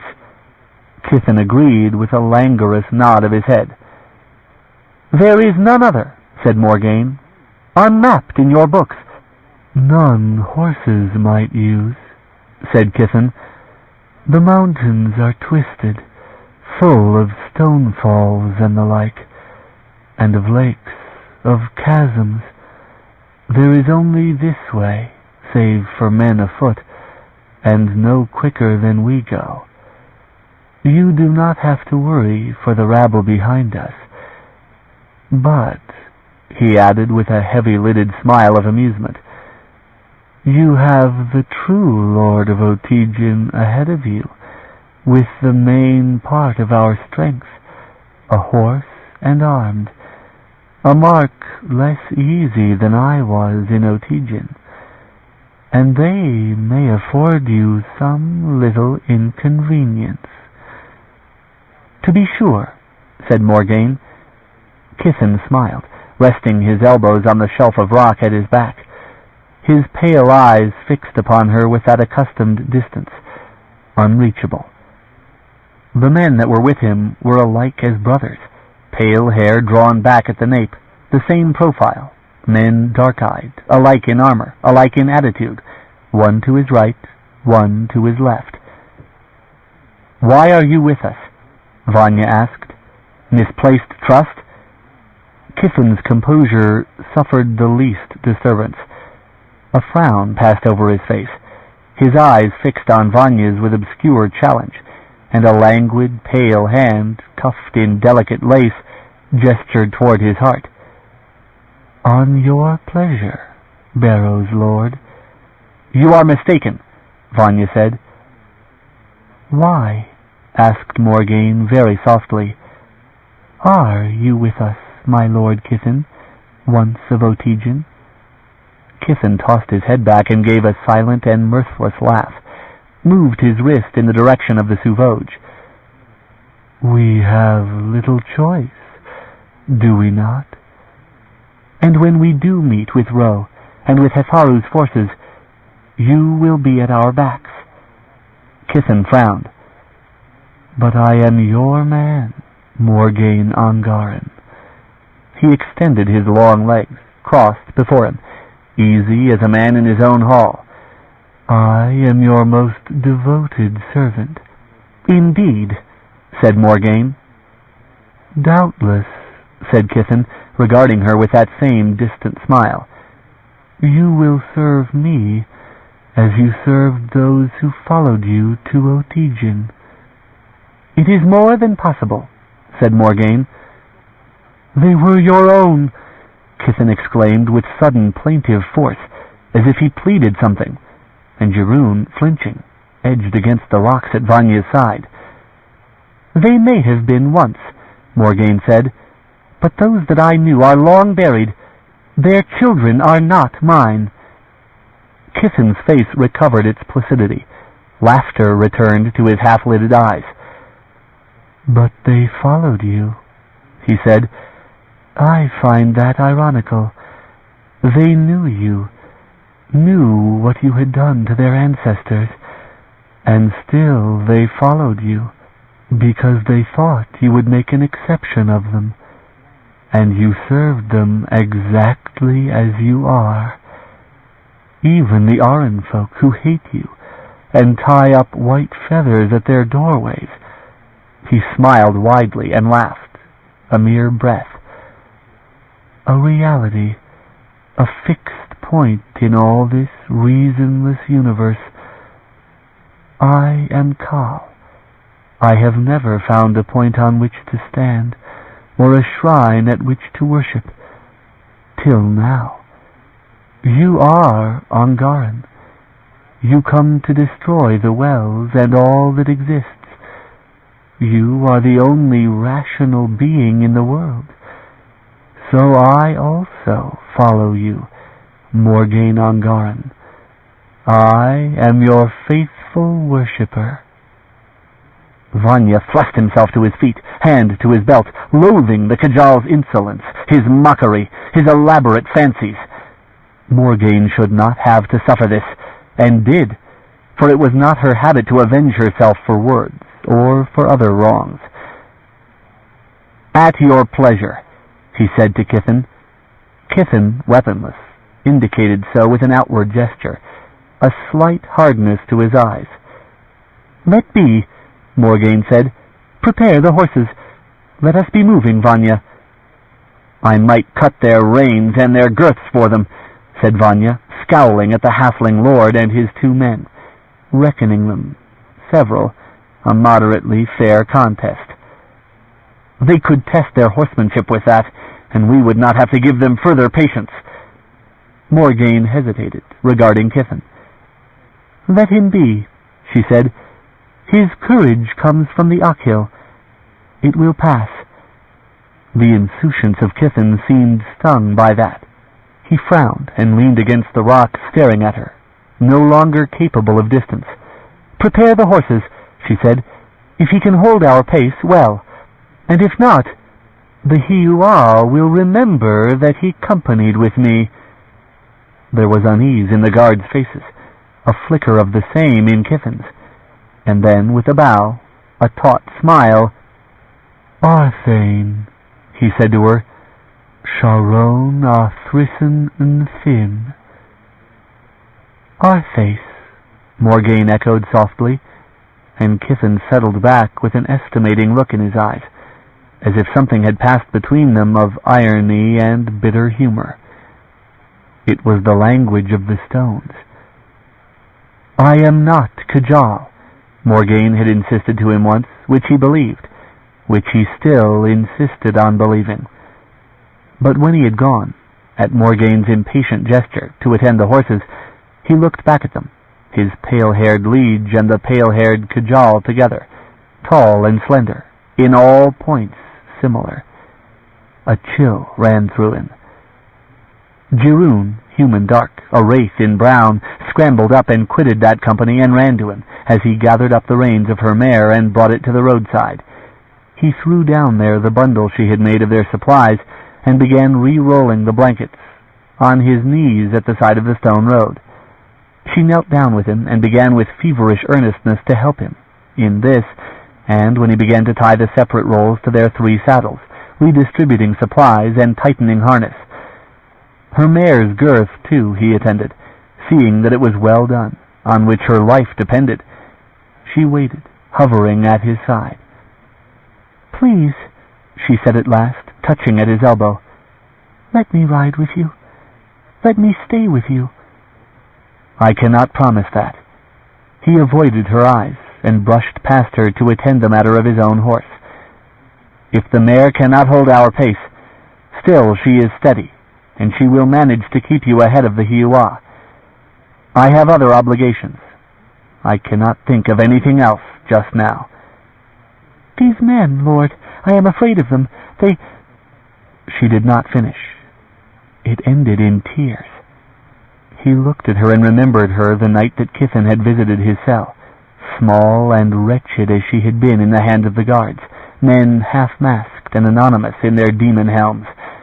Her they had seized, and not him. "Do you know these men?" he asked of her harshly. She did not answer, only stared at him helplessly with the flush of shame staining her cheeks. And he looked askance at Kithen's man, who was likewise caring for his lord's horse. Privately he thought of what Justice Kirsch reserved for such as they. Her ancestors had been, though she had forgotten it, Tan Uyen, and honorable and proud. He was not free to take up her quarrel. He had a service. He set his hand on hers. It was small but rough, a peasant's hand that knew hard labor. "Your ancestors," he said, "were high-born men. My father's wife was Maya, who gave him his legitimate sons. They are a hard-minded clan, the Maya. They, my lord, only those that they respect." Her hand, leaving his, went to her breast, where he remembered a small gold amulet that once he had returned to her. The pain her eyes had held departed, leaving something clear and far from fragile. "The mare," he said, "will not run that far behind, Maya Jiroon." She left him. He watched her at the roadside bend and gather a handful of smooth stones and drop them as she straightened into her bodice. Then she gathered up the mare's reins and set herself into the saddle. And suddenly he saw something beyond her, at the bottom of the long hill, a dark mass on the road beyond the knoll that rose like a barrow mound at the turning. "Leo!"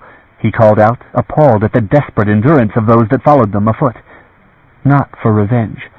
For revenge they surely could not follow so far or so determinedly, but for hope, a last hope that rested not with Morgaine, but with Ro. There were Shiuan and the priest, who knew what Ro had promised to Notijin, and there was Floir. For Floir it would be revenge. Morgaine stood at his side, looked down the road. "They cannot keep our pace," she said. "They need not," said Kithen, and gone now was the slurring of his speech. Fear glittered through the haze of his eyes. "There are forces between us and Abarais, my Lady Morgaine, and one of them is my brother's. Hefaru will have ridden over whatever opposition he meets. He is not loved by the mountain lords, but so much the more will forces be on the move in this land. Your enemy has sent couriers abroad. Folk here will know you. They will be waiting for you. And being mad, they are, of course, interested in living. We may find our way quite difficult." Morgaine gave him a baleful look, took Changeling from her shoulder, and hooked it to her saddle before she set foot in the stirrup. Vanya mounted and drew close to her, thinking no longer of what followed them, or of Maya Jiroon Maya.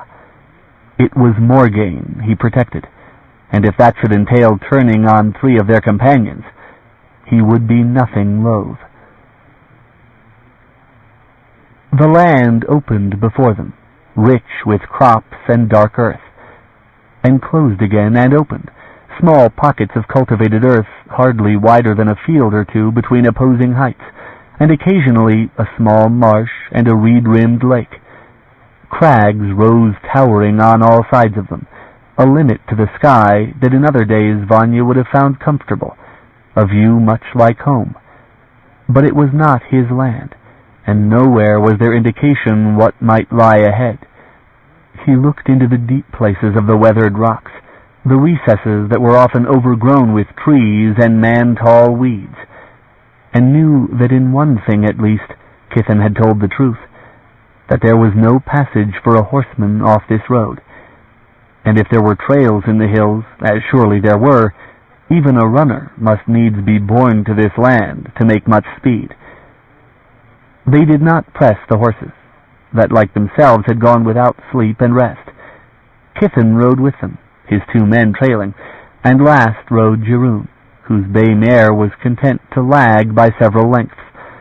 And at dusk, as they came through one of the many narrows, there appeared stones by the road, set by men, and against the forested cliffs beyond was a stone village, a sprawling and untidy huddle next the road.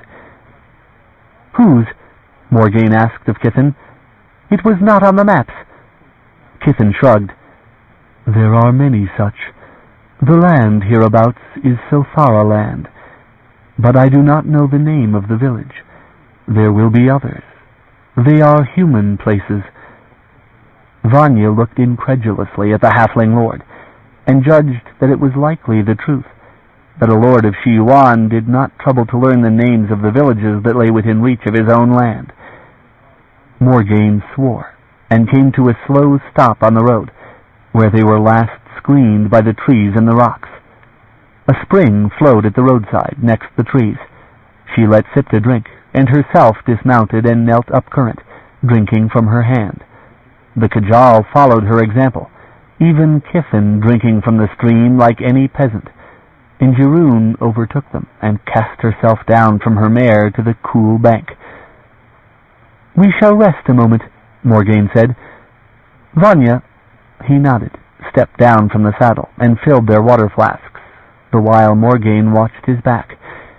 And constantly, while they let the horses breathe and took a little of their small supply of food, Morgaine's eye was on their companions, or his was, while the dusk settled and became night.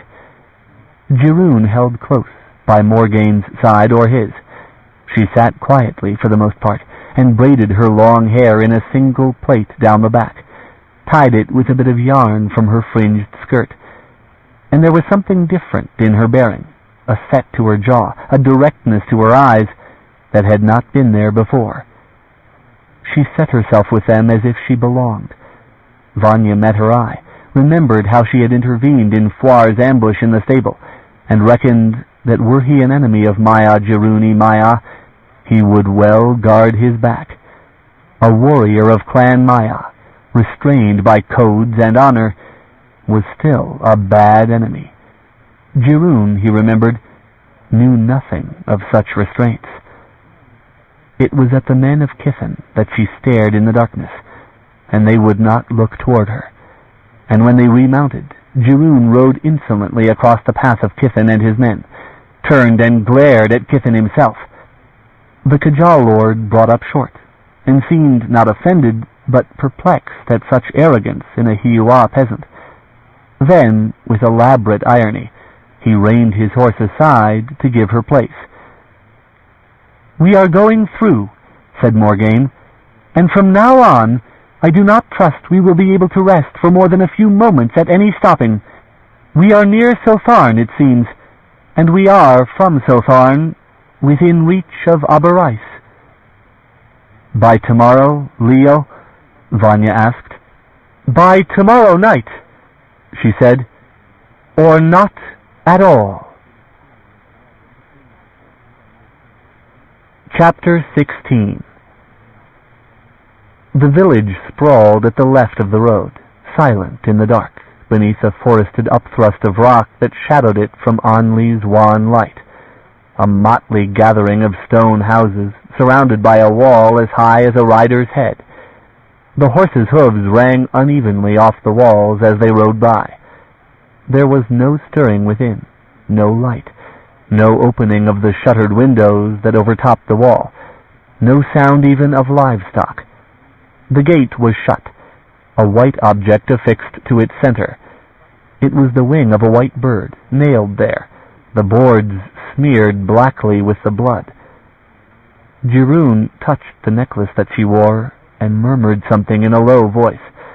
Vanya crossed himself fervently and scanned the shuttered windows and overshadowing crags for any sign of the folk that lived there.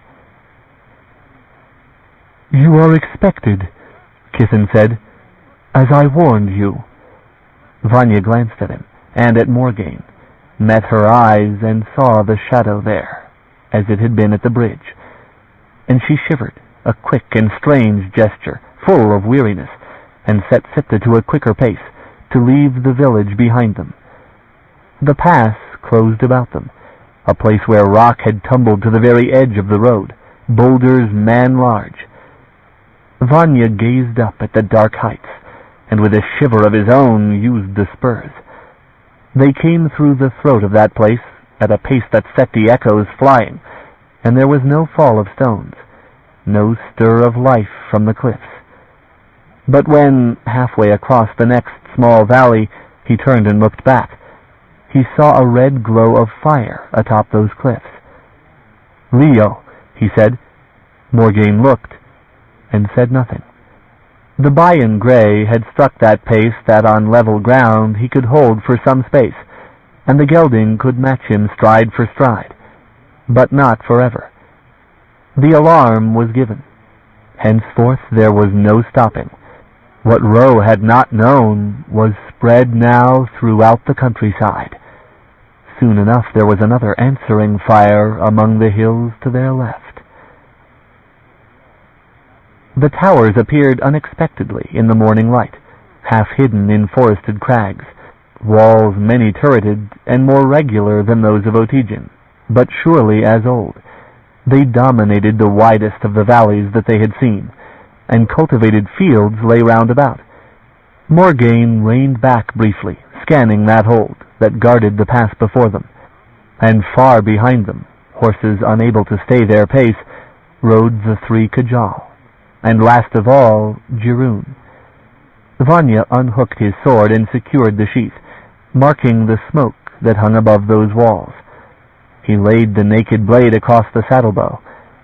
Morgaine took Changeling from its place beneath her knee and laid it, still sheathed, across her own. "Leo," Vanya said softly, "when you will." "Carefully," she said. She let Siptah go, and the gelding matched pace with him, at an easy gait toward the towers and the pass. Smoke rose there steadily, as it had from many a point about the valleys, fire after fire passing the alarm. But it was not, as the others had been, white brush smoke. It spread darkly on the sky, and as they rode near enough to see the walls distinctly, they could see in that stain upon the heavens the wheeling flight of birds that hovered above the hold. The gates stood agape, battered from their hinges. They could see that clearly from the main road. A dead horse lay in the ravine beside the spur of road that diverged toward those gates. Birds flapped up from it, disturbed in their feeding. And curiously, across that empty gateway were cords, knotted with bits of white feather. Morgaine reined in, suddenly turned off toward that gate, and Vanya protested, but no word did she speak, only rode warily, slowly toward that gateway, and he made haste to overtake her, falling in at her side the while she approached that strange barrier. The only sound was the ring of hooves on stone and the hollow echo off the walls, that and the wind that blew strongly at the cords. Ruin lay inside, A cloud of black birds, startled, fluttered up from the stripped carcass of an ox that lay amid the court. On the steps of the keep sprawled a dead man. Another lay in the shadow of the wall, prey to the birds. He had been Kajal. His white hair proclaimed it. And some 3, hanged, twisted slowly on the fire-blackened tree that had grown in the center of the courtyard. Morgaine reached for the lesser of her weapons, and fire parted the strands of the feathered cords. She urged Siptah slowly forward. The walls echoed to the sound of the horses and to the alarmed flutter of the carrion birds. Smoke still boiled up from the smoldering core of the central keep, from the wreckage of human shelters that had clustered about it. Riders clattered up the stones outside. Morgaine wheeled Siptah about as Kithan's party came within the gates and reined to a dazed halt. Kithan looked slowly about him, his thin face set in horror. There was horror, too, in the face of Cherryh, who arrived last within the gateway, her mare stepping skittishly past the blowing strands of cords and feathers. Cherryh held tightly to the charms about her neck and stopped just inside the gates. "Let us leave this place," Vanya said, and Morgaine took up the reins, about to heed him. But Kithan suddenly hailed the place, a loud cry that echoed in the emptiness. And again he called, and finally turned his horse full circle to survey all the ruined keep, the dead that hung from the tree and that lay within the yard, while the 2 men with him looked about them too, their faces white and drawn. "Sultan!" Kithan exclaimed in anguish. "There were better than 700 of our folk here, besides the Shiuan." He gestured at the fluttering cords. "Shiuan belief. Those are for fear of you." "Would Hetharu have gathered forces here?" Morgaine asked him. "Or lost them? Was this riot, or was it war?" "He follows Ro," Kithan said, "and Ro has promised him his heart's desires, as he doubtless would promise others, halfling and human." He gazed about him at the shelters that had housed men, that were empty now, as, Vanya realized suddenly, the village in the night had lain silent, as the valleys and hills between had been vacant, with only the alarm fires to break the peace. And of a sudden one of the guards reined about and spurred through the gates. The other hesitated, his pale face a mask of anguish and indecision. Then he too rode, whipping his tired horse in his frenzy, and vanished from sight, deserting his lord, seeking safety elsewhere. "No!" cried Morgaine, checking Vanya's impulse to pursue them. And when he reined back, "No, there are already the fires. They are enough to have warned our enemies. Let them go." And to Kithan, who sat his horse staring after his departed men, "Do you wish to follow them?" "Shiuan is finished," Kithan said in a trembling voice, and looked back at her. "If Sofarn has fallen, then no other hold will stand long against Hetharu, against Ro, against the rabble that they have stirred to arms. What you will do, do, or let me stay with you." There was no arrogance left him. His voice broke, and he bowed his head, leaning against the saddlebow. When he lifted his face again, the look of tears was in his eyes. Morgaine regarded him long and narrowly. Then, without a word, she rode past him, for the gate where the feathered cords fluttered uselessly in the wind.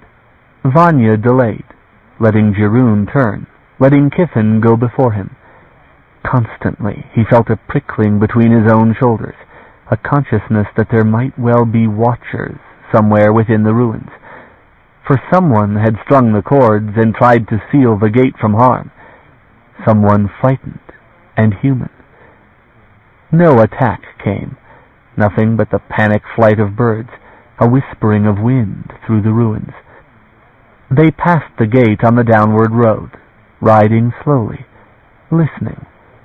and Vanya watched the Kajal Lord, who rode before him, pale head bowed, yielding to the motion of the horse. Without choices, Kithen, without skill to survive in the wilderness that Shiuan had become, helpless without his servants to attend him and his peasants to feed him, and now without refuge to shelter him. Better the sword's edge, Vanya thought, echoing something that Ro had said to him, and then dismayed to remember who had said it, and that it had been true. At the road's joining, Morgaine increased the pace. "Move!" Vanya shouted at the halfling, spurring forward, and struck Kithen's horse with the flat of his blade, startling it into a brief burst of speed. They turned northward onto the main road, slowing again as they came beyond arrow flight of the walls. On sudden impulse, Vanya looked back, saw on the walls of Sopharn a brown, bent figure, and another, ragged, furtive watchers that vanished the instant they realized they had been seen. Old ones, deserted, while the young had been carried away with the tide that swept toward Aberais. The young, who looked to live, who would kill to live, like the horde that followed still behind them. The land beyond Sopharn bore more signs of violence. Fields and land along the roadway churned to mire, as if the road itself could no longer contain what poured toward the north.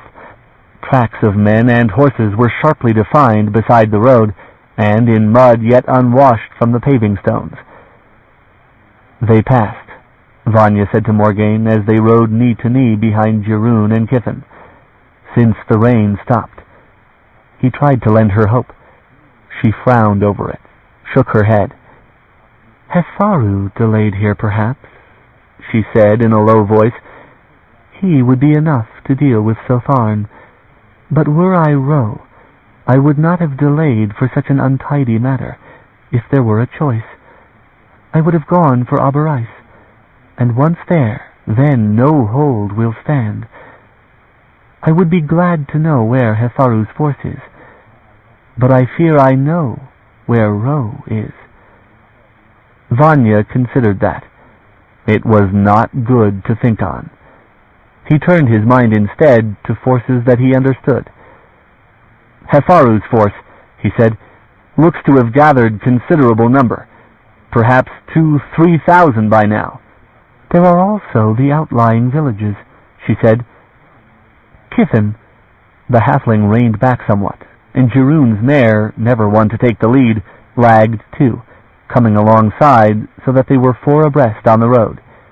Kithen regarded them placidly, his eyes again vague and hazed. "He is only half sensible," Vanya said in disgust.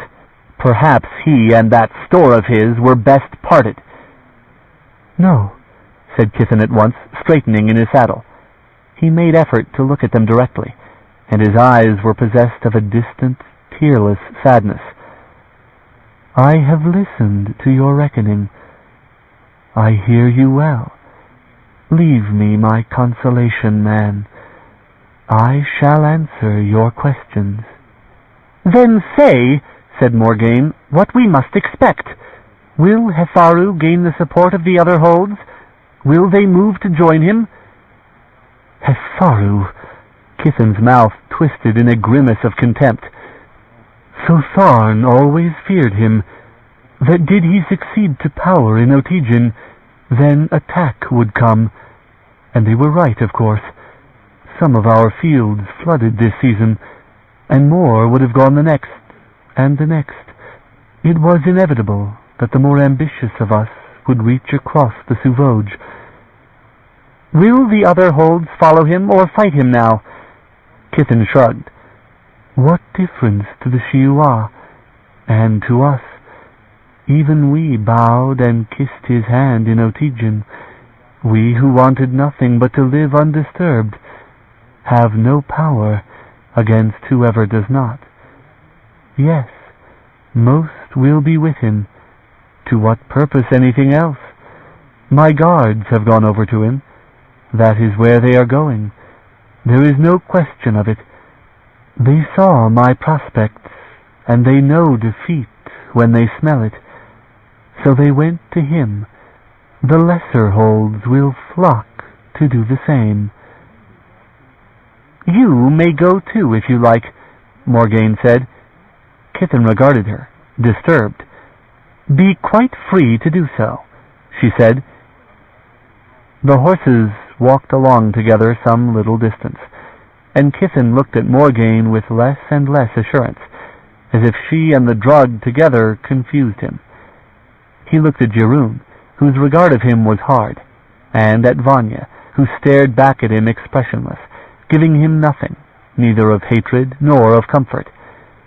Once more he glanced the circuit of them, and last of all at Vanya, as if he expected that some terrible game were being made of him. For a moment Vanya thought that he would go. His body was tense in the saddle, his eyes, through their haze, distracted.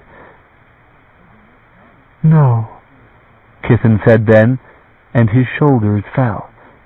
He rode beside them, sunk in his own misery. None spoke. Vanya rode content enough in Morgaine's presence by him, a nearness of mind in which words were needless. He knew her, that had they been alone, she would have had nothing to say. Her eyes scanned the trail as they rode, but her mind was elsewhere, desperately occupied. At last she drew from her boot-top a folded and age-yellowed bit of parchment, a map cut from a book, and silently, leaning from the saddle, she indicated to him the road. It wound up from the Suvoj, that great rift clearly recognizable, but the lands of Otijin were shown as wide, plotted fields that no longer existed. There were fields mapped on this side also, along the road and within the hills, and holds besides that which seemed to be Sotharn, scattered here and there about the central mountains. And amid those mountains, a circular mark, lay Abarais. Vanya could not read the runes, but her finger indicated it, and she named it aloud. He lifted his eyes from the brown ink and yellowed page to the mountains that now loomed before them. Greenish-black evergreen covered their flanks. Their rounded peaks were bald and smooth, and their slopes were a tumble of great stones, aged, weather-worn, a ruin of mountains in a dying land. Above them passed the broken moon in a clear sky. The weather held for them, warm as the sun reached its zenith. But when the sun declined toward afternoon, the hills seemed overlain with a foul haze. It was not cloud. None wreathed these low hills. It was the smoke of fires from some far place within the mountains, where other holds had been marked on the map. I think that would be Doman, said Kithen, when they questioned him on it. That is next after Sotharn. On the far side of the mountains lie Marom and Arisith, and Hetharu's forces will have reached for those also. Still increasing in number, said Morgaine. Yes, said Kithen. The whole of Shiuan is within his hands, or will be within days. He is burning the shelters, I would judge.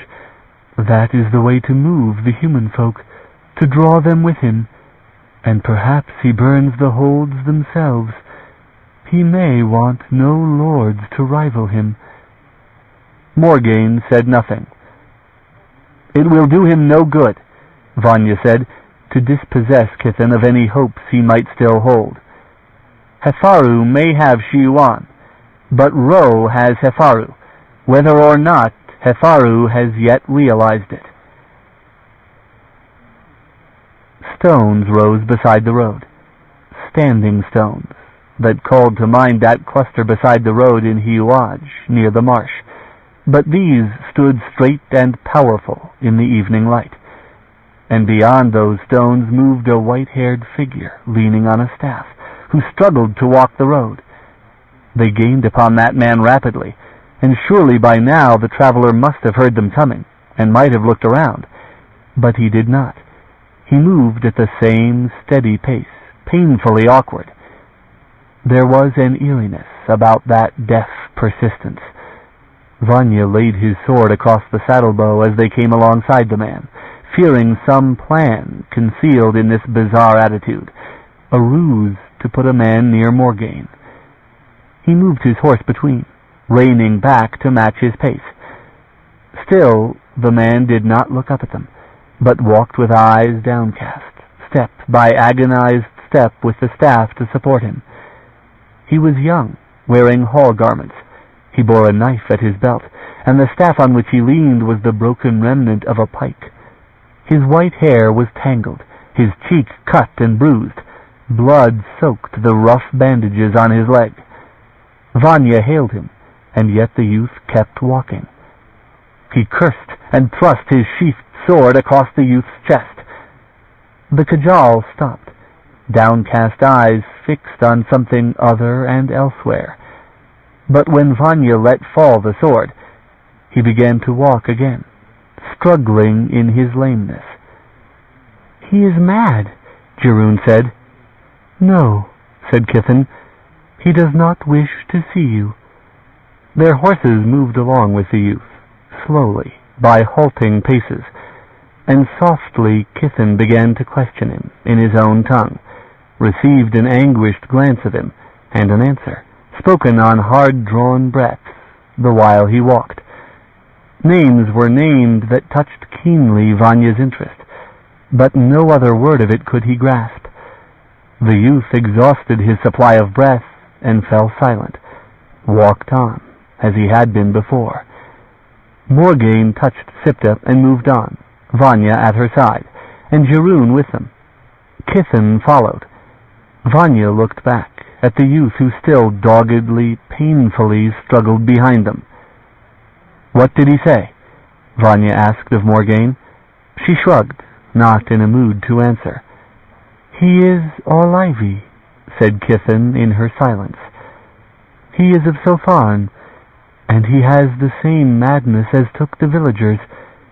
He says that he is bound for Abarais, as all are going, believing this Cherryh." Vanya looked at Morgaine, found her face grim and set, and she shrugged. "So we are too late," she said, "as I feared." "He has promised them," said Kithen, "another and better land, a hope to live, and they are going to take it. They are gathering an army to march toward it. Holds are burned. They say there is no need of them now." He looked again at Morgaine, expecting some answer of her.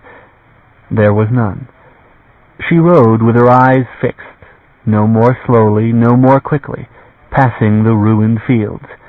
He saw in her a tautness that trembled beneath that placid surface, something thin-strung and fragile. Violence, terror, it flowed to his own taut nerves. "Let us retreat," a thing in him wanted to say.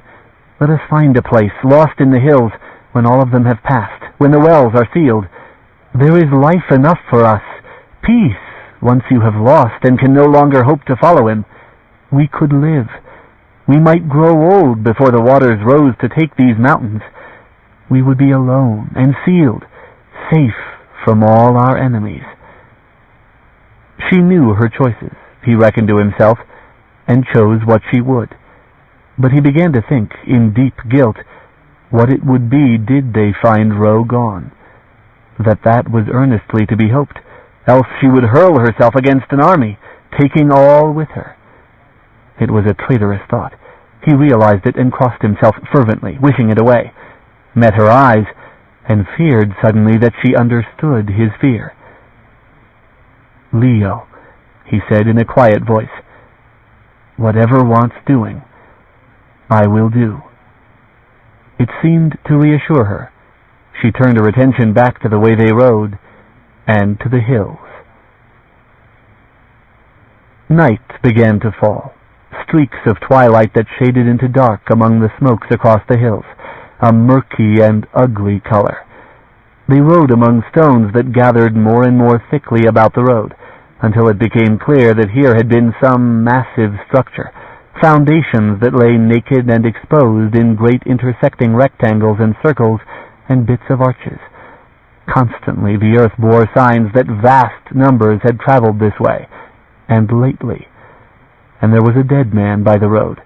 The black birds rose up from his body like shadows into the dark, a heavy flapping of wings. Violence within the army's own ranks attended them, Vanya reckoned. Desperate men, frightened men, and men and halflings massed together. They were not long in coming upon other dead, and one was a woman, and one was a black-robed priest, frail and elderly. "They are beasts," Kithen exclaimed in anguish. None disputed him. "What shall we do?" asked Cherryh, who had remained silent most of the day. "What shall we do when we reach Abarais, if they are all gathered there?" It was not a witless question. It was a desperate one. Cherryh, who knew less than they what must be done, and who endured all things patiently in her hope. Vanya looked at her and shook his head helplessly, foreseeing what he thought Cherryh herself began to foresee, what Morgaine had tried earnestly to warn her, weaponless as the Barrows girl was, and without defenses. "You also," said Morgaine, "are still free to leave us." "No," Cherryh said quietly. "Like my Lord Kithen, I have nothing to hope for from what follows us, and if I cannot get through where you are going, at least—" She made a helpless gesture, as if it were too difficult a thing to speak. "Let me try," she said then. Morgaine considered her a moment as they rode, and finally nodded in confirmation. The dark fell more and more heavily about them, until there was only the light of the lesser moons and the bow in the sky in which the moons traveled, a cloudy arc across the stars. From one wall of the wide valley to the other were the dark shapes of vast ruins, no longer standing stones, but spires, straight on their inner roadward faces, with a curving slant on their outer. They were aligned with the road on either side, and began to set inward to enclose it. Their way became an aisle, so that they no longer had clear view of the hills. The stone spires began to set against the very edge of the paving, like ribs along the spine of the road. The horses' hooves echoed loudly down that passage, and the shifting perspectives of that vast aisle, lit only by the moons, provided ample cover for ambush. Vanya rode with his sword across the saddlebow, wishing that they might make faster passage through this cursed place, and knowing at the same time the unwisdom of racing blindly through the dark. The road became entirely blind at some points, as it turned and the spires cut off their view on all sides. And thereafter the road began to climb as well as wind, in long terraced steps that led ultimately to a darkness, a starless shadow that as they neared it began to take on the detail of black stonework that lay as a wall before them, a vast cube of a building that overtopped the spires, that diverged to form an aisle before it. "On Abarais," murmured Kithen, "gateway to the well." Vanya gazed at it with foreboding as they rode, for once before he had seen the like. And beside him Morgaine took Changeling into her hand. The gray horse blew nervously, sidestepping, then started forward again, taking the narrowing terraces. Vanya spurred the gelding to make him keep pace, put from his mind their two companions that trailed them. It was no gate, but a fortress that could master the gates, cajole and full of power. It was a place that Ro would not have neglected. There was no other way through.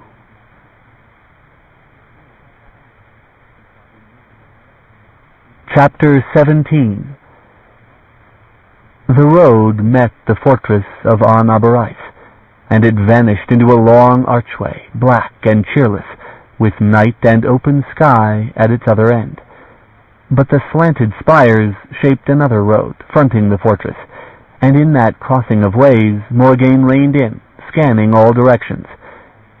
"Kithen," she said as their two companions overtook them, "you watch the road from here.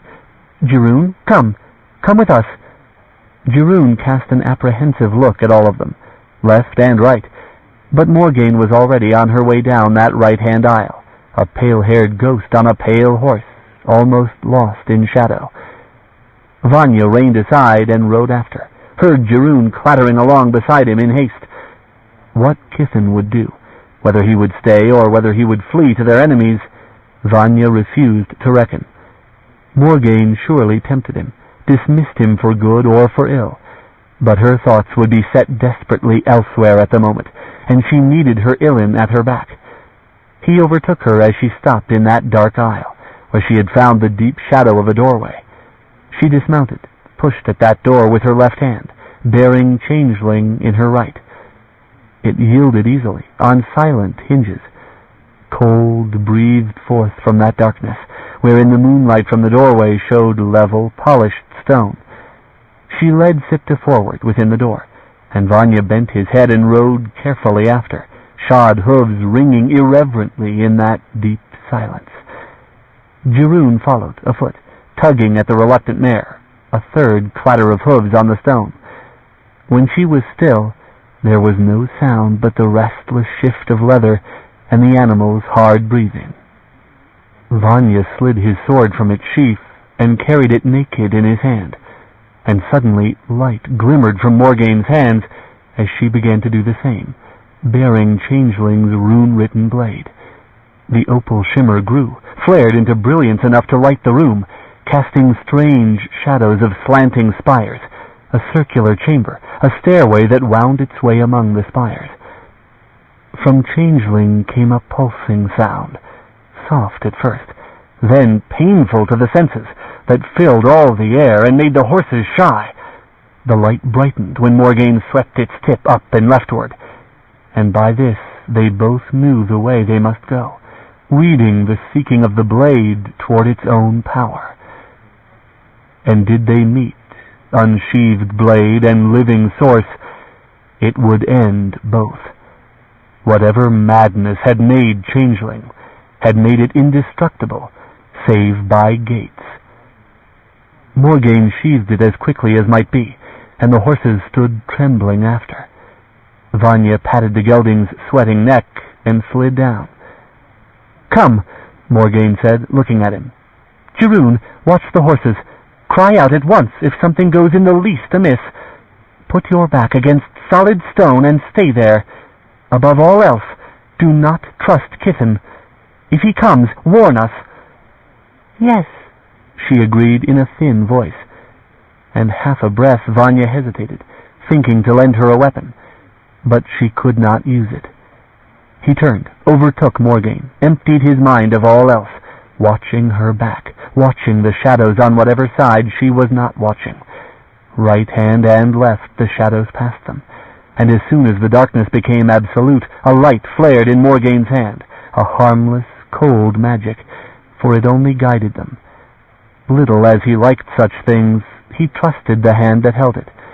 Nothing she might do could fright him here, in the presence of powers eldritch and cajoling. The sword of metal that he bore was a useless thing in such a place, all his arts and skills valueless, save against ambush. A door faced them.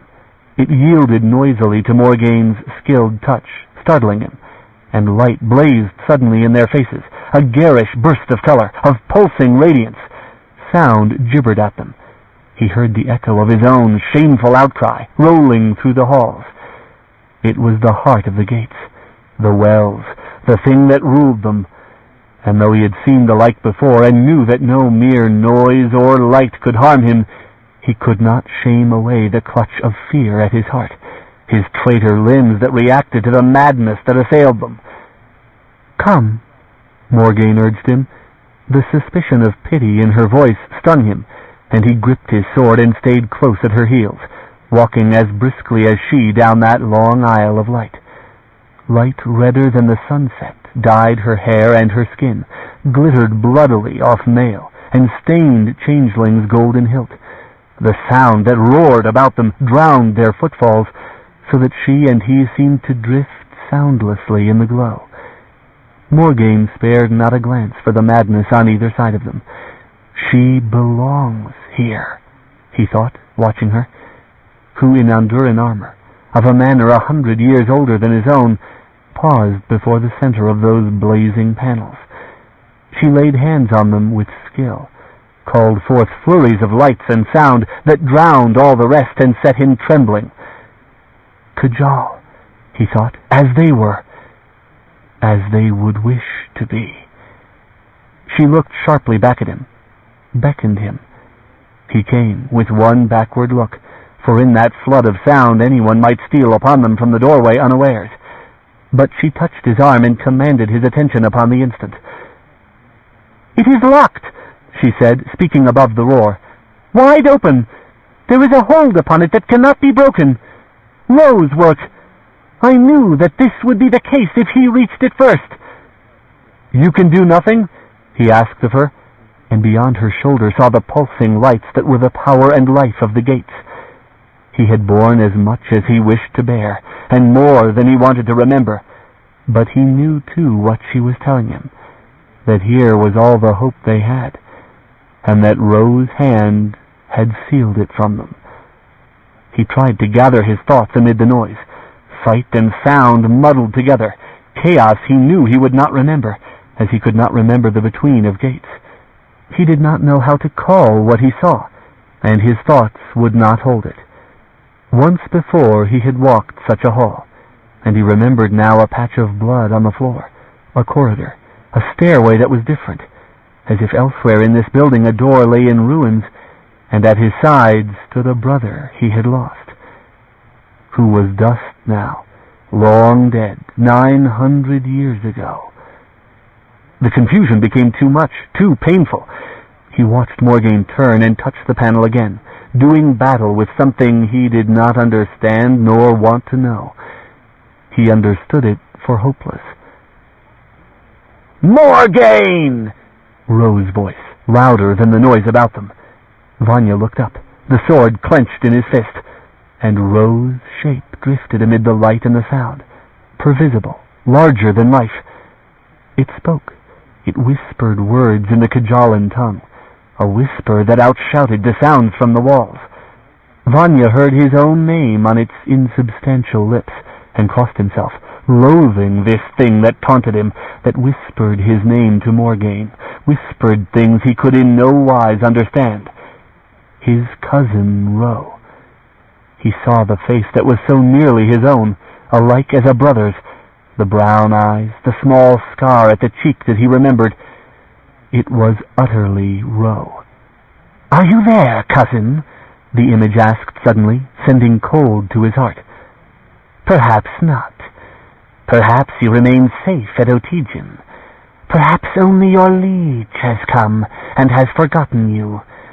But if you are beside her, remember what we spoke of on the rooftop, and know that my warning was true. She is pitiless. I seal the wells to seal her out, and hope that it may suffice. But me, Vanya, kinsman, you may come to me. Leave her. Her I will not let pass. I dare not. But you I will accept.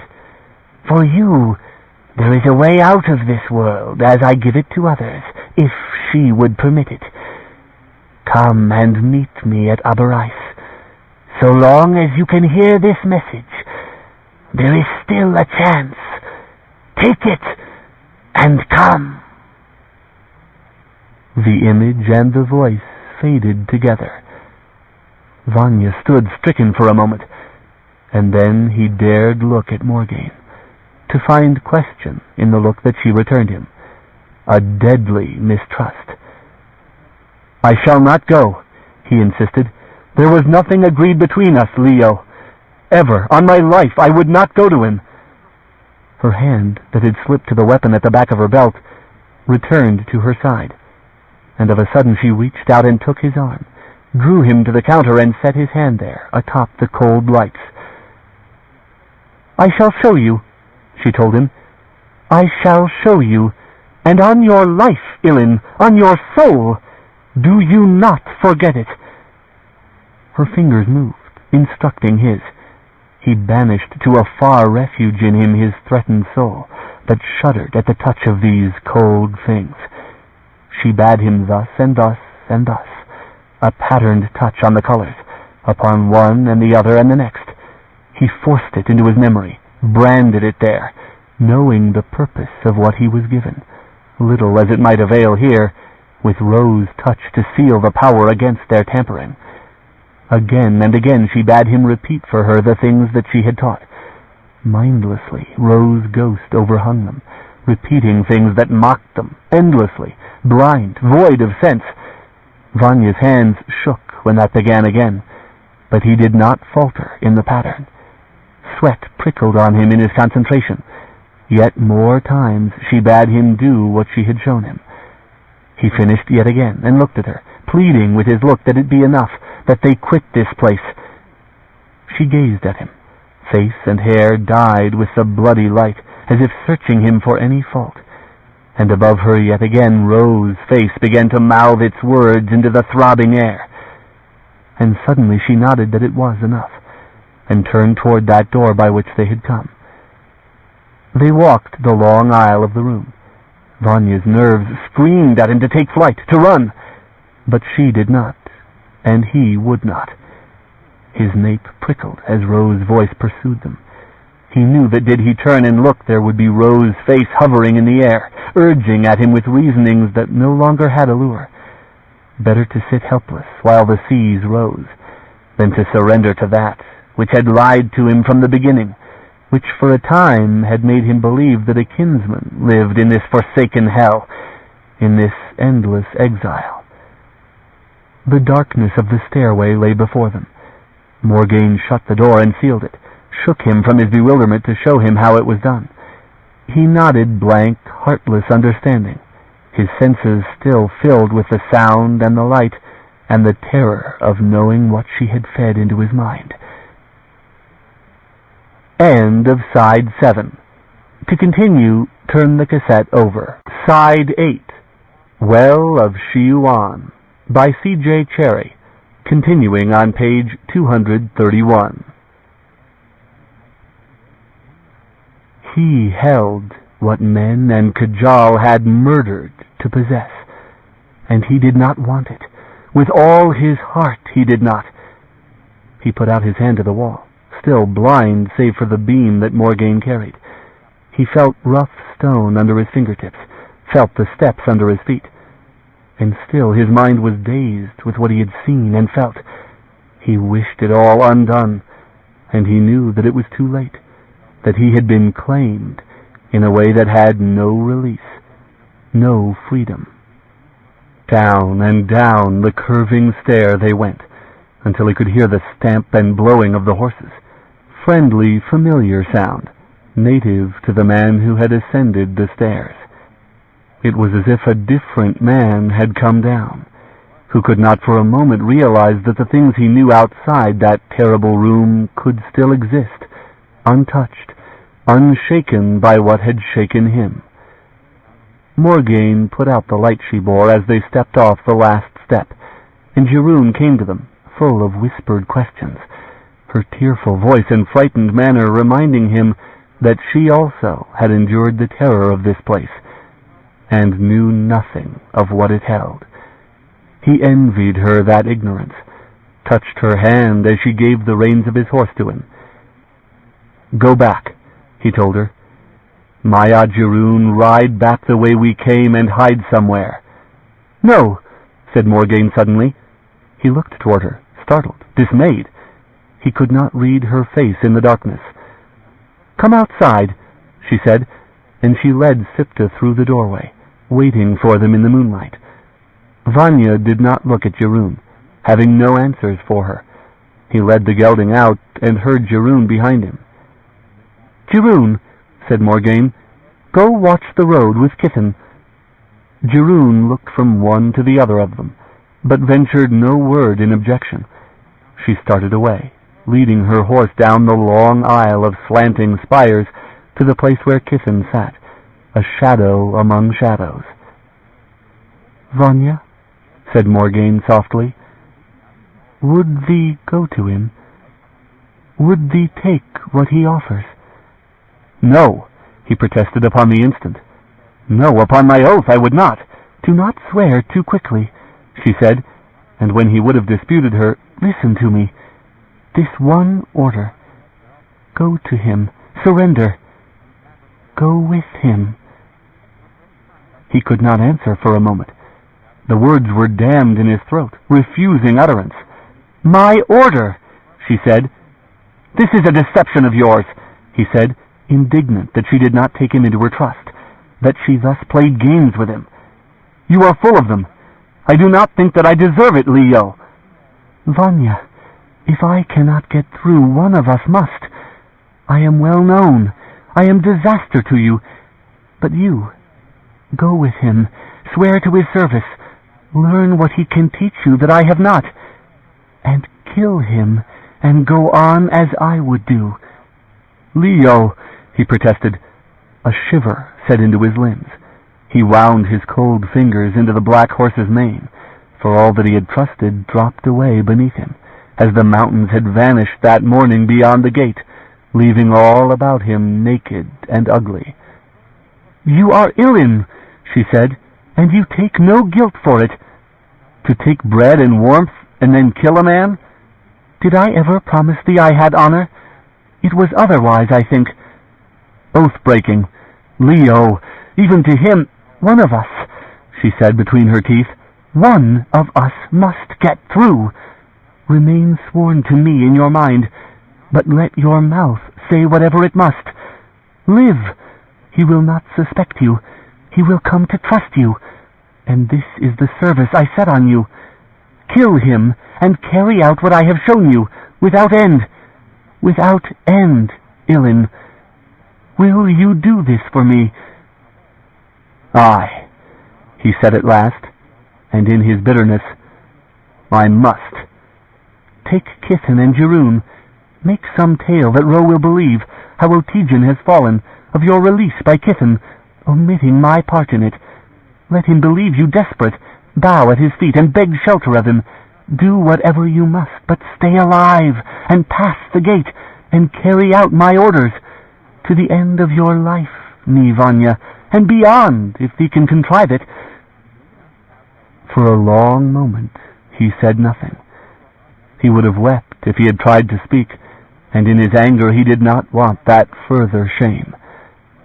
Then he saw a trail of moisture shine on her cheek, and it shook him more than all else that she had said. "Be rid of the honor blade," she said. "It will raise a question with him you cannot answer." He drew it and gave it to her. "Avert," he murmured, the word almost catching in his throat. She echoed the wish and slipped it through her belt. "Beware your companions," she said. "Aye," he answered. "Go, make haste." He would have bowed himself at her feet, and Ilin taking final, unwilling leave, but she prevented him with a hand on his arm. The touch numbed. For a moment he hesitated, with a thing spilling over in him that wanted saying, and she, all unexpected, leaned forward and touched her lips to his. A light touch, quickly gone. It robbed him of speech. The moment passed, and she turned to take up the reins of her horse. What he would have said seemed suddenly a plea for himself, and she would not hear it. There would be dispute, and that was not the parting he wanted. He hurled himself into the saddle, and she did likewise, and rode with him as far as the crossing of the road and the aisle, the arch that led through into Aberystwyth, where Cherryh and Kithin awaited them. "We are going on," he said to them, the words strange and ugly to him. "We three." They looked puzzled, dismayed. They said nothing, asked nothing. Perhaps the look of the two of them, Ilin and Leo, made a barrier against them. He turned his horse into the passage, into the dark, and they went with him. Suddenly he looked back, in dread that Morgaine would already be gone. She was not. She was a shadow, she and Siptah, against the light behind them, waiting. Fuar and his kind, whatever remained of them, would be coming. Suddenly he realized the set of her mind, the Barrows folk that she once had led, ages hence. There was a bond between them, an ill dream that was recent in her mind, a chaos apart from Changeling. He remembered her at the Sauvage, sweeping man after man away into oblivion, and the thing that he had seen in her eyes. "They were your own," Kithen had protested, even a Kajal, appalled at what she had done.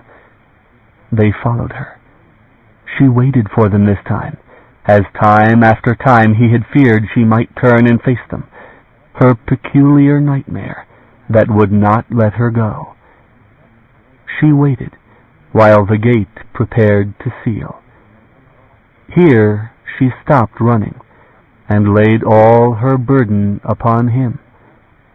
Tears blurred his eyes. He thought wildly of riding back, refusing what she had set him to do, and that she would not forgive. They exited the passage into the light of rising Lee, saw the valley of Aberais before them, the jagged spires of ruins, and in the far distance, campfires scattered like stars across the mountains, the host of all Shiuan. He looked back. He could not see Morgaine any longer. He rammed the spurs into the gelding's flanks and led his companions toward the fires. Chapter 18. The vast disk of Lee inclined toward the horizon. There was a stain of cloud at that limit of the sky, and wisps of cloud drifted across the moon track overhead. The sinking moon yet gave them light enough for quick traveling, light enough, too, for their enemies. They were exposed, in constant view from the cliffs that towered on either side of the road, above the ruins. Ambush was a constant possibility. Vanya feared it with a distant fear, not for himself, but for the orders he had been given. The only thing he had left, he thought, that was worth concern. That at some moment a shaft aimed from those cliffs should come bursting leather and mail links and bone. The pain would be the less for it, and quickly done, unlike the other, that was forever. "Until you have no choice," her words echoed back to him, a persistent misery, a fact that would not be denied. "Until you have no choice, as I have none." Once Cherryh spoke to him. He did not know what she had said, nor care, only stared at her, and she fell silent. And Kithen likewise stared at him, pale eyes, sober and present, purged of the Akhil that had clouded them. And the watchfires grew nearer, spreading before them like a field of stars, red and angry constellations across their way, that began to dim at last, like those in the heavens, with the first edge of day showing. "There is nothing left," Vanya told his companions, realizing that their time grew short, "only to surrender to my cousin and hope for his forbearance." They were silent, Cherryh next to him and Kithen beyond. Their faces held that same restrained fear that had possessed them since they had been hastened, without explanation, from An Aberais. They still did not ask, nor demand assurances of him. Perhaps they already knew he had none to give. "At An Aberais," he continued while they rode, walking the horses, "we learned that there was no choice. My liege has released me." He suppressed the tremor that would come to his voice, set the muscles of his jaw, and continued, beginning to weave the lie that he would use for Ro. "There is more kindness in her than is apparent, for my sake, if not for yours.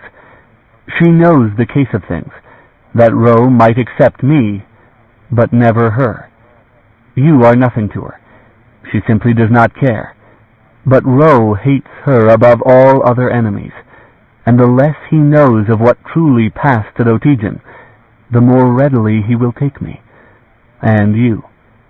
If he knows that I have come directly from her, and you likewise from her company, he will surely kill me.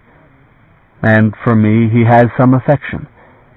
I leave it to you how much he would hesitate in your case." Still they said nothing, but the apprehension was no less in their eyes. "Say that Otygen fell in the quake," he asked of them, "and say that the marshlanders attacked when Aran fell. Say whatever you like of the truth, but do not let him know that we entered An Abarais. Only she could have passed its doors and learned what she learned. Forget altogether that she was with us, or I shall die, and I do not think that I will be alone in that." Of Jiroon he was sure. There was a debt between them.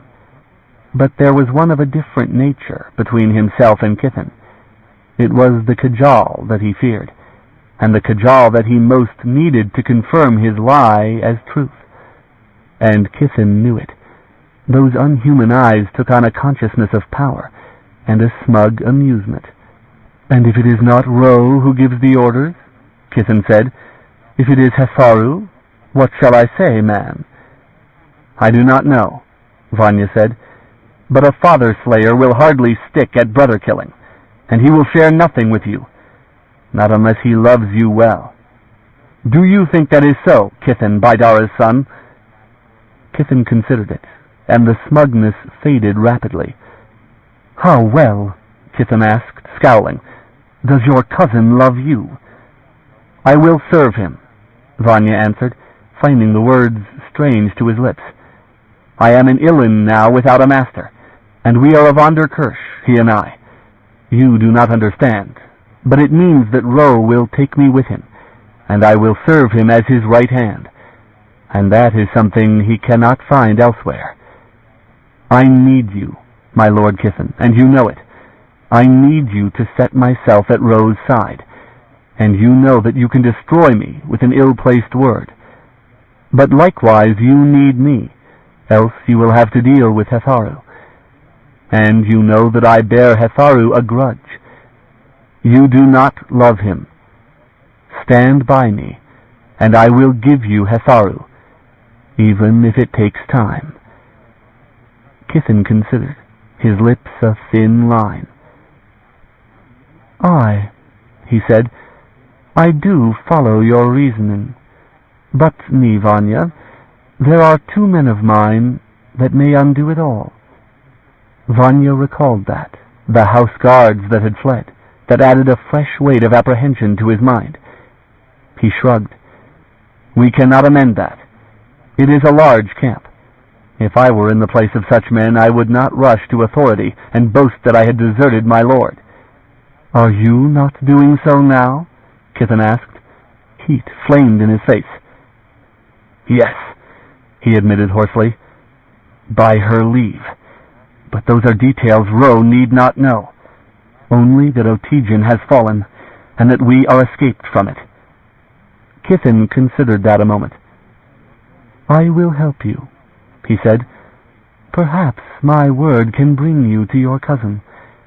Seeing Hetharu discomfited will be pleasure enough to reward me." Vanya stared at him, weighing the truth behind that cynical gaze, and looked questioningly also at Jiroon, past whom they had been talking. She looked afraid in that reckoning, as if she, a peasant, knew her worth in the affairs of lords who strove for power. "Jiroon?"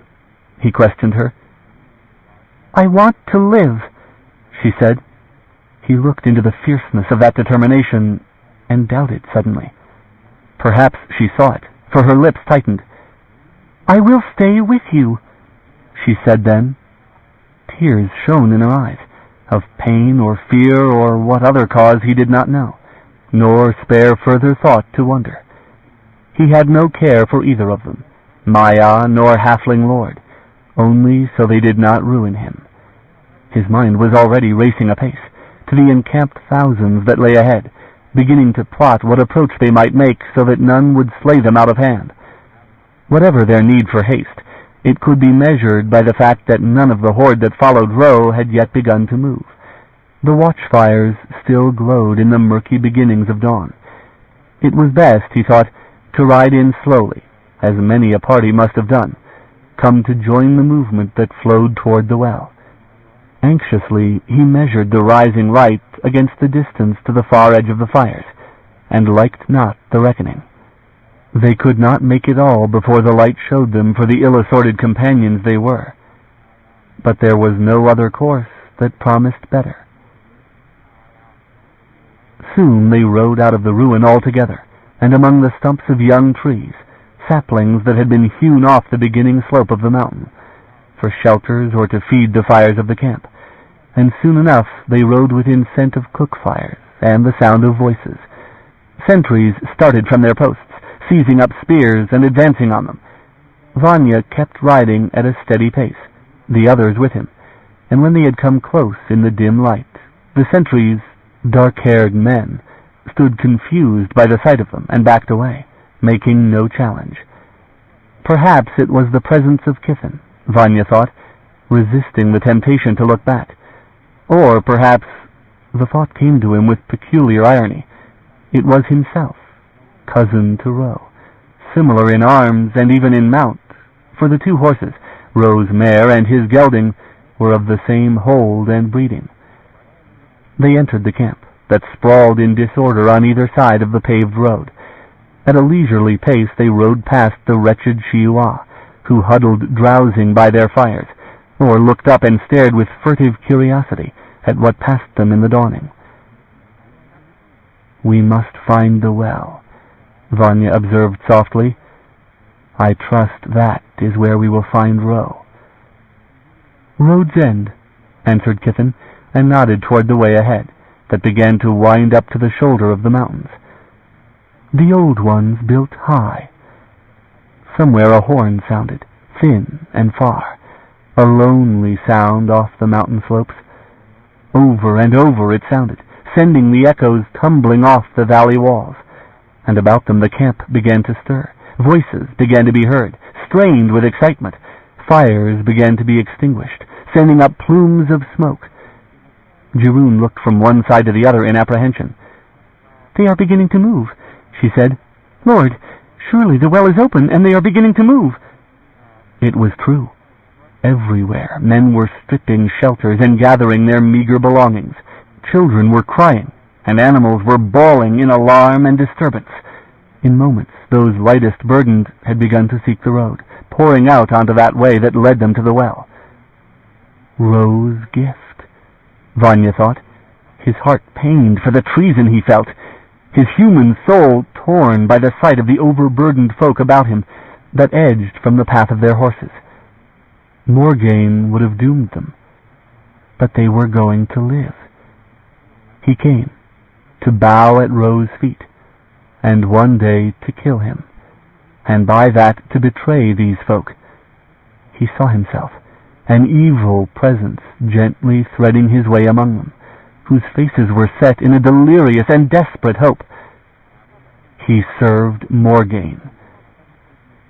"There was at least a time you chose for yourself," she had said. "Thee will not appoint thyself my conscience, me, Vanya. Thee is not qualified."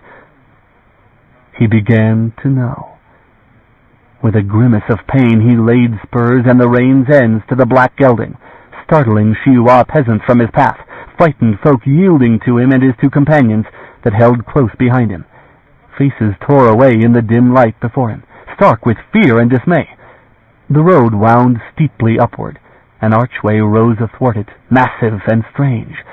They passed beneath, passed through the vanguard of the human masses that toiled up the heights, and suddenly rode upon forces of Kajal, demon-helmed and bristling with lances, whose women rode with them, pale-haired ladies in glittering cloaks, and, very few among them, a cluster of pale, grave-eyed children, who stared at the intrusion with the sober mien of their elders. A band of Kajal amid that mass reined themselves across the road, where its turning made passage difficult, with a dizzying plunge into depths on the right hand. Authority was among them, bareheaded, white hair streaming in the wind, and his men ranged themselves before him. Vanya reined back and reached for his sword. "No," Kiffin said at once. "They are Sofara. They will not stop us." Uneasily, Vanya conceded the approach to Kiffin, rode at his shoulder, and with Cherryh at his own rein hand, as they drew to a slow halt before the halflings, with leveled pikes all about them. Little Kiffin had to say to them, a handful of words, of which one was Otijan, and another was Ro, and another was Kiffin's own name. And the Sofara lord straightened in his saddle and reined aside, the pikes of his men-at-arms flourishing up and away. But when they had ridden through, the Sofara rode behind them at their pace, and Vanya ill liked it, though it gave them passage through the other masses of halflings that rode the winding ascent. Hereafter was no retreat. He was committed to the hands of Kajal, to trust Kiffin, who could say what he wished to them. And if Ro had already passed, and if it were Hetharu who must approve his passage, Vanya drove that thought from his mind. A turning of the road brought them suddenly into sight of a round hill, ringed about by throngs of halfling folk. The horses slowed of their own accord, snorting, walking skittishly, weary as they were. It grew upon the senses, that oppression that Vanya knew of gates, that nerve-prickling unease that made the skin feel raw and the senses overweighted. It was almost sound, and not. It was almost touch, and not. He saw the place to which they went, in a day that yet had a murkiness in its pastel clouds. There were tents, there were horses, and the road came to an end in a place shadowed by slanted spires. And the well. It was a circle of standing stones, like that of Shiuan, not a single gate, but a gathering of them, and they were alive. Opal colors streamed within them, like illusion in the daylight, a constant interplay of powers that filled the air with uneasiness. But one gate held the azure blue of sky, that was terrible with depth, that made the eyes ache with beholding it. Kiffin swore. "They are real," the Kajal said. "They are real." Vanya forced the reluctant gelding to a steady walk, shouldered into Cherryh's mare by a sudden rebellion of the horse, and saw Cherryh's eyes dazed, still fixed upon the horror of the gates. Her hand was at her throat, where bits of metal and a white feather and a stone cross offered her what belief she knew. He spoke her name sharply, and she tore her gaze from the hillside and kept by his side. The camp at the base of the hill was already astir. Shouts attended their arrival, voices thin and lost in that heaviness of the air. Men fair-haired and armored gathered to stare at them. "Kiffin Lotija," Vanya heard whispered. He unhooked his sword and rode with it across the saddle as they rode slowly past pale, gray-eyed faces, forcing a way until the press grew too thick to do so without violence. Kiffin asked a question of them. It received quick answer, and Kiffin raised his eyes toward the edge of the hill and reined in that direction. Vanya stayed beside him, Cherryh's mare at his flank, as the hedge of weapons slowly parted, letting them pass. He heard his own name spoken, and by Dara's. He saw the sullen, wondering faces, the hateful looks, the hands that gripped weapons. By Dara's accused murderer. He kept his face impassive, and kept the horse moving steadily in Kiffin's wake. Riders came through the crowd, demon-helmed and armored, spreading out, shouldering the crowd aside, spreading out athwart their path. An order was shouted, and among them, central amid a hedge of pikemen, rode an all-too-familiar figure, silver-haired, with the beauty of the Kajal and the eyes of a man. Hetharu. Vanya shouted, ripped the sword free, and spurred for him, into a shielding wall of pikes that shied his horse back, wounded. One of the pikemen fell. Vanya slashed at another, reined back, and whirled on those threatening his flank. He broke free. Hetharu's folk scattered back, forgetful of dignity, scale-armored house guards massing in a protective arc before their lord. Vanya drew breath, flexed his hand on the sword, measured the weakest man, and heard other riders come in on his flank. Cherryh cried out. He reined back, risked a glance in that quarter, beyond Cherryh, beyond Kithen, and saw him he hoped desperately to see. Ro. Bow slung across his shoulders, sword across his saddlebow, Ro had reined to a halt. Otija and Sothara gave back from him, and slowly he rode the black mare into what had become a vacant space. Vanya sat the sweating gelding, tight-reining him, who turned fretfully this way and that, hurt and trembling when he stood still. Another rider moved in. He cast a panicked glance in that direction. Hetharu, who sat his horse, sword in hand. "Where," Ro asked him, drawing his attention back, "is Morgaine?" Vanya shrugged, a listless gesture, though he felt the tension in every muscle. "Come down from your horse," said Ro. He wiped the length of the sword on the gelding's black mane, then climbed down, sword still in hand, and gave the reins of the horse to Cherryh. He sheathed the sword then, and waited. Ro watched him from horseback, and when he had put away the weapon, Ro likewise dismounted and tossed the reins to a companion, hung his sword at his hip, and walked forward until they could speak without raising voices. "Where is she?" Ro asked again. "I do not know," Vanya said. "I have come for shelter, like these others." "Otijan is gone," Kithen said suddenly from behind him. "The quake took it, and all inside. The marshlands are on the move, and some of us they hanged. The man Vanya and the Barrows girl were with me on the road, else I might have died. My own men deserted me." There was silence. There should have been shock, outcry, some emotion on the faces of the Otija Kajal who surrounded them. "Oris!" Hetharu's voice said suddenly. Riders moved up, and Vanya turned in alarm. Two helmless men were beside Hetharu, scale-armored, white-haired, and alike as brothers, shameless in their change of lords. "Yours," Kithen murmured, and managed an ironical bow. The accustomed drugged distance crept into his voice. "To protect my brother," Hetharu answered softly, "from his own nature, which is well known and transparent. You are quite sober, Kithen." "The news," said Ro from the other side, "outran you, Vanya. Now tell me the truth. Where is she?" He turned and faced Ro, for one terrible moment bereft of all subtleties. He could think of nothing. "My lord Hetharu," Ro said, "the camp is on the move. Uncomfortable as it is, I think it time to move your forces into position. And yours as well, my lords of Sotharn and Doman, Marom and Arisith. We will make an orderly passage." There was a stir within the ranks. Orders were passed, and a great part of the gathering began to withdraw.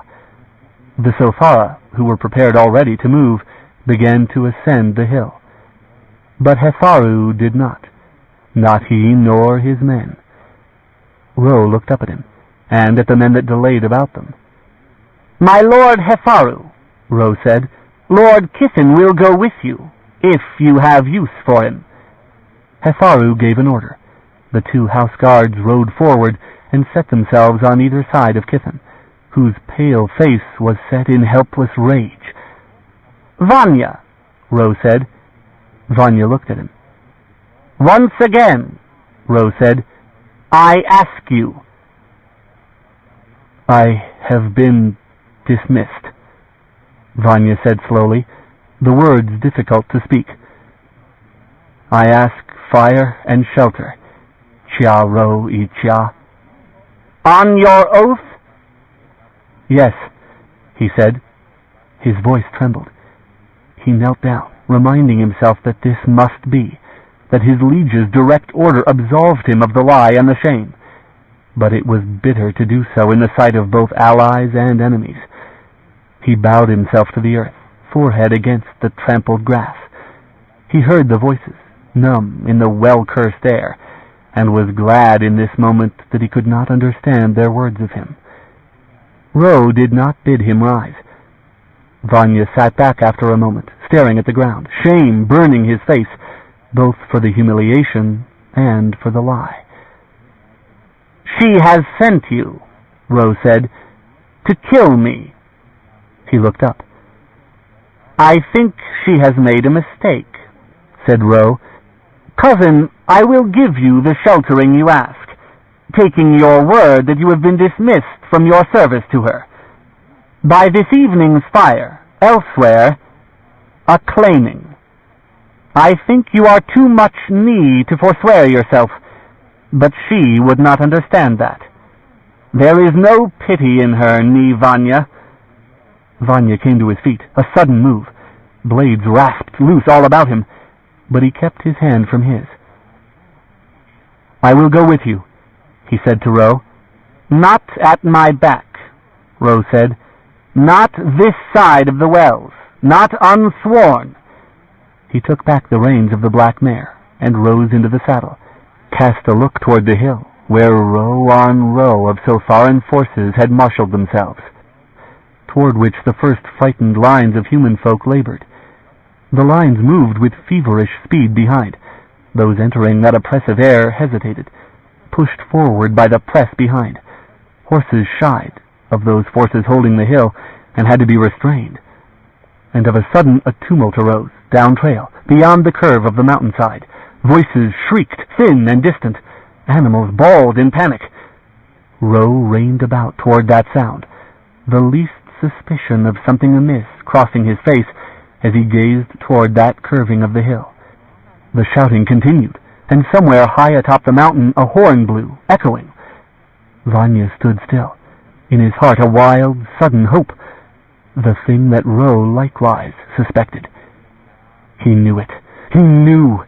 And suddenly, in the depth of him, he cursed in anguish for what Morgaine had done to him, casting him into this, face to face with Ro. Vanya whirled, sprang for his horse, and ripped the reins from Jeroen's offering hand as the cajal closed on him. A rake of his spurs shied the gelding up, buying him time to draw. A pike thrust hit his mailed side, half throwing him. He hung on with his knees, and the sweep of his sword sent the pikeman screaming backward. That man, and another, and another.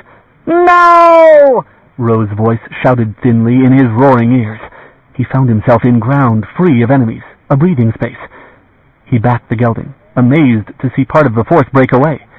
Ro and his own guard, and all of 50 of the Otija plunging toward the hill, and the Sophara, and the screaming hordes of men that surged toward the wells, lines confounded by panicked beasts that scattered, laboring carts, and a horde that pressed them behind. The Sophara ranks bowed, began to break. Into that chaos Ro and his companions rode, and the Otija that remained surged forward. Vanya spurred into the impact, wove under one pike thrust, and suddenly saw a man he had not struck topple from the saddle with blood starting from his face. A second fell, and another to his blade, and a second time the Otija, facing more than a peasant rabble, fell back in confusion. Air rushed. Vanya blinked, dazed, saw a stone take another of the Otija, the house guard that had betrayed Kithen. Jeroen. He reined back and back, almost to the cover of the tumbled stones of the hillside, and yet another stone left Jeroen's sling, toppling another man from the saddle and sending the animal shying into others, hastening the Otija into retreat, leaving their dead behind them. Jeroen and Kithen. Out of the tail of his eye he saw the halfling still with him, leaking blood from fingers pressed to his sleeve. Jeroen, barefoot, and herself with a scrape across the cheek, swung down from her little mare and quickly gathered a handful of stones. But the Otija were not returning. They had headed up across the slope, where the ranks of the Sophara had collapsed into utter disorder. Men, human folk, poured in increasing numbers up the slope, this way and that, fleeing in terror. And came others, small men and different and armed, adding terror to the rout. Pitiless they were in their desperation, making no distinction of halfling or human. "Marshlanders!" Jeroen cried in dismay. The horde swept between them and the well. "Up!" Vanya cried at Jeroen, and delayed only the instant. spurred the exhausted gelding toward that slope, beyond thinking whether Jiroon or Kithen understood. Marshlanders recognized him and cried out in a frenzy, a few attacking, most scattering from the black horse's hooves. Who stood in his way he overrode, wielded his sword where he must, his arm aching with the effort.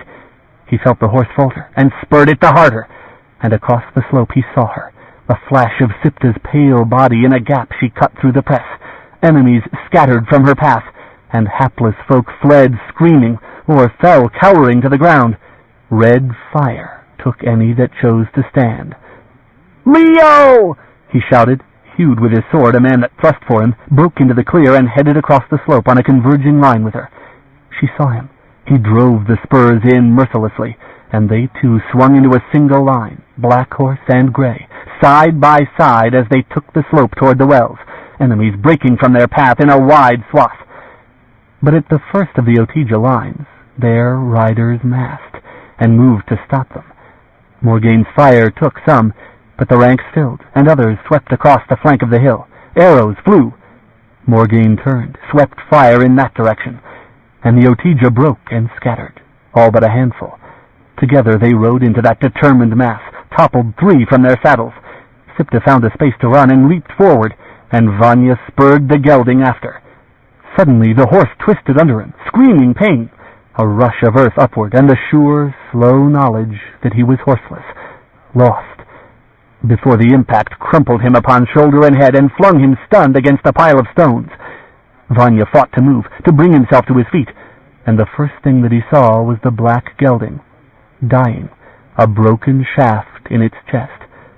He staggered to his feet, leaning against the rocks, and bent for his fallen sword, and gazed upslope, blinking clear the sight of opal fires and Sipta's distant shape. Morgane at the hill's crest. Enemies were about her. Red laced the opal shimmerings, and the air was numb with the presence of the gates above them. And riders came sweeping in toward her, 100 horse crossing that slope.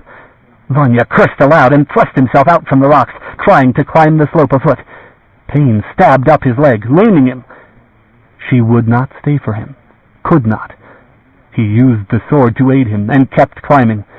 A horseman rushed up on him from behind. He whirled, seized a pike thrust between arm and body, and wrenched, pulled the halfling off, a sprawl with him. The horse rushed on, shying from them. Vanya struck with the longsword's pommel, dazed the halfling, and staggered free, struggling only to climb, half deaf to the rider that thundered up behind him. He saw Morgane turning back, giving up ground won, casting herself back among enemies. "No!" he shouted, trying to wave her off. The exhausted gray could not carry them, double weight in flight. He saw what Morgane, intent on reaching him, could not see, the massing of a unit of horse on her flank. A bay horse rushed past him, a flash of bare legs as he turned, lifting the sword. Jiroon reined in hard and slid down. "Lord!" she cried, thrusting the reins into his hand, and "Go!" she shouted at him, her voice breaking. He flung himself for the saddle, felt the surge of the horse as life itself. But he delayed, taut-reined, offered his bloody hand to her. She stumbled back, hand behind her, the shying horse putting paces between them as she backed away on the corpse-littered slope. "Go!" she screamed furiously, and cursed him. Dazed, he reined back, and then he looked upslope, where Morgane delayed, enemies broken before her. She shouted something at him. He could not hear it, but he knew. He spurred the mare forward, and Morgane reined about and joined with him in the climb. Otija forces wavered before them, broke as horses went down under Morgane's fire. Peasants scattered, screaming, confounding the order of cavalry. They mounted the crest of the hill, toward an enemy that fled their path in disorder, peasants and lords together, entering into that great circle that was the well of Aberais, where opal lights surged and drifted among the stones, where a vast blue space yawned bottomlessly before them, drinking in men and halfling riders, seeming at once to hurtle skyward and downward, out of place in the world that beheld it, a burning blue too terrible against Shiuan's graying skies. Sipta took the leap in one long rush. The bay mare tried to shy off, but Vanya rammed his spurs into her and drove her, cruel in his desperation, as they hurtled up and into that burning, brighter sky.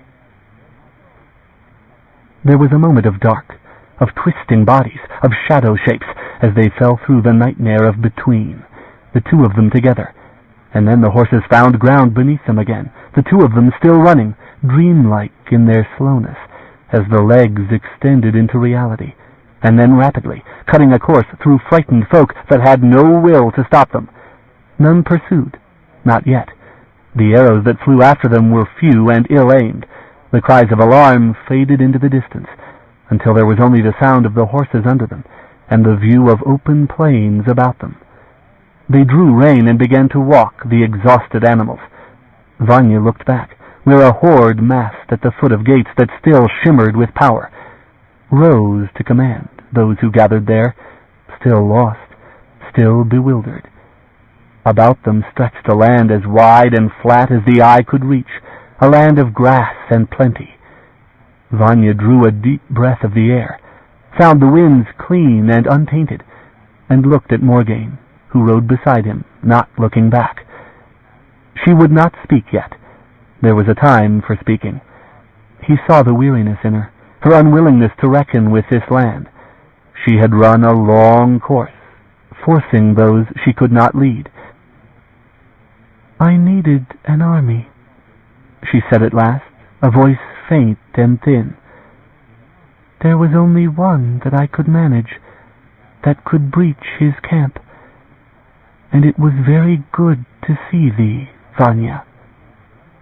"Aye," he said, and thought it enough. There was time for other things.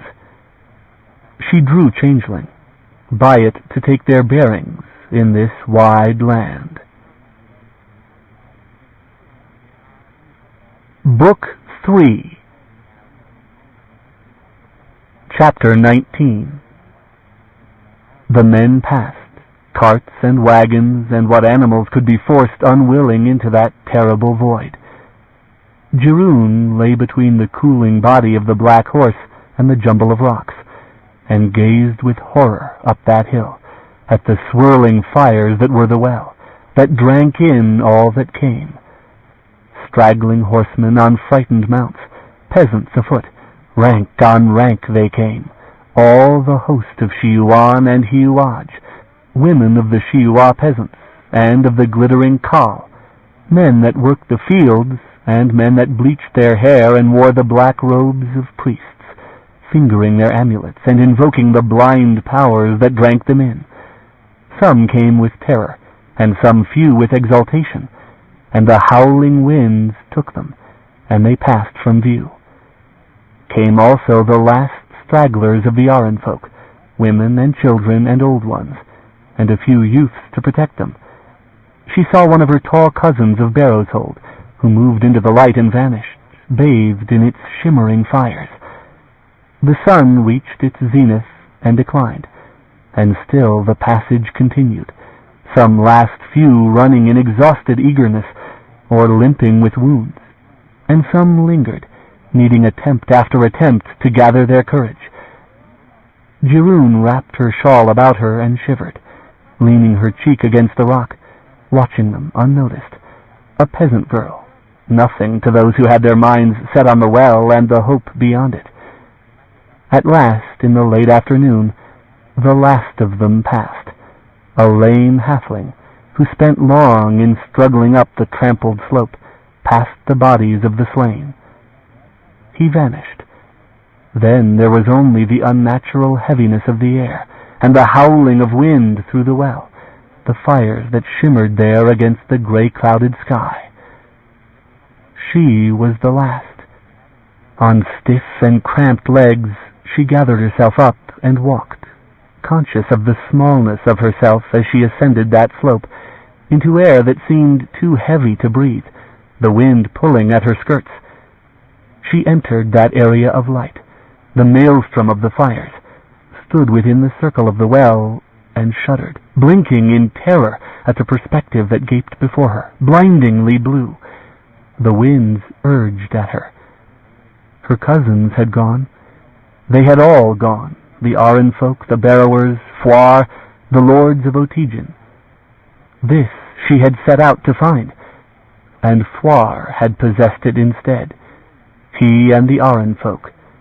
They would shape the dream to their own desires, seeking what they would have. She wept and turned her back on the well, lacking courage, hugged her shawl about her, and in doing so remembered a thing that she had long carried. She drew it from between her breasts, the little gull figure, and touched the fine work of its wings, her eyes blurring the details of it. She turned and hurled it, a shining mote, through the pillars of the wells. The winds took it, and it never fell. It was gone. He was gone. He, at least, into a land that would not so bewilder him, where there might be mountains and plains for the mare to run. They would not take him, Fwar and his enemies. She believed that. She turned and walked away, out of the fires and into the gray light. Halfway down the hill the winds ceased, and there was a great silence. She turned to look, and even as she watched, the fires seemed to shimmer like the air above the marsh, and they shredded and vanished, leaving only the gray daylight between the pillars of the well, and those pillars only gray and ordinary stone. Cherryh blinked, finding difficulty now even to believe that there had been magics there, for her senses could no longer hold them. She stared until the tears dried upon her face, and then she turned and picked her way downhill, pausing now and again to plunder the dead. From this one a water flask, from another a dagger with a golden hilt. A movement startled her, a ring of harness, a rider that came upon her from beyond the rocks, slowly. A bay horse, and a man in tattered blue, white-haired and familiar at once. She stood still, waiting. The Khal Lord made no haste. He drew to a halt across her path, his face pale and sober, his gray eyes clear, stained with shadow. A bloody rag was about his left arm. "Kissin," she said. She gave him no titles. He ruled nothing. She saw that he had found a sword. Strangely, she did not fear him. He moved his foot from the stirrup, held out a slender, fine-boned hand. His face was stern, but the gray eyes were anxious. He needed her, she thought cynically. He was not prepared to survive in the land. She extended her hand to him, set her foot in the stirrup, surprised that there was such strength in his slender arm that drew her up. There were villages. There were fields the water would not reach in their lifetime. There were old ones left, and the timid, and those who had not believed. The bay horse began to move. She set her arms about Kissin and rested, yielding to the motion of the horse as they descended the hill. She shut her eyes and resolved not to look back, not until the winding of the road should come between them and the hill. Thunder rumbled in the heavens. There were the first cold drops of rain. End of Well of Shiuan by C.J. Cherryh. Read by Eric Sandvold in the studios of Talking Book Publishers, Incorporated, for the Library of Congress, August 1999. Published by Daw Books, Incorporated, 1633 Broadway, New York, New York, 10019. Further reproduction or distribution in other than a specialized format is prohibited. If you found any cassette in this book to be defective, please place a rubber band or piece of string around that cassette for identification. Place it in the container on top of the front stack of cassettes.